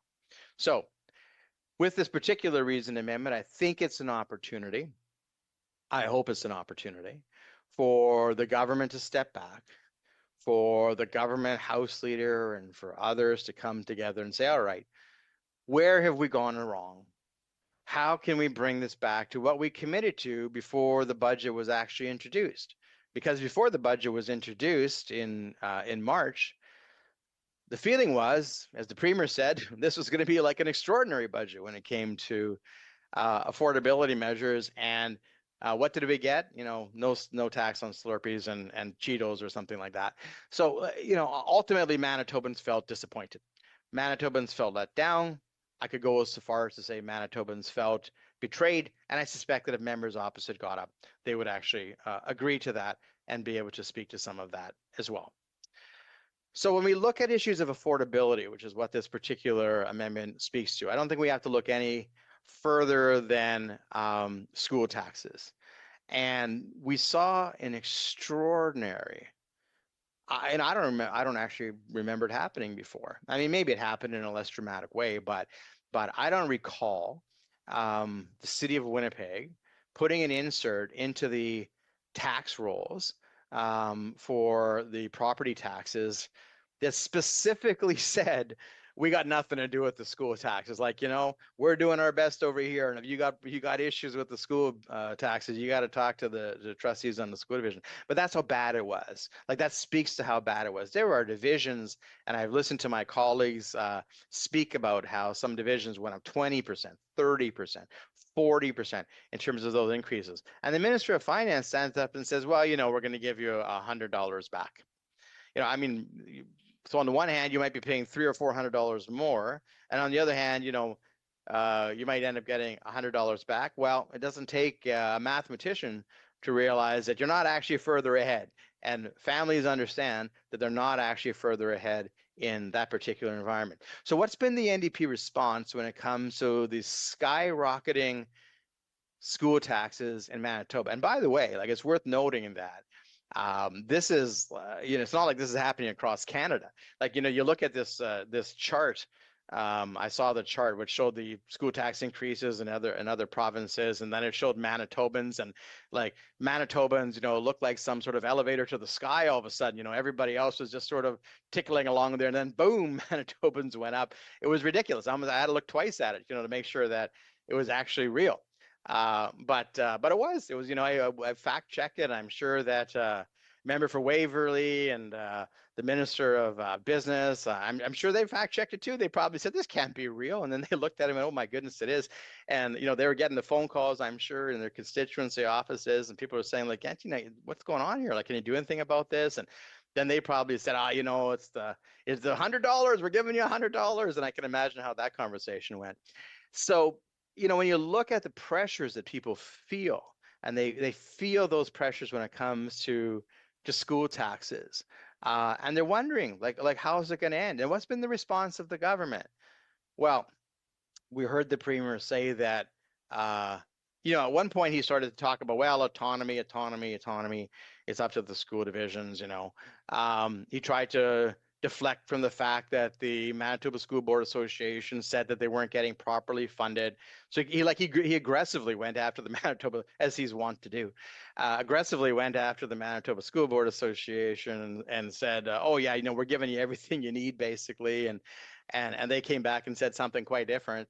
And then he kind of got to the point where the Premier sometimes get to, and he just became dismissive and said, you know what?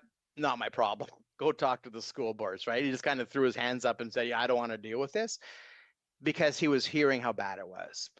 Now, there are two different paths that a premier can take at that time when presented with the reality of people responding to excessive taxation, significantly high taxation over a 2 or 3 year period. You can respond to the school board association in a certain way. And I don't think the way to do it in any of those situations is to be dismissive and to say, well, the school board association doesn't know what they're talking about. Manitobans don't understand. We're giving them $100 back, even though they're going to be paying $400 more on their school taxes. It was incredibly dismissive for a premier to take that sort of tact. And there's also no sense of how this is going to end. We're going to go into another budget cycle. I mentioned how the budget cycle sort of begins around this time in the summer for the next year's budget, and departments will get their targets. But it's true for the school divisions too. They'll wait for their funding announcement that happens early in the new year. So January or February, I think it is, the schools will find out what the funding announcement is. But there's no sense that this is ending, that the 20, 30, 40% increase as the school tax is coming to a close, because the school divisions are still saying they're significantly underfunded by this government, by the way. And they're saying that clearly, and they're saying it specifically. And we're just sort of like waiting to see what the next hit's going to be, about how much it's going to be next year. And that's just the one. I mentioned at the beginning of my speech, Honorable Speaker, that Statistics Canada was gracious enough to provide me with 200 items that have gone up in price, and I'll get to those yet when I get to the main part of my speech. I'm still in my introductory comments, Honorable Speaker. But it's important to note that when you talk about school taxes and school divisions, that this seems to be something that has no end in sight. That people just have to sort of hang on and see what it's going to be next year and how hard they're going to be hit next year. And it leaves them with a lot of concern. I think it leaves people with a lot of anxiety. And I think there's good reasons for them to feel that way. And, at the same time, I relate it back to the comment I had about the Manitoba Jobs Agreement, right? You're going to start charging, potentially, according to the newspaper, if you believe what was in the Brandon Sun, a 20% increase on building of schools, at the same time that you're asking homeowners to pay 30% more on their school taxes. And there's a lot of homeowners who are saying, well, hold on now, wait a minute. Don't these two relate? Like, how come we're paying unnecessarily 20% more for building a school? And on the other hand, you're going to school divisions and to property owners and saying, we got to pay another 30%. Maybe we can work something out here. But the premier doesn't want to hear any of that. He's not listening to what Manitobans are saying, which is why this reasoned amendment is a gift to the government. It's not Christmas in May or June, but it feels that way, because it's essentially a gift that the opposition has put into a legislative wrapping and presented it to the government and said, you know what? This is an opportunity for you. We're here to help you, help Manitobans. I have no doubt that, the Minister of Industry, the MLA for McPhillips, the MLA for, I'm glad he's happy to hear that. The MLA for Waverley, my friend from Fort Richmond, who I enjoy serving on PAC with, I have no doubt that they're getting those calls in the Manitoba or in their constituency offices, where people are saying, like, come on, like, let's get real here. Like, what are you going to do to help? You're talking about, taking the tax off of cheesies and Slurpees, and we all love a good Slurpee now and again, but like, it's not really going to help you in terms of the affordability crisis that you're facing. I have no doubt that those discussions are happening in the constituency offices of my friends in those particular ridings. And what a great relief it would be for them if the government House Leader and others would say, okay, we're going to take this reasoned amendment as a friendly amendment. We're going to take it in the spirit that it was given. And we're going to come together and we're going to come up with something make an offer. We put on the table what we believe is the right thing to do. Maybe you've got something else. And let's come together and do something that will benefit the vast majority of Manitobans, not just those who want a Slurpee now and again. I count myself among those. And we're going to help them. And I just don't think that this government's willing to do it. But we're giving them the time. We're giving them the time. And sometimes time is the most valuable gift that you can offer to somebody. So to the MLAs who are enjoying a wonderful evening in the Manitoba Legislature at 10:15 at night, consider this a gift to you that has been provided to you so you can think about how things can be improved. Now, I want to speak a little bit more about why a basic personal exemption, why it should be increased. And this goes to the issue of the amendment and affordability. And there are certainly lots of ways that the affordability can be provided to people. The issue is what gives them flexibility to be able to use the money in the way that best helps them and their family, and what's sustainable. So, the Premier talks a lot about, he likes to talk a lot about the very temporary gas tax holiday that was provided to Manitobans. Now, for those Manitobans who are driving by the gas station and seeing gas at $1.89 or $1.79, boy, that feels like a distant day. And whatever relief they felt at that time is long gone, into the sands of Saudi Arabia. But they obviously need something that's more sustainable, that isn't just sort of gimmick. We're going to do this for a real short period of time. And then, gas prices might double in cost, but well, you're on your own, because that's essentially, it's interesting, actually. I'm reminded of something that the Premier said actually just like a month ago. That the Premier was Summers on radio or something, and he has a tendency to do this. He sort of just drifts into side discussions. And he said, well, you know what? Maybe we are going to take the gas tax off of fuel again. Just sort of threw it out there. But he said, you know what? We're going to wait a month and we're going to see what the cost of gas is. Well, I can tell you, the cost of gas today isn't any lower than when he said those comments. In fact, I would say it's probably about 20 cents a liter more than when he said those comments. And where did that commitment go, right? I mean, it's because it's how the Premier speaks. It's just sort of in the moment. Let's see if I can get a headline. Maybe people will forget. Maybe the strait will open and the gas prices will go back down and I won't have to actually fulfill any of these sort of commitments. It's just a sort of this loosey-goosey kind of commitments when people actually need real serious government at a real serious time. So the interesting thing about the basic personal exemption, which we propose in terms of increasing, is that it provides flexibility. And when I get past my introductory comments, I want to give some specific examples.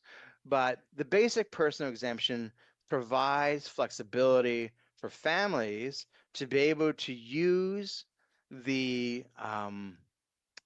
savings that they would get from not being taxed on, let's say, the first $30,000 of their income in a way that best meets their family's needs. And this is sort of the crux of affordability. And it's sometimes where governments get into challenges. The Premier has decided that, well, the vast majority of families must eat an inordinate amount of Cheetos and Slurpees. So that would somehow provide them with some sort of significant relief. I think the statistics would show something different. He's also made the decision that restaurants must, that people don't go to restaurants. And so that wouldn't provide them any sort of financial relief. So we're going to exempt restaurants from the tax savings. And so he's picking winners and losers based on what he believes individual families actually do in their lives. And I don't think that that's something a Premier should presume.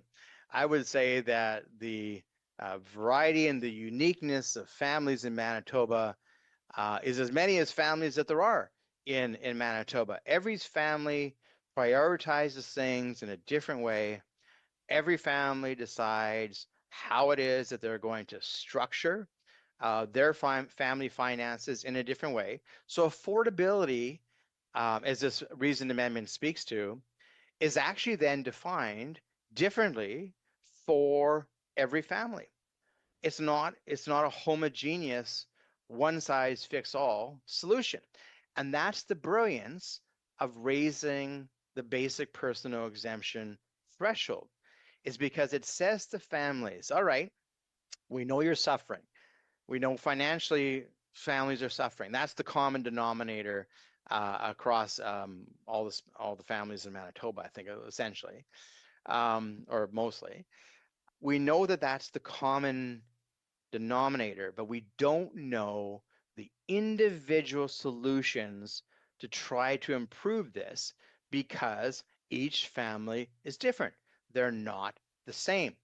So the basic personal exemption, by raising it, it says to families, okay, we're going to leave more money in your pocket and you make the decision. You make the determination about how it is you want to spend that money.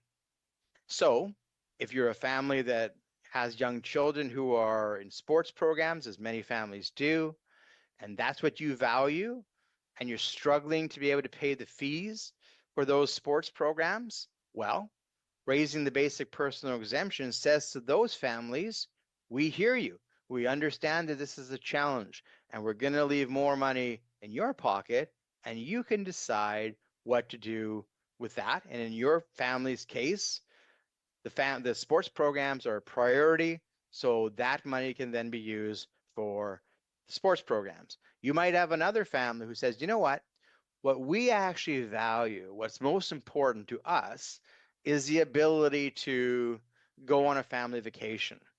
You know, my predecessor, Jim Penner, a dear friend of mine, who owned Penner Foods, and I've often spoken about it in the house, and I have just great fondness for.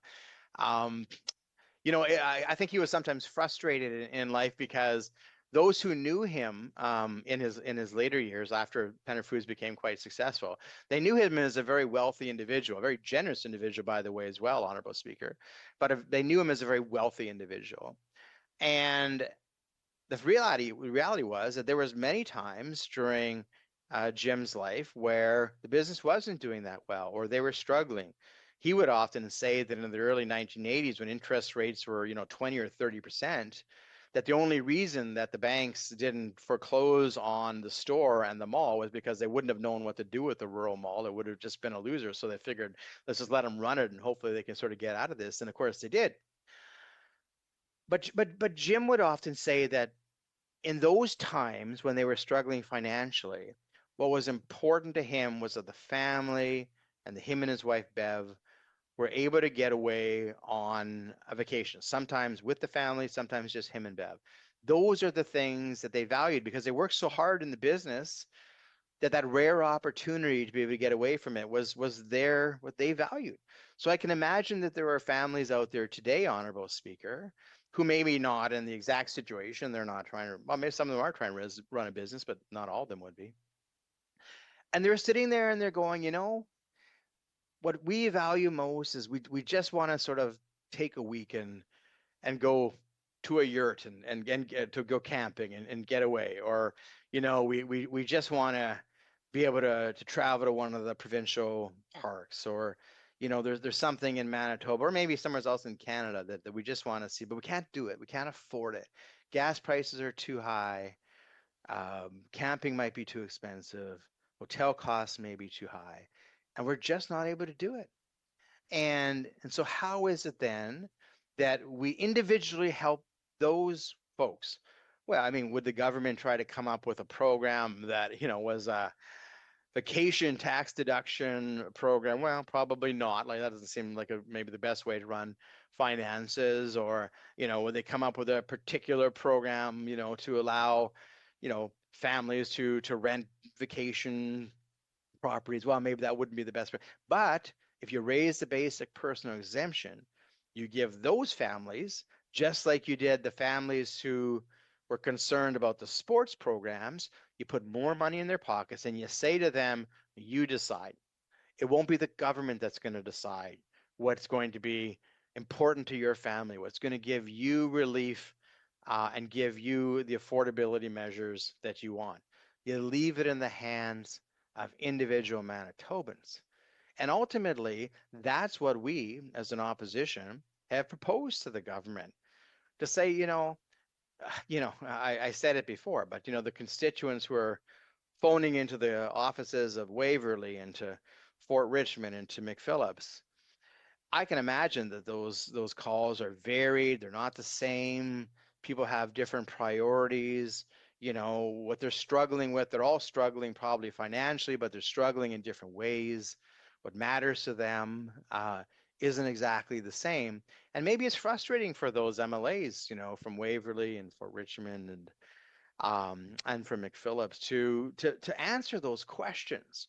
And probably, because, I actually, I like each of those individuals. We differ politically, but I think they're, we get along fine. They're good folks.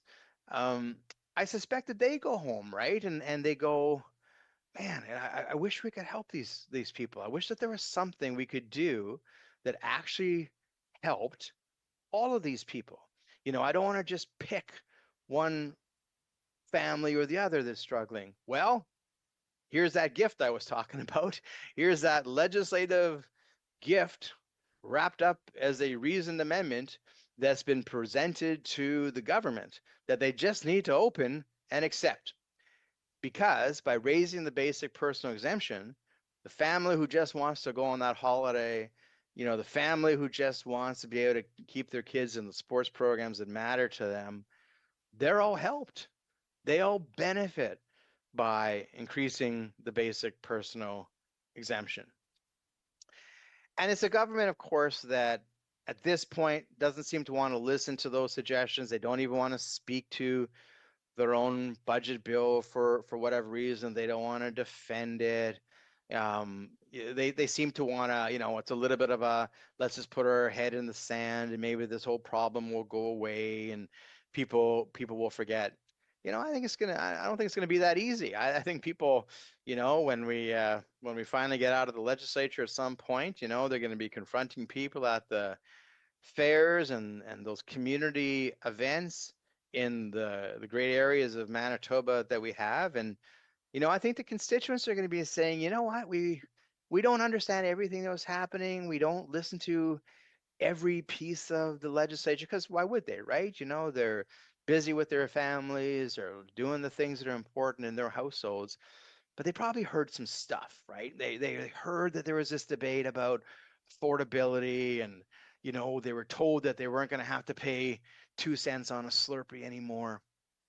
If there's any 7-Elevens open anymore, by the way, and I guess that's up for the Minister of Justice to try to come up with an understanding of why 7-Elevens are closing, faster than you can shake a stick at. Every time you open up a newspaper, there's another 7-Eleven closing. So that might actually save the government a lot of money, because that PST savings on Slurpees might not be that big of a deal anymore if there's no 7-Elevens open anymore because of all the crime that's happening in Winnipeg. But that's a digression, and I'll get back to my main point, Honorable Speaker.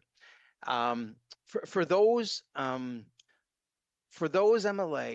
who wonder, what is it that we could do? We've missed the mark here. We clearly have oversold the budget. We said it was going to be the best budget ever, and now it seems to be, one of the most disappointing budgets that Manitoba has seen. What could we do? Well, basic personal exemption is certainly your answer. And as I said a little bit earlier, Honorable Speaker, lots of time. Lots of time. We're sitting here on a Tuesday afternoon. We're not even barely halfway through the Stanley Cup playoffs, and you could actually get together the different MLAs, whoever they pick, who they want to get together with, and you could come up with a solution. And my guess, if it was an agreeable solution that gave affordability to the majority of Manitobans, that we could hammer out a pretty reasonable thing in a relatively short period of time. And I think that most Manitobans would say, that's actually what we expect. That's what we expect. We were disappointed with the dog barking or whatever the Premier was doing last week, and boy, that certainly didn't land very well. But we actually expect political parties to work together for the benefit of all Manitobans.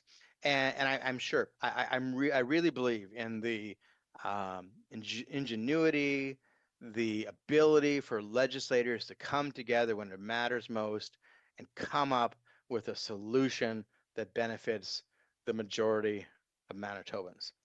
And it's critical at this particular time, probably more than at any time that I can recall. You know, I mean, what are we all facing? You know, as a nation, I had the opportunity, and it goes to affordability, and the NDP have spoken about this, so it's relevant to the amendment, Honorable Speaker. I had the opportunity for 10 years to serve as the co-chair of the Canada Midwest U.S. Relations Committee, which is part of the Council of State Governments. I served with 3 different American co-chairs from Ohio, from Kansas, from Michigan over my time. And, you know, I want to tell you, I appreciated the opportunity to interact with my American colleagues, to talk about the seamless and united way in which we build automobiles. How, you know, an automobile would cross the border 8 or 9 times out in Windsor. And by the way, they got to open that Gordie Howe Bridge. And how great that was, right? How we built this sort of market that made sense for everyone. And I really enjoyed getting to know the perspective of my American colleagues on that particular committee. And it's one of the reasons I was so incredibly disappointed by what we've seen with the new administration when it comes to tariffs that violate the spirit and the letter, I believe, of the CUSMA agreement, or the USMCA, as they call it on their side. Extraordinarily disappointing. And clearly that has an impact on affordability. And, you know, despite the Minister of Jobs and Industry, or whatever his title is, you know, constantly saying all sorts of things that are not true. All of us, I think, as legislators, are disappointed by that. Well, now I think I've got his attention now. But you know, whether I think they're misleading, I would suggest. He knows that all of us want a relationship with our largest trading partner, with our neighbors to the south, that is respectable, that sees the importance of both sides doing well, that sees the Americans succeeding, that sees Canadians succeeding, that reverts back to a free trade environment that has benefited both of our countries, both of our nations, not just us and not just the Americans. It has benefited both of our countries, and all of us want to see that return. Now, when is that going Order, to return? please. So I find that I must call the honourable member to order, that he has made some comments that I would really request that he withdraws, because he's alluded to, in fact, more than alluded to, he said that constantly saying all sorts of things that are not true. So I would ask the honourable member for Steinbach to withdraw that comment. The honourable member for Steinbach. Honourable Speaker, I withdraw that comment, and I give a heartfelt apology to my friend, the Minister of Jobs and Industry, who I do respect as an individual.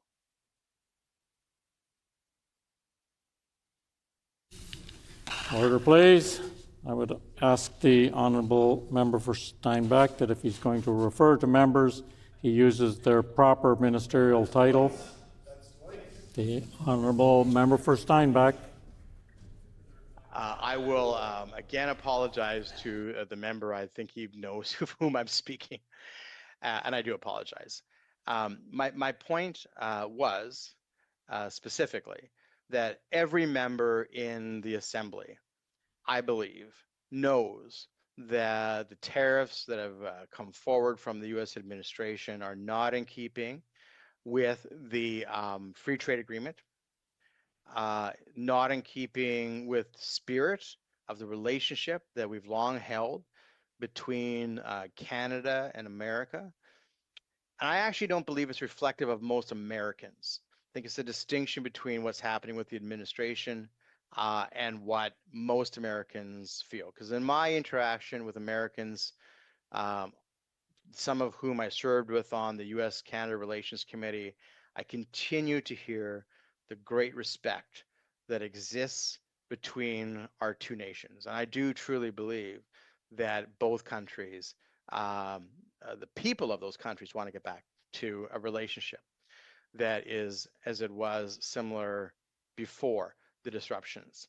And my point to all of this, Honorable Speaker, was that it's a serious time of affordability. So we have the affordability issues that are happening because of the US tariffs. We have some supply chain issues that still exist from other times. We now have the disruption as a result of the Strait of Hormuz not being consistently open. We have a number of different pressures that exist in the world today that are impacting affordability. Now, the Manitoba government can't deal and is not responsible for all of these things. I'm not suggesting that the Manitoba government is responsible for what is happening in Iran. But the Manitoba government does have a responsibility to do what it can do within its own purview and to not put forward measures that have very little meaningful, as the reason amendment says, meaningful impact on the lives of Manitobans who are struggling on a financial basis.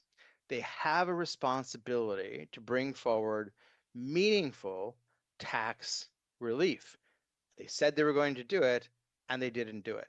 They have a responsibility to act like a serious government at this serious time. So, let's turn to the issue, for example, of Churchill, which is referenced significantly in the budget, which might relate to issues of affordability in Manitoba, depending on how it gets developed. Now, I would say, similar to my comments before that seemed to get me into some parliamentary trouble, so I'll be more careful this time, Honorable Speaker. I would say that in the same way that every member of this assembly of the House wants to see a normalization of the trade relationship that we have with our American friends and neighbors, in the same way, every member of that House wants to see Churchill not only succeed, but fulfill all of the great promise that it has. I had the opportunity in the fall of 2021 to travel to Churchill with ambassadors and consul generals from around the world. I took the train, by the way. I drove to the wonderful community of Thompson and took the train from Thompson up to Churchill. An incredible experience, and I know a lot of folks fly to Churchill, and it's understandable why. It's a bit of a journey when you drive and then take the train. But if you ever have the time and the inclination, taking the train from Thompson to Churchill is a wonderful Manitoba experience. It essentially operates like a bus. It just sort of stops at places and picks up hunters who are on the side of the tracks, and people, of course, are bringing groceries from Thompson to the various stops along the route on the way to Churchill. And it was just a wonderful experience, and people were incredibly gracious, and we had my family and I had a wonderful time interacting with Manitobans on that train. But when we got to Churchill, as it relates to the budget, we had a lot of interesting discussions. Mayor Spence was the mayor at the time, and we talked about sort of the future of Churchill and what would Churchill look like, in 15 or 20 years from now. And it's hard to sometimes look to the future of a community without looking to the past. So without question, there were many discussions about the things that had been lost in Churchill. Obviously, the military presence, the missile base, the challenges that came with the loss of those endeavors in industry, the difficulty with the port and the fact that the port wasn't being utilized to the full extent. The train, obviously, the railway was, as I mentioned, I took the train there, so the railway was operating at that time to some extent. I can't remember if it was before the repairs had happened there's been lots of repairs over time on the railway, but I don't recall I think it was certainly after the larger disruption when you couldn't take the train to Churchill. but lots of discussions about the future of Churchill. But again, then reflecting on the past of Churchill and where it had come from. And I remember a particular individual say to me, when did Churchill become so unimportant?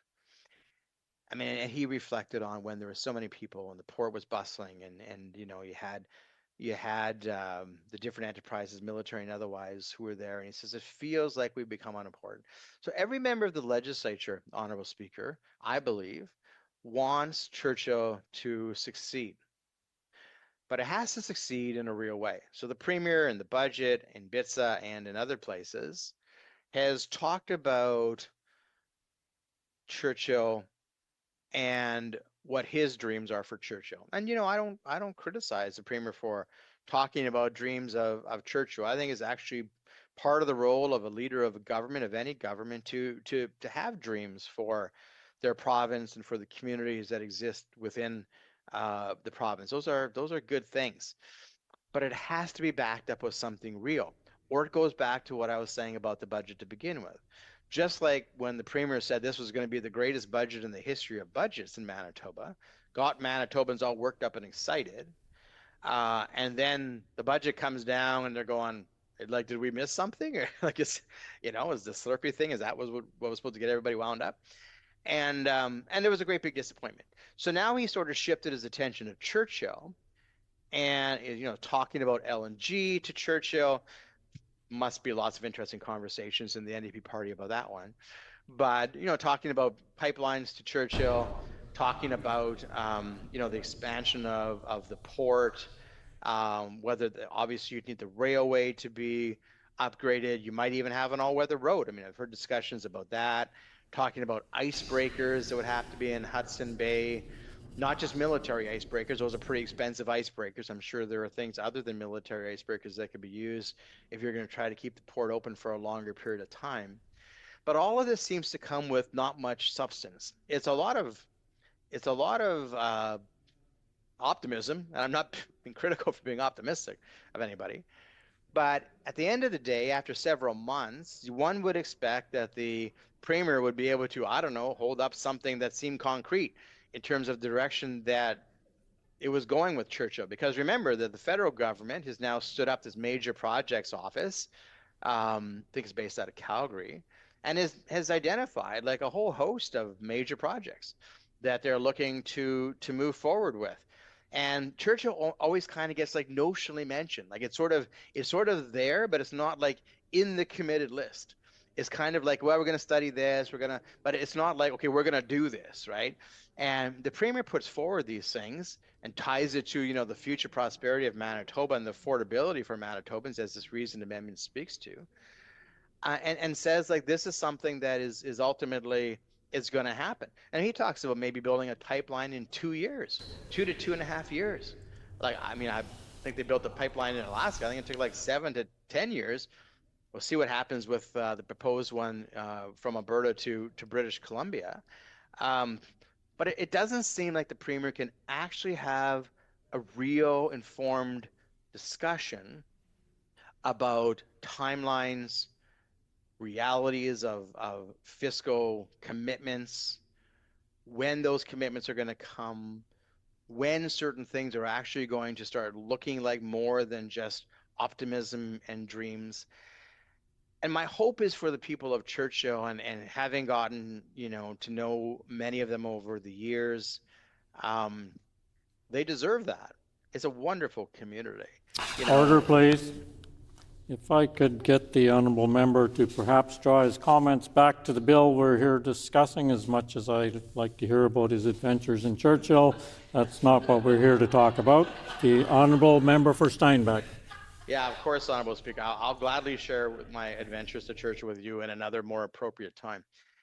But the issue ultimately was about, affordability. And the Premier has said that, if we develop Churchill, it will add to the prosperity of Manitoba. And ultimately that will make things potentially more affordable for Manitobans because there's more wealth that will be generated. There'll be more economic tax base. And, we might be able to, he hasn't said it in these words, but potentially reduce taxes and those sort of things. So when a Premier talks about the prospect of prosperity and the ability to drive that into something that would result in greater affordability, it speaks directly to the amendment. Because if you look at the wording of the amendment, I would say to the members of the House, the specific wording of the amendment that's been proposed and we're debating before today says that we need to see evidence or assurance that this bill, the BITSA bill, provides real and meaningful affordability. And my apologies, Honorable Speaker, because maybe I should have drawn attention to the House to those words earlier in relation to Churchill, because I don't know that what we're seeing is real. Where is the real commitment from the federal government? Where is the real debate and discussion about when things are going to happen that might ultimately lead to a more prosperous Churchill and a more affordable Manitoba? We're not seeing it in BITSA.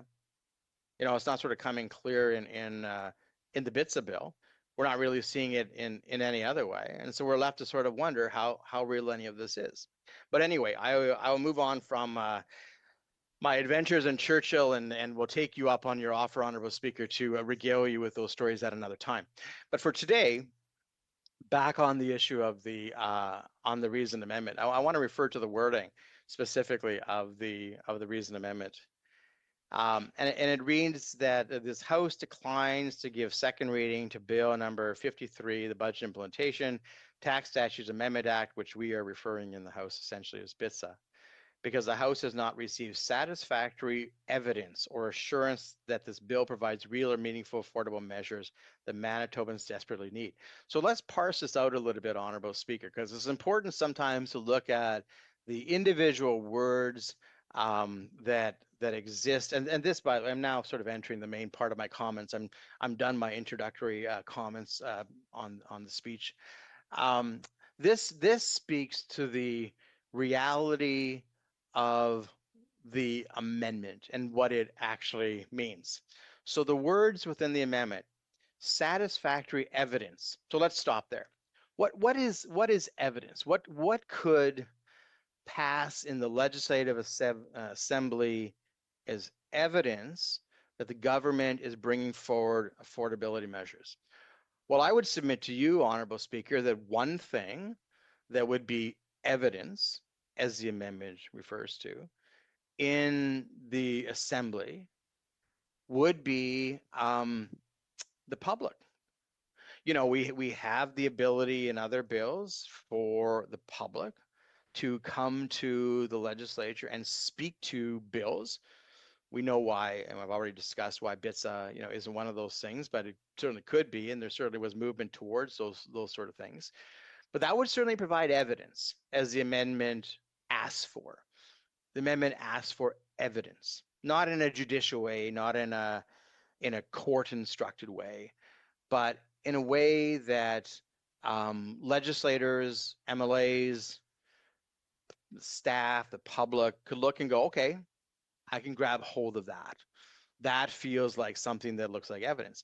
So when the public comes to committee to speak to bills, in essence, they're giving evidence. I mean, they're not giving a testimony under oath, although they are giving evidence under protection of parliamentary privilege, which is interesting. And I didn't realize this till a few years ago when we had a bill that discussed non-disclosure agreements, that people could come there and as evidence speak of their non-disclosure agreements and do so under the protection of parliamentary privilege.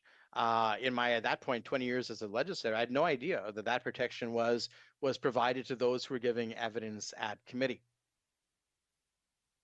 But the amendment calls for that evidence. So I'd submit to you, Honorable Speaker, that one of the ways that the government could find this evidence is by hearing from the public. Now, there's lots of different ways that the public can be heard from.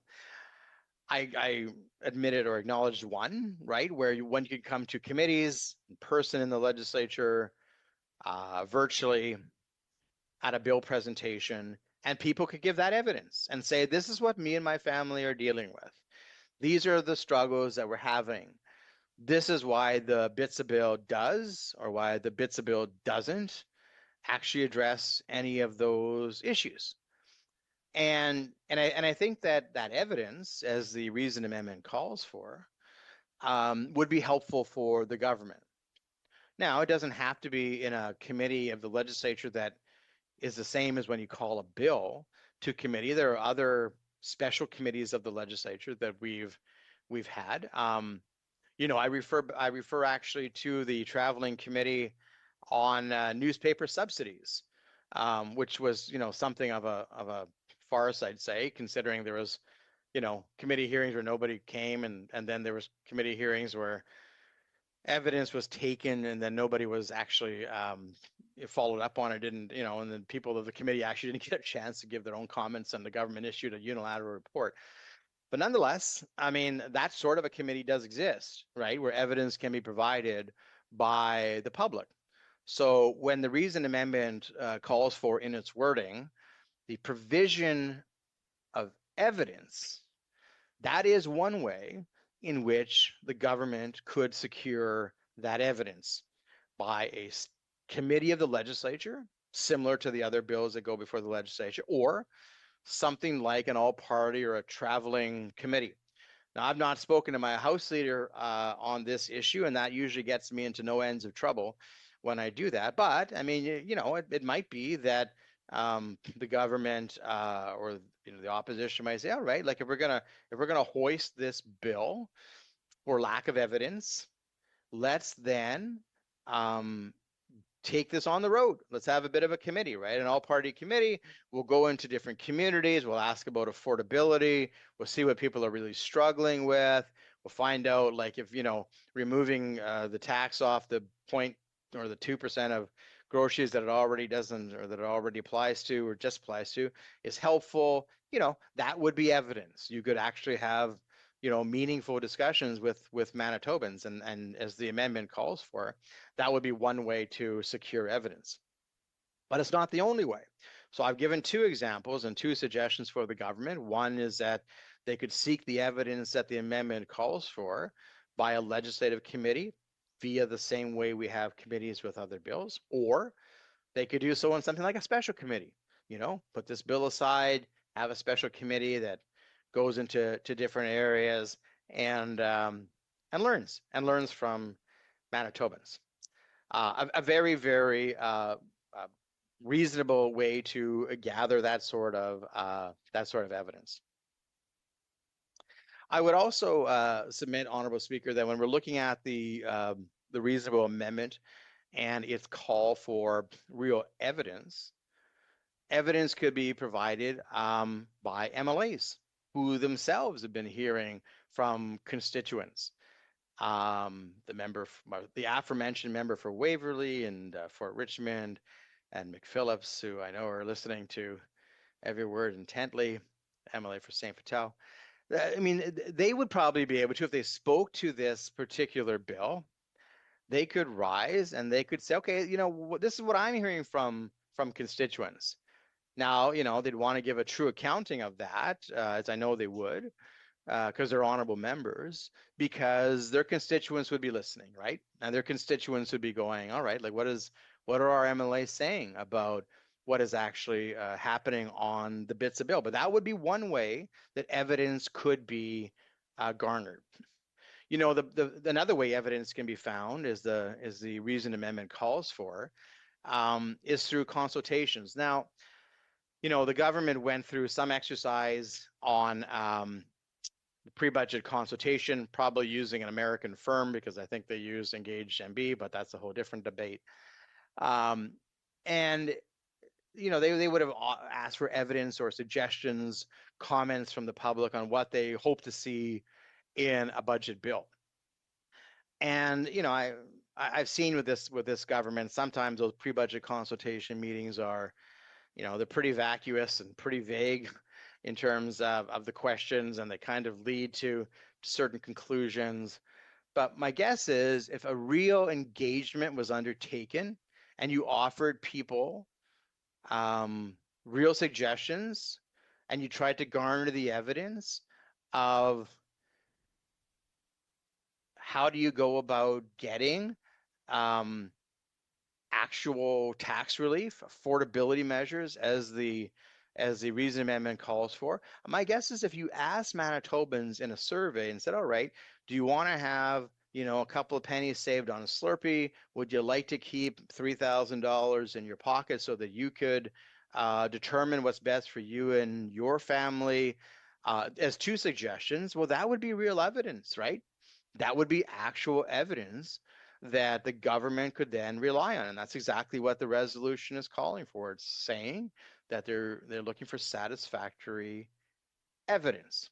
That to me, well, it might be satisfactory. I'd like to see how the questions are actually phrased maybe before the government puts it out, and maybe they don't want to actually use a Manitoba or a Canadian firm as opposed to an American firm, but they seem to be, eager to send our tax dollars down to the US these days, even if we're in a dispute. But that would be one way for sure that they could seek evidence, I think.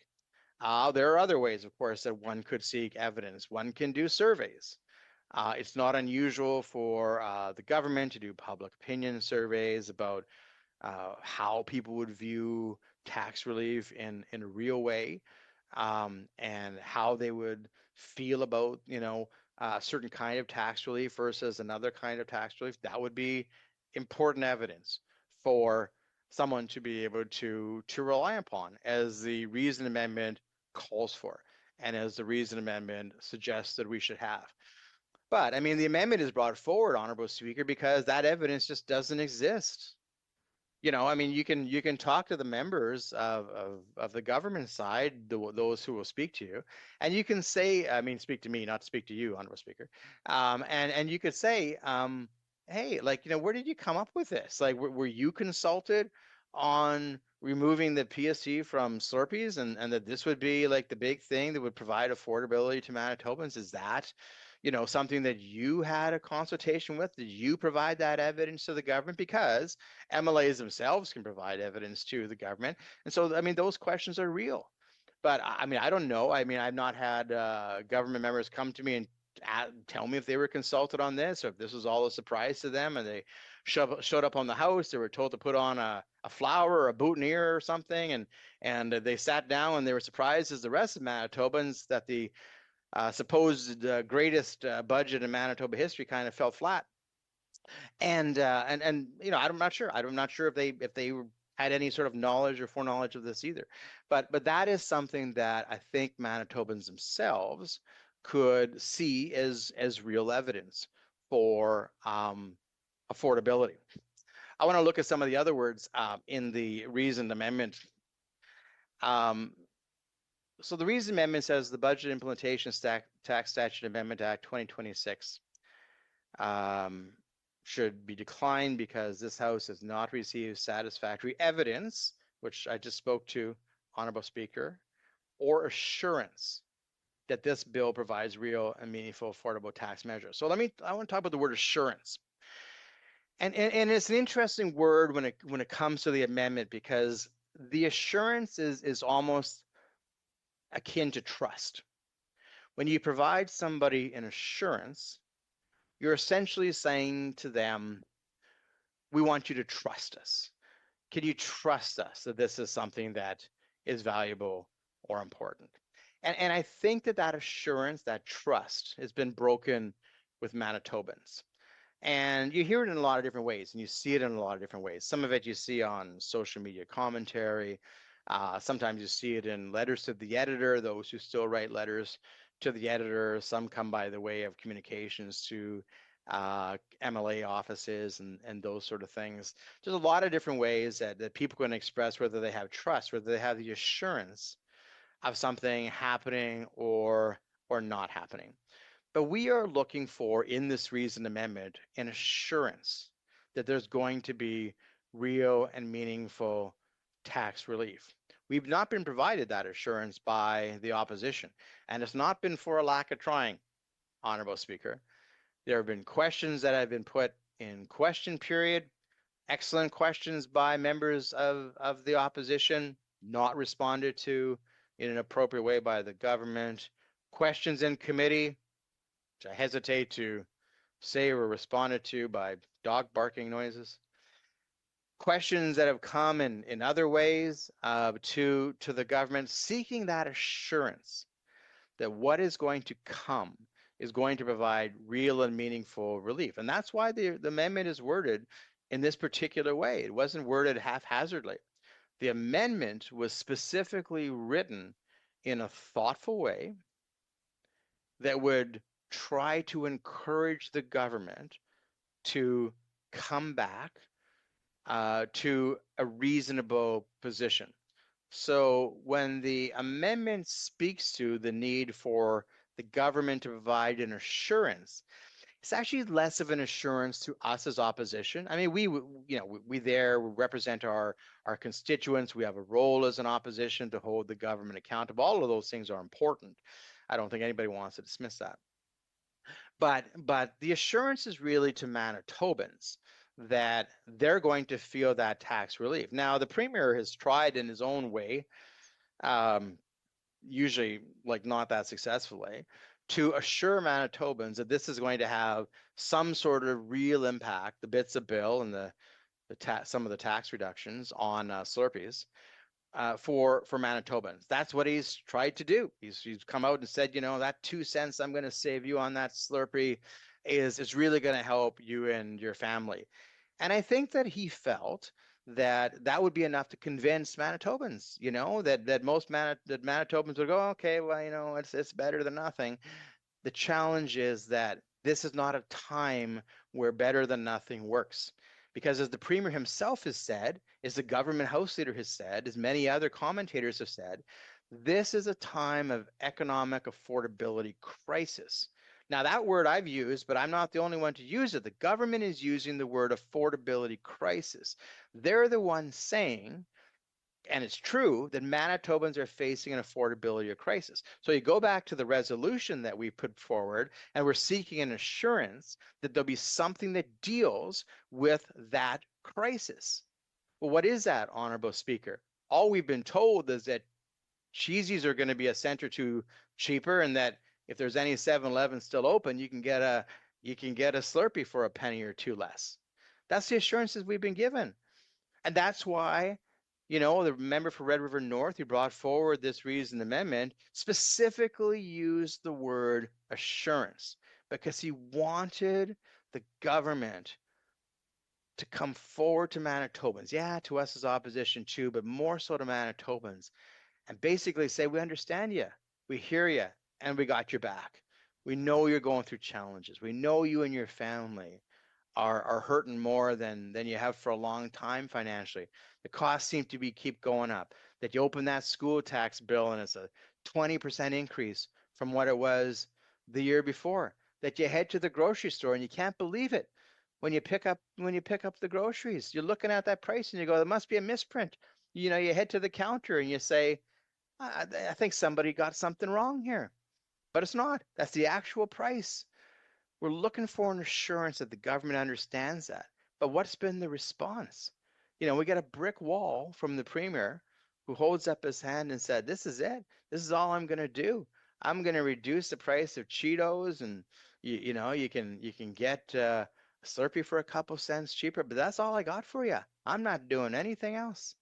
And that's the disappointment, Honorable Speaker. And it's a disappointment by an opposition, but it's not about the opposition. I mean, we have a role there, and so we give voice to people who talk to us, not just our constituents, by the way, but we give voice to that.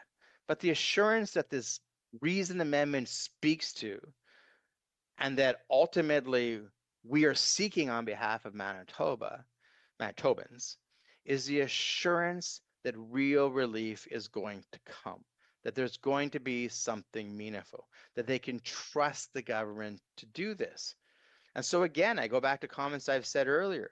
The reason amendment is really a gift to the government. It's really helpful to the government because it provides them a way to get out of a bind of their own creation, where they tried to convince people that this was going to be something significant and something real in terms of affordability in BITSA and in the budget more generally. And it didn't happen. It failed. And they're hearing it, and we're hearing it. So the reason amendment comes with the wording from the member from Red River North, who I know spent a significant amount of time writing this amendment. I mean, I know he actually labored over every word, which is why I actually want to focus individually on certain words, because I know how much time and attention he paid to the words that are in this amendment. And he specifically wanted to use the word assurance, a promise, trust that Manitobans could get real tax relief in BITSA. And it's just not there, Honorable Speaker. I'm more concerning about the fact it's just not there because sometimes government makes mistakes. Sometimes they miss the mark. Sometimes they don't read the public correctly. Sometimes they just are trying to be too cute by half, as the former member for Minnedosa, the Honorable Mr. Gailshammer used to remark, too cute by half. And they just get it wrong. And so we come forward and say, give us an assurance that it's actually going to change, that there's actually going to be something different. And that's what the reason amendment in that phraseology is intended to do. But we've not heard that from the government. Now here we are, and it's 11 o'clock on a glorious Tuesday summer evening. I imagine there was hockey being played summers. I don't know the outcome.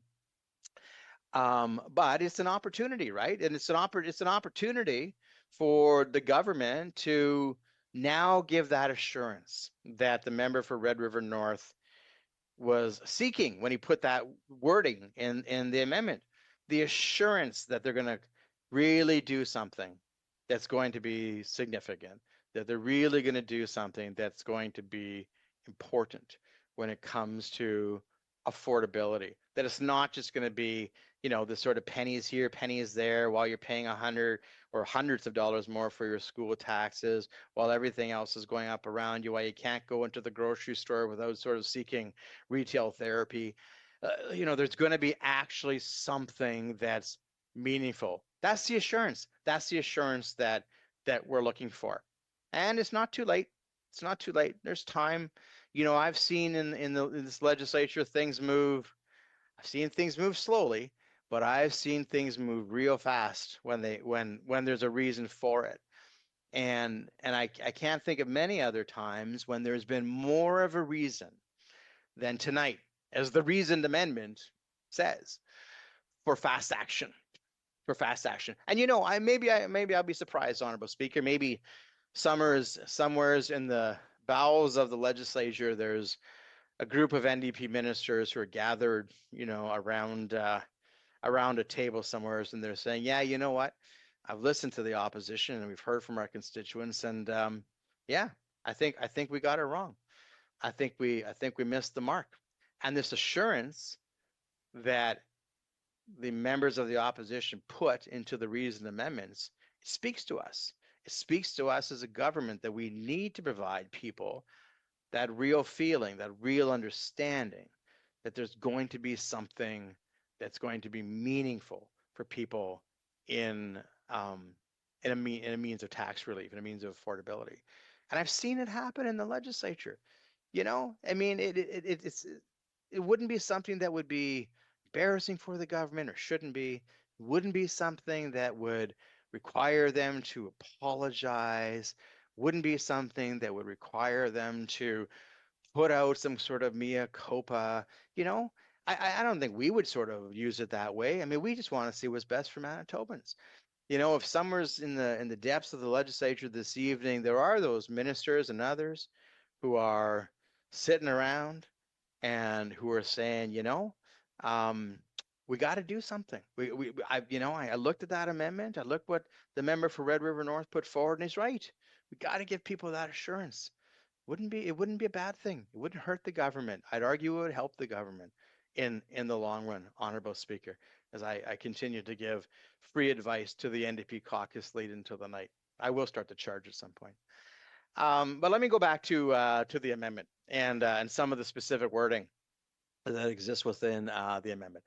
So I've dealt with two particular words that I wanted to focus on. One was evidence, and one was assurance. So I'll just start on the wording so we get the full context, Honorable Speaker.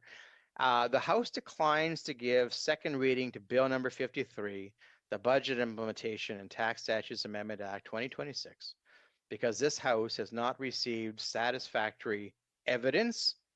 And you recall that I provided a number of ways that evidence could be garnered from the public and from others, or assurance, trust, that the bill provides real and meaningful affordability measures that Manitobans desperately need.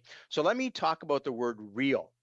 Has not received satisfactory evidence or assurance that this bill provides real and meaningful affordability measures. Now, Honorable Speaker, as you were scrutinizing this particular reasoned amendment, you and others might have done what I kind of did the first time I read it. You know, you sort of look at it and you go, real and meaningful affordability measures, and you think, well, those are kind of the same things, right? Like real and meaningful, but they're actually not.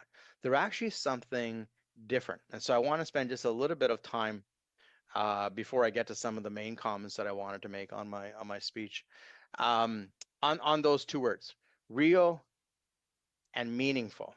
So let's deal with the word real first that appears in the reasoned amendment.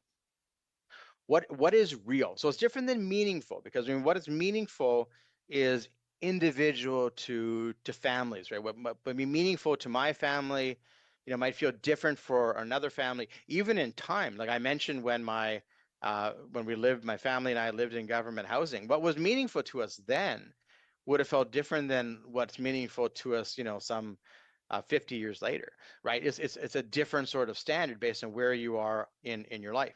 But going back to the word real, the word real is important because it speaks to, and I suspect that this is why the member for Red River North put this in the reasoned amendment. I'd have to talk to him personally about it, but I know him as a person who is diligent in the wordings that he uses. So I suspect that he used the word real because he wanted it to be not something that was vacuous, something that was put out there performatively, something that didn't have sort of any backing behind it. I'm careful of the wording that I'm using. I'm not ascribing it to any member, Honorable Speaker.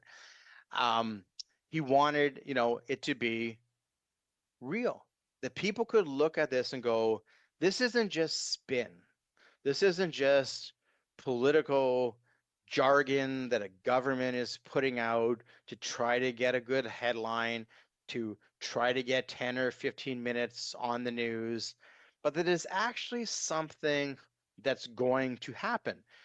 And I'm reticent to talk about Churchill again, Honorable Speaker, after the admonition you gave me last time. But I'll be much more careful this time and not speak about any adventures I had in church, but to specifically say the word real relates to Churchill and Bitsa, because what we're hearing about the development of Churchill doesn't feel real yet, because we're not actually seeing the evidence of it. See, now you see how all these words are lining up together. I think sometimes when people just read an amendment, it just feels like, well, people threw a bunch of words together, right? But it goes from evidence. There's no evidence that's being provided to the government. There's no assurance from the government that this is actually going to happen, and it doesn't feel real.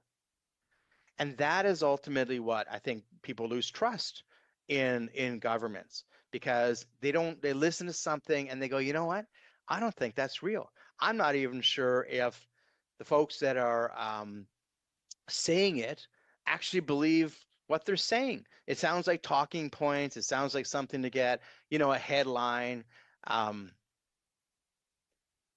It sounds like something that was made up by, you know, some spin doctors in a back room, but it doesn't feel real. And so ultimately, the reasoned amendment is about wanting something that not only people can rely on in terms of an assurance that's based on evidence, however that evidence is garnered, and I gave some example, but that people know that it feels like it's something that's real. So I use Churchill as one example, right? I mean, you know, we're not quite sure if it's real. We hear about major project offices, but we seem to be left off the list all the time. It doesn't actually come with any money. There's no timelines. We're talking LNG maybe. We don't Probably not. Maybe wheat. I don't know. Icebreakers, military icebreakers. Nobody knows. Premier talks about things that aren't military icebreakers would be way cheaper, but none of it that feels real because we haven't seen any of it. Like we don't have timelines. We're not seeing any icebreakers. There's no development that we know of the railroad. There's no all-season road that he sometimes has talked about. We don't know who the proponents would be of an LNG operation. The premier has said that there are companies that are interested. Of course, he didn't name them, and I understand why. I mean, there's proprietary issues, and you don't want to go out and start naming a bunch of companies. But it still lacks that sense of realness, which is what the reason amendment is speaking to. It still lacks a sense that this actually feels like something that is going to happen. Let's use another example, right? So the premier talks about, well, you know, we're going to balance the budget next year. That has a relation to affordability because the ability for a government to balance a budget would provide them more opportunity to provide affordability relief to Manitobans. But does it feel real? I mean, who really believes that this is going to happen? When you look at the PST projections for revenue, when you look at where they've moved emergency expenditures down, projections for hydro, you know, unless we're expecting there to be a monsoon this summer, and we had a bit of rain in the spring for sure, but I mean, you know, looking at the weather forecast for the next week or two, not sure we're going to get the rain. It's going to result in massive profits for hydro that'll go into the summary budget of the government. So that doesn't feel real, right? It doesn't feel like it's something that's real, which is what the reasoned amendment specifically speaks to. It feels like something that is made up, that won't come to pass. Now let's talk about the issue then of school taxes, right? I mean, where is the reality and what's real there? On the one hand, you have the Manitoba School Board Association representing the various divisions, and the various divisions individually is saying we're not getting enough money from the government.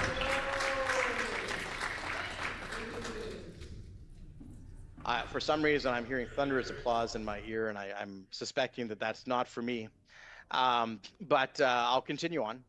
That, you know, you hear school divisions who are continually saying that it's not enough money for to keep our taxation down. You hear the premier telling the school divisions, oh, you've got more than you need. He goes out there and says that on radio.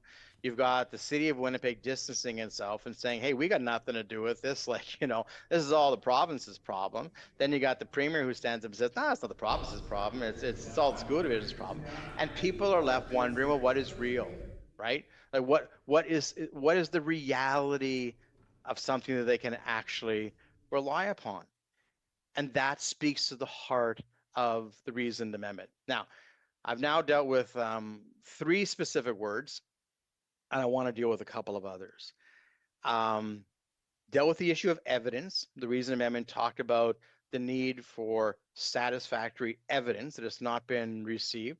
Talked about different ways that evidence could be garnered. Legislative committees, listening to Manitobans through different forms of committees, or assurance. So the trust factor that this government lacks, trust factor that there's actually going to be something that's tangible in terms of tax relief. And then I talked about the word real. How real is this? How real are the prospects in Churchill? We all hope that they're real. We've not seen the reality of it. We have not seen the evidence of it.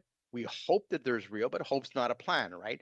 So the reasoned amendment speaks to the need for real measures. And then the second word is and meaningful affordability measures. Now, I said in one of my comments a few minutes ago that if somebody was giving a tertiary read of the reasoned amendment, they might say, well, real and meaningful, those are the same thing, right? Those are the same words, but they're not actually the same words. Bill provides real and meaningful affordability measures. Well, the meaningful is an individual thing, right? I mean, the real is more of a concept of whether or not people have belief in something that is being said. Is this a real sort of thing that the government is talking about? The meaningful is very individual to families. And, I spoke about this a little bit earlier, but I want to sort of reiterate it because it speaks to the word meaningful that exists and that rests within the reason amendment. Meaningful tax relief or affordability measures isn't the same for every family. And I've heard the Premier in the House say things like, we're the only party that understands what it's like to suffer financially. And as I've said, that isn't really just an insult to individual members. It's an insult to families. It's an insult to my family, who lived in government housing for a number of years when I was young after my father died. Order, please. I would ask the member to, if he's going to continue his speech, to quit being so repetitious. He's gone over the same material several times now, so please keep your comments going, but keep them not repetitious. The Honourable Member for Steinbach. Yeah, I thank you, Honourable Speaker, and I'm almost finished my introductory comments, so I will certainly move on past any sort of repetition. So moving specifically to the issue of meaningful then. What's meaningful to one family isn't the same as what's meaningful to another. So I think that's why that the word was specifically included in the reasoned amendment, is that we want to ensure that through BITSA and through the budget, the government is actually bringing to those families meaningful tax relief. I would submit to you that a 2% savings on a Slurpee or Cheetos isn't the meaningful tax relief that Manitobans are looking for. The basic personal exemption option, which we hope the government will take, provides the meaningfulness because it allows individual families to make the determination about what's meaningful for them. Where can they take those tax savings and apply it in their individual budgets, in their individual realities, in their homes? So when you look at the reasoned amendment as a whole, Honourable Speaker, and I provided the breakdown of some of the individual words, and I'll just summarize that because there's one more word that needs to be discussed.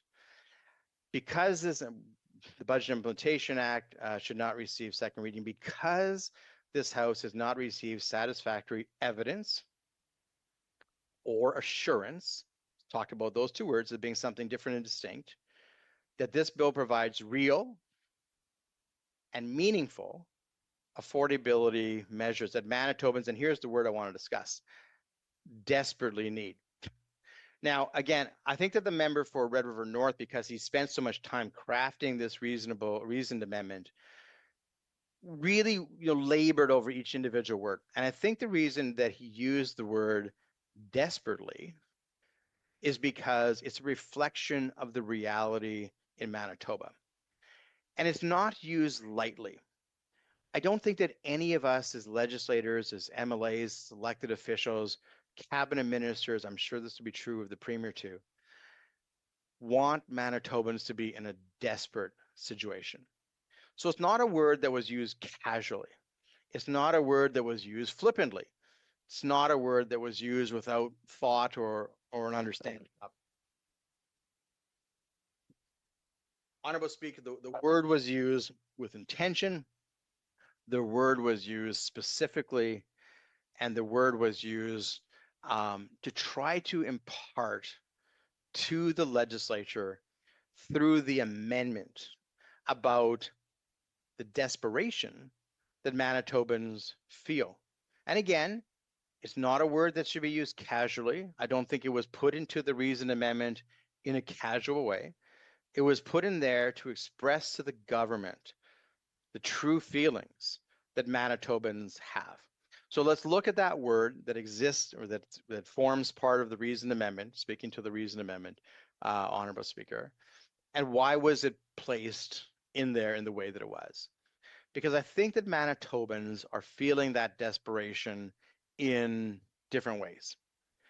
Talked about the skyrocketing school tax, property tax bills that are happening.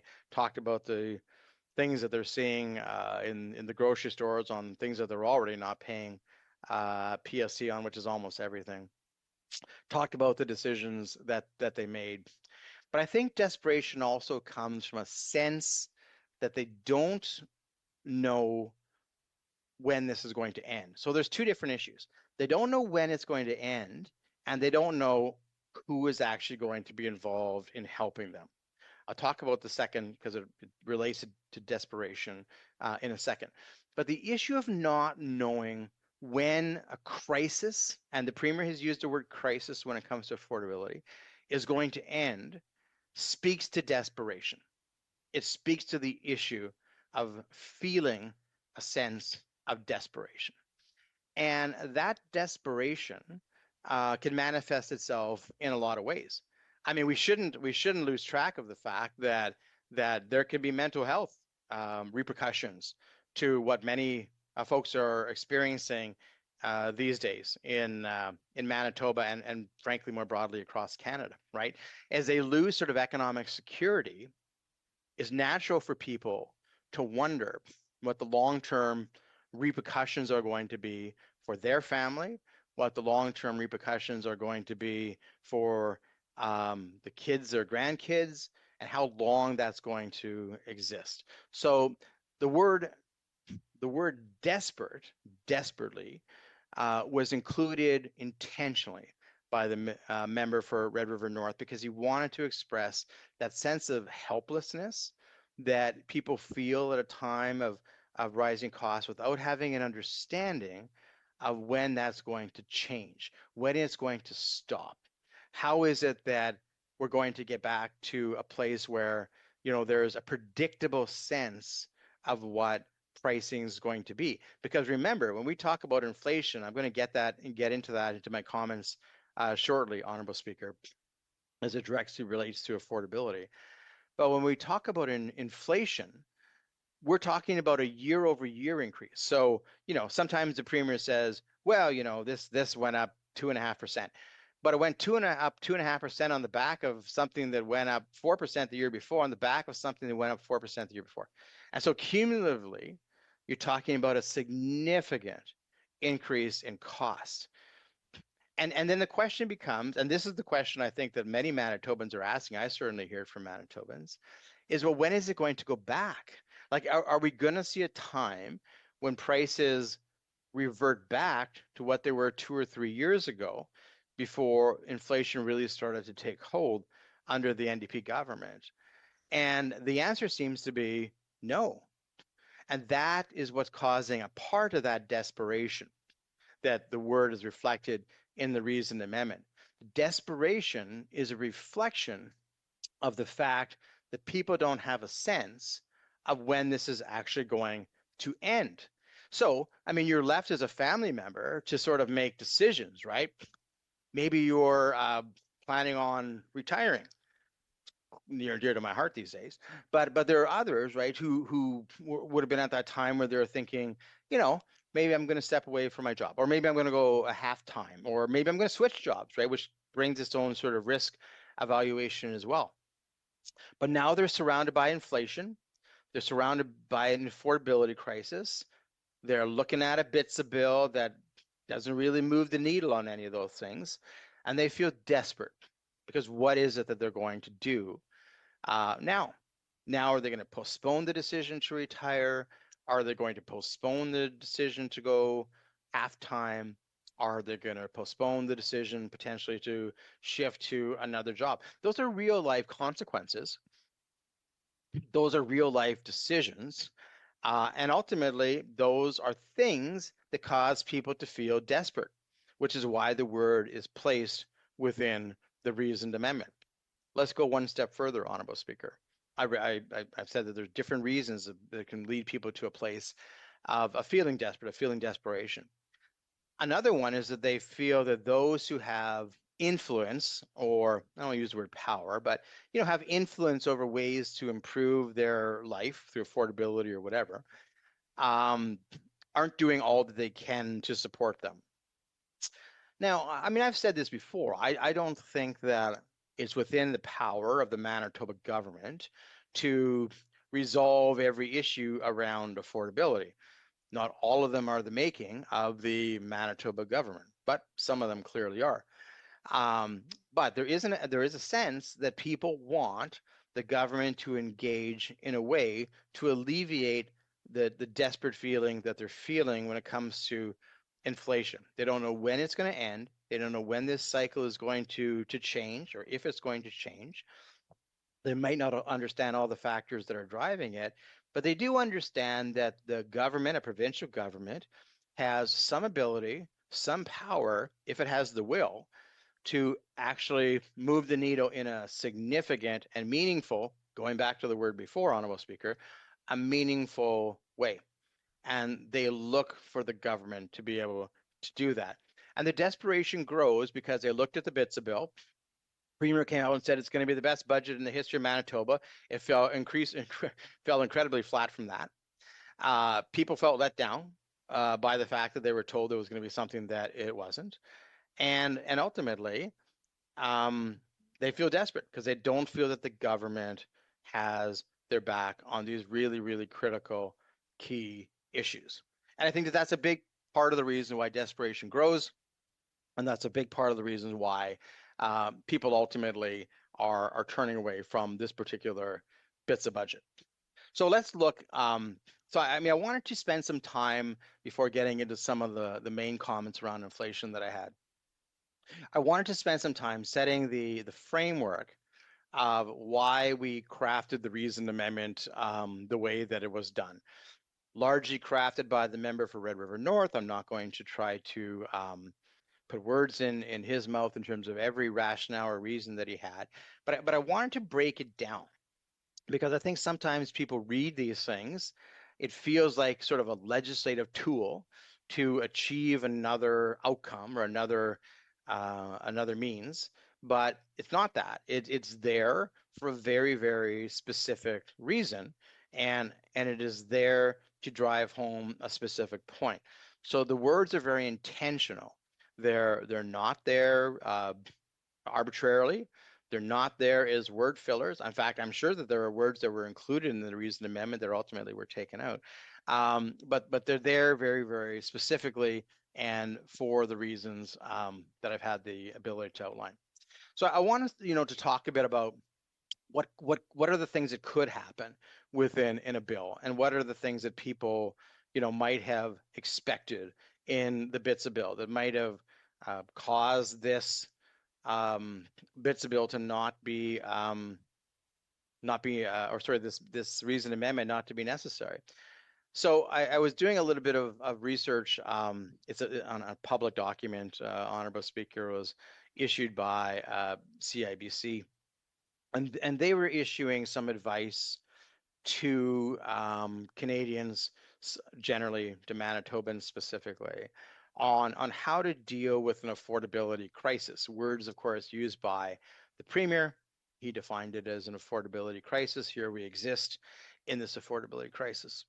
And CIBC had a few different pieces of advice. Now, mind you, Honorable Speaker, this particular piece of advice written by CBC was intended for individuals. So it's advice that is given to individuals who are dealing with the affordability crisis, which I think we can assume is almost all Manitobans and to a lesser extent Canadians.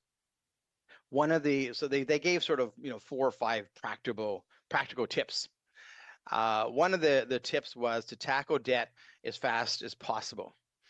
So the advice for an individual and dealing with an affordability crisis from CIBC and the tips that they were giving was that you wanted to sort of get a handle as quickly as you could on the debt that you have. Now, for an individual who's dealing with an affordability crisis, that can mean consolidating your debt, right? I mean, some people have multiple credit cards, you're dealing with lines of credit. So, often the advice is, hey, let's consolidate this debt, tackle it as a whole, maybe get a better rate, and we're going to try to drive down some of that debt. Now, for a government, the advice maybe isn't all that much different, and it's reflected in what we're not seeing in the BITSA bill.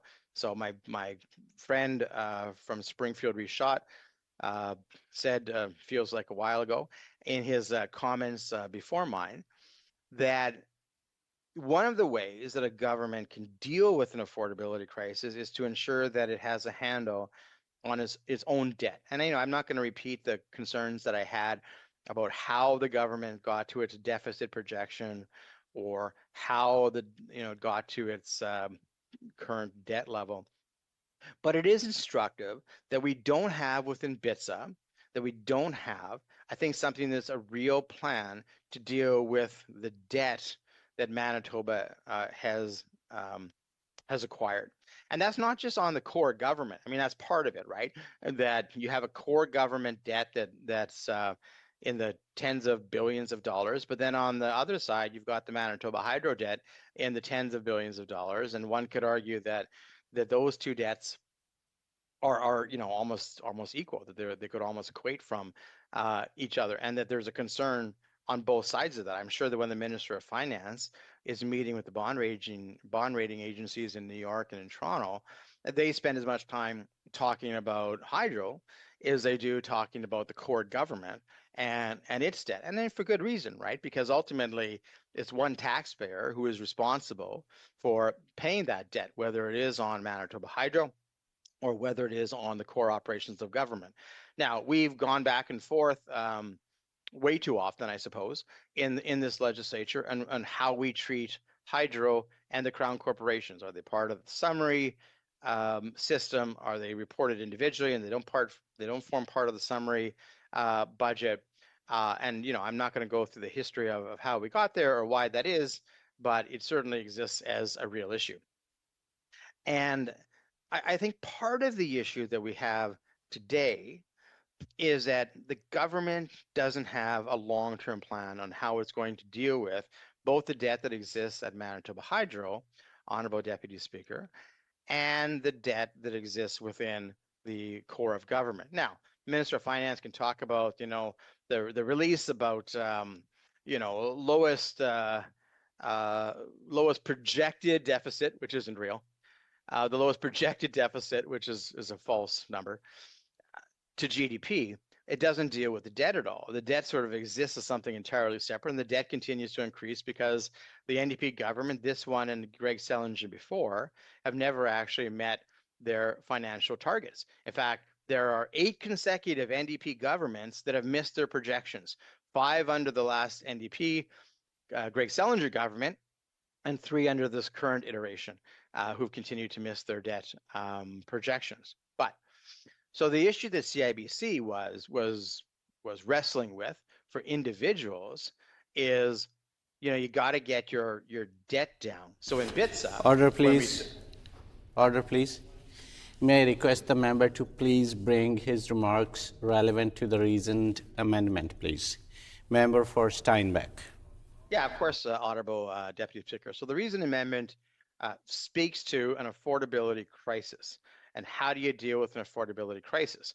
What I was talking about was a report that came from CIBC that was specific about how individuals deal with an affordability crisis. And I was using that as an extension about how a government could deal with an affordability crisis that would ultimately help their the residents of Manitoba. So one of the things that CIBC said was you could deal with an affordability crisis by tackling debt as fast as possible.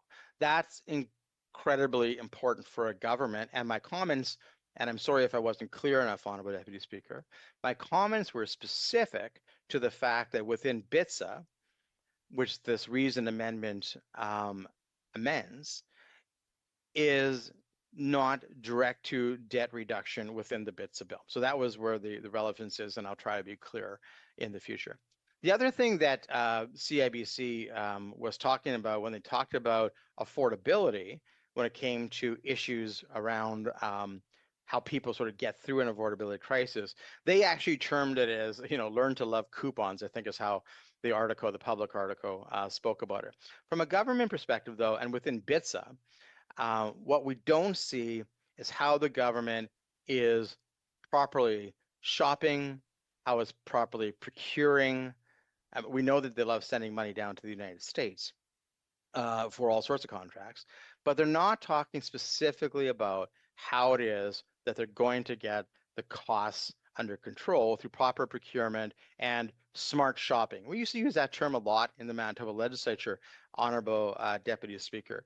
We would talk about government needs to shop smart, that it needs to get the best value for its dollar, right? That just like Manitobans are smart shoppers, and this was a term that a former premier used to use a lot, just like Manitobans are smart shoppers, government has to be smart shoppers as well.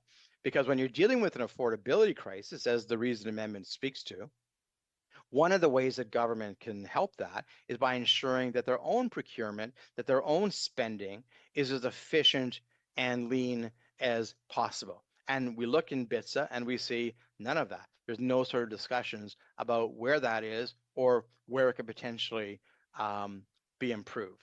So here we are now, Honorable Deputy Speaker, and we are getting close to Wednesday. And we're trying to provide the government that opportunity to once again find a way to come to the table, meet with the opposition leader and say, okay, we hear you. We've heard Manitobans. We missed the mark. Let's have a discussion about how we can actually make this particular BITSA bill work. That's all this is. That's, you know, I'm about to get into the main text of my comments, but that's all that this is.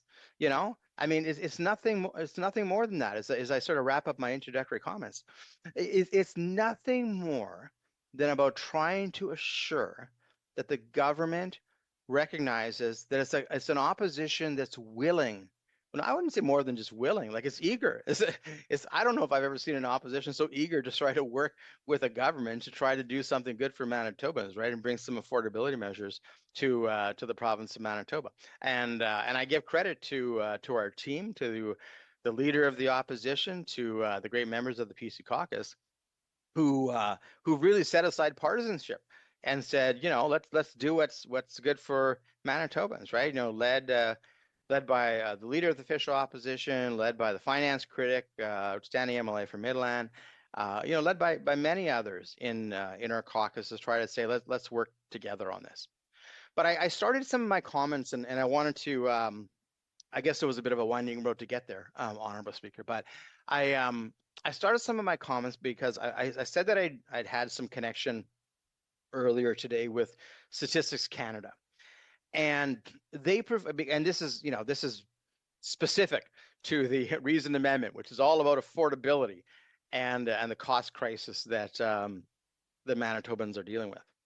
And I asked Statistics Canada to provide me with some examples of the cost increases that have happened, you know, over the last reporting period, over the last year, a little bit less than a year, to sort of common products in Manitoba. They provided me 200. I don't know that I'll go through 200, but I do want to go through a reasonable sample so that there's a real understanding of what Manitobans are dealing with. And the examples that I'm going to provide, Honorable Deputy Speaker, which are specific to this amendment, are because we fail to deal with meaningful relief within BITSA.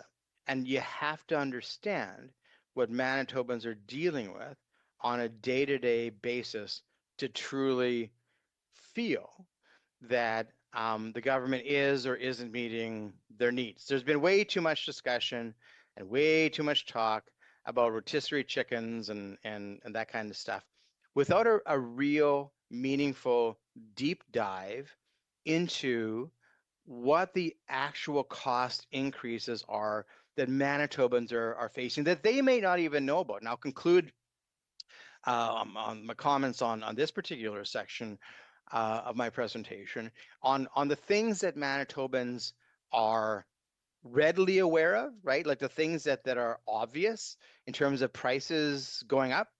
But then I want to delve a little deeper into the many things that Manitobans would be shocked to know that are going up because they don't sort of track those sort of things, right? I mean, there's lots of things where you drive by the gas station, you see the gas price up on the board, you know in a very real and obvious way what the gas price is, and you know that it's gone up significantly and incredibly. But you may not know, that that the price of flour has gone up by 5%, according to Statistics Canada. So let me just talk about that for a little bit. And then these are data that was provided to me by them. 5% increase for the cost of flour. Not probably is tracked as much as meat and protein and those sort of things. But I mean, what sort of things aren't the Manitobans aren't using flour for on a daily basis? I mean, not to name anybody, but I know that the government House Leader is a prolific baker. And I'm sure that they know what the cost of flour is, right? And how many things that you're actually making it. It's a real sort of general staple item in any sort of household. It's a natural thing on a grocery list. Now, these are not things that are currently have PSC applied to them. I don't believe the majority of them won't be. They're not junk food. They're staple items. So it's reasonable to look at BITSA and say, well, I think it's failed on this particular standard, right? If you look at the issue of flour, it's gone up 5% according to Stats Canada in the report that they provided me. Where is it that BITSA is dealing with that particular issue? Now, I could argue that if you raise the basic personal exemption, as one example, Honorable Deputy Speaker, that would help to mitigate some of those costs for those, like the government House Leader, who uses a copious amount of flour, and many others, right? I mean, it's a pretty common thing. But I would wager to bet, Honorable Deputy Speaker, that if you talk to the average Manitoban, that they wouldn't actually know that the cost of flour has increased by that much over a relatively short period of time. They certainly know that their overall grocery bill has gone up a lot, but they may not know specifically that on that item that they're paying so much more than they were before. And you return to the issue of the BITSA bill, and you're quickly realizing that there's nothing in it. I'm kind of looking through it now, right? There's nothing in it that addresses specifically that kind of issue. Well, let's go on. Let's look at other items that Statistics Canada provided to me, Honorable Deputy Speaker. A new item, cooking oil.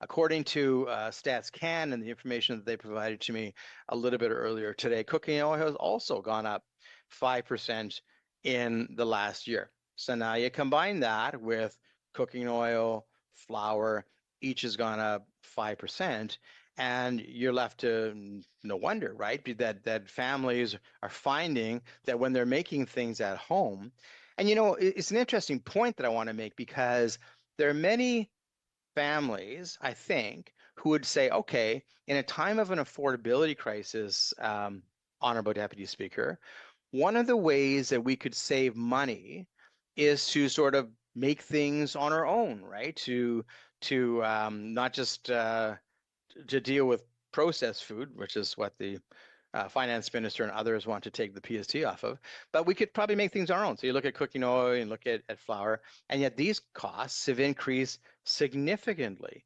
over the last year. And so you can understand why, going back to the point I made earlier about the term desperation, which appears in our reasoned amendment, you can see why families might feel desperate, because they think they're making the right choices, right? Let's try to do some of this on our own. Let's try to make some stuff in our own budget, in our own home, and yet they're getting hit on those costs as well. Really, really significant. I asked Stats Canada specifically about the issue of milk and the cost of milk, because it relates specifically to the affordability crisis. And what they provided me, and I don't know if it's broken down by region, I didn't have enough time to sort of get every particular region of Manitoba broadly, but they said to me that there's been a 5% increase in the cost of milk in a relatively short reporting time. Now, you might have members of the government say, well, you know, we froze the price of milk. I mean, and by the way, Honorable Speaker, I haven't mentioned this yet. I was meaning to get to it, but you had the Premier, you know, when he was trying to talk about affordability and dealing with affordability crisis, go to some grocery store, probably some unbeknown grocery store to them that they would be used as this prop, and pretend to be taking, you know, milk off of the counter, and saying, hey, we're freezing price on milk. And, you know, for half a day on radio and TV, that's what was reported. The provincial government is freezing the price of milk. And, you know, I think a lot of people, and I provided the stats here that were given to me earlier today, a 5% increase on milk, you know, kind of over the last reporting period. You go, that's pretty significant. The government was freezing the price of milk. Well, that would mean something, right? Except, you know, it took a few hours, and you started to get, like, things started to drib and drab out, and all of a sudden you heard, well, hang on now, it wasn't actually all milk, it was sort of like just some milk. And then so media started to inquire, and they go, well, what do you mean, like some milk? Like you weren't including chocolate milk, I guess. Well, you know, no, it was really just like milk of a certain sort of size, like 1 liter of milk. 1 liter of milk. That's all that ultimately that was being referred to. So you went from this morning announcement, you know, through a tweet or video that the Premier put out, where it looked like the government was freezing all the milk, of price of milk right across the board, all varieties, all sizes, right? And according to Stats Canada, milk has gone up 5%. So that wouldn't, Honorable Deputy Speaker, that would feel pretty significant, right? And then you get further into the announcement, hour or two later, and the truth dribbles out. Well, of course, by that time, the Premier had sort of achieved what he wanted to achieve, right? Which was, you know, good headlines for half a day. But that's not ultimately what Manitobans need. And it goes back to the reasoned amendment, Honorable Deputy Speaker. The reasoned amendment specifically says there needs to be real, meaningful, and there needs to be an assurance that this affordability is coming. And that's a prime example of where the affordability that's provided in bits and beyond fails on every level. It fails on every measurement. Let's break that down a little bit.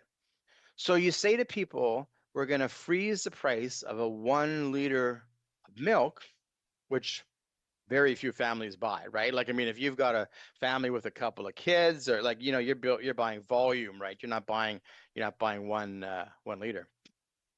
But let's break it down. So the Premier comes out with this announcement. You think, okay, they're freezing the price of milk right across the board, all kinds, all sizes. Then you find out it's 1 liter. Okay, so what does it pass the test on our reasoned amendment? Was that real? It wasn't real. It's not what was proclaimed to be. Did it give people an assurance, as our reasoned amendment asked for? Well, it certainly didn't do that. And was it meaningful? And that's ultimately the crux of it, Honorable Deputy Speaker. It wasn't meaningful tax relief, and that's the foundation of what this discussion is about.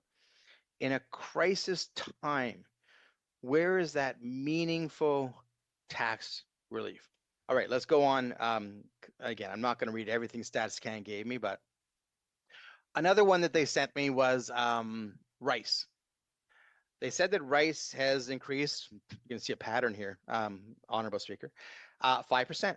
Now, rice is a staple item in the diet of many Manitobans. Certainly folks who come from other countries, that's very true, but I think it's true for really all Manitobans. And the price of rice has gone up significantly. Now, some of that is inflation. Some of that are supply chain issues. You know, I noticed when I went to my local grocery store and was looking for a particular brand of rice, they said, well, you know, there's a shortage of it. There's some supply issues. There's, I don't think it was disease, but there was some sort of supply chain issues. And so the price has gone up. Not only has the price gone up, but it wasn't even available. But there was a 5% increase year over year. So what are Manitobans to do with that? Manitobans can return to the BITSA bill and say, okay, I'm dealing with this now. I'm going to list them off. 5% increase in rice, 5% increase in flour, 5% increase in cooking oil, 5% increase in milk. And where is the meaningful relief? Where's the real relief? And where is an assurance, as the reason amendment says, that relief is going to come for those items? Well, it's not, right? Because taking the PST off of the Slurpees isn't dealing with any of those issues. Those issues still remain. Changing the basic personal exemption would, because it would leave thousands of dollars in the pockets of Manitobans, and it would provide some relief. Now, nobody's saying, Honorable Deputy Speaker, that this is a panacea, right? That this is the solution for everything. But it goes a lot further in dealing with a crisis than it would otherwise. StatsCan, I'm going to just do a few more on the food items, and then I'm going to move to more household items, Honorable Deputy Speaker. And at the end, I'm going to sort of total this up so you can sort of get the weight of the affordability crisis that exists and how BITSA simply doesn't deal with it. On the issue, I'll group a couple of them together because I feel like they kind of are similar. Bread, bagels, and buns. Now, each of those have increased by 5% over the last reporting period. So think about that now as we head into barbecue season. We're heading into summer. People want to be able to go onto their deck and enjoy a barbecue. They want to go out with friends. You know, there's often lots of community barbecues. Those folks who represent rural Manitoba, well, not just rural Manitoba, Winnipeg too. There's lots of festivals that happen in communities where there's barbecues and there's costs. Buns, you know, pretty staple item that you're going to be using at a barbecue. Bread, bagels, maybe not so much at a barbecue, but for breakfast, right? And what are the impact of those costs? What are those community organizations? We haven't talked about this yet in the comments, Honorable Speaker, so some fresh new information for the members who are listening. What about those community organizations? Like how are they going to be able to absorb the cost? So a lot of the focus has been on individuals, and that's important, right? The BITSA fails to provide meaningful and real tax relief to individuals. But let's talk about organizations. These not-for-profit organizations who are putting on events, who are looking to try to support the community, not just, you know, in an affordability way, but just in bringing people together. Well, they're also bearing these costs, right? They're also the ones who have to pay for the front end of these costs. And I worry, the Honorable Deputy Speaker, that there's going to be less of them, that less and less people are going to be able to put on these events because of these costs that I'm outlining, that I'll continue to outline for you. In talking or in getting the information from StatsCan, they said to me that and this is an instructive one. I want to spend a little bit of time on this one.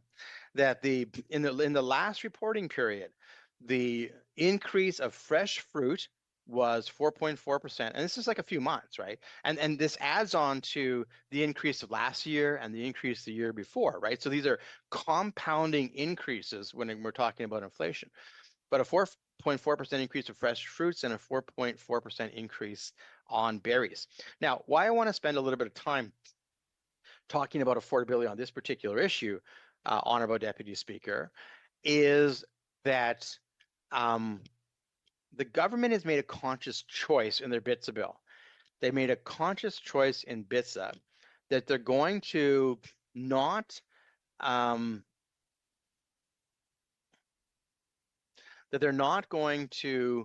relieve pressure on healthy foods like berries or like fresh fruits, but instead they're going to relieve a very minute amount of taxation on what some have come to call junk food. And by the way, Honorable Speaker, it was none other, I think, than Marianne Sorelli, who today, former NDP member MLA, Marianne Sorelli, who said that it made no sense to be taking the PST off of junk food and not trying to provide some release for healthy foods. So StatsCan has specifically reported that healthy foods, when it comes to fruits and vegetables, when it comes to berries, have increased individually on each of those, on berries and fresh fruits, 4.4%. So it's becoming less and less affordable for Manitobans to be able to make healthy choices at a time when the government through BITSA is trying to make it more affordable to make the unhealthy choices. Now, I think actually the point that Marianne Sorelli was making, and this will mark the most times I've ever quoted Marianne Sorelli in the House, but the point that she was making is, and it's a reasonable point, is that there's a diabetes epidemic in Manitoba, and at that time, the bits of relief that's trying to be provided. Order, please. If I could interrupt the honourable member for a moment, we have a very special birthday that I'd like to announce.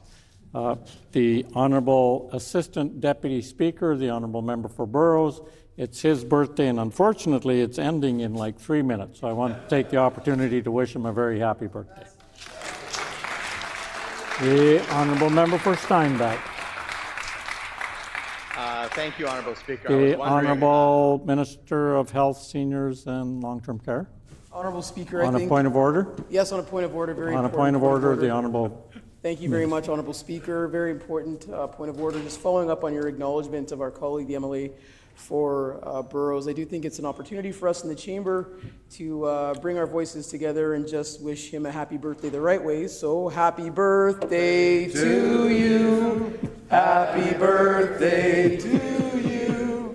Happy birthday, dear the MLA for Burrows. Happy birthday. Happy birthday.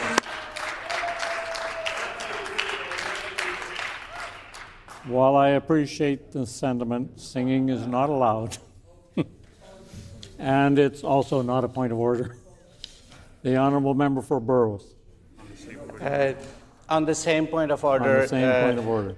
Speaker, I wanted to say thank you to all my colleagues for taking time to, wish me happy birthday. And I realized that on a positive note, it was for the first time in my life that I was celebrating my birthday sitting in the chair.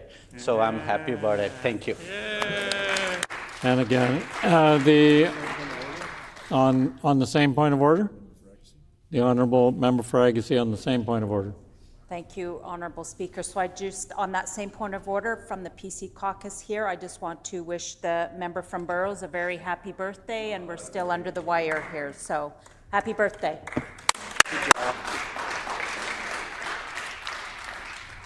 The Honourable Member, again, I just have to reiterate, it was not a point of order, but the Honourable Member for Steinbach.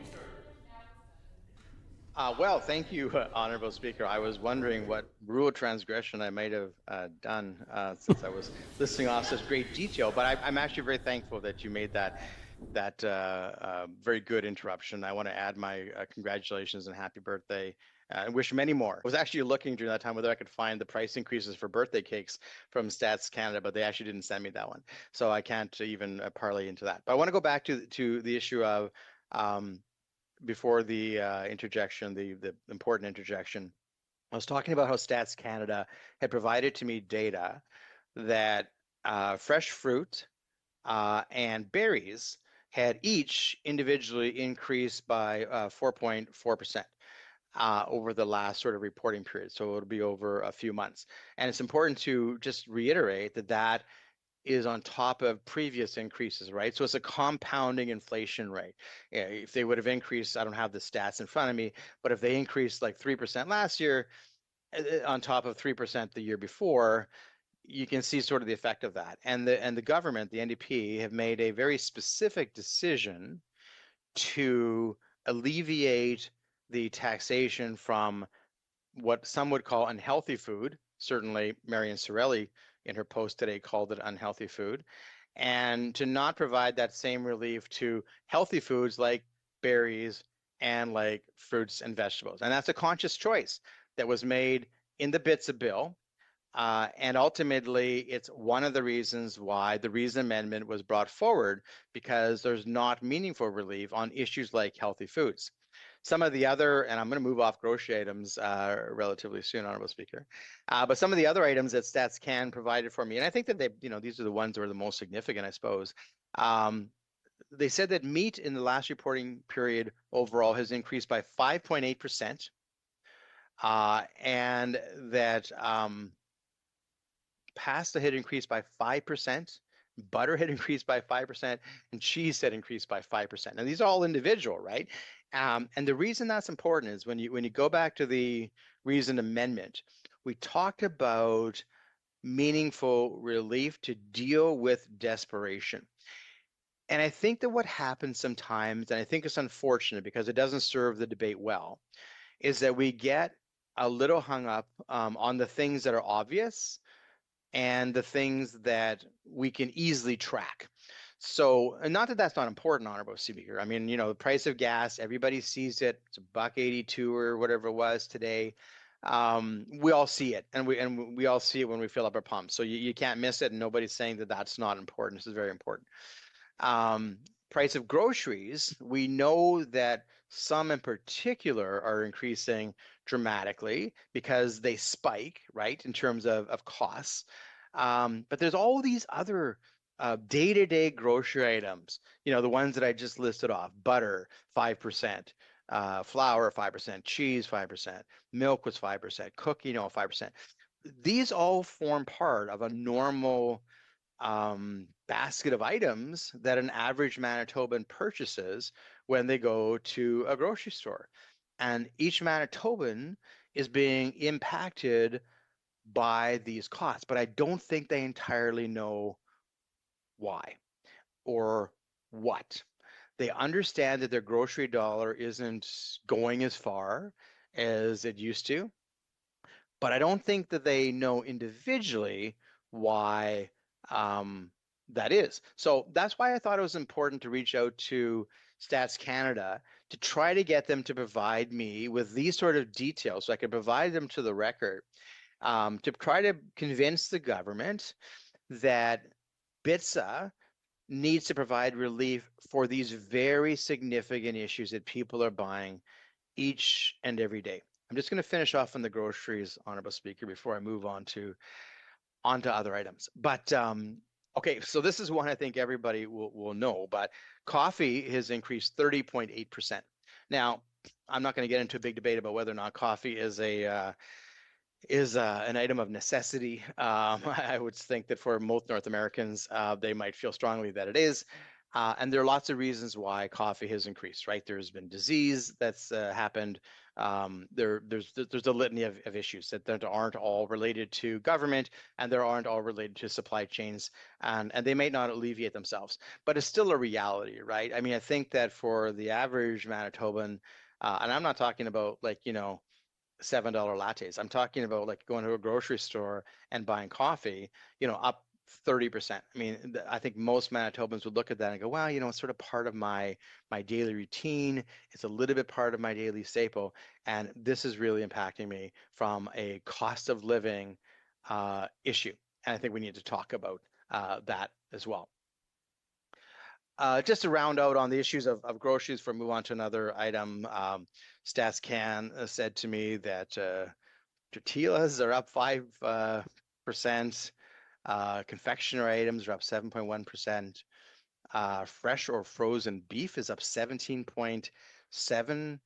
And I don't know that that increase of cost is necessarily being passed on to the farmers, because I'm not hearing that they are necessarily doing all that much better. So that's a bit of a snapshot on what we would consider to be some of these broad items on groceries, but really common item on groceries. I wanted to ensure that people understood that this was a part of it.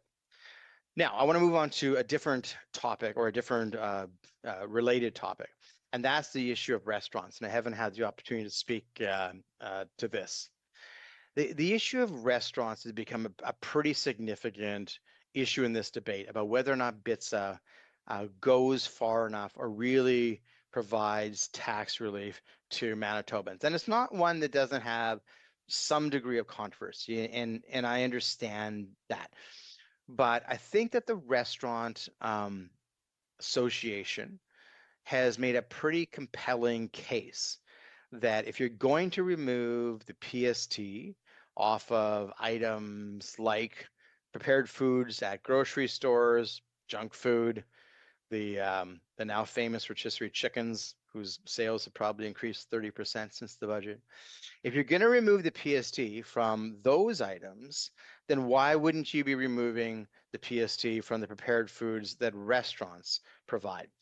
And it's a compelling argument for a couple of reasons. One, there's just an intuitive logic to it, right, Honorable Speaker, right? Like, you know, what you're picking up sometimes at a grocery store that's a prepared food item feels a lot like a prepared food item at a restaurant. So restaurants feel that they are sort of disadvantaged in the same way, I guess, 3 hours ago, I mentioned that the Manitoba Jobs Agreement divided Manitobans into sort of, you know, I don't say winners and losers, but it's dividing Manitobans, right? Unionized, non-unionized. In the same way, the restaurant industry feels that they're also being divided because they're not part of the government wanting to remove PST from prepared food at restaurants. And you know, when you add on to the fact, you have to think of what's happening in the restaurant industry, Honorable Speaker. We see this in Winnipeg. We see it in Manitoba more broadly. We're seeing restaurants that have been a part of our lives, you know, for those who've lived in Winnipeg for a long time or Manitoba, that are closing down, you know, and some of it's succession issues. Some of them are family-run restaurants, but a lot of them are saying, you know, it's been a double whammy. First, we had COVID, you know, now we have the inflation costs. We're not getting any relief from the government. Sometimes they talk about crime, right? That's happening at restaurants, having to continually replace windows and that sort of things in the restaurants. And we're losing a lot of these really iconic restaurants. So the government made a choice in BITSA to not remove the PST from those prepared items. And I think the question is why? Like, because that's a value choice as well. Now, there were some changes, right? When this application came about where it would apply, you know, to convenience stores or just mainline grocery stores. And I think at first the premier said, well, the lawyers had told him that you couldn't do it, you know, because of regulatory issues or something, or regulation issues, sorry, Honorable Speaker. There was regulations that couldn't be changed. And then he sort of, you know, did a 180 and said, oh yeah, no, actually we can do it. And then they changed that. So convenience stores are more captured into the PST issue now on prepared foods. But restaurants have now got a hard door slammed, right? They're at a hard no. For whatever reason, this government has clearly drawn a line and said, we're not going to, you know, to choose restaurants. Now, the reality is, I mean, some folks might say, and I, you know, again, this might be going back to my comments about evidence, right? And how evidence would be important, as spoken about in the recent amendment. Some folks might say, but I don't have the evidence to back it up because no government procured no evidence for it. They might say, well, you know, is that a discretionary item? You know, restaurants, that sort of thing. The reality is, in today's world, you know, you've got single parents, you've got families who are rushing from one thing to the next. A lot of them simply have to stop at a restaurant, you know, pick up something quick before they're heading off to something else. Kids are going to school, whatever, right? And it doesn't feel discretionary to them, and yet the PST is going to remain on their item, and I think that ultimately is a choice that the government has made in BITSA, and one that they need to sit down with the Restaurant Association and have a real discussion about why that is. Now, there's been discussion in the past, Honorable Speaker, in past budgets and in past election campaigns about removing the PST from restaurants altogether. Some of that was in response from the, you know, outcomes of the pandemic and how restaurants were hit during the pandemic. Some of that was mostly affordability issues, trying to help some of the restaurants. But regardless, a conscious decision was made within this particular BITSA bill not to have that. And I think that this is an opportunity for the government to reconsider this decision. The restaurant industry isn't, you know, it's not an adversarial group to government. It's not a group that's trying to poke a stick in the eye of government. You know, there are many family-run businesses. Some of them are sort of iconic Manitoba businesses that frankly may not survive. Like I've talked to the executive director of the restaurant association, and he said, yeah, you might be surprised how many of these restaurants are really just hanging on. And this feels to them not only like they've been ignored, but that it puts them at something of a competitive disadvantage. And I just think it's something that really needs to be looked at and needs to be considered by the government. So hadn't touched on that before, but I did want to specifically mention the restaurant industry. I think it's an important industry. By the way, it's an industry that employs many young people. And at a time when young people are having a more difficult time, speaking of affordability, more difficult time finding jobs and unemployment rates are going up for young people across Canada. The restaurant industry is a great employer of young people, giving them flexible work and the ability, you know, through tips and other things to make pretty good money, right? So I hope that this government will reconsider the particular stand that they've taken on restaurants. Now, I want to move on to a couple of new items, Honorable Speaker, and one is, you know, the affordability crisis and the desperation that the Reason Amendment speaks to as it relates to charitable organizations and food banks in particular. I mentioned earlier not to tread over ground a second time, Honorable Speaker, but for context, I do want to say, like, I helped run a food bank for many years. I was vice president of a food bank in Steinbach for about a decade or so. Felt it was just a way to give back to the community. Learned a lot of things about, you know, how people find themselves in difficult situations, you know, most often for reasons that are not of their own making, and they just need support, often just short-term support. But I've been following closely what the economic crisis has done to food banks, not just in Manitoba, but Canada more generally. And you want to talk desperation, like what the Reason Amendment speaks to. The desperation that many food banks are feeling is palpable. And some of them are like considering like what kind of, you know, it's never been the case where you've wanted to sort of like, you know, question people why they're at a food bank. But I think some of them are feeling a pressure of, okay, like how do we ration this, right? How do we deal with situations where we're increasingly having a hard time getting our shelves filled because there's an affordability crisis and people, you know, may not be able to give as much. Charitable donations are down. We can talk about that. We've heard that at organizations like Siloam and others, you know, who've had donations decrease over the last few years. So food banks are feeling that on the one hand when it comes to donation of food, but then on the other hand, the line, right? I mean, out the food bank door is only increasing. I recall one of the early meetings that we had when I was vice president of the Steinbach Food Bank was, you know, our goal was always, hey, wouldn't we like to put ourselves out of business? Wouldn't it be great if there wasn't a need for a food bank? Well, you know, it was a little idealistic and it was never going to happen. And that just wasn't realistic. But that would have been the goal, right? That nobody would have been needing food. That's what probably government's goal should be. But now you've got food banks who are dealing with this double-ended pressure. The pressure inside the facility where they're having a hard time, you know, garnering the donations, financial or food donations, so that they can keep their shelves filled. And on the other side, you have the pressure of people lining up outside the food bank because there's just such a need. And I was listening to a report, speaking of affordability, I was listening to a report on CJOB, I think it was yesterday or the day before, you know, and they were saying that increasingly the people who are going to food banks are people who are like working full time. And there's always been an element of that, right? Because, you know, even if you're working full time, but at minimum wage, there's a gap. And if you have a family at home and you've got kids, it's hard, right, to make those ends meet. But the report was saying that because of this affordability crisis and because people are needing to augment their grocery supply, they're turning to food banks that have never done it before.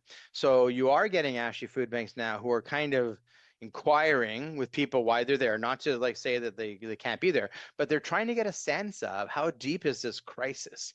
And it's something I think this government should look at. Like I do think this was a miss in the BITSA bill.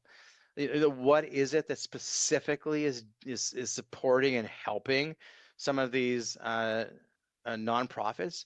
Now, you know, I'll go back and say, and this received some criticism from the NDP, But if you're looking for, things that could be in the BITSA bill that could help on affordability, there was a proposal at one point, what if you increase the charitable tax deduction, right, to maybe help whether it's food banks or across the board, or that discussion didn't get into that level of detail. But could you do something to help incentivize those who have the money to give? Not everybody does, but those who are able to provide to food banks or to other charitable organizations, could you provide them, a greater tax relief? Now that comes at a cost of the Treasury, and that would be reflected in BITSA and be reflected in the budget bills. But wouldn't that be meaningful, right? Like, could there be evidence, going back to the reasoned amendment wording, could there be evidence that would suggest that if you provided something of a greater tax credit, that you might see more support for these organizations that are helping others? It's something that's worth examining, I think, in an affordability crisis. And it speaks to the issue that the government hasn't gone very far. We're just hung up on taking taxes off of junk food. But when you really look at the crises that are happening in the community, that are happening at that level of people who are struggling to find food, that are struggling to find shelter, how can you engage the community more broadly, the community, those in the community who can afford to help? How can you engage them? So listen, I mean, tax receipt or tax deductions, again, comes at a cost to the Treasury. Not the only thing. I'm sure that there are other things that you could do to incentivize folks to engage, right, with these organizations. Government's not always going to be the solution to all these problems, but they have to be a facilitator. And a bill like BITSA is the ultimate facilitator of that sort of thing. When there's an affordability crisis or food banks are under pressure, the ultimate facilitator comes through the monetary powers of a government. And that's expressed in a BITSA bill. And all this government has really offered up is a few pennies on junk food. Moving on to a different topic. Not sure where I am in my time, but I will got a few more things to say. I want to, express when it comes to, we talked about food, and I could give some other examples, but I do want to talk about sort of the items that add to the cost of living and the affordability crisis that people have to use for a variety of other reasons. And a lot of it has to do with housing and shelter, Honorable Speaker. So again, hat tip to Stats Canada, who was able to provide some information on a relatively short time frame for me. Here are some of the things that they provided. They indicated that when it comes to increases of water services over the last few months, increase of 4.4%. 4.4%. I mean, that's on top of the increases that would have happened the year before and that would have happened the year before. But, people who are living in homes, these are not discretionary items, right? It's not like you're sitting around the kitchen table, as a former premier used to say, and you're making a budget and you're going, okay, let's just not pay the water bill, right? Because everybody knows what happens when you don't pay the water bill.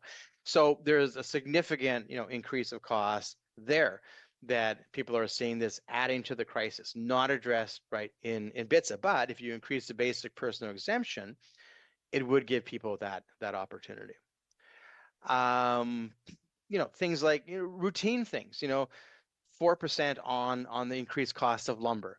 If you're going to paint in your home, increased costs of 4%. Electrical services, 5%. Now, some people might say, okay, some of these might be, more discretionary. Families can decide not to do things. Well, electrical services, if you don't have electricity, you got to get that fixed, right? So, I mean, increased costs. These costs are being pushed down to the service providers. It's not like people who are running electrical businesses are becoming rich, right? They're paying increased costs. They're passing it on to the consumer. So, how does the reduction of PST on Slurpees and Cheesies help address those particular costs? Well, it doesn't. If you did raise the basic personal exemption and you put $3,000 back into the pockets of Manitobans, you absolutely would provide them that sort of release on those basic sort of things that they're dealing with. I was maybe not surprised to learn that mortgage interest rates have increased by 5.3 3% over the last number of months. When you look at what's happening in the service sector, and there's no question that the affordability crisis that the government has failed to address through BITSA is, living within the money markets as well, because you've got, a Bank of Canada who's looking at what's happening globally. They're trying to make an assessment on what the growth rate will be of Canada. They're looking at inflation. They have a target rate for inflation, and they use interest rates to try to ensure that that target rate is hit at some point. So as you have continued increased inflation, the Bank of Canada has a motivation to keep interest rates higher so that it puts downward pressure on inflation, but that puts upward pressure on mortgage costs and other costs for consumers. Don't see the relief that's provided in BITSA for the public on that particular issue. And it's a very real issue that everybody who owns a home, more or less, is dealing with that particular issue, right, when it comes to mortgage costs. But it gets passed down, for those who are building or have rental units. I mean, these costs all get absorbed into those costs as well. And it might be a disincentive for them to be building other homes or affordable housing. And sometimes you need to have, and by the way, like, this is an interesting point, that what BITSA, I think, lacked when it comes to affordability and dealing with the affordability crisis is it lacked creativity. And I'll give a shout out to the Steinbach Credit Union and a developer in Steinbach, Walden Newstater, who came up with a plan to allow for 1% down payments on housing. So that's outside of Canada Mortgage Corporation rates, I believe, but they've come up with a plan. Like, how do you get people into homes with only 1% down? Now, that's creative. It made national news, by the way. A little shout out to the Steinbach Credit Union and Mr. Newstater, but it made national news because it was a creative way of thinking. What BITSA seems to lack is a creative way to deal with some of these issues. It has a carte blanche, gonna take PST off of groceries that already largely doesn't exist. But I think that there was room for creative thinking. So I use the example of tax deductions on charitable donations, whether there could be some movement there. Would that help out a food bank? Would that help out some of these organizations that are helping other people? Something to think about. But ultimately, it's creativity. There's be other ideas, right? Like, I don't have a monopoly on creativity, Honorable Speaker. One would say I don't even have like a competitive advantage on it. But there are lots of people within the Department of Finance, good people, smart people, where there should have been a push on that. I think what happened with BITSA bill and why we had to bring this reasoned amendment is that the government said, what, we're going to look for something flashy. What can we put on a billboard? Well, PST off all groceries. It was confusing for people for a little bit because a lot of people said, I didn't think there was PST on groceries. And then they realized they were basically right. And they were just removing it off of 1 or 2% of junk food. But I think that ultimately the government thought, hey, this is flashy, right? It fits well on a billboard, easy to digest. But how is it dealing with the issues that I'm raising? How is it dealing with what Stats Can says are 5% increases in fruit, berries, 5% on bagels, 5% on buns, 5% on rice, 5% on flour, cooking oil, butter, cheese, milk, the list goes on and on and on. It's not dealing with any of those issues because there's no creativity involved in trying to deal with those issues. Back to the issue, though, of housing and how BITSA fails to address, the issues of affordability that people have in housing. We've heard of some creative ways. Plumbing services, up 3%. Roofing services, up 4%. Home repairs, up 4%. Home insurance, up 3%. And, by the way, it's worth mentioning at this point, because we're just talking about PST and affordability, that there was a time when the PST was exempt from home insurance, and it was the Selinger government who added PST onto home insurance, and it was the Progressive Conservative government who took it off because they wanted to not make it unaffordable to insure your home. So that's an important point, I think, to make as well. Then there's items where I sort of look at it. I'm coming to the end of some of these household items, and I'll get into a few other things before I move on. But like, pillows. So this goes to my example, Honorable Speaker. You might be, I can't see you in the chair, but you might be going, okay, like pillows, is this really a thing? Yeah, pillows went up 5.2%. But the reality is most people use pillows, but they wouldn't think about it, right? It's not like the gas station example where you're driving by the gas station and you go, oh, $1.89, that really went up. Well, no, pillows, you don't really notice it, but at the end of the day, you have less and less money. Towels went up 5.2%, and this would be the last one on this vein, Honorable Speaker. Storage containers, which everybody uses to some degree, went up 5.2% according to StatsCan in the most recent reporting item. So that's an example of things that aren't high on the radar, that people buy. I mean, they're buying pillows, they're buying storage containers, they're buying towels, but they're not attuned to the cost because they're not buying them every day. So when you're buying gas every week, you kind of know, right? Like, I mean, what's what I paid last week, and now I got to pay this week. But you're not buying pillows every week generally, and you're not buying towels every week generally, and you're not buying storage containers every week generally. But so you don't know that the price has really gone up as much. But you feel it. You feel it at the end of that budgetary period or at the end of the year when you just know that somehow you had less money for those sports programs, for all those other sort of priorities. And it goes to the point, Honorable Speaker, of why the basic personal exemption is the choice that the government should make, should come across to the opposition, and they should make a pitch in terms of how we can ensure that every Manitoban can do a little bit better by looking at some of these costs. Now, there's one last set of costs I'm going to just discuss, Honorable Speaker, and members will be disappointed to know that I am actually coming to the end of my comments at some point relatively soon. I know it'll come to great disappointment to members, and I am sorry to disappoint you, but the costs that I want to speak about now are sort of like service costs, right? So they're, again, I wouldn't consider them to be discretionary costs. Some of them might be, but I think in today's world, they are costs that people it's part of their life, right? It's not maybe something 30 years ago we would have thought about, but they are. So cellular services. Well, woe to you who tries to eliminate cellular services. Social media is a different sort of issue, obviously, and I think there's good reason to have that discussion. But cellular services have gone up 12.7% in that reporting period of Statistics Canada. 12.7%. I mean, that's a real significant thing.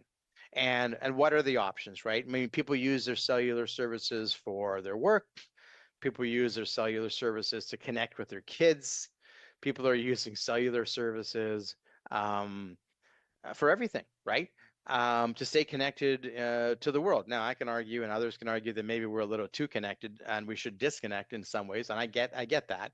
But I don't think that anybody's going to entirely disconnect and move away from these services altogether. So a 12.7% increase in what is essentially a basic item, I don't think anybody would argue that this isn't a basic item anymore, is a real hit to affordability. So, I mean, what could the government have done about that? We've had these sort of discussions about, and I'm not going to get too much into the grocery prices and restrictive covenants, but this probably goes a little bit to what the reason amendment talks about real. When the reason amendment talks about what is actually real, one of the things that doesn't feel as real is on issues of restrictive covenants. And let me be clear, I don't care about restrictive covenants. No restrictive covenants, that's fine. Makes absolutely no difference in my life. The question is whether or not ending restrictive covenants would actually lower grocery prices, because that's ultimately what the issue is, right? The Premier at one point came out and said, well, there are 2 empty places in Steinbach that you can't put grocery stores in. I think he was referring to a building that was sold about 6 years ago and has Manitoba's largest RV center in, and another one that has a furniture store. They're not empty buildings. And so the restrictive covenant wouldn't change that. And grocery stores like Sobeys, for example, they have Western Canada pricing, right? So the pricing that you have in Alberta is the same pricing that you have in Manitoba. So the competition isn't necessarily the issue either. So that becomes of, is it real? And again, I don't really care about restrictive covenants. I care about real solutions to real problems that people are dealing with. These are not real solutions. They're not dealing with the meaningful crisis that folks are having. So, I mean, that's my issue on those particular sorts of things. Internet access services up 5.1%. I mentioned water bills already, sewer charges up 4.4%, streaming services up 5.1%, cable up 5.1%, satellite TV up 5.1%. Now, music subscriptions up 5.1%. Now, at some point, maybe there's somebody in the chamber on the government side saying, well, you know what, like those are things people can do without, right? Like, you know, cut your streaming services and cut your online access and cut your internet services. You know, that's not the reality of the world that we live in these days. And we have to deal with what is it that people are generally using? What is it that people need? They need, you know, basic services. They need to be able to connect to the things that they do for work, for life, for living. They need to be able to have affordable food, this fresh food, this healthy food. They need to be able to deal with their household items, some of them that I've named that have gone up. Very, very significant increases on those household items. That's the reality of what people are dealing with today. That's backed up by the Stats Can report that they provided me. And yet, what is BITSA responding to? What are we getting in BITSA? Well, you know, they say we're going to reduce the cost of Slurpees. That's nothing to do with the reality. Order, please.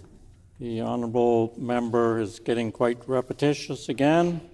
So I've cautioned him about that a couple of times already. So I would ask him to quit talking about the same thing over and over again.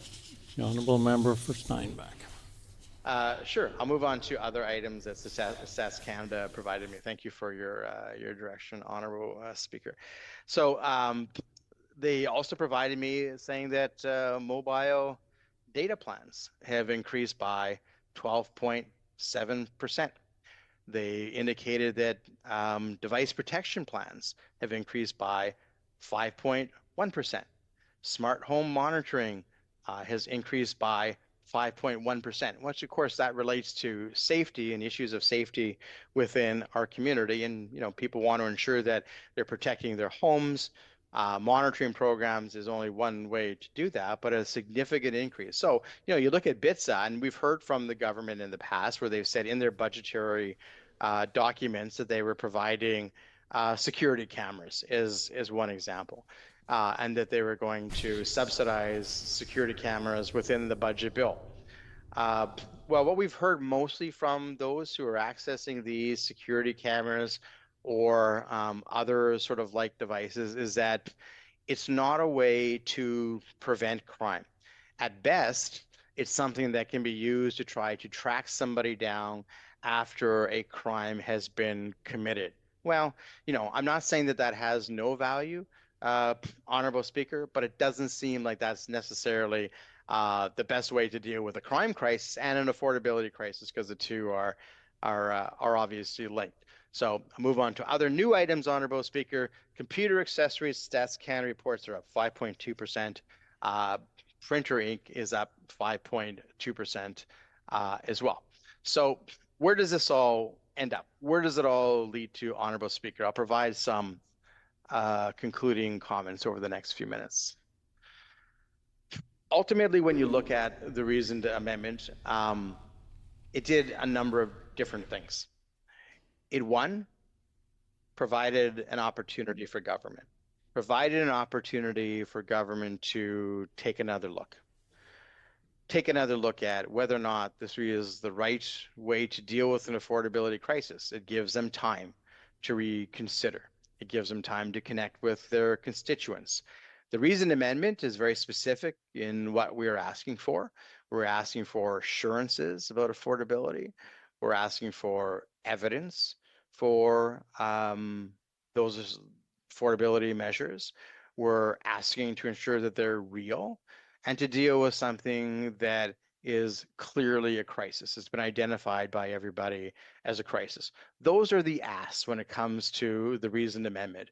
What are the reasons that a government wouldn't accept this kind of reasoned amendment? I don't think that there's members, I'm trying to be charitable, honorable speaker, at this late hour. I don't think that there's members opposite who don't believe that the affordability crisis is real. I suspect that they talk to the same sort of folks that we talk to, and they hear it every day, right? That these are real issues. These are real matters. These are real sort of things that Manitobans are ultimately dealing with. So they're not, accepting some of these suggestions, I don't believe, because they don't believe that the situation is real. So absent that, why would they not provide real meaningful relief for the many, many issues that I've outlined and the different issues that are increasing in costs around affordability on housing, affordability on food, affordability on streaming services and other connected devices? Part of it, I think, is just simply because it's coming from the opposition. And this is a real challenge, because we've sort of gotten into a position, it seems, in politics where if the idea doesn't come from the government, if the idea only lives in the minds of the opposition, then it can't be accepted. And I would ask in the few minutes remaining that I have, Honorable Speaker, that the government looks past that. That the government looks past a pure partisan discussion. BITSA itself is really a bill that's not laden with partisan terms. I said before that the budget has become very much a political document in the last many years. We've seen that from governments federally and provincially. A budget becomes as much a political document as anything else. That's not what BITSA is. BITSA implements very specific things that impact people either positively or negatively. BITSA ultimately touches on issues of specific affordability. Now, in a time of crisis, one would expect them to go beyond where we're at now. Will there be some people who will look and go, well, 2 cents on junk food, I guess that's 2 cents I didn't have before. I suppose there'll be a handful of people who feel that way. I don't think that that'll be the view of the majority of Manitobans, Honorable Speaker. I think the majority of Manitobans wanted real relief. They were expecting real relief because it's what the Premier said that they were going to get, and it hasn't been provided. So where does the government go from here? The government can do a few different things. They can do nothing, and we can just continue on with this sort of debate. They can ultimately pass the BITSA bill, and it will remain exactly as it is. I imagine that they'll put out some more advertising on the PSC grocery things. To their detriment, I think people have caught on to it. I think by and large, people understand that's not real. It's not significant. It's not going to impact my life. To a lesser degree, I think some people are just laughing about it and find it comical, and the government isn't getting much out of it. So that's an option, though. I mean, the government can just sort of plow ahead and do that, and go through this whole process and receive essentially no real measurable political improvement for it. That's a pure politics thing. The other thing that they can do is they can sit down with the opposition and say, all right, you've proposed this on the basic personal exemption. We've proposed something differently. Let's see what we can work out. Can we make it better? Maybe, it's not everything we're asking for, and it's certainly not where they're at now. That's actually part of the legislative process. And my guess is that our very reasonable and esteemed finance critic for Midland, together with the very capable government House leader, would absolutely be willing to sit down and have a discussion with the government about how to better the lives of Manitobans and to make this bill better than how it exists today. So those are two distinct paths that ultimately the government has to make a decision upon which way they're going to go. But I don't want to leave it just at that, because that sounds like, Honorable Speaker, that I'm just talking about political parties. And I really am just talking about political parties. That's not really what matters to me in this moment. I think in the 3 plus hours that I've had. What I've been trying to demonstrate is that there is a real tangible crisis. And yes, I know, Honorable Speaker, it might have felt repetitive, to be listing off all the things Stats Canada provided to me, and I apologize if that was the case. But those are real things, right? Like, I mean, Manitobans are dealing with real things on every day, and they're making real choices, and they're having to make real decisions for their families that are not just impacting them today, because they don't know when this crisis is going to end. They don't know if it's going to go on for 3 more years, 2 more years. They're holding on decisions. They're maybe staying in jobs that they might not otherwise stay in. They're holding off on purchases, perhaps, because they don't know where it's going to go, and they don't feel the government has their back on it. So I may have framed it, as though it was an opposition government thing. And yes, ultimately, that's how the legislature works. And the two parties have to come together and come to some sort of agreement or not. But the not option doesn't actually impact the PC Party of Manitoba or the opposition. And maybe the government doesn't feel it impacts them either, but it impacts Manitobans. To do nothing, to keep this bill exactly the way it is today, without any change to make it meaningful and to make it real, hurts Manitobans. And that's what this debate is about. That's what all of this is about. It's not about political parties. It's not about, the premier or other sorts of things. It's Order, please. Once again, the honourable member is being quite repetitive. He said all of these things several times already. If he has nothing new to add to the debate, then perhaps he should quit speaking. If he has something more to add that's new, the honourable member for Steinbeck. Yeah, thank you, Honourable Speaker. I will add a couple of new things, and then I'm going to move on, as you've said. So I just want to conclude by buttressing some of my comments by some of the things that other Manitobans have said, because I think it's important that as I conclude my comments that it's not left as though it was simply my feelings on these things. They certainly were my feelings, but it's not just my feelings. So, Honourable Speaker, let me conclude by providing a couple of comments that have been provided by others on the particular bill. We've seen the Canadian Federation of Independent Business specifically say that they were looking for practical measures to help investment and to grow businesses, and that remains absent. That's a real thing when it comes to affordability. If we don't have small businesses, we don't have job creation, and we don't have work for a lot of people who otherwise would get it. We've got some of the people who would traditionally support the NDP government, like the Centre for Canadian Centre for Policy Alternatives, which, by the way, I don't spend a lot of time sort of quoting the organization, but they specifically mentioned the issue of accessing food banks and how hard it is for people to survive day to day. And I absolutely think that they're right. Yes, I touched on those comments, but I think it's important, Honourable Speaker, that I cite somebody else other than just myself on that issue.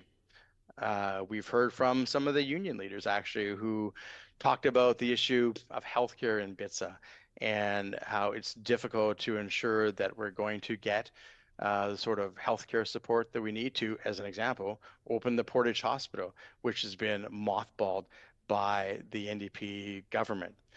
We heard from those in the Canadian Taxpayers Federation, and I do often quote them more often, Gage Holbrook, who said that ultimately this is bracket creep when you talk about the decision to remove the indexation from taxation levels and from different levels of income, and that's very real. Even the climate action team had something negative to say about this particular budget. So regardless of where you go, and some of this relates to the interprovincial comparison of tax rates, and I know that the business community was concerned that we're not competitive when it comes to tax rates across the province, that our basic personal exemption hasn't kept up. All those things are very real.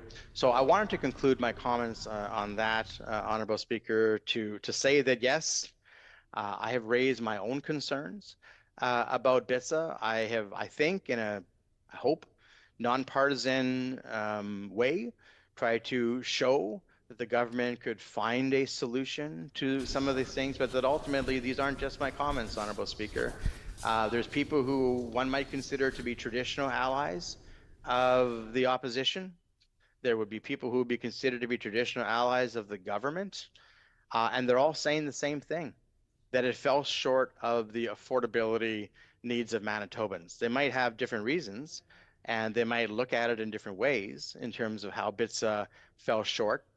But ultimately, they all have come to the same conclusion, that we're involved in a crisis and that this bill doesn't meet the moment of that crisis. So, Honourable Speaker, with those few words, I expect that I have colleagues who also want to add some words to the record, and I will turn it over to them. Thank you very much.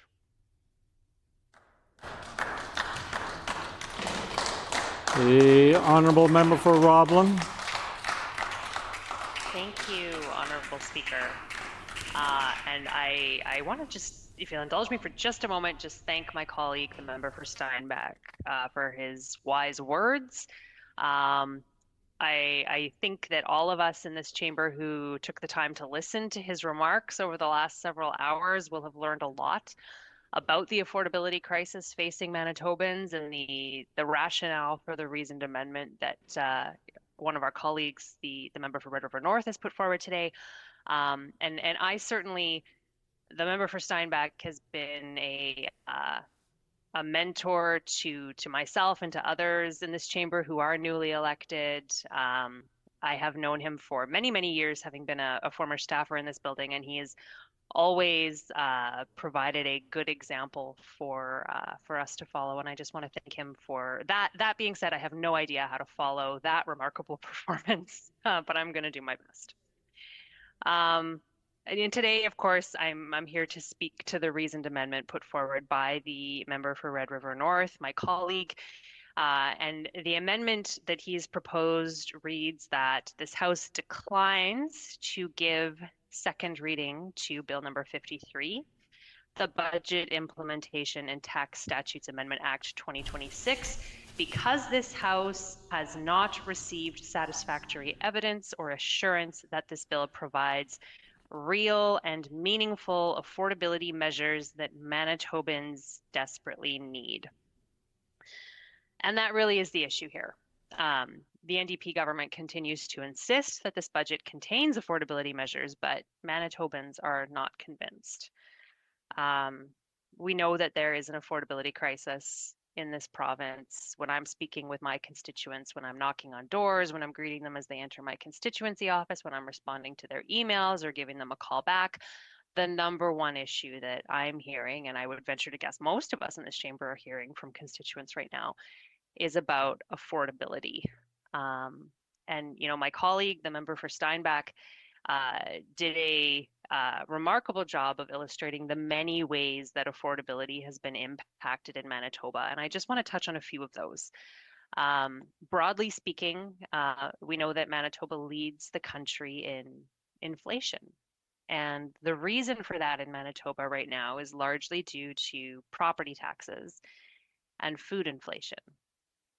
And we've seen the evidence of that. We know that food bank usage in Manitoba is up, and that's because the cost of staple items that are already PST exempt has risen sharply. And, you know, my colleague from Steinbach mentioned several of those, citing Stats Canada evidence, everything from rice to ground beef, dairy, all of these items that are increasing in cost that Manitoba parents need to feed their kids, that seniors rely on to remain healthy. All the food items that Manitobans need have increased in price, and that's contributing significantly to the affordability challenges that Manitobans are facing. But the other thing that's driving inflation in Manitoba is property taxes. And that's something that the current NDP government has a direct hand in. And when we talk about the city of Winnipeg in particular, we know that property taxes have gone up significantly since the NDP took office. In Louis Riel's school division, they've gone up by over 43% since the NDP were elected. In my constituency, Roblin has 2 school divisions within the constituency, but the majority of Roblin is within the Pembina Trails school division, where property taxes have gone up by 37.3% since 2023, which really is a very direct illustration of the affordability challenges that are facing Manitobans. Because whatever the NDP government says that it's doing about property taxes, it doesn't negate the fact that under their watch, property taxes have risen in these school divisions by these levels because school divisions are not adequately funded from general revenues. And that leaves them with no choice. And that's something that Pembina Trails School Division Superintendent Shelley Amos made very clear to media when she was discussing the proposed property tax hike in Pembina Trails for this year. And she told media that because of underfunding from the provincial government, the Pembina Trails would either be forced to make cuts to programming or significantly raise taxes. And of course, Manitoba parents certainly don't want to see cuts to programming in our children's schools. If anything, we know that many kids in schools and teachers require additional supports right now. They want to see increased investment in education. They don't want to see cuts, but neither should property owners be on the hook for something that should be funded by the provincial government. So that's taking a real, that's having a real impact on Manitobans' pocketbooks and on affordability in this province. And that's one of the leading contributors to the incredibly high rate of inflation in Manitoba that, again, leads the country. We know that income taxes are going up in Manitoba, and that, of course, takes money out of Manitobans' pockets. And the reason that income taxes are going up is because the current government made the choice to de-index income tax brackets, which leads to something called bracket creep, which really reduces the purchasing power of every dollar that every Manitoban makes. Hydro rates are going up. Pharmacare deductibles are going up, which means that Manitobans are paying more for life-saving medications that they need. The cost of insurance is going up. Home repairs is going up. Clothing, for sure. Basic clothing that, as a parent, any parent will tell you, it can be a significant cost driver when your kids are growing. I think one of my sons is on his 3rd pair of shoes this year, and not because he's particularly hard on shoes, but because he's just been growing like a weed. And those things get expensive. Another significant cost driver that's impacting affordability for Manitobans that wasn't addressed through BITSA is, of course, the cost of kids' activities. And I guess you could make an argument that those are luxuries, but I think all Manitobans would agree that as many kids as possible should be able to participate in sports or the arts or other extracurricular activities that enrich their lives. But unfortunately, they're becoming